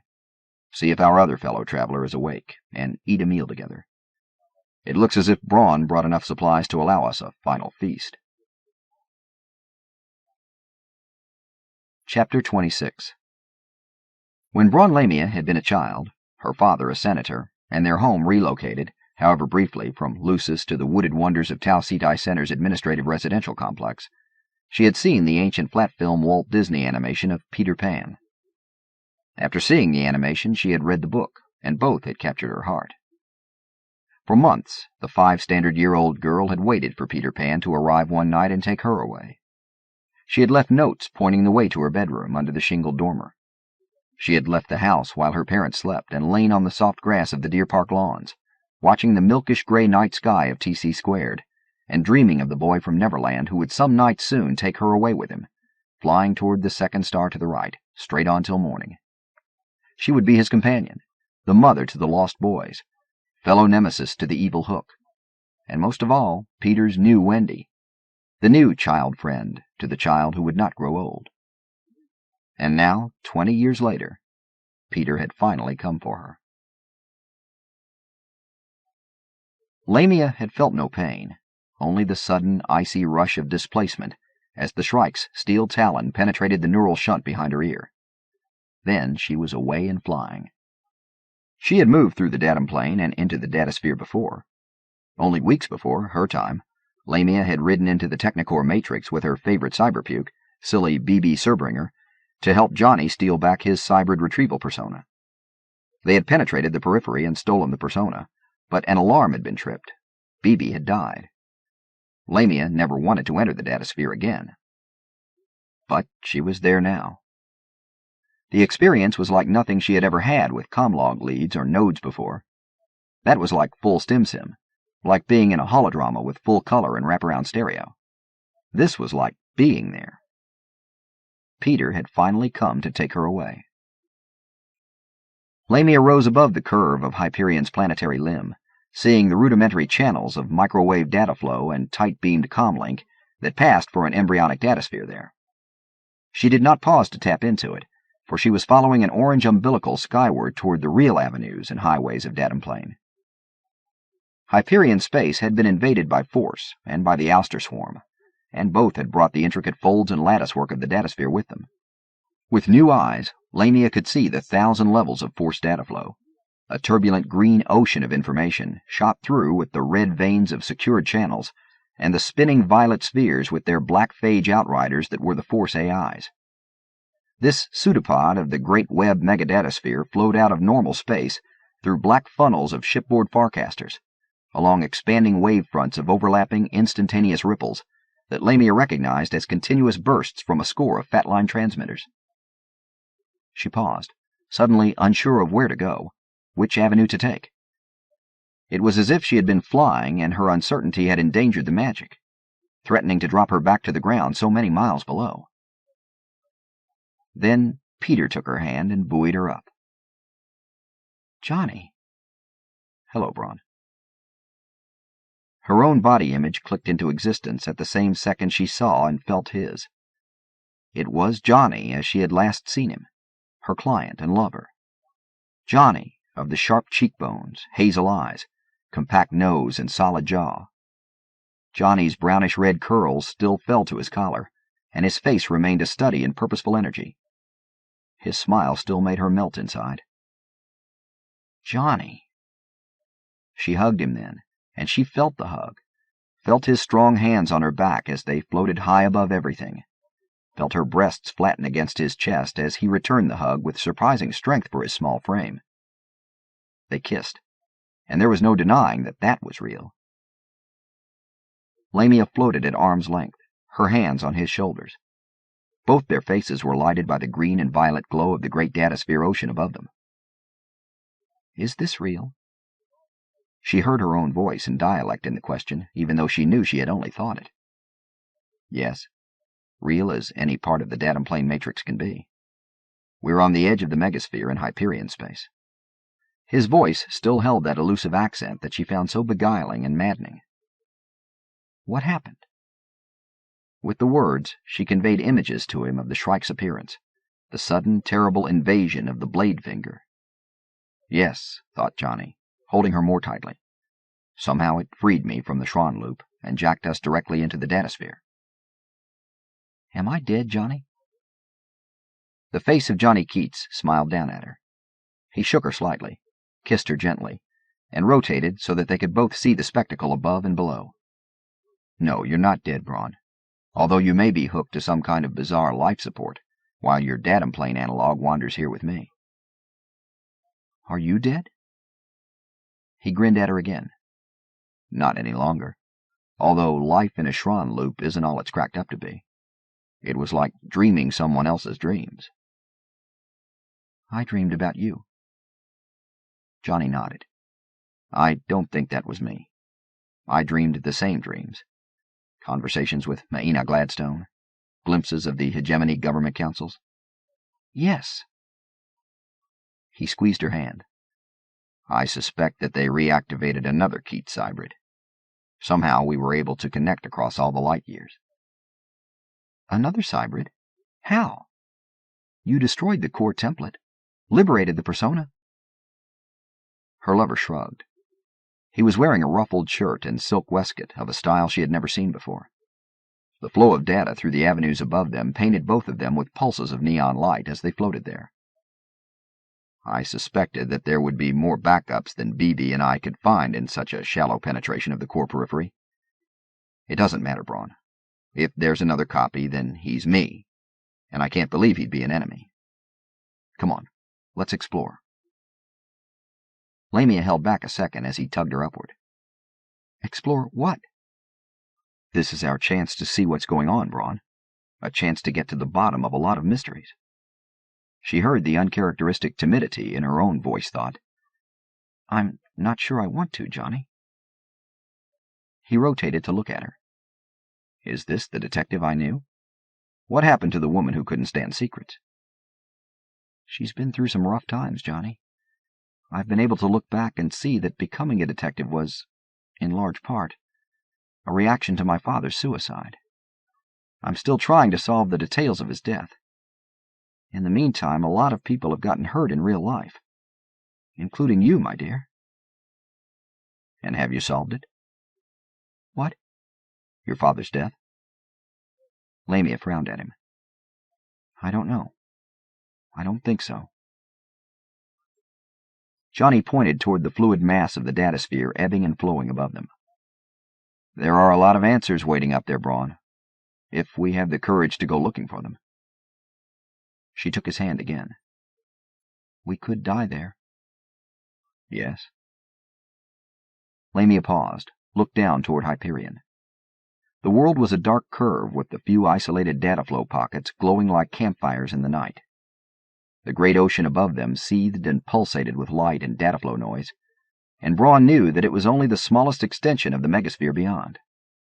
She knew, she felt, that their reborn datum plane analogs could now go places no cyberpuke cowboy had ever dreamt of. With Johnny as her guide, Braun knew that the megasphere and Technocore were penetrable to depths no human had plumbed, and she was scared. But she was with Peter Pan at last, and Neverland beckoned. "All right, Johnny, what are we waiting for?" They rose together toward the megasphere. Chapter 27. Colonel Fedman Kassad followed Moneda through the portal and found himself standing upon a vast lunar plain where a terrible tree of thorns rose 5 kilometers high into a blood-red sky. Human figures writhed on the many branches and spikes, the closer forms recognizably human and in pain, the farther ones dwarfed by distance until they resembled clusters of pale grapes. Kassad blinked and took a breath beneath the surface of his quicksilver skin suit. He looked around, past the silent form of Moneda, tearing his gaze from the obscenity of the tree. What he had thought was a lunar plain was the surface of Hyperion, at the entrance to the Valley of the Time Tombs, but a Hyperion terribly changed. The dunes were frozen and distorted, as if they had been blasted and glazed into glass. The boulders and cliff faces also had flowed and frozen like glaciers of pale stone. There was no atmosphere. The sky was black with the pitiless clarity of airless moons everywhere.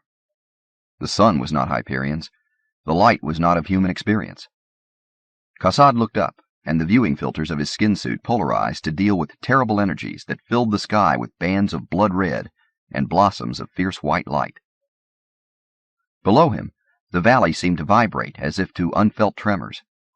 The time tombs glowed of their own interior energies, pulses of cold light thrown many meters across the valley floor from every entrance, portal, and aperture. The tombs looked new, slick, and shining. Kassad realized that only the skin suit was allowing him to breathe and saving his flesh from the lunar cold that had replaced the desert warmth.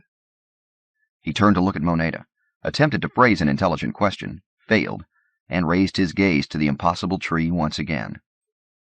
The thorn tree seemed to be made of the same steel and chrome and cartilage as the Shrike itself, obviously artificial and yet horribly organic at the same instant.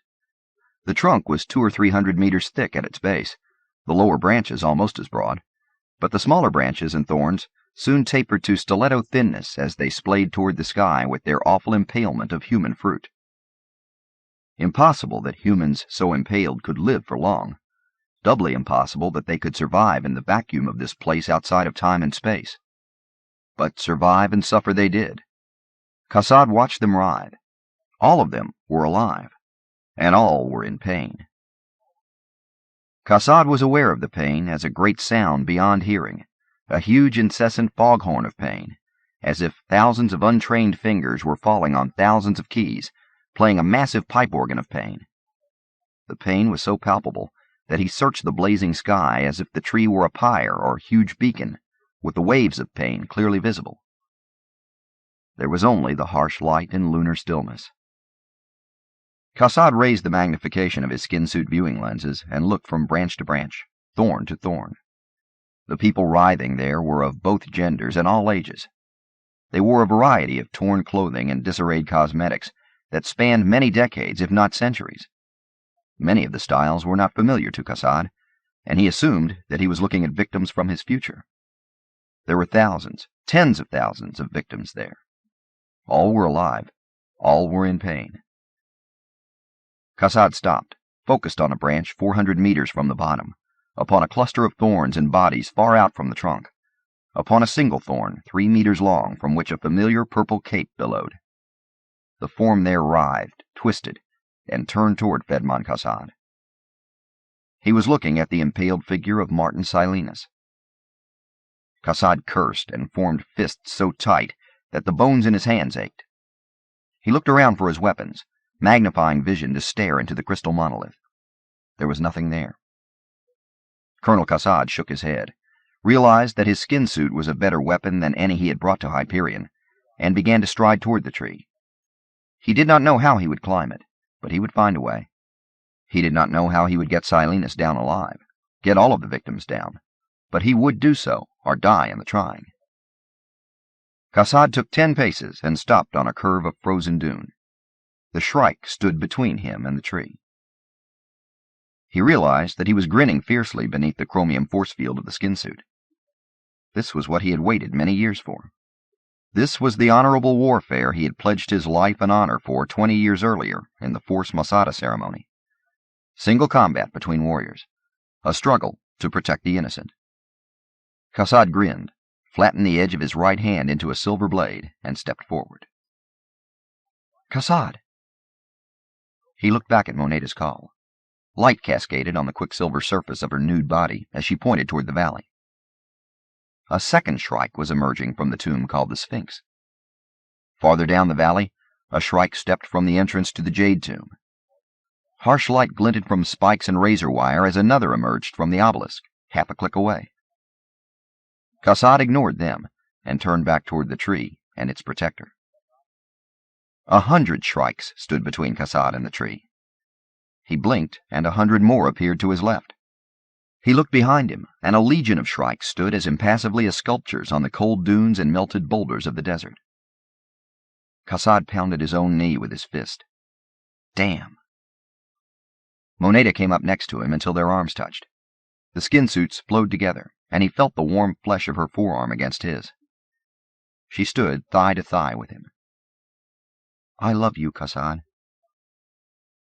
He gazed at the perfect lines of her face, ignored the riot of reflections and colors there, and tried to remember the first time he had met her, in the forest near Agincourt. He remembered her startling green eyes and short brown hair, the fullness of her lower lip, and how it tasted of tears the time he accidentally had bitten it. He raised a hand and touched her cheek, feeling the warmth of skin beneath the skin suit.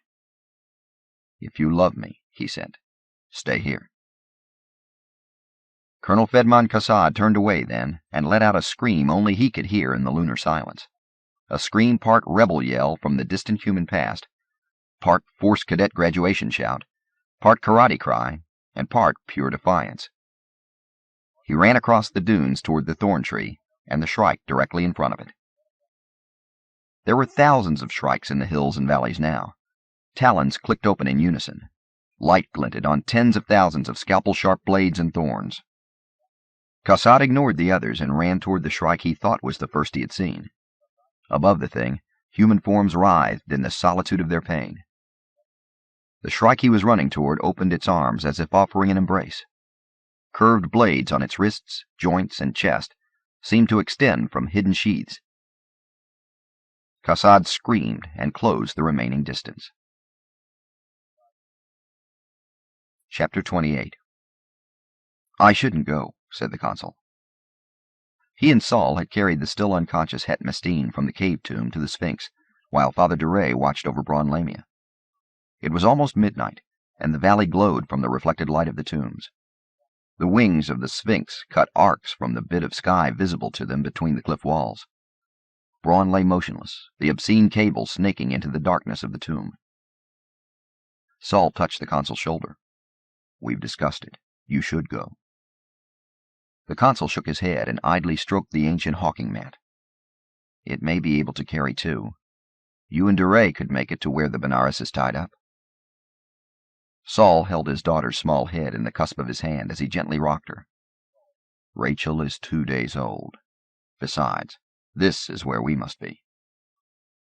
The consul looked around. His eyes showed his pain. "This is where I should be. The Shrike." Duray leaned forward. The luminescence from the tomb behind them painted his high forehead and sharp cheeks with light. "My son, if you stay here, it is for no other reason than suicide. If you attempt to bring the ship back for Lamia and the Templar, you will be helping others." The consul rubbed his cheek. He was very tired. "There's room for you on the mat, Father." Duray smiled. "Whatever my fate may be, I feel that I am meant to meet it here. I will wait for your return." The consul shook his head again, but moved to sit cross-legged on the mat, pulling the heavy duffel bag toward him. He counted the ration packs and water bottles Saul had packed for him. "There are too many. You'll need more for yourself." Duray chuckled. "We have enough food and water for 4 days, thanks to Lamia. After that, if we have to fast, it will not be the first time for me." "But what if Silenus and Cassette return?" "They can share our water," said Saul. "We can make another trip to the keep for food if the others return." The consul sighed. "All right."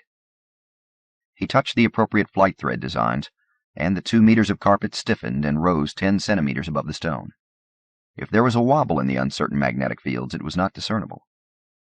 "You'll need oxygen for the mountain crossing," said Saul. The consul lifted the osmosis mask from the pack. Saul handed him Lamia's automatic pistol. "I can't." "It won't help us with the Shrike," said Saul, "and it might make the difference of whether you get to Keats or not." The consul nodded and set the weapon in his bag. He shook hands with the priest, then with the old scholar. Rachel's tiny fingers brushed his forearm. "Good luck," said Duray. "May God be with you." The consul nodded, tapped the flight designs, and leaned forward as the hawking mat lifted 5 meters, wobbled ever so slightly, and then slid forward and up as if riding invisible rails in the air. The consul banked right toward the entrance to the valley, passed 10 meters above the dunes there, and then banked left toward the barrens. He looked back only once. The 4 figures on the top step of the Sphinx, 2 men standing, 2 shapes reclining, looked very small indeed. He could not make out the baby in Saul's arms. As they had agreed, the consul aimed the hawking mat toward the west to overfly the city of poets, in hopes of finding Martin Silenus. Intuition told him that the irascible poet might have detoured there. The skies were relatively free of the light of battle, and the consul had to search shadows unbroken by starlight as he passed 20 meters above the broken spires and domes of the city. There was no sign of the poet. If Braun and Silenus had come this way, even their footprints in the sand had been erased by the night winds, which now moved the consul's thinning hair and flapped his clothing. It was cold on the mat at this altitude. The consul could feel the shudders and vibrations as the hawking mat felt its way along unsteady lines of force. Between Hyperion's treacherous magnetic field and the age of the EM flight threads, he knew that there was a real chance the mat would tumble out of the sky long before he reached the capital of Keats. The consul shouted Martin Silenus's name several times, but there was no response except for an explosion of doves from their nesting place in the shattered dome of one of the gallerias. He shook his head and banked south toward the bridle range. Through his grandfather, Marin, the consul knew the history of this hawking mat. It had been one of the first such playthings handcrafted by Vladimir Sholokov, web-famous lepidopterist and EM systems engineer, and it may well have been the one he gave to his teenage niece. Sholokov's love for the young girl had become legend, as had the fact that she spurned the gift of the flying carpet. But others had loved the idea, and while hawking mats were soon outlawed on worlds with sensible traffic control, they continued to show up on colonial planets. This one had allowed the consul's grandfather to meet his grandmother Siri on Maui Covenant. The consul looked up as the mountain range approached. 10 minutes of flying had covered the 2-hour hike across the barrens. The others had urged him not to stop at Kronos Keep to look for Silenus. Whatever fate might have befallen the poet there might well claim the consul too, before his journey had really begun. He contented himself with hovering just beyond the windows 200 meters up the cliff wall, an arm's length from the terrace where they had looked out at the valley 3 days before, and shouting for the poet. Only echoes answered him from the dark banquet halls and corridors of the keep. The consul held on tightly to the edges of the hawking mat, feeling the sense of height and exposure this close to the vertical stone walls. He was relieved when he banked the mat away from the keep, gained altitude, and climbed toward the mountain passes where snow gleamed in the starlight. He followed the cables of the tramway as they climbed the pass and connected one 9,000-meter peak to the next across the wide span of the mountain range. It was very cold at this altitude, and the consul was glad for Kassad's extra thermal cape as he huddled under it, taking care not to expose the flesh of his hands or cheeks. The gel of the osmosis mask stretched across his face like some hungry symbiote, gobbling oxygen where little was to be found. It was enough. The consul took slow, deep breaths as he flew 10 meters above the ice-caked cables. None of the pressurized tramcars were running, and the isolation above the glaciers, sheer peaks, and shadow-shrouded valleys was heart-stopping. The consul was glad that he was attempting this trip, if for no other reason than to see Hyperion's beauty one last time, unspoiled by the terrible threat of the Shrike or Ouster invasion. It had taken the tramcar 12 hours to ferry them from south to north. Despite the hawking mat's slow 20-click-per-hour airspeed, the consul made the crossing in 6 hours. Sunrise caught him still above the high peaks. He startled awake, realized with a shock that he had been dreaming while the hawking mat flew on toward a peak rising another 5 meters above his altitude. The consul could see boulders and snowfields 50 meters ahead. A black bird with a 3-meter wingspan, one of those the locals called a harbinger, pushed off from its icy eyrie and floated in the thin air, looking back at the consul with black and beady eyes while he banked steeply to the left, felt something give way in the hawking mat's flight gear, and fell 30 meters before the flight threads found purchase and leveled the carpet off. The consul gripped the edges of the mat with fingers gone white. He had tied the strap of his duffel bag around his belt, otherwise the bag would have tumbled off to a glacier far below. There was no sign of the tramway. Somehow the consul had slept long enough to allow the hawking mat to drift off course. For a second he panicked, jinking the mat this way and then that, desperate for a path between the peaks surrounding him like teeth. Then he saw the morning sunlight golden on the slopes ahead of him and to his right, the shadows leaping across glaciers and high tundra behind him and to his left, and he knew that he was still on the right track. Beyond this final spine of high peaks lay the southern foothills, and beyond that. The hawking mat seemed to hesitate as the consul tapped flight designs and urged it higher, but it rose in reluctant steps until it cleared the final 9,000-meter peak, and he could see the lower mountains beyond, dwindling to foothills a mere 3,000 meters above sea level. The consul descended with gratitude. He found the tram line gleaming in sunlight, 8 clicks south of where he left the bridle range. Tramcars hung silently around the west terminal station. Below, the sparse buildings of the village of Pilgrims Rest appeared as abandoned as they had several days earlier. There was no sign of the wind wagon where it had been left at the low pier leading out over the shallows of the Sea of Grass. The consul let down near the pier, deactivated the hawking mat, stretched his legs with some pain before rolling up the mat for safekeeping, and found a toilet in one of the abandoned buildings near the wharf. When he emerged, the morning sun was creeping down the foothills and erasing the last shadows there. As far as he could see to the south and west stretched the Sea of Grass, its tabletop smoothness belied by occasional breezes which sent ripples across the verdant surface, briefly revealing the russet and ultramarine stalks beneath in a movement so wave-like that one expected to see whitecaps and fish leaping. There were no fish in the sea of grass, but there were grass serpents 20 meters long, and if the consul's hawking mat failed him out there, even a safe landing would not keep him alive for long. The consul unrolled the mat, set his bag behind him, and activated the carpet.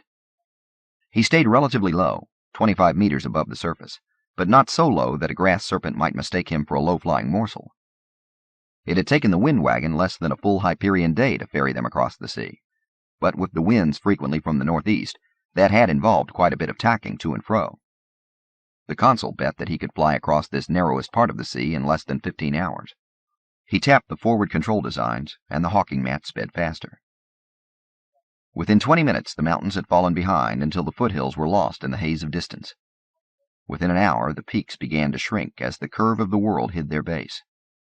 2 hours out, and the consul could see only the highest of the peaks as an indistinct, serrated shadow rising from the haze. Then the sea of grass spread to all horizons, unchanging except for the sensuous ripples and furrows caused by the occasional breeze. It was much warmer here than on the high plateau north of the bridle range. The consul shed his thermal cape, then his coat, then his sweater. The sun beat down with surprising intensity for such high latitudes. The consul fumbled in his bag, found the wrinkled and battered tricorn cap he had worn with such aplomb just 2 days earlier, and wedged it on his head to give some shade. His forehead and balding skull were already sunburned. About 4 hours out, he ate his first meal of the trip, chewing on the tasteless strips of ration-packed protein as if they were filet mignon. The water was the most delicious part of the meal, and the consul had to fight his urge to empty all the bottles in a single orgy of drinking. The sea of grass stretched below, behind, and ahead. The consul dozed, snapping awake each time with a sense of falling, hands gripping the edge of the rigid hawking mat. He realized that he should have tied himself in with the single rope he had brought in his bag, but he didn't want to land. The grass was sharp and higher than his head. Although he had seen none of the telltale V-shaped wakes of the grass serpents, he could not be sure they were not resting in wait below. He wondered idly where the wind wagon had gone. The thing had been fully automated and presumably programmed by the Church of the Shrike, since they had sponsored the pilgrimage. What other duties might the thing have had? The consul shook his head, sat upright, and pinched his cheeks. He had been drifting in and out of dreams even as he thought about the wind wagon. 15 hours had seemed a short enough time as he stood talking about it in the Valley of the Time Tombs. He glanced at his comlog. 5 hours had passed.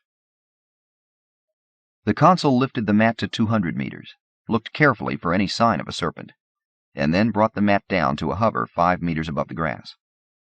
Carefully, he extracted the rope, made a loop, moved to the front of the carpet, and wound several lengths around the carpet, leaving enough slack to slide his body in before tightening the knot. If the mat fell, the tether would be worse than useless, but the snug bands of rope against his back gave a sense of security as he leaned forward to tap the flight designs again, leveled the carpet out at 40 meters, and laid his cheek against the warm fabric. Sunlight filtered through his fingers, and he realized that his bare forearms were getting a terrible sunburn. He was too tired to sit up and roll down his sleeves. A breeze came up. The consul could hear a rustling and sliding below, as either the grasses blew or something large slithered past. He was too tired to care. The consul closed his eyes and was asleep in less than 30 seconds. The consul dreamed of his home, his true home, on Maui Covenant, and the dream was filled with color. The bottomless blue sky, the wide expanse of the South Sea, ultramarine fading to green where the equatorial shallows began, the startling greens and yellows and orchid reds of the Modal Isles as they were herded north by the dolphins. Extinct now since the Hegemony invasion in the consul's childhood, but quite alive in his dream, breaking the water in great leaps that sent 1,000 prisms of light dancing in the pure air. In his dream, the consul was a child again, and he stood on the highest level of a treehouse on their first family isle. Grandmother Siri was next to him. Not the regal grandam he had known, but the beautiful young woman his grandfather had met and fallen in love with. The tree sails were flapping as the southerlies came up, moving the herd of Modal Isles in precise formation through the blue channels through the shallows. Just on the northern horizon, he could see the first of the equatorial archipelago islands rising green and permanent against an evening sky. Siri touched his shoulder and pointed to the west. The isles were burning, sinking, their keel roots writhing in purposeless pain. The dolphin herders were gone. The sky rained fire. The consul recognized billion-volt lances as they fried the air and left blue-gray afterimages on his retinas. Underwater explosions lighted the oceans and sent thousands of fish and fragile sea creatures bobbing to the surface in their death throes. "Why?" asked Grandmother Siri, but her voice was the soft whisper of a teenager. The consul tried to answer her, but could not. Tears blinded him. He reached for her hand, but she was no longer there, and the sense that she was gone, that he could never make up for his sins, hurt him so badly that he found it impossible to breathe. His throat was clogged with emotion. Then he realized that it was smoke that burned his eyes and filled his lungs. The family isle was on fire. The child, who was the consul, staggered forward in the blue-black darkness, hunting blindly for someone to hold his hand, to reassure him. A hand closed on his. It was not Siri's. The hand was impossibly firm as it squeezed. The fingers were blades. The consul came awake, gasping. It was dark. He had slept for at least 7 hours. Struggling with the ropes, he sat up, stared at his glowing comlog display. 12 hours. He had slept for 12 hours. Every muscle in his body ached as he leaned over and peered below. The hawking mat held a steady altitude of 40 meters, but he had no idea where he was. Low hills rose and fell below. The mat must have cleared some by only 2 or 3 meters. Orange grass and scrub lichen grew in spongy tufts.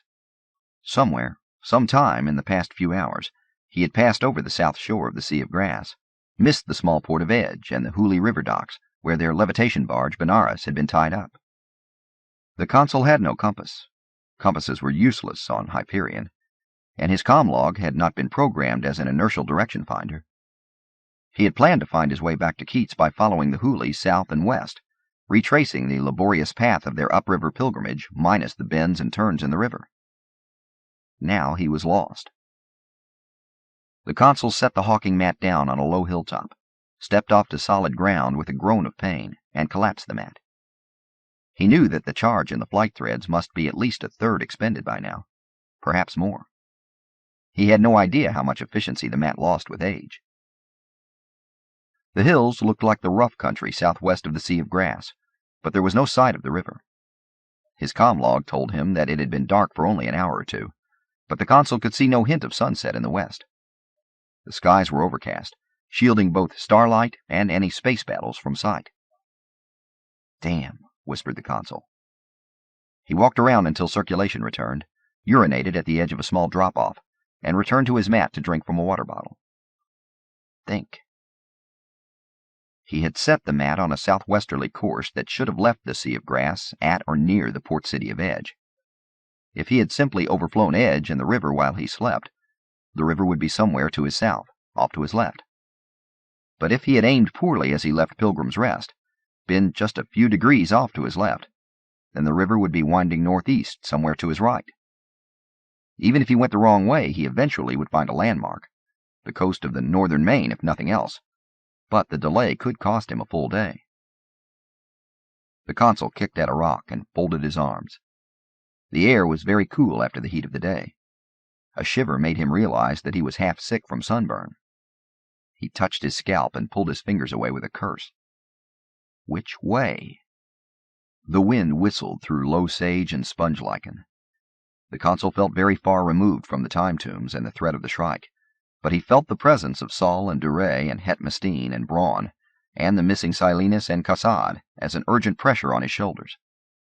The consul had joined the pilgrimage as a final act of nihilism, a pointless suicide to put an end to his own pain at the loss of even the memory of wife and child, killed during the Hegemony's machinations on Brescia, and pain at the knowledge of his terrible betrayal of the government he had served for almost 4 decades, betrayal of the Ousters who had trusted him.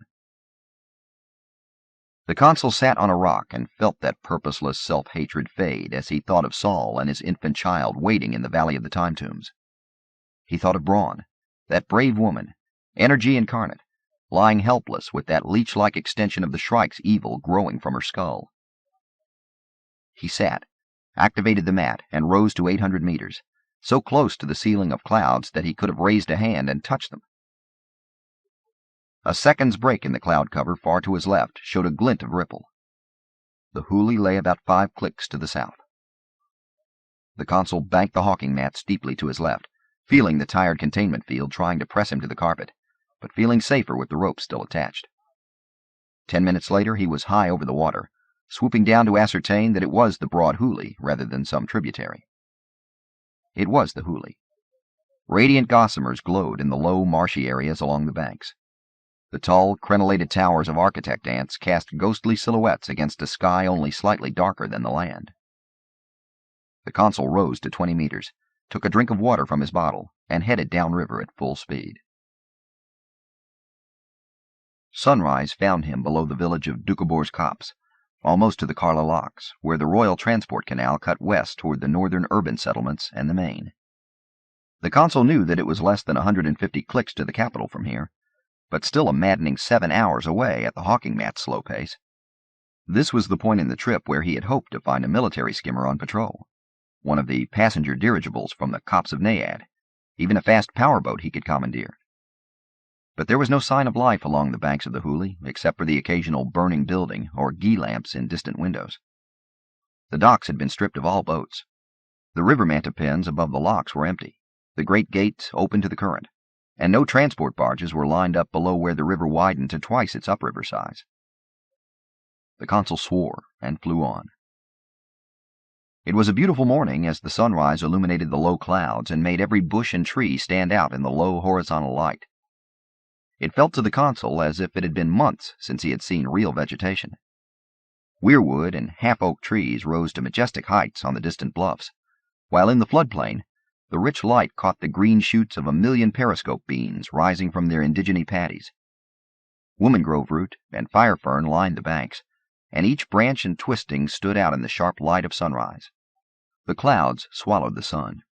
It began to rain. The consul tugged on the battered tricorn, huddled under Kassad's extra cloak, and flew on southward at 100 meters.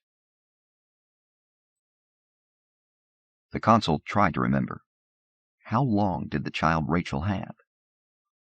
Despite his long sleep the day before, the consul's mind was heavy with fatigue toxins. Rachel had been 4 days old when they had arrived at the valley. That had been 4 days ago. The consul rubbed his cheek, reached for a water bottle, and found them all empty. He could easily dip down and refill the bottles in the river, but he did not want to take the time. His sunburn ached and made him shiver as the rain dripped from his cap. Saul said that as long as I'm back by nightfall it would be all right. Rachel was born after 2000 hours, translated to Hyperion time. If that's right, if there's no error, she has until 8 tonight. The consul rubbed water from his cheeks and eyebrows. Say 7 more hours to Keats, an hour or 2 to liberate the ship. Theo will help. He's Governor General now. I can convince him that it's in the Hegemony's interest to countervene Gladstone's orders to quarantine the ship. If necessary, I'll tell him that she ordered me to conspire with the Ousters to betray the web. Say 10 hours plus the 15-minute flight in the ship. Should be at least an hour to spare before sunset. Rachel will be only a few minutes old, but what? What do we try besides the cryogenic fugue lockers? Nothing. It has to be that. It was always Saul's last chance, despite the doctor's warnings that it might kill the child. But then what about Brawn? The consul was thirsty. He pulled back the cloak, but the rain had lessened to the point that it was a fine drizzle, just enough to wet his lips and tongue to make him more thirsty. He cursed softly and began to descend slowly. Perhaps he could hover over the river just long enough to fill his bottle. The hawking mat quit flying 30 meters above the river. 1 second it was descending gradually, as smooth as a carpet on a gentle glass incline, and the next instant it was tumbling and plummeting out of control, a 2-meter rug and terrified man thrown out of the window of a 10-story building. The consul screamed and tried to jump free, but the rope connecting him to the carpet and the duffel strap tied to his belt tangled him in the flapping mass of hawking mat, and he fell with it, tumbling and twisting, the final 20 meters to the hard surface of the waiting Hooghly River.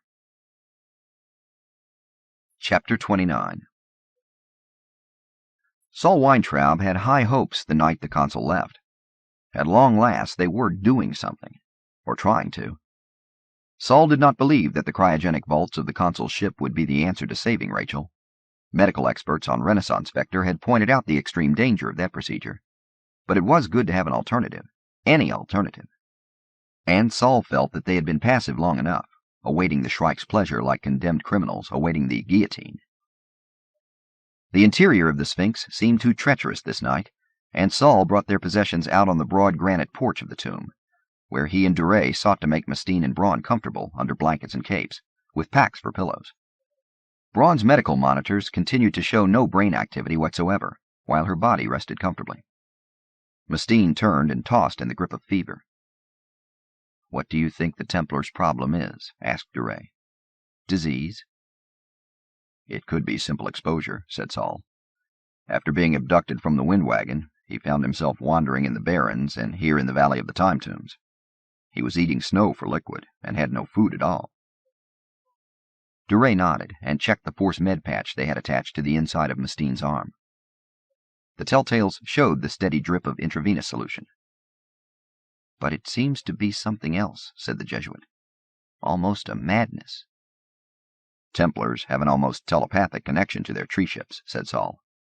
"It must have driven Voice of the Tree Mustine a bit mad when he watched the destruction of the Yggdrasil, especially if he somehow knew it was necessary."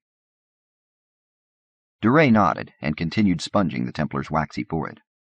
It was after midnight, and the wind had come up, moving vermilion dust in lazy spirals, and moaning around the wings and rough edges of the Sphinx. The tombs glowed brightly and then dimmed, now one tomb, then the next, in no apparent order or sequence. Occasionally the tug of time tides would assail both men, making them gasp and grip the stone, but the wave of déjà vu and vertigo would fade after a moment. With Braun Lamia attached to the Sphinx via the cable welded to her skull, they could not leave. Sometime before dawn, the clouds parted and the sky became visible, the thickly clustered stars almost painful in their clarity. For a while, the only signs of the great fleets warring there were the occasional fusion trails, narrow diamond scratches on the pane of night. But then the blossoms of distant explosions began to unfurl again, and within the hour the glow of the tombs had been dimmed by the violence above. "Who do you think will win?" asked Father Duray. The two men sat with their backs to the stone wall of the Sphinx, faces raised to the cusp of sky revealed between the tomb's forward curved wings. Saul was rubbing Rachel's back as she slept on her stomach, rear end raised under the thin blankets. "From what the others say, it seems preordained that the web must suffer a terrible war." "So you believe the AI Advisory Council's predictions?" Saul shrugged in the darkness. "I really know nothing about politics, or the Corps' accuracy in predicting things. I'm a minor scholar from a small college on a backwater world. But I have the feeling that something terrible is in store for us, that some rough beast is slouching toward Bethlehem to be born." Duray smiled. "Yates," he said. The smile faded. "I suspect that this place is the new Bethlehem." He looked down the valley toward the glowing tombs. "I spent a lifetime teaching about St. Théard's theories of evolution toward the Omega Point. Instead of that, we have this: human folly in the skies, and a terrible Antichrist waiting to inherit the rest." "You think that the Shrike is the Antichrist?" Father Duray set his elbows on his raised knees and folded his hands. "If it's not, we're all in trouble." He laughed bitterly. "It wasn't long ago that I would have been delighted to discover an Antichrist. Even the presence of some anti-divine power would have served to shore up my failing belief in any form of divinity." "And now?" Saul asked quietly. Duray spread his fingers. "I, too, have been crucified." Saul thought of the images from Leonard Hoyt's story about Duray. The elderly Jesuit nailing himself to a Tesla tree, suffering the years of pain and rebirth rather than surrender to the cruciform DNA parasite, which even now burrowed under the flesh of his chest. Duray lowered his face from the sky. There was no welcome from a heavenly Father, he said softly. No reassurance that the pain and sacrifice had been worth anything. Only pain. Pain and darkness, and then pain again. Saul's hand stopped moving on his infant's back. And that made you lose your faith? Duray looked at Saul. On the contrary, it made me feel that faith is all the more essential. Pain and darkness have been our lot since the fall of man. But there must be some hope that we can rise to a higher level, that consciousness can evolve to a plane more benevolent than its counterpoint of a universe hardwired to indifference. Saul nodded slowly. I had a dream during Rachel's long battle with Merlin sickness. My wife Sarai had the same dream, that I was being called to sacrifice my only daughter. Yes, said Duray. I listened to the consul's summary on disc. Then you know my response, said Saul. First, that Abraham's path of obedience can no longer be followed, even if there is a God demanding such obedience. Second, that we have offered sacrifices to that God for too many generations, that the payments of pain must stop. Yet you are here, said Duray, gesturing toward the valley, the tombs, the night. I'm here, agreed Saul, but not to grovel. Rather to see what response these powers have to my decision. He touched his daughter's back again. Rachel is a day and a half old now, and growing younger each second. If the Shrike is the architect of such cruelty, I want to face him, even if he is your Antichrist. If there is a God and he has done this thing, I will show the same contempt to him. Perhaps we've all shown too much contempt as it is, mused Duray. Saul looked up as a dozen pinpoints of fierce light expanded into ripples and shock waves of plasma explosions far out in space. I wish we had the technology to fight God on an equal basis, he said in low, tight tones. To beard him in his den. To fight back for all of the injustices heaped on humanity. To allow him to alter his smug arrogance or be blown to hell. Father Duray raised one eyebrow and then smiled slightly. I know the anger you feel. The priest gently touched Rachel's head. Let's try to get some sleep before sunrise, shall we? Saul nodded, lay next to his child, and pulled the blanket up to his cheek.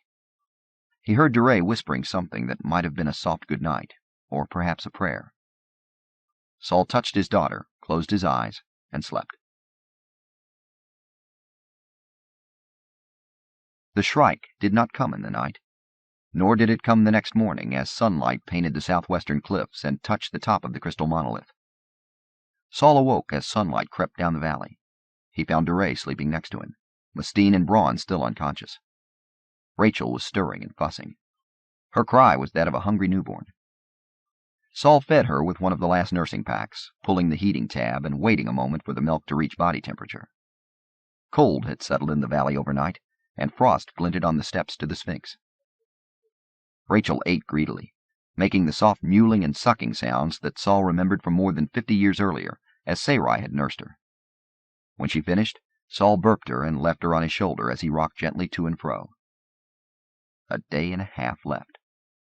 Saul was very tired. He was growing old despite the single Polson treatment a decade earlier. At the time he and Sarai would normally have been freed of parental duties, their only child in graduate school and off on an archaeological dig in the outback, Rachel had fallen prey to Merlin sickness, and parenthood had soon descended upon them once again. The curve of those duties rose as Saul and Sarai grew older. Then Saul alone, after the air crash on Barnard's World. And now he was very, very tired. But despite that, despite everything, Saul was interested to note that he did not regret a single day of caring for his daughter. A day and a half left. Father Duray awoke after a bit, and the two men made breakfast from the various canned goods Braun had brought back with her. Het Mustine did not awaken, but Duray applied the next-to-last med-pack, and the Templar began receiving fluids and IV nutrient. "Do you think M. Lamia should have the last med-pack applied?" asked Duray. Saul sighed and checked her comlog monitors again. "I don't think so, Paul. According to this, blood sugar is high. Nutrient levels check out as if she had just eaten a decent meal." "But how?" Saul shook his head. Perhaps that damned thing is some sort of umbilical. He gestured toward the cable attached to the point in her skull where the neural shunt socket had been. So what do we do today? Saul peered at a sky already fading to the green and lapis dome they had grown used to on Hyperion. We wait, he said. Hegemony awoke in the heat of the day, shortly before the sun reached the zenith. The Templar sat straight up and said, "The tree." DeRay hurried up the steps from where he had been pacing below. Saul lifted Rachel from where she lay in shadow near the wall and moved to Mistine's side. The Templar's eyes were focused on something above the level of the cliffs.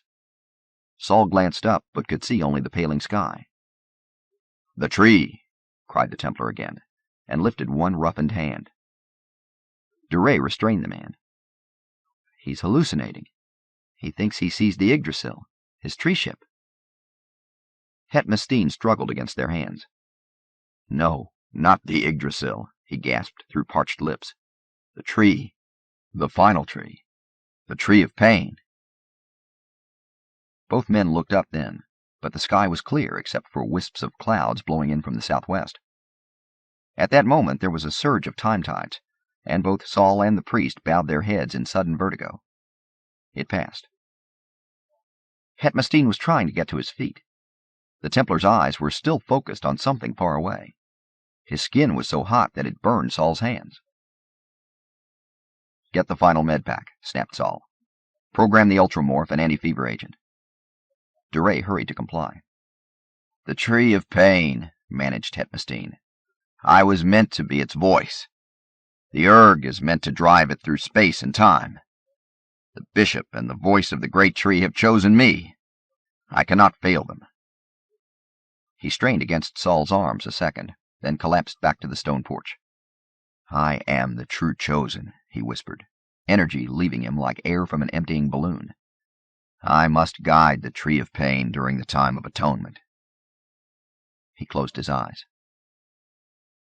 DeRay attached the final med pack, made sure the monitor was set for Templar quirks in metabolism and body chemistry, and triggered the adrenaline and painkillers. Saul huddled over the robed form. "That's not Templar terminology or theology," said DeRay. "He's using Shrike cult language." The priest caught Saul's eye. "That explains some of the mystery, especially from Bronzetail. For some reason, the Templars have been in collusion with the Church of the Final Atonement. The Shrike cult." Saul nodded, slipped his own comlog on Mistine's wrist, and adjusted the monitor. "The tree of pain must be the Shrike's fabled tree of thorns," muttered DeRay, glancing up at the empty sky where Mistine had been staring. "But what does he mean that he and the Erg were chosen to drive it through space and time? Does he really think he can pilot the Shrike's tree the way the Templars do the tree ships? Why?" "You'll have to ask him in the next life," said Saul tiredly. "He's dead." DeRay checked the monitors, added Lenar Hoyt's comlog to the array. They tried the medpack revival stimulants, CPR, and mouth-to-mouth resuscitation. The monitor telltales did not waver. Hegemony, Templar true voice of the tree and Shrike pilgrim, was indeed dead.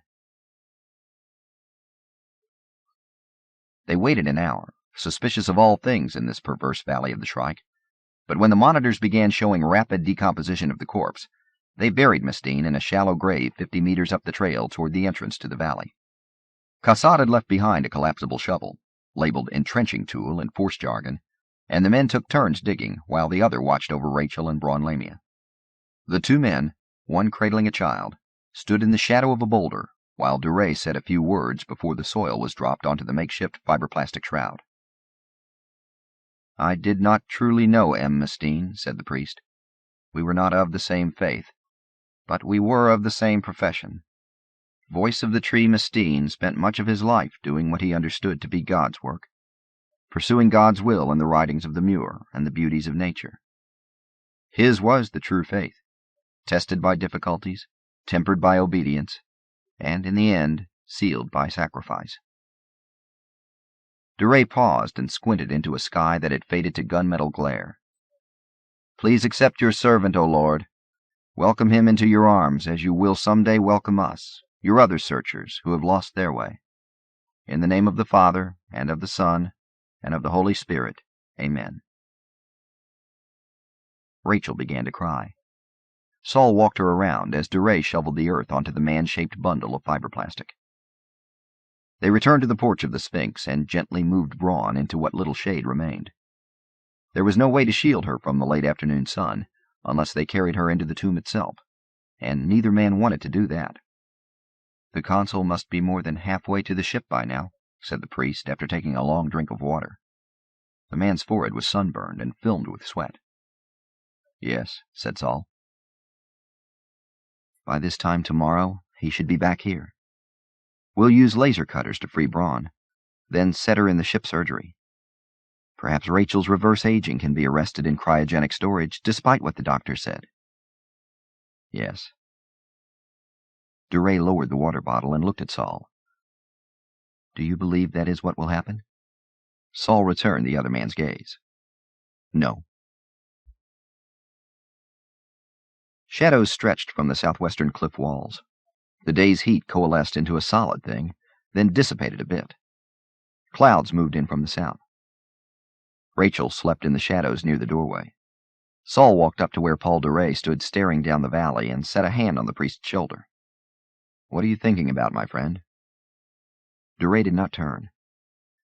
"I am thinking that if I did not truly believe that suicide was a mortal sin, that I would end things to allow young Hoyt a chance at life." He looked at Saul and showed a hint of smile. "But is it suicide when this parasite on my chest, on his chest then, would someday drag me kicking and screaming to my own resurrection?" "Would it be a gift to Hoyt," asked Saul quietly, "to bring him back to this?" Duray said nothing for a moment. Then he clasped Saul's upper arm. "I think that I shall take a walk." "Where?" Saul squinted out at the thick heat of the desert afternoon. Even with the low cloud cover, the valley was an oven. The priest made a vague gesture. "Down the valley. I will be back before too long." "Be careful," said Saul. "And remember, if the consul runs across a patrol skimmer along the Hooghly, he might be back as early as this afternoon."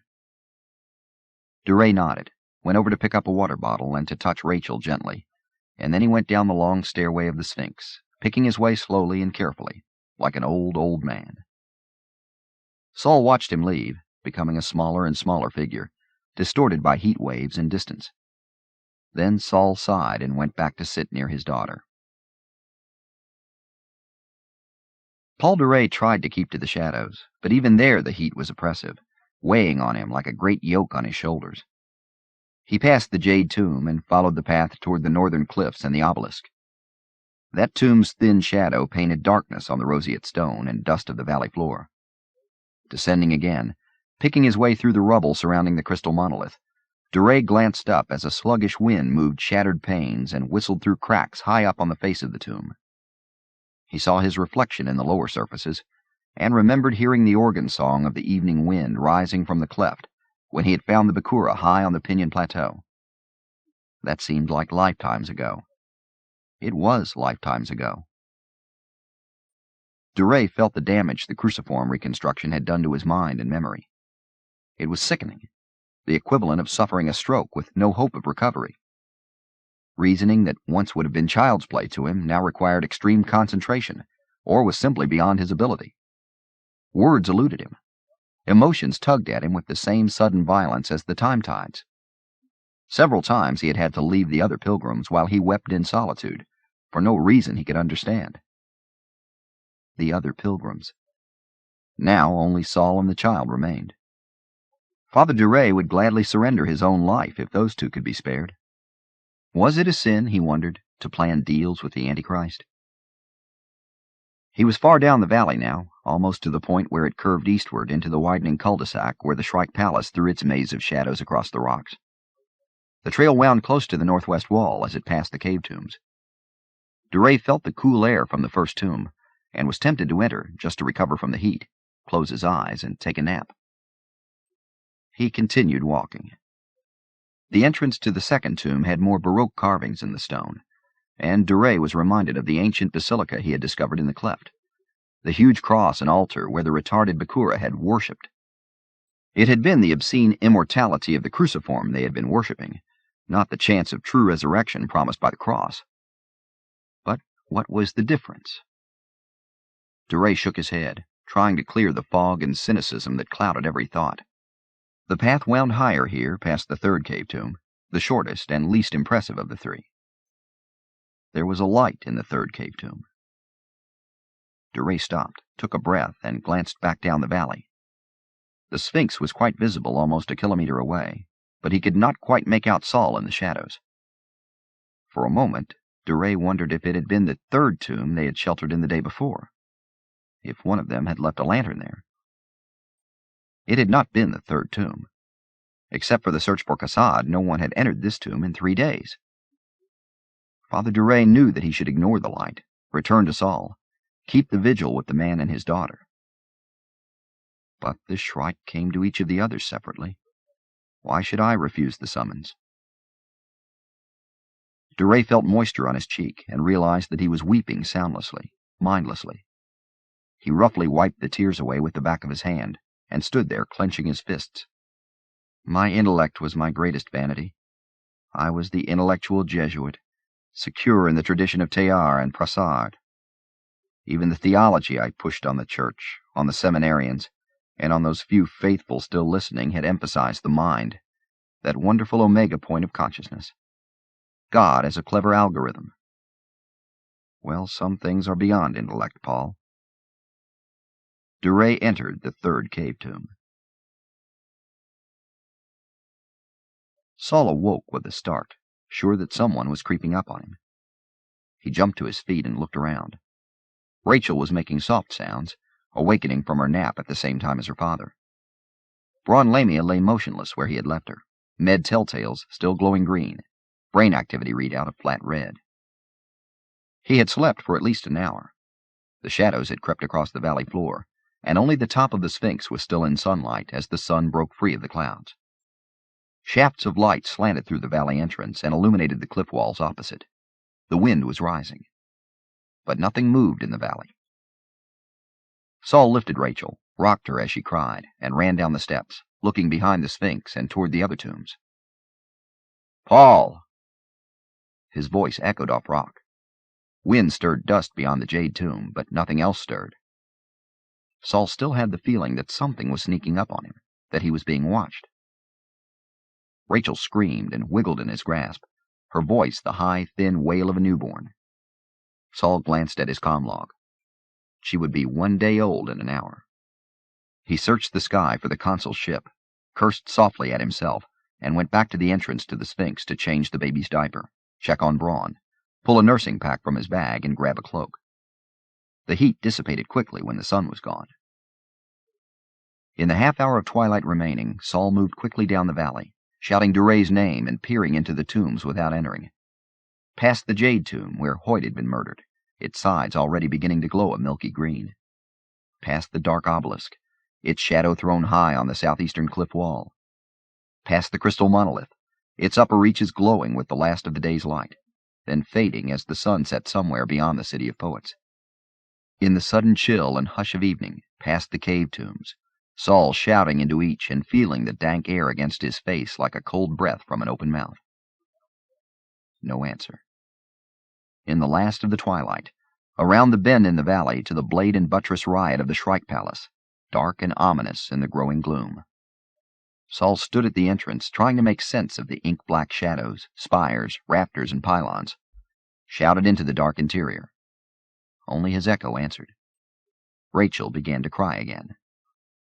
Shivering, feeling a chill on the back of his neck, wheeling constantly to surprise the unseen watcher and seeing only deepening shadows and the first of the night stars between clouds above, Saul hurried back up the valley toward the Sphinx, walking quickly at first, and then almost running past the jade tomb as the evening wind rose with a sound of children screaming. "God damn," breathed Saul as he reached the top of the stairs to the Sphinx. Braun Lamia was gone. There was no sign of her body or the metal umbilical. Cursing, holding Rachel tight, Saul fumbled through his pack for the flashlight. 10 meters down the central corridor, Saul found the blanket Braun had been wrapped in. Beyond that, nothing. The corridors branched and twisted, now widening, now narrowing, as the ceiling lowered to the point that Saul was crawling, holding the baby in his right arm so that her cheek was next to his. He hated being in this tomb. His heart was pounding so fiercely that he half expected to have a coronary then and there. The last corridor narrowed to nothing.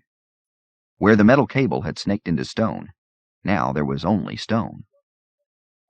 Saul held the flashlight in his teeth and slapped at the rock, shoved at stones the size of houses, as if a secret panel would open, tunnels would be revealed. Nothing.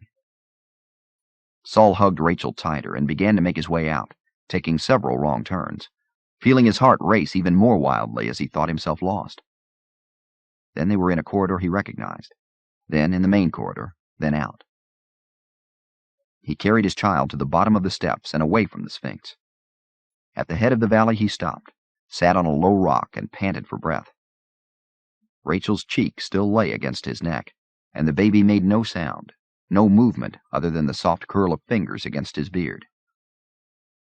Wind blew in from the barrens behind him. Clouds opened above and then closed, hiding the stars so that the only light came from the sick glow of the time tombs. Saul was afraid that the wild beating of his heart would frighten the baby, but Rachel continued to curl calmly against him, her warmth a tactile reassurance. "Damn," whispered Saul. He had cared for Braun Lamia. He had cared for all of the pilgrims, and now they were gone. Saul's decades as an academic had preconditioned him to hunt for patterns in events, a moral grain in the accreted stone of experience, but there had been no pattern to events on Hyperion, merely confusion and death. Saul rocked his child and looked out on the barrens, considering leaving this place at once, walking to the Dead City or Kronos Keep, walking northwest to the Littoral or southwest to where the Bridle Range intersected the sea. Saul raised a shaky hand to his face and rubbed his cheek. There would be no salvation in the wilderness. Leaving the valley had not saved Martin Silenus. The Shrike had been reported far south of the Bridle Range, as far south as Endymion and the other southern cities. And even if the monster spared them, starvation and thirst would not. Saul might survive on plants, rodent flesh, and snowmelt from the high places, but Rachel's supply of milk was limited, even with the supplies Braun had brought back from the keep. Then he realized that the milk supply did not matter. "I'll be alone in less than a day." Saul stifled a moan as the thought struck him. His determination to save his child had brought him across 2.5 decades and 100 times that many light years. His resolve to return Rachel's life and health to her was an almost palpable force, a fierce energy which he and Sarai had shared, and which he had kept alive the way a temple priest preserves the sacred temple flame. No, by God, there was a pattern to things, a moral underpinning to this platform of seemingly random events, and Saul Weintraub would wager his and his daughter's lives on that belief.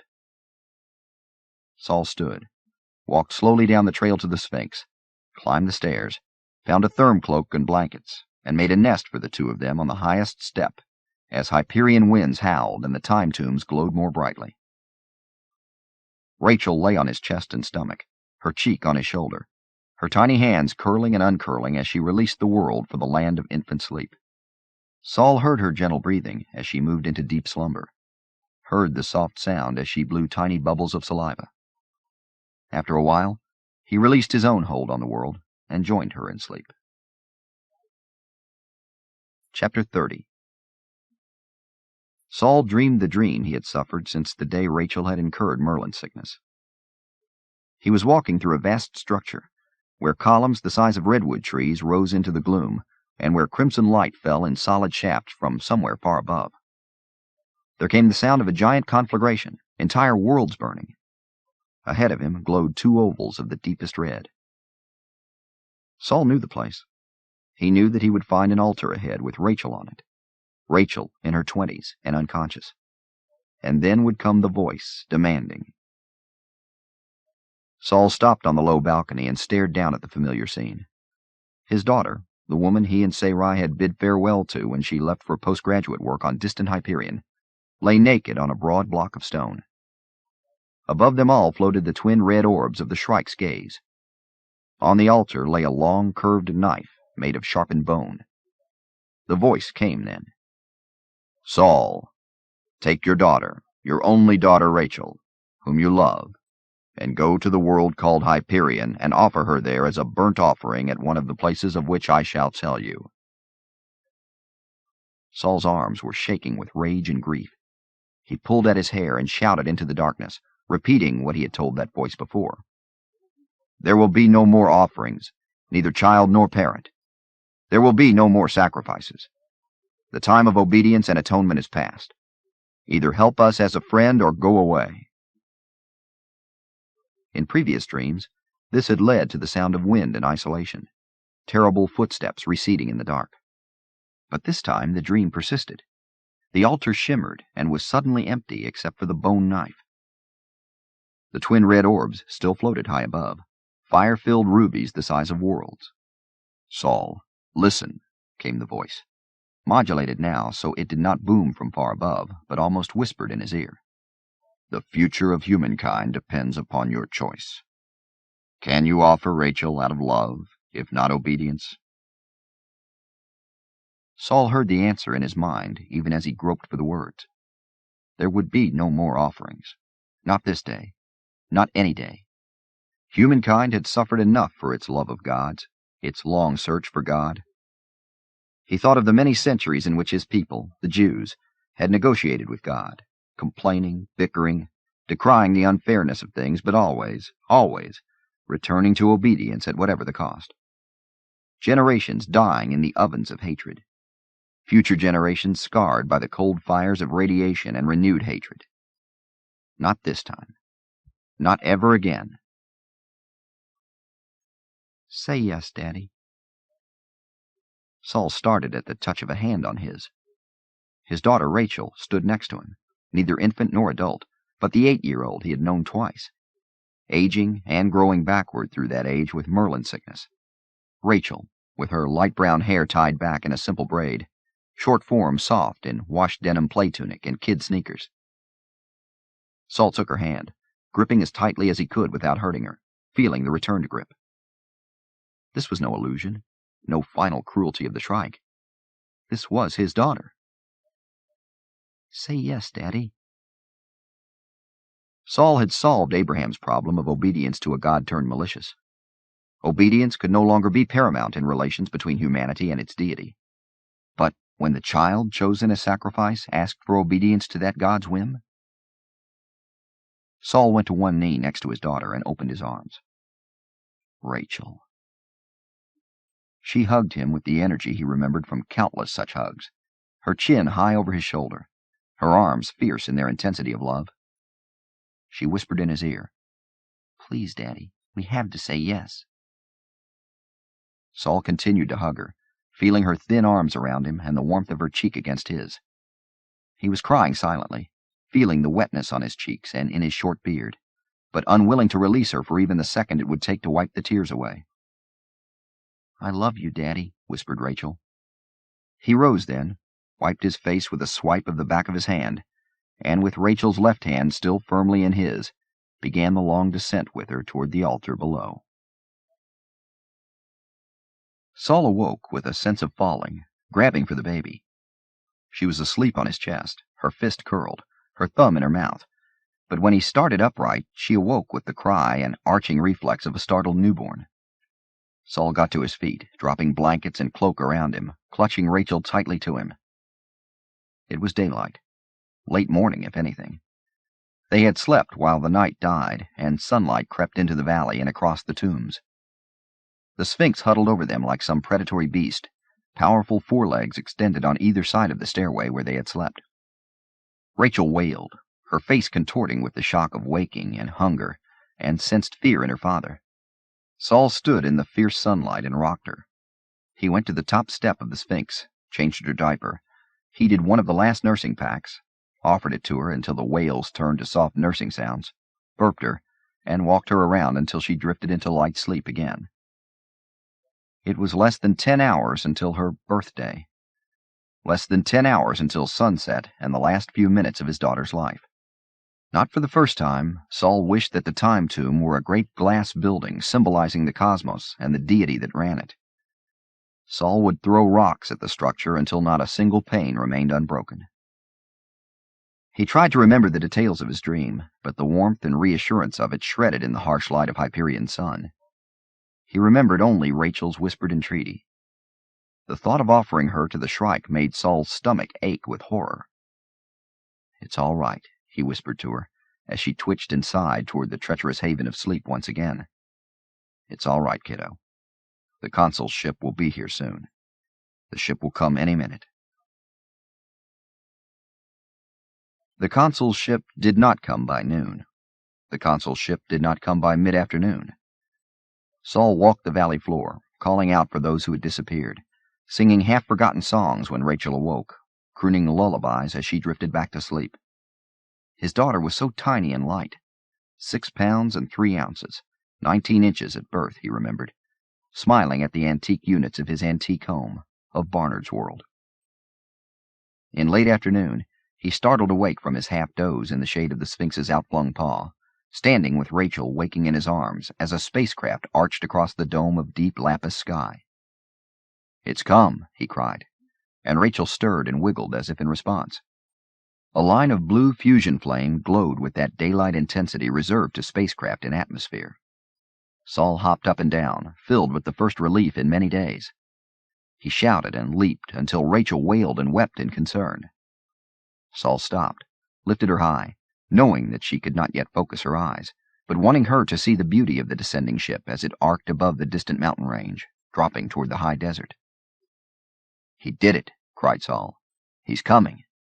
The ship will—" 3 heavy thuds struck the valley almost at once.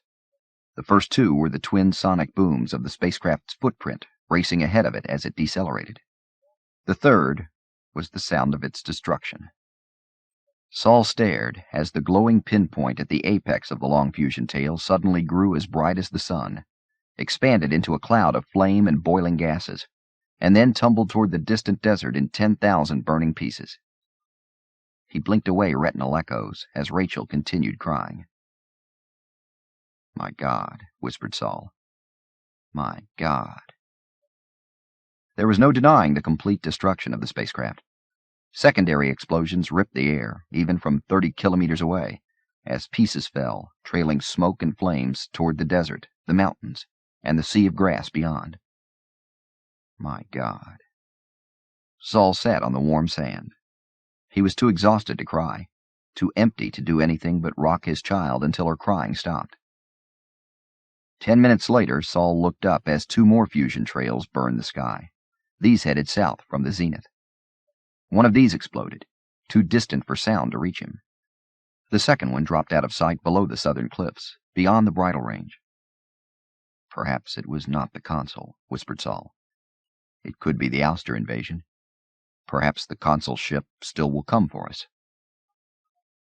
But the ship did not come by late afternoon. It had not come by the time the light of Hyperion's small sun shone on the cliff wall, shadows reaching for Saul on the highest step of the Sphinx. It did not come when the valley fell in shadow. Rachel was born less than 30 minutes from this second. Saul checked her diaper, found her dry, and fed her from the last nursing pack. As she ate, she looked up at him with great dark eyes, seemingly searching his face. Saul remembered the first few minutes he had held her, while Sarai rested under warmed blankets. The baby's eyes had burned into him then with these same questions, and startlement at finding such a world. The evening wind brought clouds moving in quickly above the valley. Rumbles to the southwest came first as distant thunder, and then with the sick regularity of artillery, most likely nuclear or plasma explosions 500 clicks or more to the south. Saul scanned the sky between lowering clouds and caught glimpses of fiery meteor trails arching overhead. Ballistic missiles or dropships, probably. Death for Hyperion in either case. Saul ignored it. He sang softly to Rachel as she finished nursing. He had walked to the head of the valley, but now he returned slowly to the Sphinx. The tombs were glowing as never before, rippling with the harsh light of neon gases excited by electrons. Overhead, the last shafts from the setting sun changed the low clouds to a ceiling of pastel flames. Less than 3 minutes remained until the final celebration of Rachel's birth. Even if the consul's ship arrived now, Saul knew that he would not have time to board it or get his child into cryogenic sleep. He did not want to.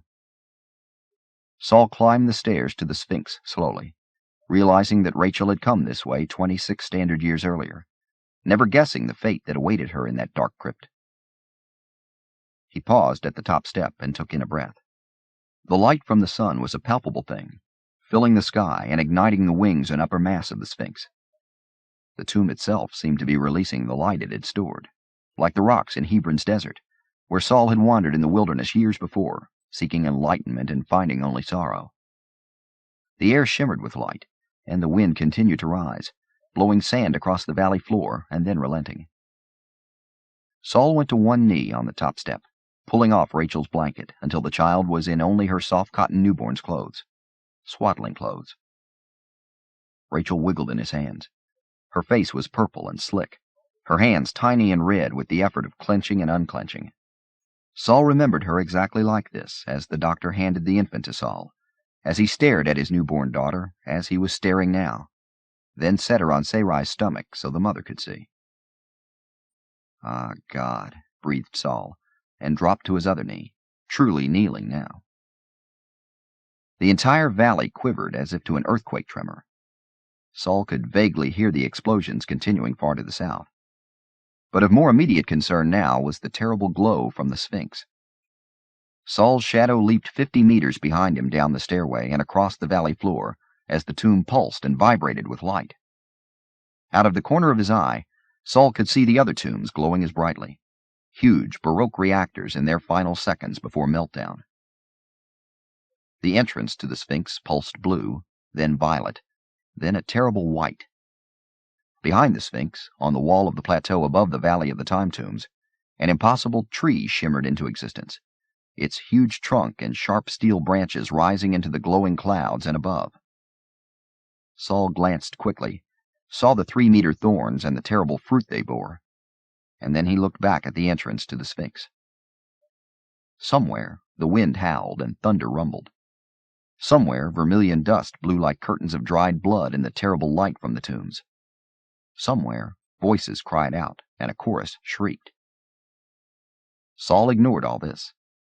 He had eyes only for his daughter's face, and, beyond her, for the shadow that now filled the glowing entrance to the tomb.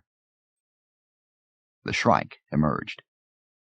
The thing had to bend to allow its 3-meter bulk and steel blades to clear the top of the doorway. It stepped onto the top porch of the Sphinx and moved forward, part creature, part sculpture, walking with the terrible deliberation of nightmare. The dying light above rippled on the thing's carapace, cascaded down across curving breastplate to steel thorns there, shimmering on finger blades and scalpels rising from every joint. Saul hugged Rachel to his chest and stared into the multifaceted red furnaces that passed for the Shrike's eyes. The sunset faded into the blood-red glow of Saul's recurrent dream. The Shrike's head turned slightly, swiveling without friction, rotating 90 degrees right, 90 degrees left, as if the creature were surveying its domain. The Shrike took 3 steps forward, stopping less than 2 meters from Saul. The thing's 4 arms twisted and rose, finger blades uncurling. Saul hugged Rachel tightly to him. Her skin was moist, her face bruised and blotched with the exertions of birth. Seconds remained. Her eyes tracked separately, seemed to focus on Saul. "Say yes, Daddy." Saul remembered the dream. The Shrike's head lowered until the ruby eyes in that terrible hood stared at nothing but Saul and his child. The quicksilver jaws parted slightly, showing layers and levels of steel teeth. 4 hands came forward, metallic palms up, pausing 1/2 meter from Saul's face. "Say yes, Daddy." Saul remembered the dream, remembered his daughter's hug, and realized that in the end, when all else is dust, loyalty to those we love is all we can carry with us to the grave. Faith, true faith, was trusting in that love. Saul lifted his newborn and dying child, seconds old, shrieking now with her first and last breath, and handed her to the Shrike. The absence of her slight weight struck Saul with a terrible vertigo. The Shrike lifted Rachel, stepped backward, and was enveloped in light. Behind the Sphinx, the Tree of Thorns ceased shimmering, shifted into phase with now, and came into terrible focus. Saul stepped forward, arms imploring, as the Shrike stepped back into the radiance and was gone. Explosions rippled the clouds and slammed Saul to his knees with shock waves of pressure. Behind him, around him, the time tombs were opening. Part 3. Chapter 31. I awoke, and was not pleased to be awakened. Rolling over, squinting and cursing the sudden invasion of light, I saw Lee Hunt sitting on the edge of the bed, an aerosol injector still in his hand. "You took enough sleeping pills to keep you in bed all day," he said. "Rise and shine." I sat up, rubbed the morning stubble on my cheeks, and squinted in Hunt's direction. "Who the hell gave you the right to enter my room?" The effort of speaking started me coughing, and I did not stop until Hunt returned from the bathroom with a glass of water. "Here." I drank, vainly trying to project anger and outrage between spasms of coughing. The remnants of dreams fled like morning mists. I felt a terrible sense of loss descend. "Get dressed," said Hunt, standing. "The CEO wants you in her chambers in 20 minutes. While you've been sleeping, things have been happening." "What things?" I rubbed my eyes and ran fingers through my tousled hair. Hunt smiled tightly. "Access the datasphere. Then get down to Gladstone's chambers soonest. 20 minutes, Severn." He left. I accessed the datasphere. One way to visualize one's entry point to the datasphere is to imagine a patch of old Earth's ocean in varying degrees of turbulence. Normal days tended to show a placid sea with interesting patterns of ripples. Crises showed chop and whitecaps. Today there was a hurricane underway. Entry was delayed to any access route. Confusion reigned in breaking waves of update surges. The datum plane matrix was wild with storage shifts and major credit transfers, and the all thing, normally a multi-layered buzz of information and political debate, was a raging wind of confusion, abandoned referenda, and obsolete position templates blowing by like tattered clouds. "Dear God," I whispered, breaking access but feeling the pressure of the information surge still pounding at my implant circuits and brain.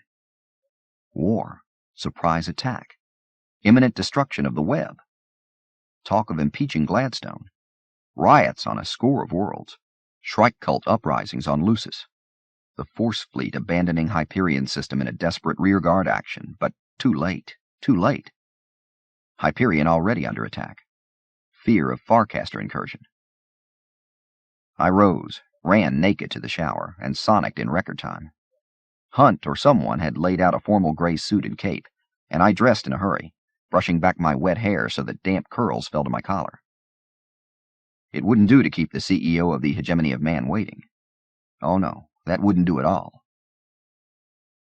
"It's about time you got here," said Maina Gladstone as I entered her private chambers. "What the fuck have you done?" I snapped. Gladstone blinked. Evidently the CEO of the Hegemony of Man was not used to being spoken to in that tone. Tough shit, I thought. "Remember who you are and to whom you're speaking," Gladstone said coldly. "I don't know who I am, and I may be speaking to the greatest mass murderer since Horace Glennon Height. Why the hell did you allow this war to happen?" Gladstone blinked again and looked around. We were alone. Her sitting room was long and pleasantly dark and hung with original art from old Earth. At that moment I didn't care if I was in a room filled with original Van Goghs. I stared at Gladstone, the Lincoln-esque face merely that of an old woman in the thin light through the blinds. She returned my gaze for a moment, then looked away again. "I apologize," I snapped, no apology in my voice. "You didn't allow it. You made it happen, didn't you?" "No, Severn. I did not make it happen." Gladstone's voice was hushed, almost a whisper. "Speak up," I said. I paced back and forth near the tall windows, watching the light from the blinds move across me like painted stripes. "And I'm not Joseph Severn." She raised an eyebrow. "Shall I call you M. Keats?" "You can call me No Man," I said, "so that when the other Cyclopes come, you can say that no man has blinded you." and they will go away, saying that it's the will of the gods. Do you plan to blind me? Right now I could wring your neck and walk away without a twinge of remorse. Millions will die before this week is out. How could you have allowed it? Gladstone touched her lower lip. The future branches only two directions, she said softly. War and total uncertainty, or peace and totally certain annihilation. I chose war. Who says this? There was more curiosity than anger in my voice now. It is a fact. She glanced at her comlog. In 10 minutes I have to go before the Senate to declare war. Tell me the news of the Hyperion pilgrims. I crossed my arms and stared down at her. I will tell you if you promise to do something. I will, if I can. I paused, realized that no amount of leverage in the universe could make this woman write a blank check on her word. All right, I said. I want you to fatline Hyperion, release the hold you have on the consul's ship, and send someone up the Hooghly River to find the consul himself. He's about 130 clicks from the capital, above the Karla locks. He may be hurt.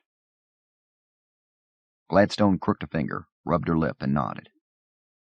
I will send someone to find him. Releasing the ship depends upon what else you have to tell me. Are the others alive? I curled my short cape around me and collapsed on a couch across from her. Some are. Byron Lamia's daughter, Braun. The Shrike took her. For a while she was unconscious, connected to some sort of neural shunt to the datasphere. I dreamed she was floating somewhere, reunited with the implant persona of the first Keats retrieval personality. Just entering the datasphere, the megasphere really, core connections and dimensions I never dreamed of, as well as the accessible sphere. Is she alive now? Gladstone leaned forward, intense. I don't know. Her body disappeared. I was awakened before I saw where her persona entered the megasphere.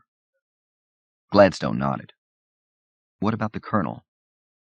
Cassette was taken somewhere by Moneda, the human female who seems to reside in the tombs as they travel through time. The last I saw of him, he was attacking the Shrike barehanded. Shrikes, actually. There were thousands of them. Did he survive? I opened my hands. I don't know. These were dreams, fragments, bits and pieces of perception. The poet? Silenus was carried off by the Shrike, impaled on the Tree of Thorns. But I glimpsed him there later in Cassade's dream. Silenus was still alive. I don't know how. So the Tree of Thorns is real, not merely Shrike cult propaganda? Oh yes, it's real. And the consul left, tried to return to the capital. He had his grandmother's hawking mat. It worked all right until he reached the place near Karla Locks I mentioned. It, and he, fell into the river. I preempted her next question. I don't know if he survived. And the priest, Father Hoyt? The cruciform brought him back as Father Duray.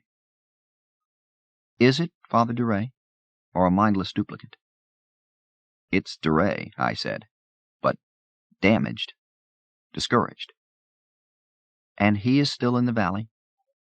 No, he disappeared in one of the cave tombs. I don't know what happened to him. Gladstone glanced at her comlog. I tried to imagine the confusion and chaos which reigned in the rest of this building, this world in the web. The CEO obviously had retreated here for 15 minutes prior to her speech to the Senate. It might be the last such solitude she would see for the next several weeks. Perhaps ever. Captain Mustine? Dead. Buried in the valley. She took a breath. And Weintraub and the child? I shook my head. I dreamed things out of sequence, out of time. I think it's already happened, but I'm confused. I looked up. Gladstone was waiting patiently. The baby was only a few seconds old when the Shrike came, I said. Saul offered her to the thing. I think it took her into the Sphinx. The tombs were glowing very brightly. There were other Shrikes emerging. The tombs have opened then? Yes. Gladstone touched her comlog. Lee, Have the duty officer in the communications center contact Theo Lane and the necessary force people on Hyperion. Release the ship we have in quarantine. Also, Lee, tell the Governor General that I will have a personal message for him in a few minutes. The instrument chirped, and she looked back at me. Is there anything else from your dreams? Images, words. I don't understand what's going on. Those are the high points. Gladstone smiled slightly. Are you aware that you are dreaming events beyond the range of the other Keats persona's experience? I said nothing, stunned with the shock of what she said. My contact with the pilgrims had been possible through some core-based connection to the persona implant in Braun's Schronloop, through it and the primitive datasphere they had shared. But the persona had been liberated, the datasphere destroyed by separation and distance. Even a fat-line receiver cannot receive messages when there is no transmitter. Gladstone's smile disappeared. Can you explain this? No. I looked up. Perhaps they were only dreams. Real dreams. She stood. Perhaps we'll know when and if we find the consul, or when his ship arrives in the valley. I have 2 minutes before I appear in the Senate. Is there anything else? A question, I said. Who am I? Why am I here? The slight smile again. We all ask those questions, M. Keats. I'm serious. I think you know better than I. The Corps sent you to be my liaison with the pilgrims, and to observe. You are, after all, a poet, an artist. I made a noise and stood. We walked slowly toward the private Farcaster portal that would take her to the Senate floor. What good does observation do when it's the end of the world? Find out, said Gladstone. Go see the end of the world. She handed me a microcard for my comlog. I inserted it, glanced at the disk key. It was a universal authorization chip, allowing me access to all portals, public, private, or military. It was a ticket to the end of the world. I said, What if I get killed? Then we will never hear the answers to your questions, said CEO Gladstone. She touched my wrist fleetingly, turned her back, and stepped through the portal. For a few minutes I stood alone in her chambers, appreciating the light and silence and art. There was a Van Gogh on one of the walls, worth more than most planets could pay. It was a painting of the artist's room at Arles. Madness is not a new invention. After a while, I left, let my comlog memory guide me through the maze of Government House until I found the central Farcaster Terminex, and stepped through to find the end of the world. There were 2 full-access Farcaster pathways through the web, the Concourse and River Tethys. I cast to the Concourse where the half-kilometer strip of Qingdao Xishuang Punna connected to New Earth and the short seaside strip of Nevermore. Qingdao Xishuang Punna was a first-wave world, 34 hours away from the Ouster onslaught. New Earth had been on the second-wave list, even now being announced, and had a little over a standard week before invasion. Nevermore was deep in the web, years away from attack. There were no signs of panic. People were taking to the datasphere and all thing rather than the streets. Walking the narrow lanes of Qingdao, I could hear Gladstone's voice from 1,000 receivers and personal comlogs, a strange verbal undertone to the shouts of street vendors and hiss of tires on wet pavement as electric rickshaws hummed overhead on the transport levels. As another leader told his people on the eve of attack almost 8 centuries ago, I have nothing to offer but blood, toil, tears, and sweat. You ask, what is our policy? I say to you, it is to wage war, in space, on land, in the air, by sea. Wage war with all our might, and with all the strength justice and right can give us. That is our policy. There were force troops near the translation zone between Qingdao and Nevermore, but the flow of pedestrians seemed normal enough. I wondered when the military would commandeer the pedestrian mall of the concourse for vehicular traffic, and if it would be headed toward the front or away. I stepped through to Nevermore. The streets were dry there, except for the occasional spray from the ocean 30 meters below the stone ramparts of the concourse. The sky was its usual tones of threatening ochre and gray, ominous twilight in the middle of the day. Small stone shops glowed with light and merchandise. I was aware that the streets were emptier than usual, people standing in shops or sitting on stone walls or benches, heads bowed and eyes distracted as they listened. You ask, what is our aim? I answer in one word. It is victory. Victory at all costs. Victory in spite of all terror. Victory however long and hard the road may be. For without victory, there is no survival. The lines at Edgartown's main terminex were short. I coded for Mare Infinitus and stepped through. The skies were their usual cloudless green, the ocean beneath the float city a deeper green. Kelp farms floated to the horizon. The crowds this far from the concourse were even smaller. The boardwalks were almost empty. Some shops closed. A group of men stood near a kipboat dock and listened to an antique fatline receiver. Gladstone's voice was flat and metallic in the sea-rich air. Even now, units of force move relentlessly to their stations, firm in their resolve and confident in their ability to rescue not only the threatened worlds, but all of the hegemony of man, from the foulest and most soul-destroying tyranny ever to stain the annals of history. Mare Infinitus was 18 hours from invasion. I looked skyward, half expecting to see some sign of the enemy swarm, some indication of orbital defenses, spaceborne troop movements.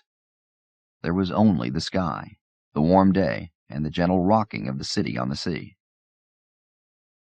Heaven's Gate was the first world on the list of invasion. I stepped through the mudflat VIP portal and looked down from Rifkin Heights at the beautiful city which belied its name. It was deep night, so late the mech street sweepers were out, their brushes and sonics humming against cobblestone. But here there was movement, long lines of silent people at the Rifkin Heights public terminex, and even longer lines visible below at the promenade portals. Local police were in evidence, tall figures in brown impact coveralls, but if force units were rushing to reinforce this area, they were invisible. The people in the lines were not local residents. The Rifkin Heights and promenade landowners almost certainly had private portals, but looked to be workers from the reclamation projects many clicks out beyond the fern forest and parks. There was no panic and very little conversation. The lines filed past with the patient stoicism of families shuffling toward a theme park attraction. Few carried anything larger than a travel bag or backpack. Have we attained such equanimity, I wondered, that we handle ourselves with dignity even in the face of invasion? Heaven's Gate was 13 hours from H-hour. I keyed my comm-log to the all-thing. If we can meet this threat, then worlds we love may remain free, and the life of the web may move forward into the sunlit future. But if we fail, then the whole web, the hegemony, everything we have known and cared for, will sink into the abyss of a new dark age, made infinitely more sinister and protracted by the lights of science perverted and human freedom denied. Let us therefore brace ourselves to our duties, and so bear ourselves that if the hegemony of man and its protectorate and allies were to last 10,000 years, humankind will still say, this was their finest hour. Somewhere in the silent, fresh-smelling city below, shooting began. First came the rattle of fléchette guns, then the deep hum of anti-riot stunners, then screams and the sizzle of weapon lasers. The crowd on the promenade surged forward toward the terminex, but riot police emerged from the park, switched on powerful halogen searchlights which bathed the crowd in glare, and began ordering them through bullhorns to resume lines or disperse. The crowd hesitated, surged back and forth like a jellyfish caught in tricky currents, and then, spurred on by the sound of firing, louder and closer now, surged forward toward the portal platforms. The riot cops fired tear gas and vertigo canisters. Between the mob and the Farcaster, violet interdiction fields whined into existence. A flight of military EMVs and security skimmers came in low over the city, searchlights stabbing downward. One of the beams of light caught me, held me until my comm-log winked at an interrogation signal, and then moved on. It began to rain. So much for equanimity. The police had secured the Rifkin Heights public terminex and were stepping through the private atmospheric protectorate portal I had used. I decided to go elsewhere.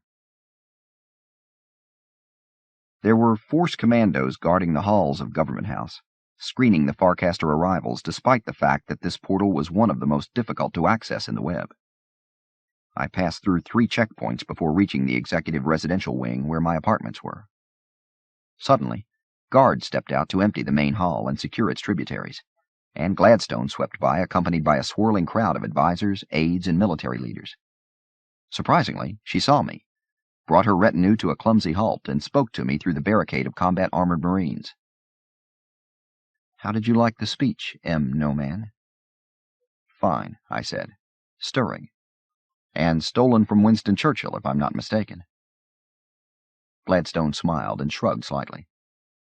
"If one is to steal, steal from the forgotten masters." The smile faded. "What is the news from the frontier?" "The reality is just beginning to sink in," I said. "Expect panic." "I always do," said the CEO. "What news have you from the pilgrims?" I was surprised. "The pilgrims? I haven't been dreaming." The current of Gladstone's retinue and impending events began to sweep her away down the hall. "Perhaps you no longer need to sleep to dream," she called. "Try it." I watched her go, was released to seek out my suite, found the door, and turned away in disgust with myself. I was retreating in fear and shock from the terror descending on us all. I would be quite happy to lie in bed, avoiding sleep, the covers pulled tight to my chin, while I wept for the web, for the child Rachel, and for myself. I left the residential wing and found my way out to the central garden, wandering down graveled paths. Tiny micro-remotes buzzed like bees through the air, one pacing me as I passed through the rose garden, into the area where a sunken path twisted through steamy tropical plants, and into the old earth section near the bridge. I sat on the stone bench where Gladstone and I had talked. "Perhaps you no longer need to sleep to dream. Try it." I pulled my feet up on the bench, touched my chin to my knees, set fingertips against my temples, and closed my eyes.